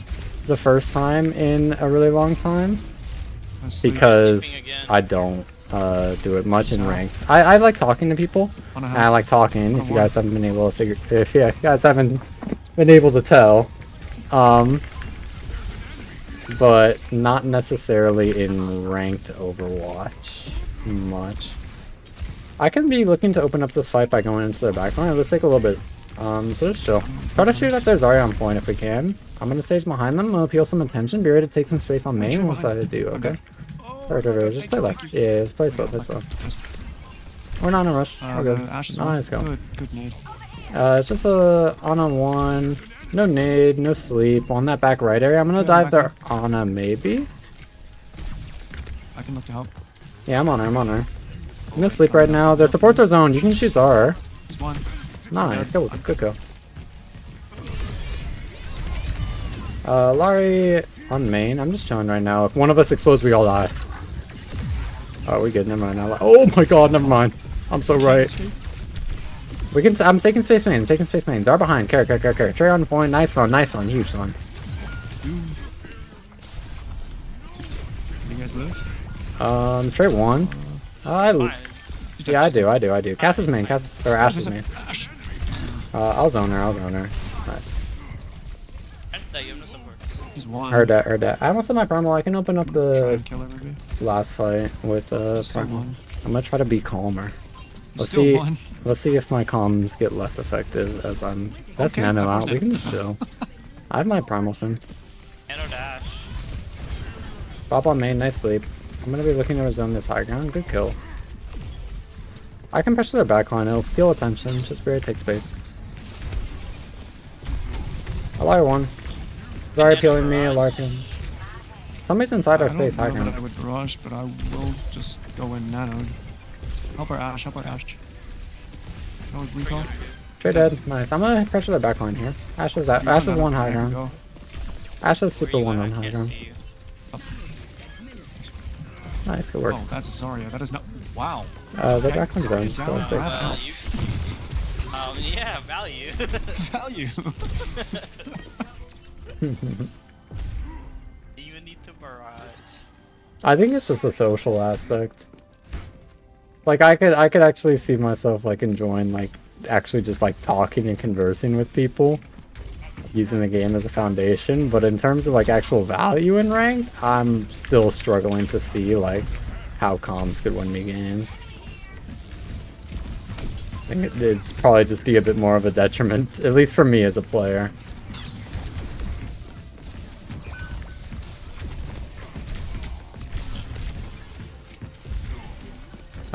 Sorry, main. I can just be looking. I can just zone their backline maybe soon. I have my primal. We can look for a barrage in mid fight when I pressure their backline. I'll get out of the last CDs for you to go in. I'm stepping 3-2.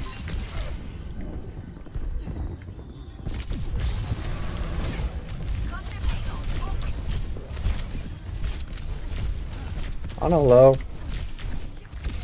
I did. I'm looking at PLR point. I'm looking point 3-2. One. I'm on Zarya. Zarya one. Sorry, low. Sun on high.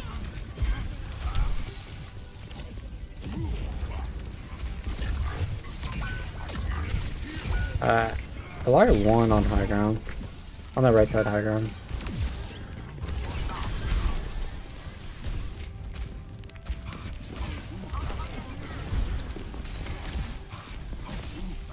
We can probably just look for like a Nana Barrage or a Sun or something. Yeah, no.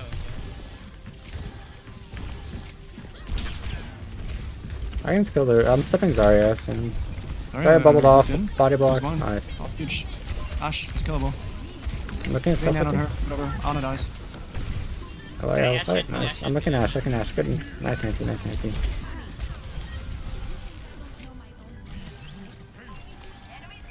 I can get cart here. Wait. No, Tracer far behind. Sorry. We can win. Even if like we need to back this fight, we can just farm our Bob and win soon. There's swap Zen. Zarya one. Or Zen one. Zen one. That's our. Then absolute. Still Ash low. half on right. I got hit by the torpedo one. Cooked. Good kill. Nice. Zarya has grab. I'm carry. stabling. Wait, I'm on Zen. Zen. Yeah, I'm on Zen with you. I'm on Zen. Easy. One Yeah, drone. you're done your Wait, is Winston. There's always a or free on card. Just care. Oh, no bubbles, no bubbles. Hooked her in. We can kill. Nice. Watch pulse. That's not good. Damn. Unlucky. Salutations. Skip the month. It's 4th of July. Kind of staggered mess. I mean, this is fine. They use grab. Too many they use fireworks on pulse. my team. They just swapped Zen, so they shouldn't have Trank. So what? They have Bob and Orbit? No, I don't think they have Orbit either. Yeah, no orbit. Just Bob. Bob is scary though. I can't full commit yet. Yeah, nano here, possibly. Ash is one high ground. Okay. Dead. Nice. Well, they have no Bob. That's That's our ult. That's our ult down. Lagged out or We are in there. We are in there. Sorry, Zen. low. Zen booked in. Oh my god. I'm dead. I'm clearing the Zarya. I'm clearing the Zarya so our shooters can shoot. I might get on their Juno here. Zar one. Sorry, Nice. one. Alright. Yeah, we'll kill Zen. Kill Zen. Zen one. Nice. Push one. Here, Bob. Nice. Good work. Okay, GG. shitty game. Where's Tracer? Oh, she's dead. W. Nice job, team. Nice. GG. That was kind of fun. Thank you for the follow, Monkadur. I appreciate it. Seems like the others started talking more once he started, so maybe everyone else is just nervous too. Maybe. I think that I want to. If I was going to calm, I initially approached it with like, or like that sort of style of like directional comms with kind of like how I do in scrims or tournaments, because more energy is more value. Basically, there needs to be kind of like you need your comms as commands. What? Did I get banned? User generated content?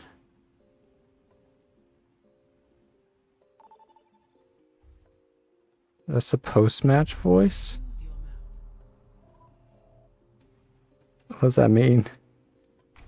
Oh, my favorite map is Saravasa. If I was on DPS, I'd probably want to play it. Otherwise, since I'm on tank, I don't know. Yeah.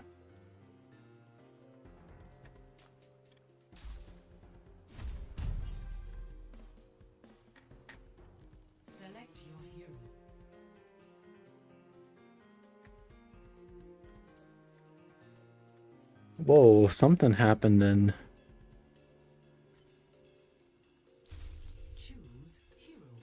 Something happened in my team's team chat. I'll read it later. In comms, I usually just keep it simple and say things like when you're going to ult or where things are going to be saved. Yeah, that makes sense. I think it's a good spot to be with comms. I just don't know, like... I don't know. I feel like it's just like a vibes thing.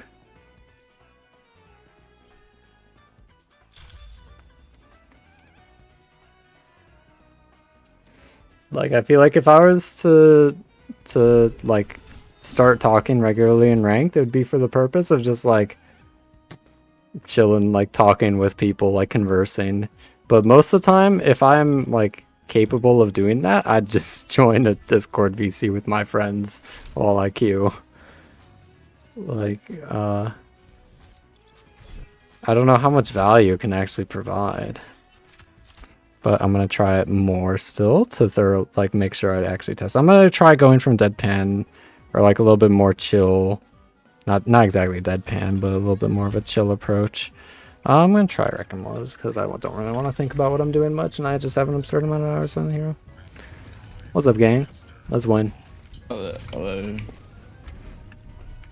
That voice is familiar. Gonna hit champ season. It's champ season. Yeah. It's low-key champ day. Yeah, I don't think I could do that many games in my day. But... Nah, you got it, bro. You got this. Encouraging them to...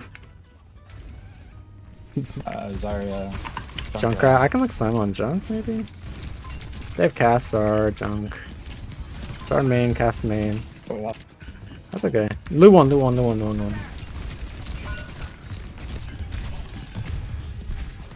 I'm just gonna be chilling. Junk on left side. I'm just trying to force him in the back. Oh, maybe I shouldn't play ball. Maybe it's a bad ball day. Cast slime on high ground. No bubble. Or one bubble. Looking roll through. I can look slime on high ground again. You want to see? 3, 2, 1. Here we go. Zarya walking, Zarya low, Zarya low, Zarya low, Zarya low.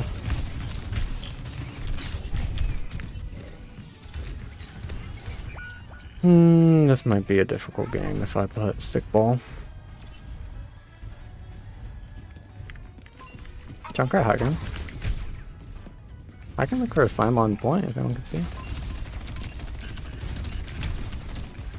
Kiri TP back.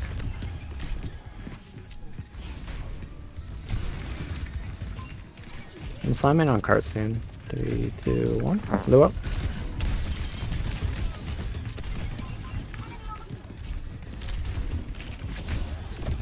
How is there less follow up than when I don't calm? Slamming main. 3, 2, 1. Blew up. I can look mines this. Yeah, that's fine, that's fine. If you guys can live... Oh, I should have.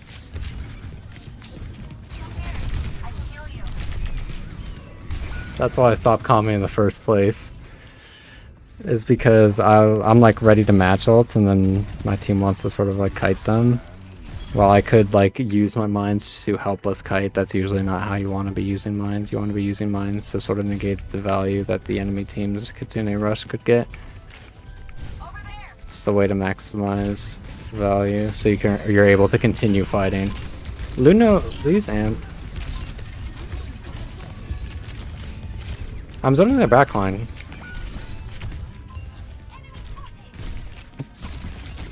Getting a TP. I'm gonna swap here. Yeah, I just want to test it out. I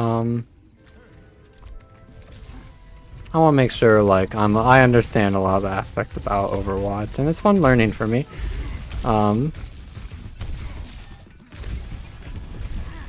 Cast junk top left. Nice rush. I can look this up with this. I'm chasing down their Lukiri. Lu 1. Star 1. Nice. Your Winston's 1. I'm just showing. Nice go. Just are.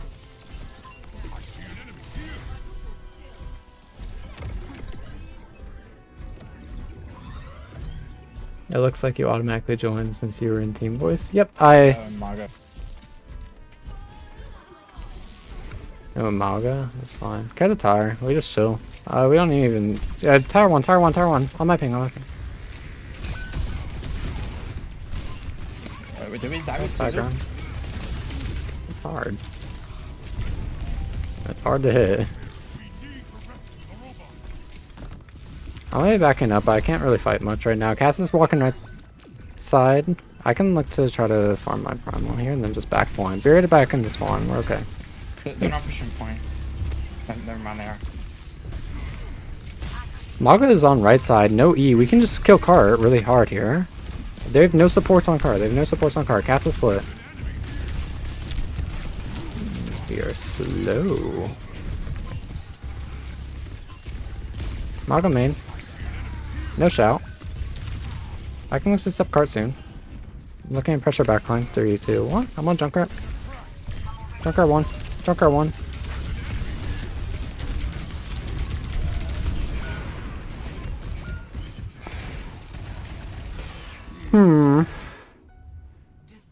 GG. I think their cast is cheating, though. Now, Okay. as a control, I'm gonna just try one game, no comms. I'm gonna try one game just focusing on my own play. I'm actually gonna leave voice as well. And if it feels really good, low key, I'm running out of some energy, so I might just stick that way until we get champ on our rolls. Another tank game. Check Cass's aim. If I remember in the next queue, I'm down.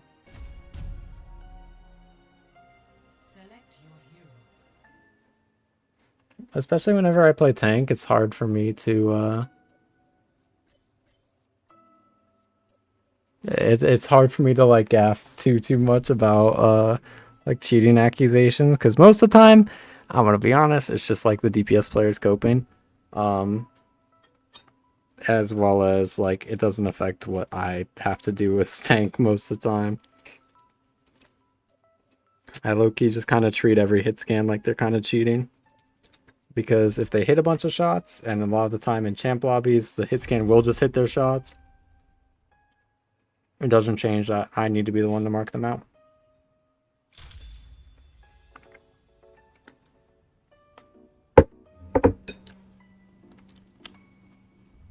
Tank players actually have the biggest impact against a cheater, because their role is able to win the 1v1 more consistently.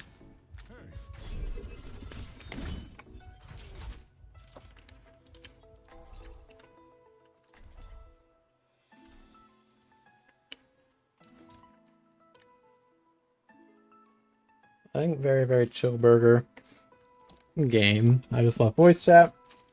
I'm just gonna be talking about whatever's on my mind. I think Mercy Mizuki is such a hard comp to play around.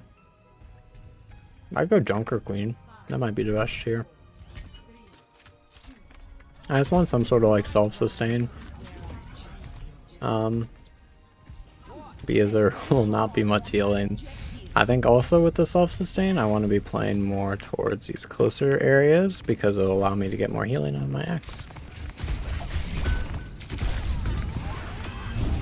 As well as find easier knives onto squishier targets. Okay, so grab some Mega, balls on my backline. I don't really gas about that ball right now though, so I'm just gonna walk on their backline.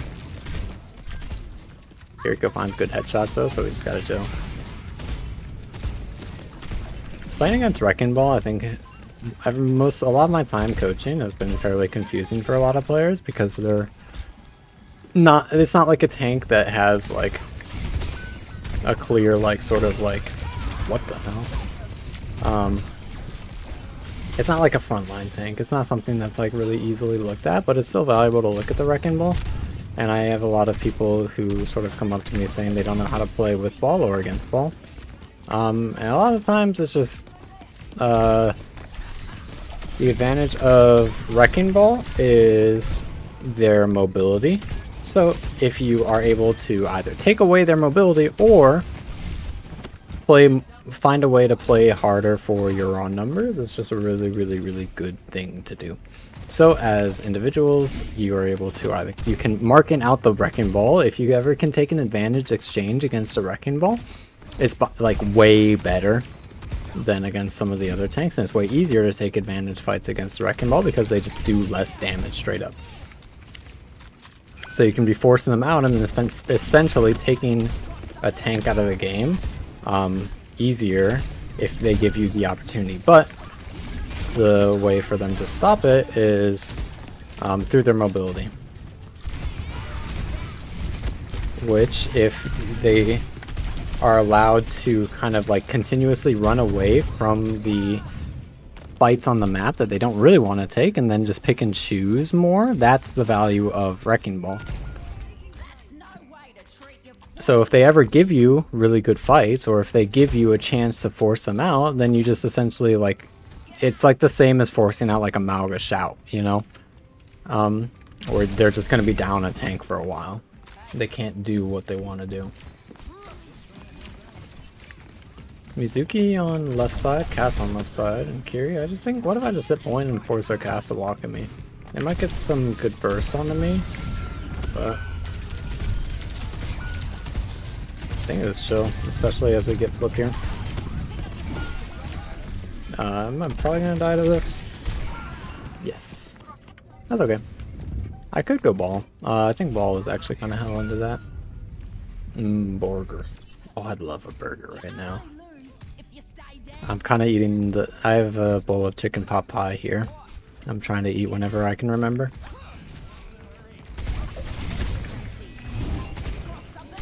Wrecking Ball goes down. Mobility cut. That's why the utility that will stop a Wrecking Ball's mobility is just such a good counter. Like, that's why you play Mizuki into Wrecking Ball or Brigitte, is because it takes away the advantage of them. And to play with the Wrecking Ball, it's just as simple as like, oh, that stops it like that? I did not know that's how the interaction worked. It would have been nice to have my name. Well, I know for next time. Oh, is it all projectile based? I thought Queen Knife was an extended melee. It was. Huh. Wait, so does Whip Shot get blocked by Mizuki ult? Interesting.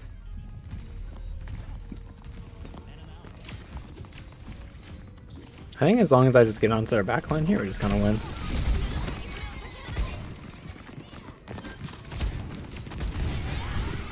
This is not the greatest fight, but as their supports are distracted, I could still take it because I'm on tank.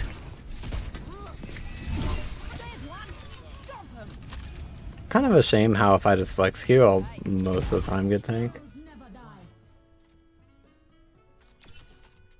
Do you remember Diva Matrix and Sig Suck Absorbs Throwing Knife? If I had to... Oh, that makes sense, yeah. Huh. I don't think... Does Defense Matrix eat Knife? I actually forgot. I'd know as soon as like I play against a Diva, but I don't know, I can't imagine it right now. It makes sense though, that sounds right. If I only had to pick one DPS hero to play for a whole season, who would I choose? Probably Tracer. It's just Tracer or Genji. It's probably my favorite. I could have a Cass arc. I guess it depends on my goal. If it's fun, then it's Tracer. If it's to win, I think if I played for a whole season, one whole season, only one DPS hero,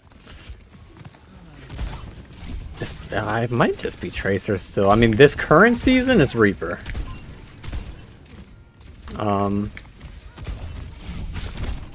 If I just wanted to win.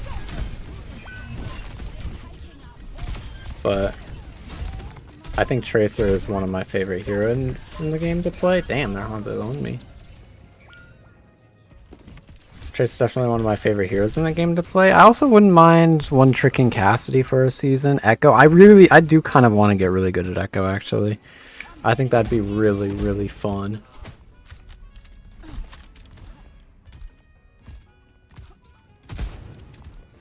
I think right now, if I had to choose right now for the next season what one DPS I would want to play, it'd just be Echo.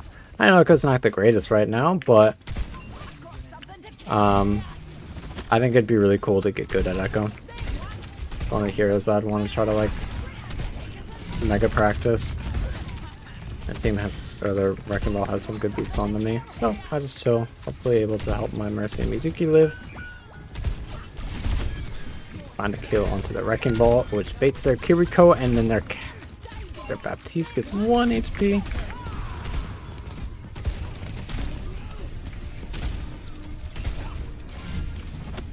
I just like the railings. Whoa! I just didn't even see it. I heard the dragon.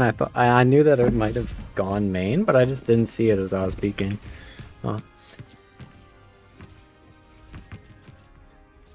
Played against the ball. Or played ball against the Junker Queen that saved every night for me. It was winnable, it wasn't fun.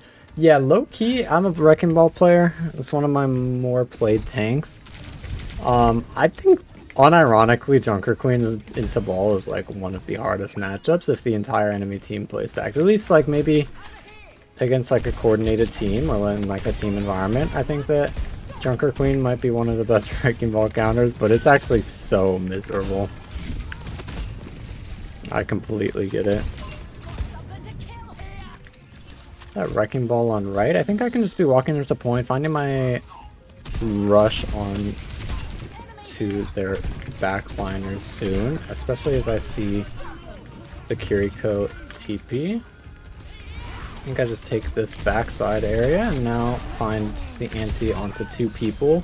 Their Hanzo is hitting some crazy shots. Huge res coming after my Mercy though will allow me to maybe continue winning here. I think I just ignore the Wrecking Ball and keep shooting their Baptiste, because if their ball or Tracer is getting healed on the point, it's going to be much more likely for them to farm an ultimate that will allow them to turn that fight. But if I continue shooting the Baptiste, we just win as soon as they go down. We guess we'll be able to win the number exchange against the Wrecking Ball and the Tracer on the point if they don't have their ultimates.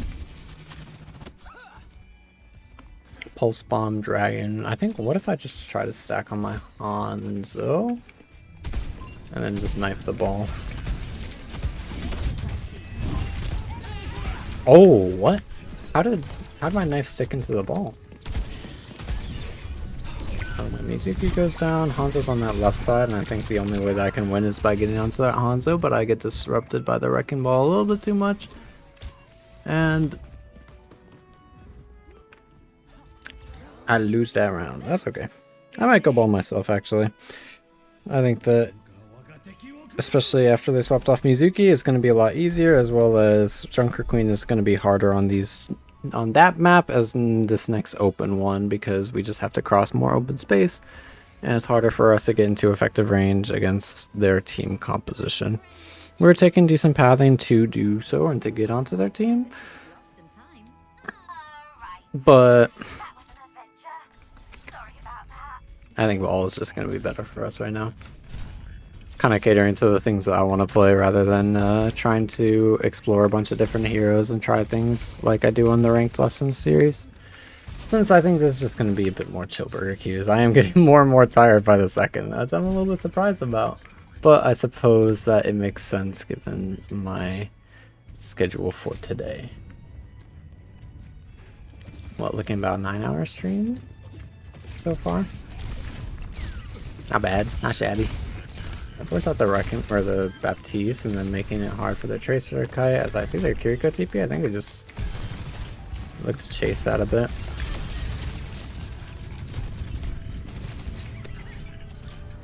Perks are so interesting in the way that you like now that I swapped onto Wrecking Ball, it's gonna be like I'm like at a little bit of a inherent disadvantage because they just have their perks for like a fight or so.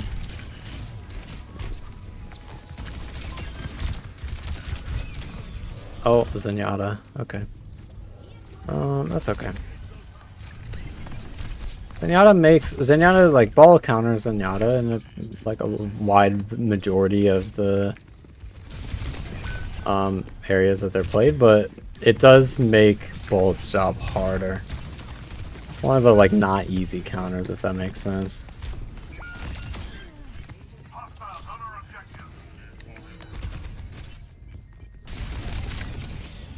As soon as I don't get the touch onto the point, there's like no use actually like staying there, so I just want to be chilling. I think we just take this right side. I try to path onto their backline, force out the Wrecking Ball if I can. The Wrecking Ball used their turn, so now it's going to be my turn since Overwatch is low-key a turn-based game. Now very low HP. I get low HP myself. Kiriko looks to peel me, so I just get out with this wall jump, and then I continue zoning their backline.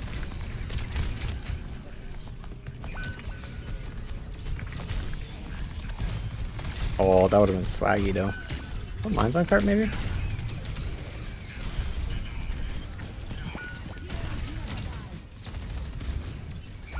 I see their Curie bottom left.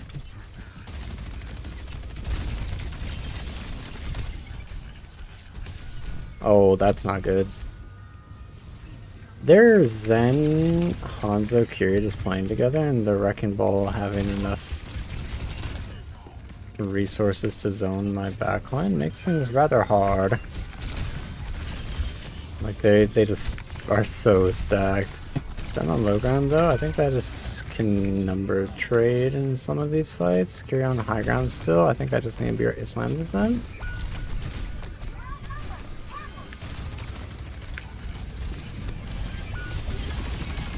As soon as the Zen goes down, they rush. That's brutal. There's just no...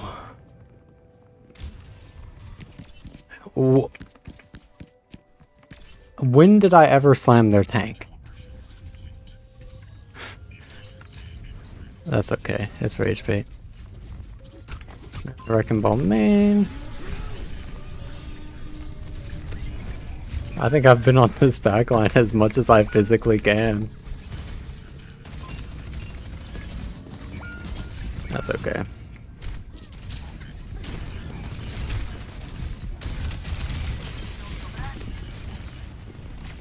There's Zen on point. I think with our team coming back from spawn, I just need to be playing touches here. Hanzo on this right side. Onto 1 HP. I can get another touch. Mine's under in this little area, giving myself a little stable spot. Not ideal, but it's something. Zenyatta swinging, I just keep taps on.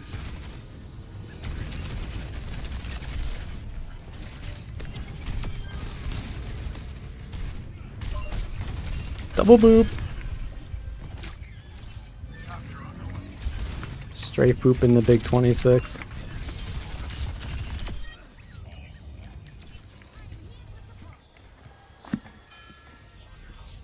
Nice. Okay, I think very winnable. I just need to be like slowing down their walks somewhat.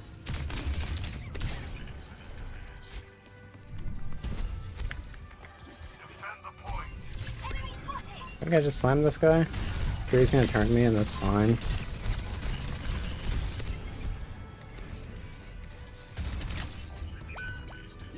Huh.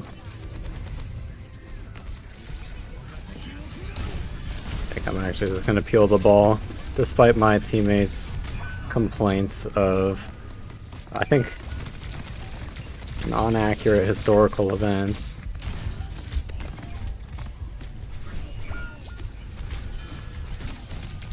I think that maybe just peeling their front line would have been. See, this is exactly what I was saying. Where as soon as like it gets into my head, even if they're just typing at me of like, oh, maybe I shouldn't look at their ball. Like the thought is like pushed out of my head. I'm like scared of more flame. Even though in that instance where it's like their Zen was not the threat, it was a Hanzo and the Wrecking Ball, and I could have been marking out that threat more properly, and then they die because of it. I think I'm getting a little bit too upset. This is why most of the time when I'm queuing in ranked, not in VC, not in text chat, because any sort of idea that like is kind of pushed into my head, I like put value towards, because I mainly play in team-based environments. And that is not that is not ranked. I think maybe as my brain chemicals start to run out a little bit here, I might be ending stream soon. Maybe not getting up to champ quite yet on this account, but that'd be okay. We'll have a stream sometime in the near future where I'll actually be able to just grind through, be super focused and play well enough to get up to champ on all roles on this account. I only need like a few games on each and then a little bit on tank, but I'll get my tank like GM1 50%. I'll do a little bit of off-screen grinding, but this will probably be my last one, and then I'll call the stream for there.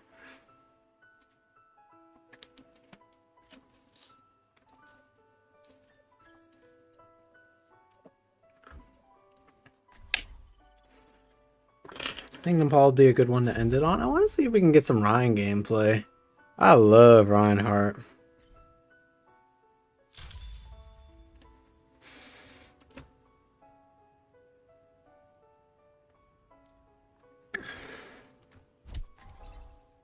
Yeah, I think I might have learned a little bit about my physical limit here for stream today, which is good for me to know. I can probably I think I'd be able to consistently put up streams around this duration and this amount of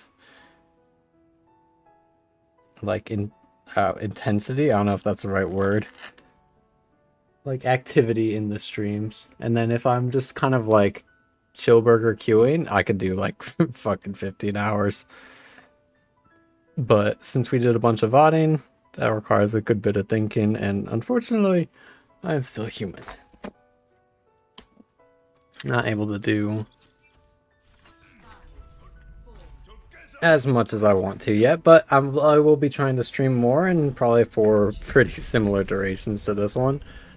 Where I'll just be building up the tolerance as time goes on. I don't want to end on Reinhardt.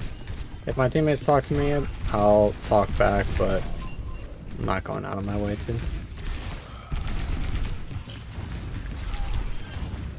Nice W wave from my Wii Yang. Yeah, we'll join team chat though. Just giving me the option. I did not need to swing there. I knew it would not be a good thing. I think that was just.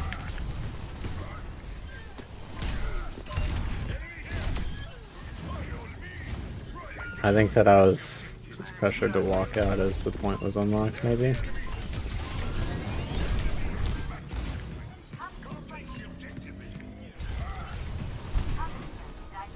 Whoa, whoa, whoa, whoa, whoa, whoa, whoa. Hello?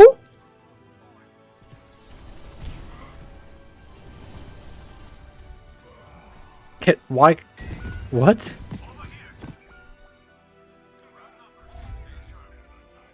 What? What? I can't cancel. I can't cancel my pin. Okay, that's a rather important part of my hero.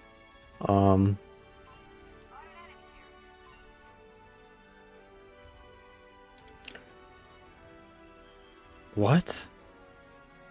What? What? Why did they change my guy? I just pinned off the map. They just no-com added that change to Reinhardt's heroes? Okay. I'll just bag.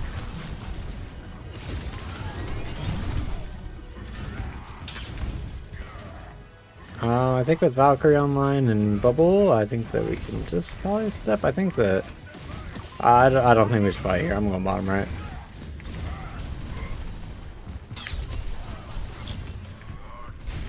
I'm just forcing point. They're gonna back for me in a second. They're Kiri and Zarya on point. You guys have space. I love holding shield on Reinhardt. I hate doing it with Mantra. Why? I couldn't tell you.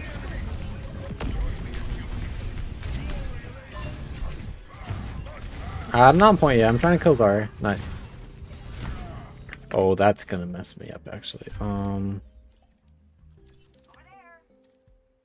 Ability 1. That's what I need. Okay. Oh, it was different. That's so strange. What? Good. Close. I think I just need to sit on point. Cassidy duped. I don't think I want to be fighting that Mantra, but I don't want to let them go for free either. So I just take a little bit of their attention and then run away. And look for my shadow on point afterwards. They have their shield though. Oh no, they don't.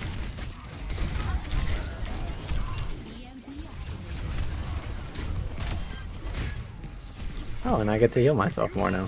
Awesome, boss. It's perfect timing. I want to be. I'm still have a stream planned in the near future where I'm just going to be trying to one-trick Reinhardt up to champ. Because Reinhardt is in a much weaker state compared to most of the other tanks right now. But I think that I have some ideas on how they could potentially find value that are a little bit less conventional, but I need to test them and apply them in game first. But I just want to be seeing how those ideas kind of like play out.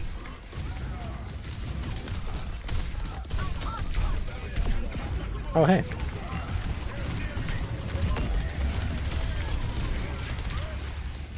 Well, they put their Bastion form and their Coalescence into me, but I find the kill onto the Cole. Unfortunately, not quite able to find the pin onto the Bastion, but I think that we're chilling. Nice. Ryan doesn't need healers. I mean, like, our Wing's putting a bunch of healing to me, and so is our Mercy, and... But, I mean, numerically it's hard for Wuying and Mercy to pump in the numbers that Reinhardt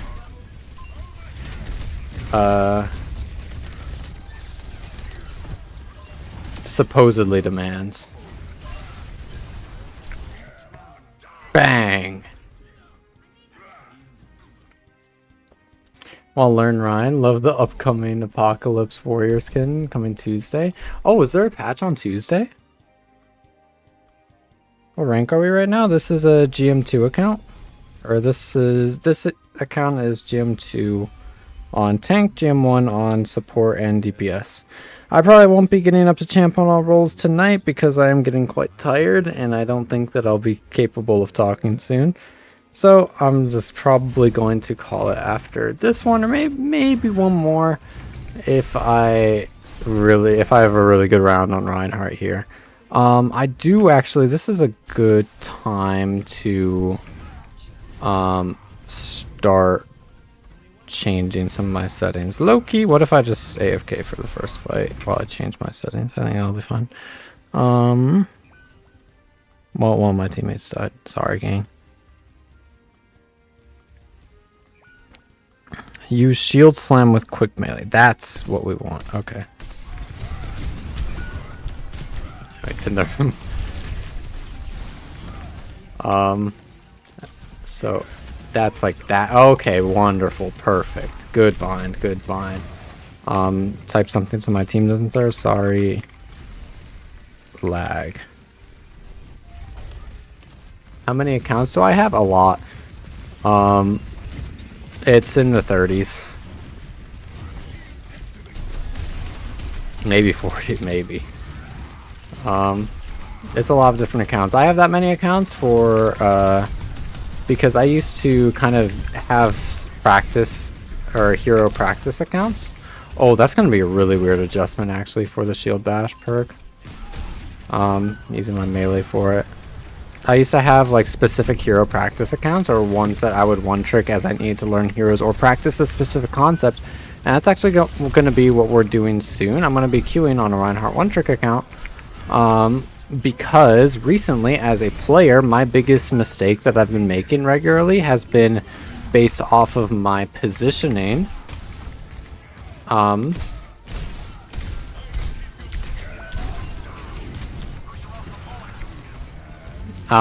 Reinhardt is a hero that forces you to have amazing positioning for you to find like any value in matchups as the hero. So I have a lot of different accounts to practice either specific heroes or for fun like bits and like sort of matching account names with friends. It can be a useful tool, but it's not necessary whatsoever to improve. I just kind of like using them as well. It'd also be because I had a lot of ranked anxiety when I first started competing, where I really didn't want like quote unquote like good players to think that I was bad at the game. So I was scared of how they would perceive me in ranked. Because I ended up actually getting put on an int list my first time regularly queuing in like top 500 GM. An int list is where like a group of players has like a list of account names that if they queue into, they're going to throw that game like on site if they're on the team. So I was put on one of those lists like one of the first times that I got into GM.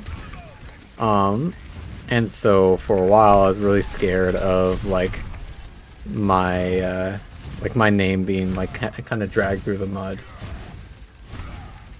So what I would do is, because I didn't really want to I wanted like an account named Eevee still, so I would just practice on a specific account, or I'd get like an account up to GM, and then I would, as soon as like it started to get a little bit too known, or like people like started talking about the account, because top 500 is a small community, you're gonna like, if you queue enough, you're gonna eventually know everybody who regularly queues. So every time like an account of mine would get a little bit too known, I would just get a new one, so that it still exists, so that the account still existed, but I would be able to like not worry and still be able to practice as much as I need to practice without the ranked anxiety of whatever was going on. Oh! Oh!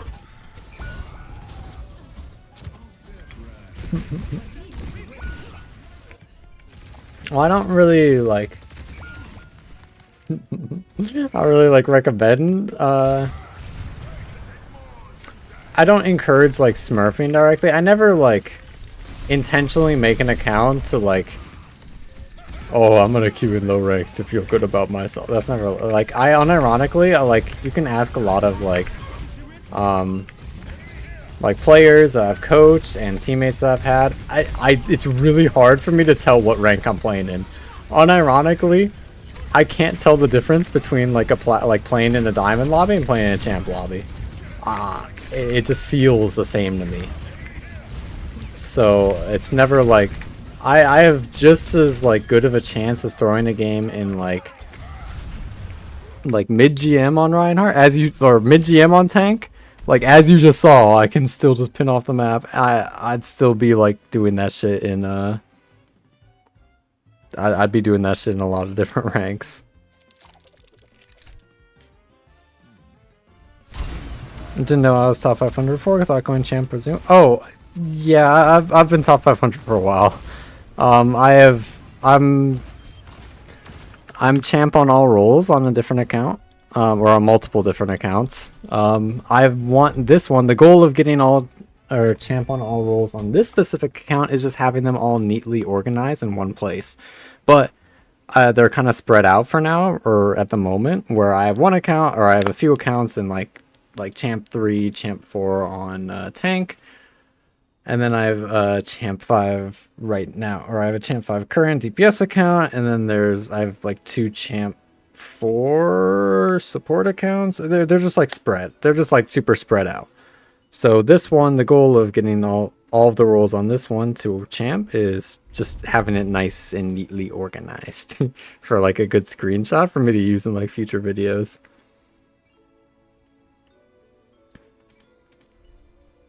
Hi,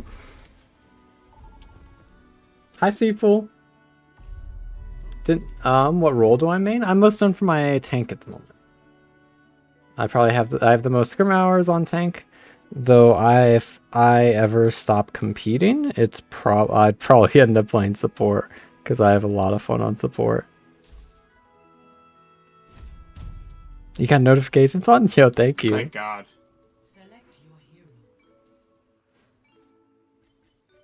Hoping to continue learning from you. I upload every day. I make daily Overwatch content. Most of it's going to be educational, and even the ones that aren't educational, I'm going to be sort of sliding in. The like main goal, or like the place I want to get with like content, basically, is I want to make like a little bit more like personality based videos and stuff, or challenge based videos or unique content. But I want to slide in some like educational shit. Like into those types of videos. So if any of you have seen like Michael Reeves, a YouTuber, like offline TV type, they're like an engineer guy. They make silly things. How they just kind of like, they're like turbo nerdy about like coding and robotics and shit, but not everybody's into that. So they just kind of like slide it into like videos. That's kind of what I want to be doing later. Your support main? No? Yep. Yep. I love support, actually.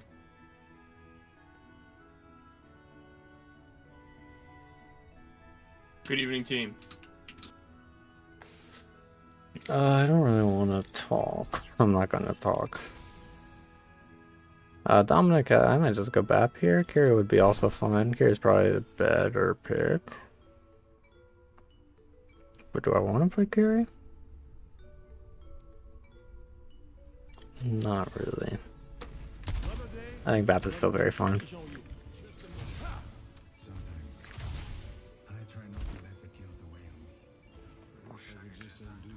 Champ on DPS, so yeah. I have champ on all roles.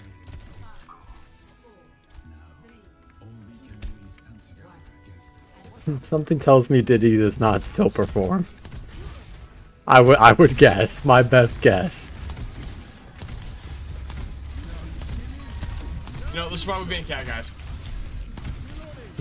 So they're just on cash, and so my role is significantly worse. I think I just need to stay. I am forced to play into closed space against the Sigma, so they can just like kind of throw their orbs into wherever I want to be. But it's looking like maybe their cast stream is not amazing. So we can maybe be punishing them by just shooting our guns. I understand it now. That little moment, I actually get it so much. Where like I put my crosshair around the general location of where my cast was, and then I went to go look at chat. When I'd like watch like sleepy videos like years ago, I always wonder like how they have such good aim. How do they miss such easy shot? They're just looking at chat.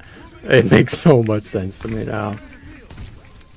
I don't really know what's going on up there, so I'm just gonna throw my frisbee and hope that the dog catches it.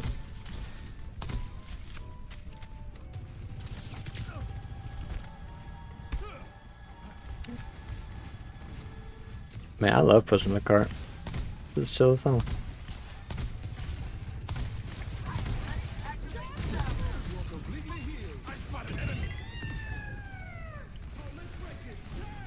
Man, it's like I just don't gotta play the game.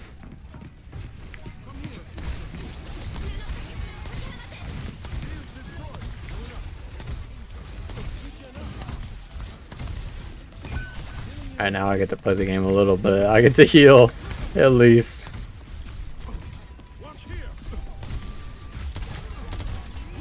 I think I just keep healing. Keep on, keeping on. Do you have do you have a notes file or something to remember all the account names, passwords and stuff? Something similar. I have a channel in like my like personal Discord that has most of the names. I have the account names, and then off of the account names, I almost always remember the emails and the passwords. How am I still live? Grind never stops, bro. I'm trying to win. Today was low-key like one of my goals I had written for myself going into today's stream was I kind of just wanted to limit test myself a little bit because I knew that coaching content was going to take a little bit more out of me than normal like Overwatch every day. Like I can play this game forever. I can play Overwatch for very, very, very long periods of time. But actually like thinking and catering any sort of like advice and content or like catering, just coaching takes up more brain power. It makes me a little bit more tired than usual, but that probably will be the most sort of like You got my bitch ass, got my bitch ass. It's probably gonna be the most like intensive work for that I will be doing on stream, so I want to see kind of how I could handle it. Well, what's like my cap? I want to see like how long I can be streaming for if I'm doing coaching content during the streams, and I think I have my information. I just want to know kind of what my body's capable of, because I probably will have a good amount of like longer streams. I'm gonna be looking at making a proper stream schedule soon. Just been a little bit of I've avoided making a stream schedule for a while because historically it's actually like I've not done well with streams, or not done well with streams, not done well with schedules. Some of the lowest periods of my life was when I would like wake up and my entire day was kind of blocked out, and I've been a lot more busy recently, so I figure I felt a strong aversion to adding or like making a set stream schedule for myself, because I didn't want to feel like that again, since it's gone very, very bad for me mentally in the past when like most of my day is like blocked out. I'm a fairly spontaneous person. I need a little bit of freedom and at least how I organize my days. So that's why I like basically have the format of like I just kind of like give a heads up in the Discord server whenever I'm about to go live.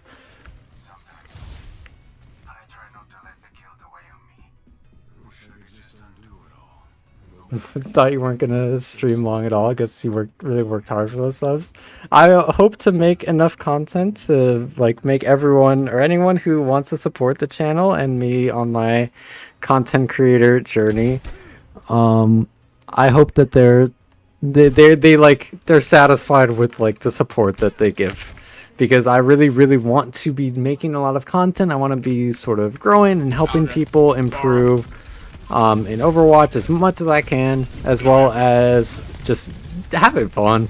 I'm not gonna lie, I've wanted to be a content creator for a very, very, very long time, but I've only recently built up some of the life skills to allow me to actually like hit the upload button.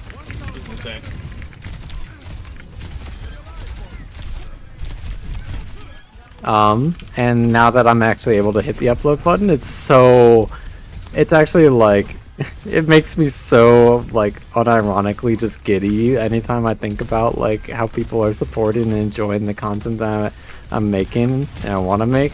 That's something that like I've been sticking to fairly like strong with myself, and I've been talking a lot about it with my therapist. But I'm making the content that I want to make. Like straight up, like I want to make the Overwatch every day. I enjoy making it. I'm never gonna like make content that I don't really want to make just to like increase my numbers. I haven't looked at any video analytics in probably a month now, because I started like looking at them to start when I started the channel. Because I was really curious, and the number was constantly going up, and it made me like really happy, and there's so much dopamine constantly. But as soon as like, and I was aware, like logically I knew that some like the curve is gonna stop, the growth is gonna stop at some point, because I'm not rushing myself to try to keep up with the audience that YouTube was trying to give me. And I know that my content isn't like quite there yet. It's going to be a slow growth and develop, and that's okay. But because of that, I knew that the content eventually, the numbers were going to drop off. But it still didn't change the fact that I kind of got into my head a little bit once the numbers started dropping off. So after I experienced that, I'm like, yeah, okay, it's probably just best for me literally not to look at them at all. So I have a friend who looks at most of the video analytics, Back up a little bit here. and what's performing well, what's not performing well. I still read a lot of the comments. Unfortunately, I'm not able to read all of them anymore. There's so many, so much support. I appreciate it a lot, guys. But I still read most of the comments. But that's about all that I actually look at in terms of like feedback. I don't look at any of my analytics on YouTube, just because it would be kind of bad for my mental, and I want to be a content creator for a very long time, and I want to continuously improve like what I'm able to do, and the videos that I'm able to make, and the stream quality, and just everything. I want to be here for a while, so I'm taking caution on like carrying burnout and making sure that I'm listening to my body, and that's why I'm having this like limit test stream to see kind of how do I feel after more like brain intensive streams, because I really don't think that I'll be running into many topics that I would want to stream more like brain intensive than like live coaching, since I always will be thinking quite a bit on how I can cater each VOD review session to like the individual. Alright, I've been out for a while.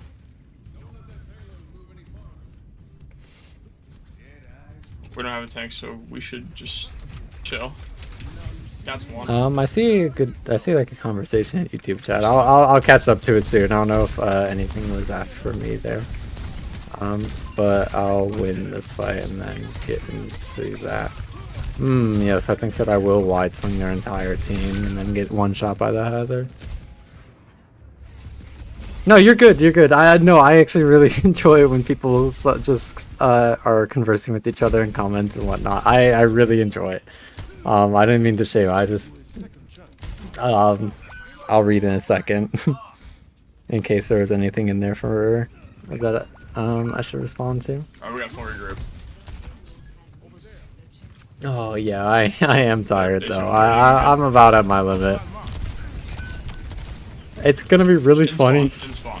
It's really funny how I'm going to probably just I'm gonna end stream. I'm gonna go like sit down and probably watch like a show for a while, and then I'll be like, damn, I wanna play Overwatch, and I'm just gonna go queue the game. And then I'm just gonna go play more Overwatch. I might like this game a bit. This account, I don't know if I'm gonna like. I probably actually won't say. Yeah, I can. Yeah, I'll save getting this account up to champ on all roles for a stream, maybe.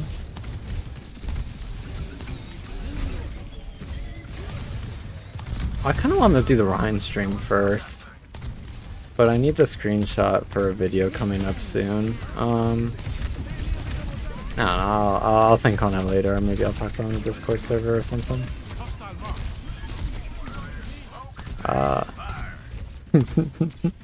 Looking for a beat blade. Just retype so it's easier to find. Is this your job, or do you also have a regular job? Right now, I am. This is kind of like what I do for a while. I do other work right now. I'm helping my parents start up their business, which has been a lot of work, but it's very, very fun. Still, and I'm glad to be able to help them. But this is it's not like my like job yet, but it's basically, I basically do this stuff kind of full time. My time right now is split between sort of making that business and making content and playing Overwatch competitively, which hopefully will lead to more content. I'm gonna be trying to make quite a bit of content off of my competitive grind as well, but I've just struggled to find the time to really incorporate some of those like scrims or tournament matches into videos, as well as I don't really know how I'm gonna be approaching it. I don't know if I'm gonna be doing it kind of like I'll make a video talking about like one entire tournament or a season, or if I want to be doing it a little bit more regularly where I can talk about like matches and covering my team's like climb up to OWCS like as it goes on. I'm not sure how I want to really approach it yet, as well as I don't know what kind of time commitments I'm able to put into it. I am kind of getting I'm getting more time. That was the worst thing ever for us to sack our support also. I got flabbergasted for a bit. I thought it was just going to be me shooting at the Bastion. I'm getting a lot more help with content and editing, so I'm not actually the one doing the Overwatch everyday editing or the ranked lessons editing anymore. So I can be focusing my time a little bit more on theory videos and then sort of planning higher effort content. So as I sort of see what kind of time that opens up for me, I'll be able to make more content based around that and start making content of my competitive grind as well. But I just need to know kind of like what time I have. Guys, good shit.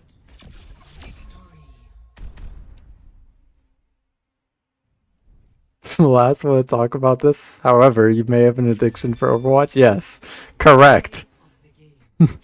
This has been known for a decade now. I really, really like this game. Though I don't... Okay, I think probably like... how do I describe it? I've played this game a lot. I've been through it all. I've seen it all in this game. Oh, it was an uphill battle, so probably isn't our champ game. Come on. Okay, a little more.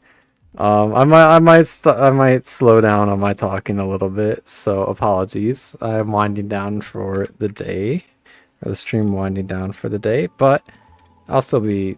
Come on, I'm so close. I'm so close to some rank ups. I gotta see it. I don't want to play tank though. I don't want to play tank. Okay, what was I saying? Right, addiction to Overwatch.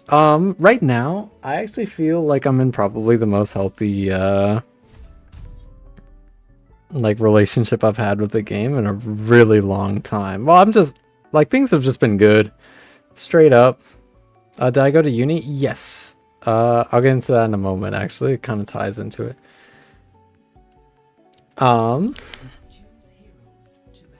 What's it called? Alright, Eevee lore time. This all ties into Overwatch and how I kind of got here as a content creator and how I got here as an Overwatch player and some of kind of the unhealthy habits that made me good at this game. So yeah, let's take it from the top. Loki, it's tank. I can kind of brain off.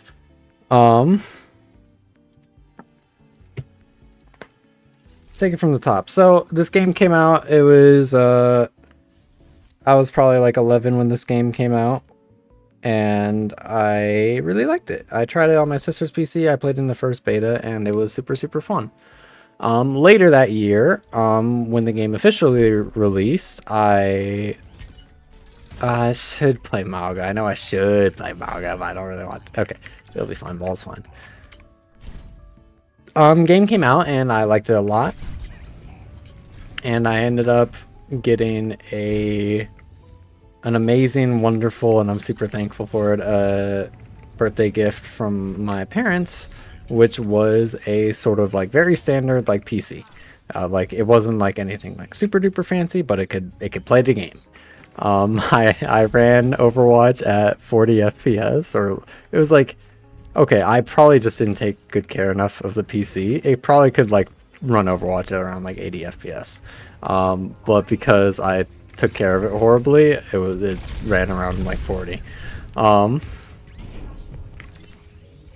But I played it for a while. It was always like a casual game. It was like my main game.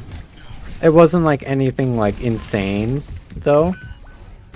I wasn't ever like putting in like a gazillion hours a day to playing Overwatch. It was just kind of like there. I'd play it with my friends after school. It would just be the comfort game. It'd be like my main hobby. But when I was like really little, I always said like, man, it'd be really cool to be a professional gamer.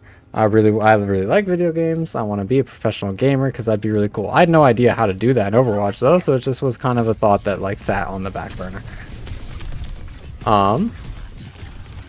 Then time passes. I continue playing the game. I don't stop playing the game. And eventually I get to the point where I hit Grandmaster, and after I hit Grandmaster, I learned about team play and actually what the path to pro looks like, and how I could potentially go pro. And this was around I was like 8th grade. I was like ending middle school and going into high school. So the wisest decision ever in my entire life, I went up to my parents and I said, Mom, Dad, I want to drop out of school and play video games. And my parents said, no, I was not going to do that. But the compromise that we ended up on was I was always like, I was a bad student, but I was a smart kid in school, where basically I would find like most of my school life, I would have like all C's or D's. And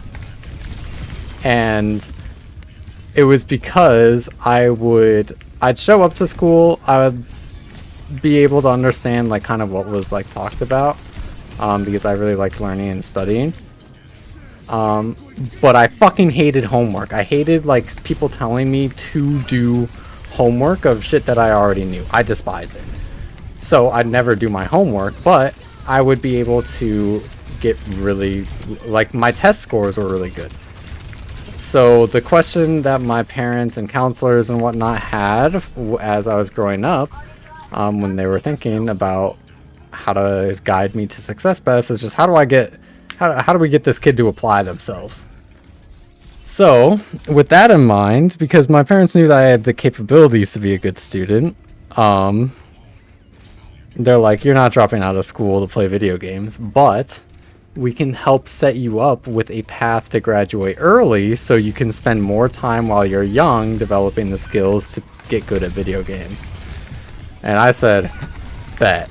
So then I spent the next like year or so and just mega grinded school. I took a lot of accelerated courses, I put in a bunch of work, and I ended up graduating when I was 16, so I could spend all of my time focusing and playing Overwatch to see how good at this game I could actually get. It went well for a while. After I was able to dedicate most of my time to Overwatch, I ended up getting to the semi-professional level or contenders within a year after I started competing. And it was going like really well. Since I... Yo! Oh, okay, we're swapping. But after that, it was... as I started to get better and there were some more eyes on me in the Overwatch scene, as I was like one of the like rising stars of the time, it was a little bit looking back, I'm like it was an amazing opportunity. Absolutely like wonderful and genuinely like life-changing. I really appreciate it. But I got offered a scholarship to play Overwatch for a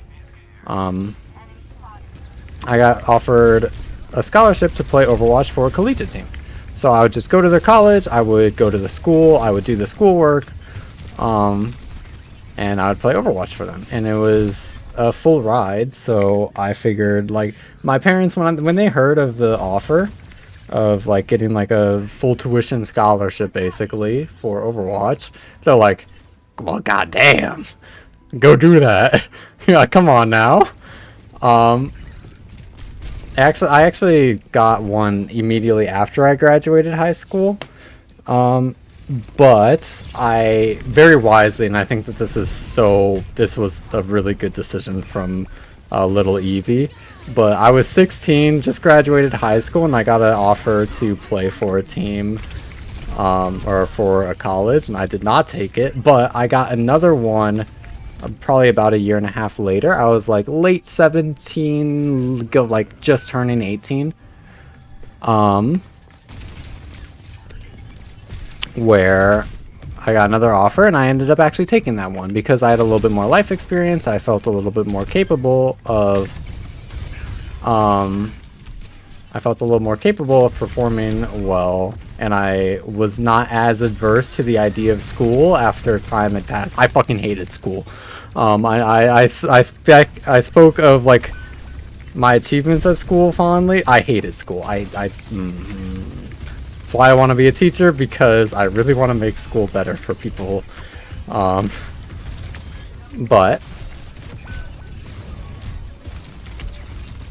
I ended up taking the scholarship offer to play for this one school, Bellevue. They're still a collegiate team. You can see them competing in Overwatch. I think that they're still one of the top collegiate teams. But I went there and it was freaking awesome. But because kind of everything that I've been, everything that's like got me to that point has been completely and utterly founded in Overwatch, right? I graduated school early because I wanted to play Overwatch. I went to the school because I wanted to play Overwatch. Gradually, everything in my life became extremely centered around this game, and my performance therefore my performance in the game, which made it really difficult to keep good mental health while competing, because any time I was losing in ranked or in tournaments or anything, it pulled into question kind of into my head of like, what have I been doing then? Why did I go through all this work? Why am I like thousands of miles away from my home if I'm not even going to be winning, if I'm not even going to be good at the game? So every failure cut like really, really, really deep. As well as when I went to the school, the first time, I ended up breaking up with I ended up in a relationship I ended up going through a breakup, and it was my girlfriend of 3 years. So it was a really big breakup. Like the person who's like the partner who'd been there through my entire like adolescence suddenly wasn't in my life anymore. I was so far away from my home, and now I had to be back at school, managing my own apartment, competing with a new team, etc., etc., etc. And the only thing that can kind of like tie a lot of things together was just my performance in Overwatch. So my stress about the game was insane. Yes, it got me to be good at the game. Yes, I will admit that time period was probably some of like my best performances, because literally like everything was on the line constantly, but it was not sustainable or healthy in any way, shape, or form. If you want to be a good player long term, you need to be enjoying the process of the game.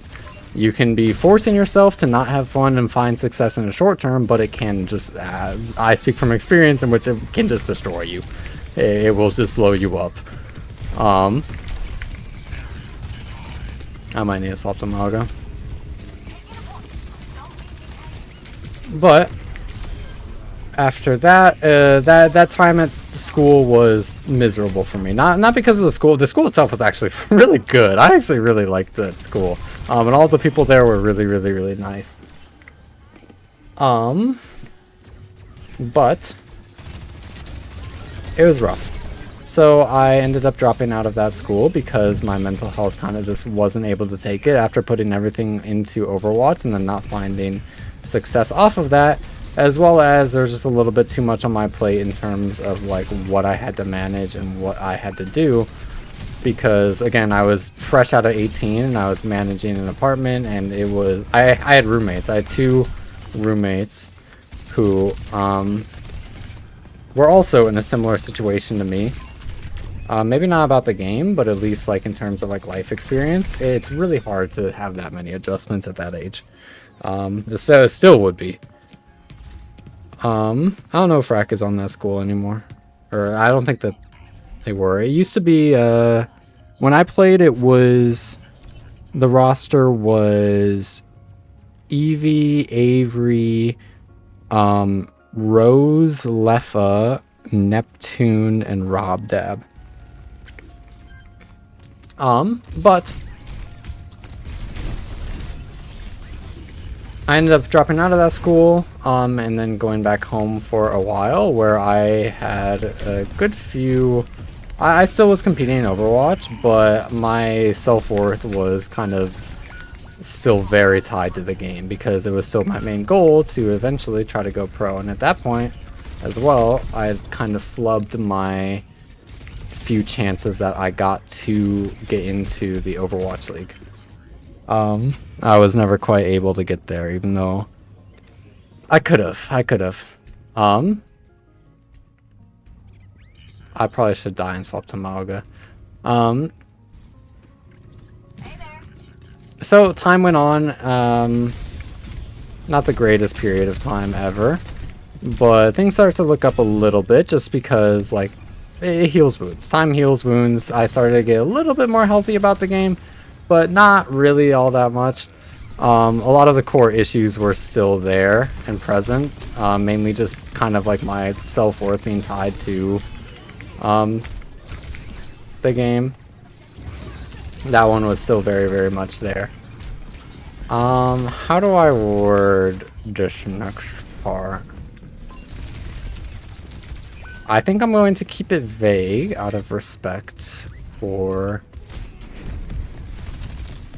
I think I'll just keep. I'll keep it a little bit vague, but time sort of just passes. Things get a little bit better, but not so much. I end up having. How do I word it? I have a lot of attempts to make videos and content and whatnot, and I really wanted to for this entire duration through the story, by the way. I started trying to make content around like when I first graduated high school. But a lot of the times I was just never able to upload. Like I was never able to hit the upload button. Even if I like had like almost like complete projects, I couldn't just there was some sort of like anxious like fear of like uploading content for people to see. But I try making a little bit more stuff as time goes on, and I still compete in Overwatch, and eventually it gets to a point where I just gradually like keep losing and keep losing and keep losing. I was still like a good player at the time, but I definitely start like stagnating heavily in this time period for years now. At this point, I'm still building up my knowledge of the game, but I wasn't able to push any real like peaks as a player for a very long time. So what happened was there was a match that was very important to me due to some outside lore. Yeah, I just need to go Mauga. I'm just gonna go Mauga for the rest of my babbles. There was a match in last year, like later half of last year, that was very, very, very important to me. This was when my relationship with the game was still very not in the greatest spot. And basically a lot of my self-worth, like a lot, vast majority was placed into this one tournament match. Which, as you can imagine, is not very good. It's rather dangerous, actually, for your mental health and your physical health, because that kind of stress does not do very good in a body. I ended up losing that match, and then I kind of hit like rock bottom. It was a very, very rough time period after I lost that tournament match that I put so much value into. And it was really, really, really rough. So where that led me though is, while the little time period after that was kind of very rough, I ended up from that bouncing into, like, after like my parents found out that I wasn't doing too hot, as well as some concern from like friends, since I've been playing Overwatch so much for so long, and I lost that match. I didn't play Overwatch for like 2 weeks, and that was like unheard of. That was like a holy shit, something's up. Let's check on Evie. But I eventually got I got a therapist who I'm still currently working with, and oh my god, actual like everything flipped. Everything is just so like, you know that one dolphin image with the rainbows and it's like flopping out of the water and whatnot.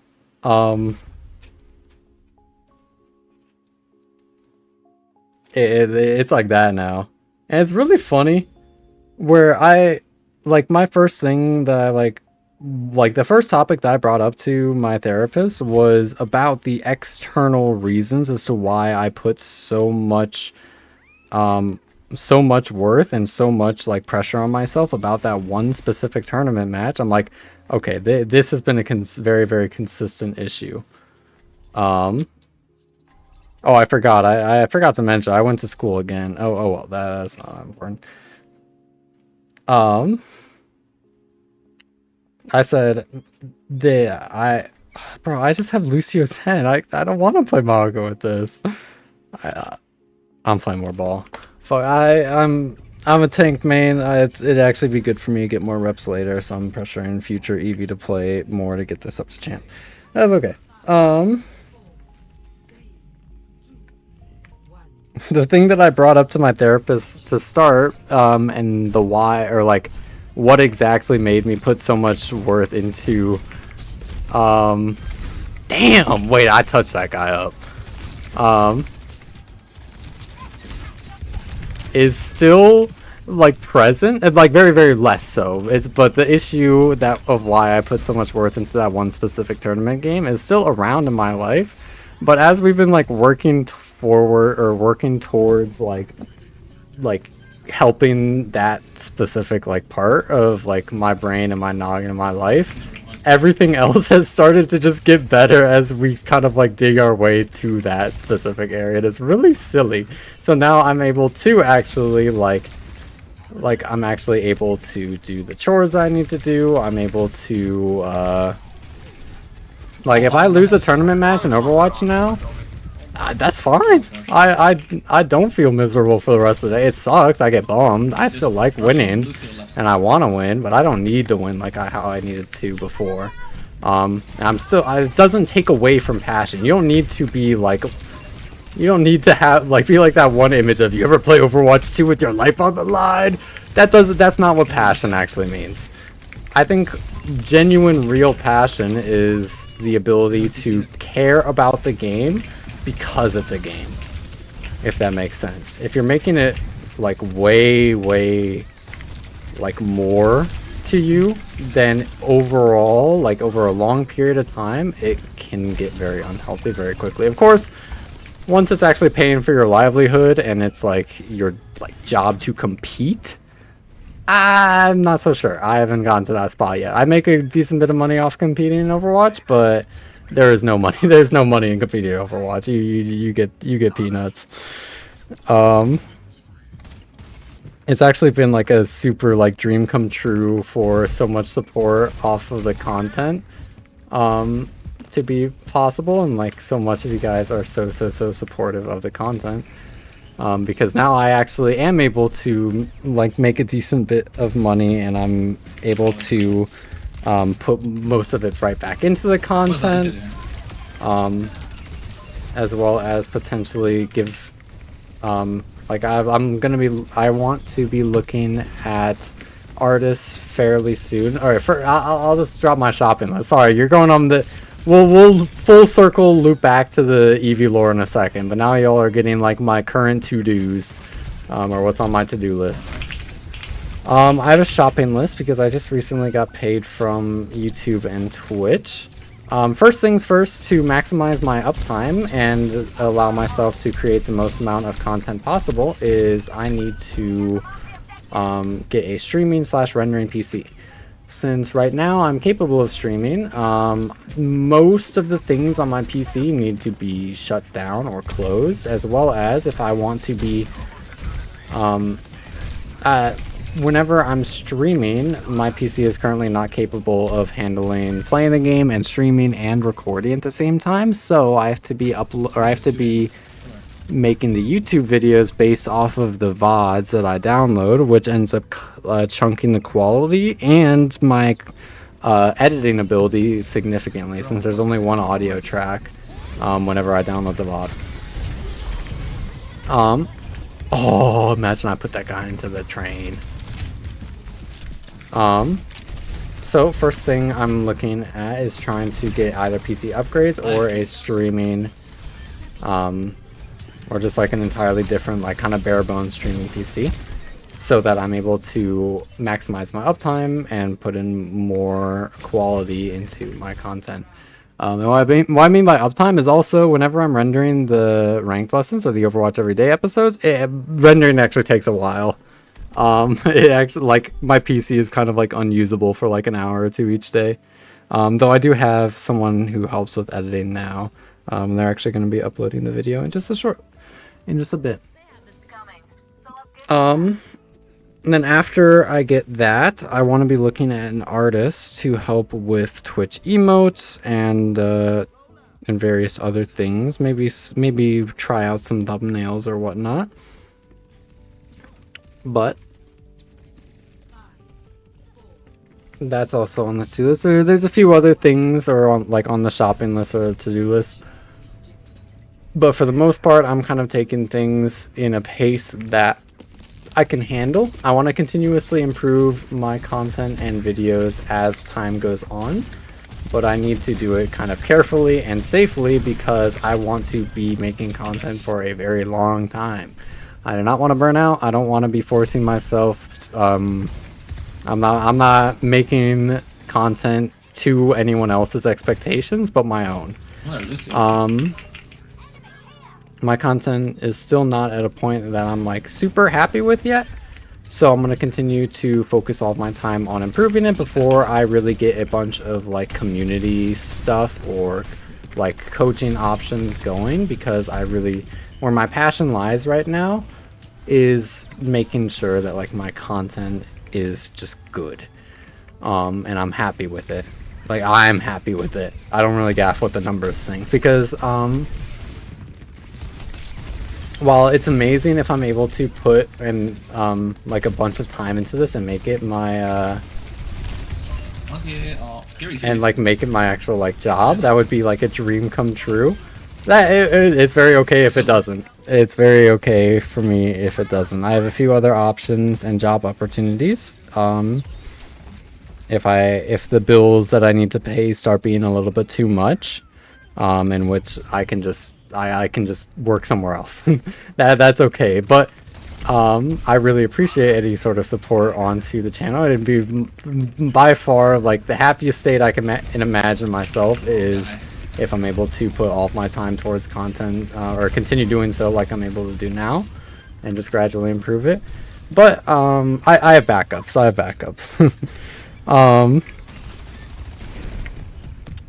Where was I?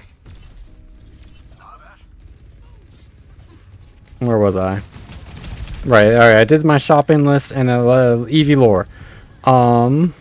Yeah, therapy's been going like super well. I've been able to take a lot more of a healthy approach of the game, and that's why I started up making content when I did. It's not because like I recently came up with like the idea for like Overwatch every day or ranked lessons or anything. I have a bunch of ideas that I'm super excited to put into action and create for you guys to see in the future. But I was never quite able, I didn't have the life skills and to be honest, like the self-respect to actually like do the things and make the content. But now that I'm at a point from working on myself through therapy, I'm able to make content now, and it's fucking awesome. And my Tracer just got clapped by Alfonso. That put a big smile on my face. Nothing against my Lucio, it's just funny. That's where we're at now. I have a lot of ideas for content. And I'm just going to just like how I talked about in my Theory Thursday video the other week, where you want to be kind of like one-tricking to build your hero pool. Honor one. I just want to be slowly building up my skill set through something familiar. With like the daily uploads, and then I'm going to be expanding on it just like I'm going to be expanding and trying some more things later. But the foundation of the EV channel is I really feel passionate about daily uploads, and I think that daily uploads are really important to me. So it might not always be ranked lessons. It might not always be necessarily just me talking through my gameplay. I'm not putting myself in a box necessarily. It can change. Things can change, and things probably will eventually change. I'm not really scared or going to shy away from it when that is the case. But the one thing that I feel really passionately about and that I want to be always consistent on this channel is that I want to have an Overwatch upload every day. So that's like the bare bones thing to kind of like expect from this channel. I think I ran out of things to say, but that's like the TLDR of the EV lore. I don't remember the initial question that prompted this. But I hope it was answered somewhere in there. So let's look at chat now. I respond to chat now. I was kind of reading anytime I got the chance. And going back to school and graduating or still in uni. Okay. Preface. I'm a very ambitious person. I have a lot of plans when it comes to university, and I plan on going back. And I'm low-key greedy as hell, and I want a few degrees. I know. I want it all. And through scholarship opportunities through Overwatch, I think that I might be able to achieve it. I'm not in school currently. I was in school last year, but I ended up dropping out again for very similar reasons as what I described. But I feel capable of, if I went back to school now, like genuinely capable of, if I went back to school now, I'd actually be able to find success. And again, it's exactly like how it was in like high school or middle school or whatever, my entire school life. It's never like the actual content that, or like the subject or material that I have trouble learning. It's just a lot of other things in my life. So I'm not in school currently, but I plan on going back in, I don't know about the near future. But I plan on going back. I plan on going back to school. Thank you so much for the jewels. I don't know what they do either. I tried researching them a while ago. I still don't really know. I just don't really know.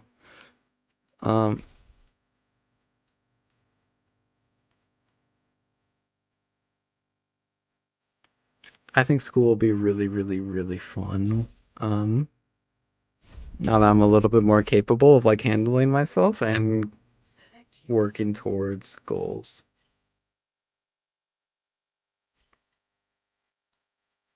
What was the first question? Just have a regular job. Well, what started the whole like my lordom?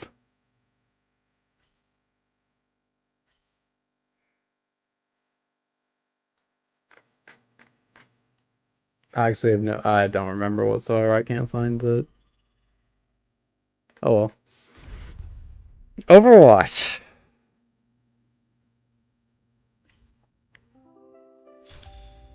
I think this one might be our last one.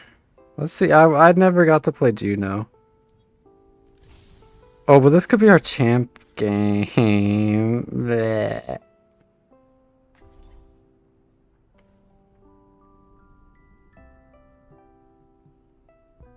If you have a degree, wilted flower. I really would enjoy trying to. I mean, first off, I'm gonna get my education degree. I want to get my teaching license. That's like first things first, because I know I have a lot of things that I really want to be doing in life. I'm very ambitious. It's kind of at my core. I'm a very ambitious person. I think just Gary. Maybe Juno could work. No. Very ambitious. There's a lot of things I want to be doing, but I know my end game. I just gotta be a teacher. I know in the end, I just gotta be in a classroom in front of a whiteboard helping others achieve their goals and their dreams. Though I want to get really good at achieving my dreams so that I can be the best teacher possible, if that makes sense. It all funnels into being a teacher in the end. I looked at my Cassie a little bit too much. So I want to be trying to do quite a few things, but content would be why I hope content goes well.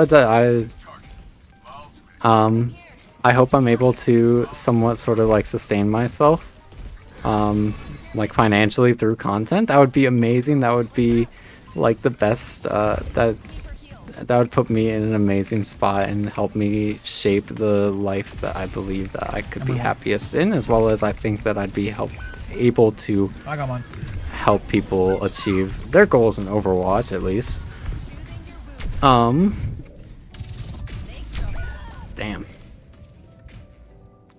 But what was I saying? Oh, we're getting to the point where my brain is cooked. Right, content would enable me to. I have a lot of ideas, like a lot of the things that I would want to like do and would want to try to achieve in life. I think I could actually like make a lot of content about. First things first, I want to make OWCS. I want to be like. It's been on the bucket list. It's been on the list for eons now. I want to, like, the starting point of all the things that I want to accomplish. It's just gotta be. I want to play at the top levels of Overwatch. Yeah, I play pretty damn high levels of Overwatch now, and I think that now that I'm in like a much better headspace and relationship with the game, and myself, I think that I'll be capable of pushing a lot further than I have previously, and it's starting to show in my gameplay, not right now, but in, like, my scrims and some of my recent like super focused individual queue sessions. I've been feeling like a beast. I've been feeling like I just have not been losing much. I've been playing really well. I'm really happy about it. I actually had like a flow state like game for the first time in like years. This is the thing, one of the reasons why I really emphasize in a lot of my videos, like take coaching with a grain of salt and do what feels right to you, is because you can never, like, it's important to give yourself some structure to try and help your practice and improvement, but you're never going to be able to actually like find like a flow state of sorts or like play to your best ability if you're trying to play to someone else's rules. It has to be you in the end. You have to be playing to your intuition. Yo, Flexified, thank you so much for the sub, bro. How you doing? It's been a while. Hope you're doing well, bro. But I've been feeling really good, and I want to see if I want to just put my all into trying to make OWCS. And now that I'm in a much better spot, I feel like I'm actually capable of doing it. But either way, like win or lose, I could be the next Gaming for Hope, or I could actually make it and it'd be awesome. I could make pretty damn good content about it, I think. Haven't played Overwatch in a few years, but saw you live and had to stop by. Yo, that's awesome. I hope you're doing well. Thank you for stopping by and thank you for the sub. It's super awesome. It's actually so great to see you again, bro. I caught up with Soy a little bit. I think it was like last month or so. I want to be talking a bit more with them. Been grinding work. Go, let's go. Whoa, my god.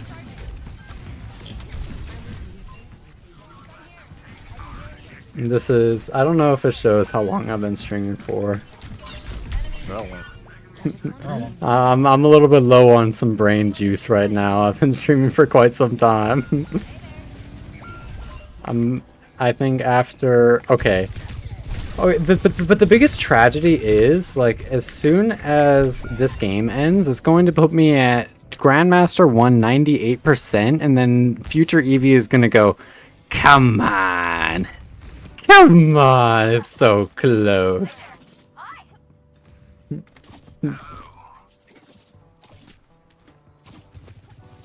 Rooted for me, thank you so much, guys. I really like. I say it a lot. I do genuinely appreciate all this. It's actually mind blowing to me. My sort of like goals and expectations I set for myself when I started uploading the like daily videos is straight up like I said to myself, I probably won't have like any I probably won't have any viewers until like November this year, December. I was like fully expecting just for like it to be like my friends watching like videos, so to get the amount of like growth and support in such a short amount of time is actually like so mind-blowing to me and makes me super happy. Unironically, my face is genuinely starting to hurt because I've been smiling this entire stream. Oh my god. Yo, they wanted to wipe that smile off my face quick.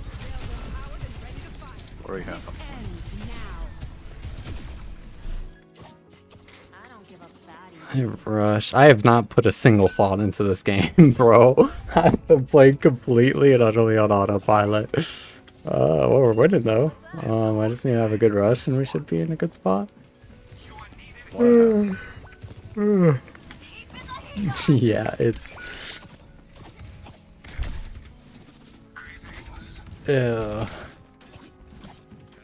This would be the point. I think there's a chance that one of the people that's helping me sort of like put together content, like my nerdy friend, is going to be living a bit more in close proximity. So this would be a point at which they'd probably just come over and unplug my PC, because I think, as we might all be aware at this point, I can play Overwatch for a very long time.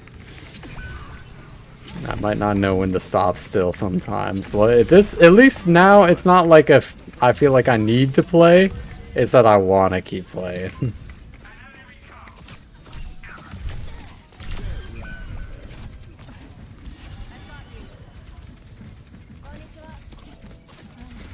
Orisa Shield's scary. I think with the Orisa Shield though, I can probably just go Baptiste and find like infinite value. We'd lose on ult fights, but... Good one.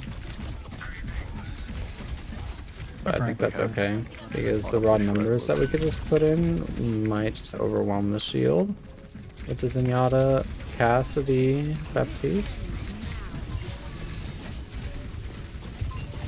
We're in a fate hub. Shooting worry. Ori low, Ori I low. want my Cassidy to stay alive. Ori one. Frag. Hello, Ori hello. one as well. No, one. I can't see.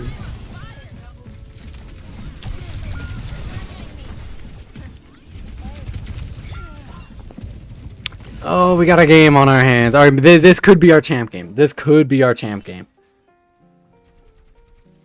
This can be our champ game.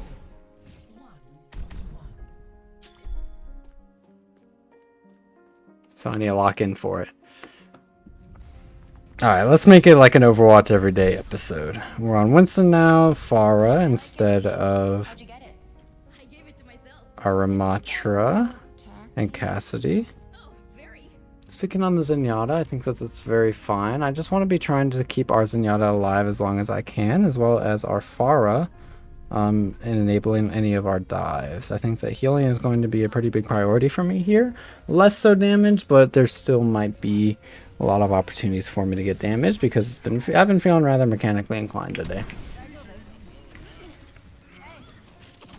I think that actually the Speed Suzy perk might have been a little bit better. Moira. Have they always had Moira? I would have no idea. But this is basically like looking at this game for the first time. My casting gets low, Symmetra walks on me. I just need to be careful of that as my Mercy team one, Mercy one. plays the game. Oh, one. Not able to help the Zenyatta, but that's okay. I think if their Sim walks on me, I just win. Send me on. As long as I just like force them into like my crosshair or like make them walk at my head or at into a spot that's easy for me to hit kunais, I should just always be able to win that 1v1. No Sphere. Spear comes out, I use my Suzu. Where's City? Oh, we're playing point. It's just rolling the game. 5-3 top. Yeah, I think I just need to kill our Cassie and they're gonna be in a very good spot to frag. Some tip behind us. I'm breaking GP. No GP. As long as I'm just like marking out the sim, bad, keeping my Cassie up, and then giving my Winston decent spots to stabilize, I think we just win this It's actually game. doing nothing there. Or pushing right. No TP again. OTP, I have my rush, so if their Where are you team walking, you ever guys? like No mega gold. commits, We're no fade. One more. we just win. More that. Them behind us. With the Curie. Them one, no TP. I wanna chase that now. No. That's falling into the trap.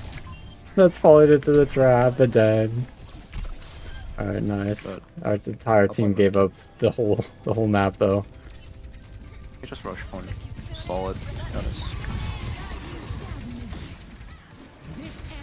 5-3 angle top right. I'd really like to save rush there. What? So winnable. The bubble?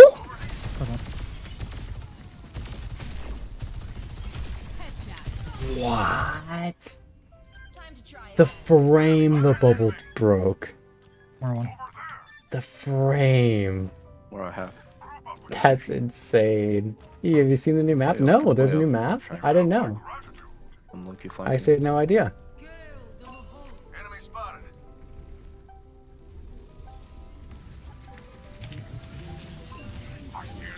Fuck. Uh-oh. Or I don't want to be on the Just point. TP right now. Sim no TP. Actually, never mind. Gotta walk. Hey, Primal, we do. No TP again.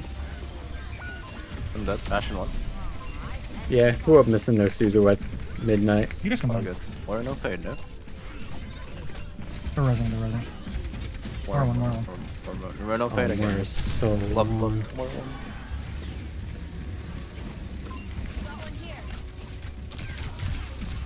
No! Wait, me Maximum. dying there is the end of the world. Yeah, we The got Earth China. just exploded. End zone is almost A new Tokyo map in Season 3? Wait, that's sick! That's super cool. Ori no goal. I'm shooting Ori. Eat my wings up and watch the vid I One, posted one. yesterday. Awesome, have fun. Oh, wait, low-key? Low-key, what if you wait for the video that comes out today? I did not like the video that came out yesterday. That was probably one of my... That might be my least favorite video I've uploaded. I don't think it's very educational, but I promised that I would not skip a game until the account got to champ on the roll. What's adventure hole? Even though that session was really bad because I just like forgot to like I'm eat fighting right. and We're gonna fight again. drink before hitting the record Oh, button. dead. Action on me. Action 1. Oh, some behind us. Oh wow, that did a lot to me. I can't stagger here. I don't know. It's... I think as I farm my rush though, we're gonna be in a decent spot. You just take the slow fight, get rush. Oh, I agree with this statement. honestly fine. Take the slow fight, build our rush. Balls have rush.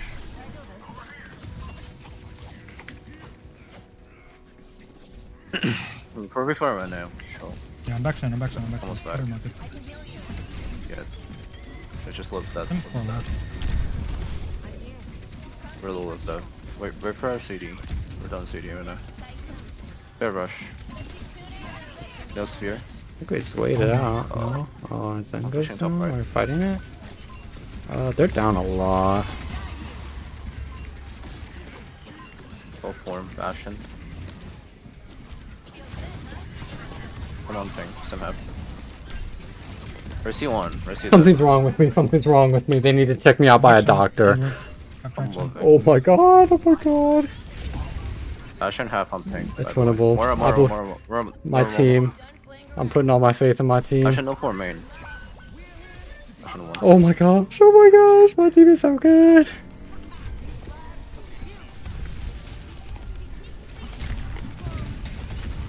Why does she get super armor? Mercy. Power top.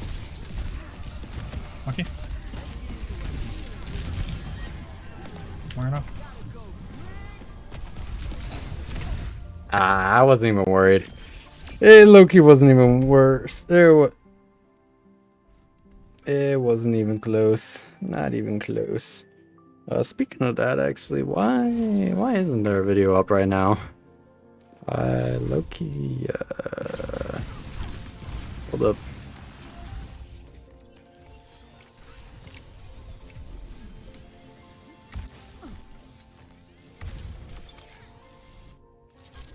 Okay. Do you think I got champ off that? Oh, it's fully uploaded. Okay, awesome. I just need to make a title thumbnail, and we should be, and the video should be going up today. Bang. Yeah, we see pink, baby. Let's go. Champion 5. Get champ 2 now. Get GM 3 on tank.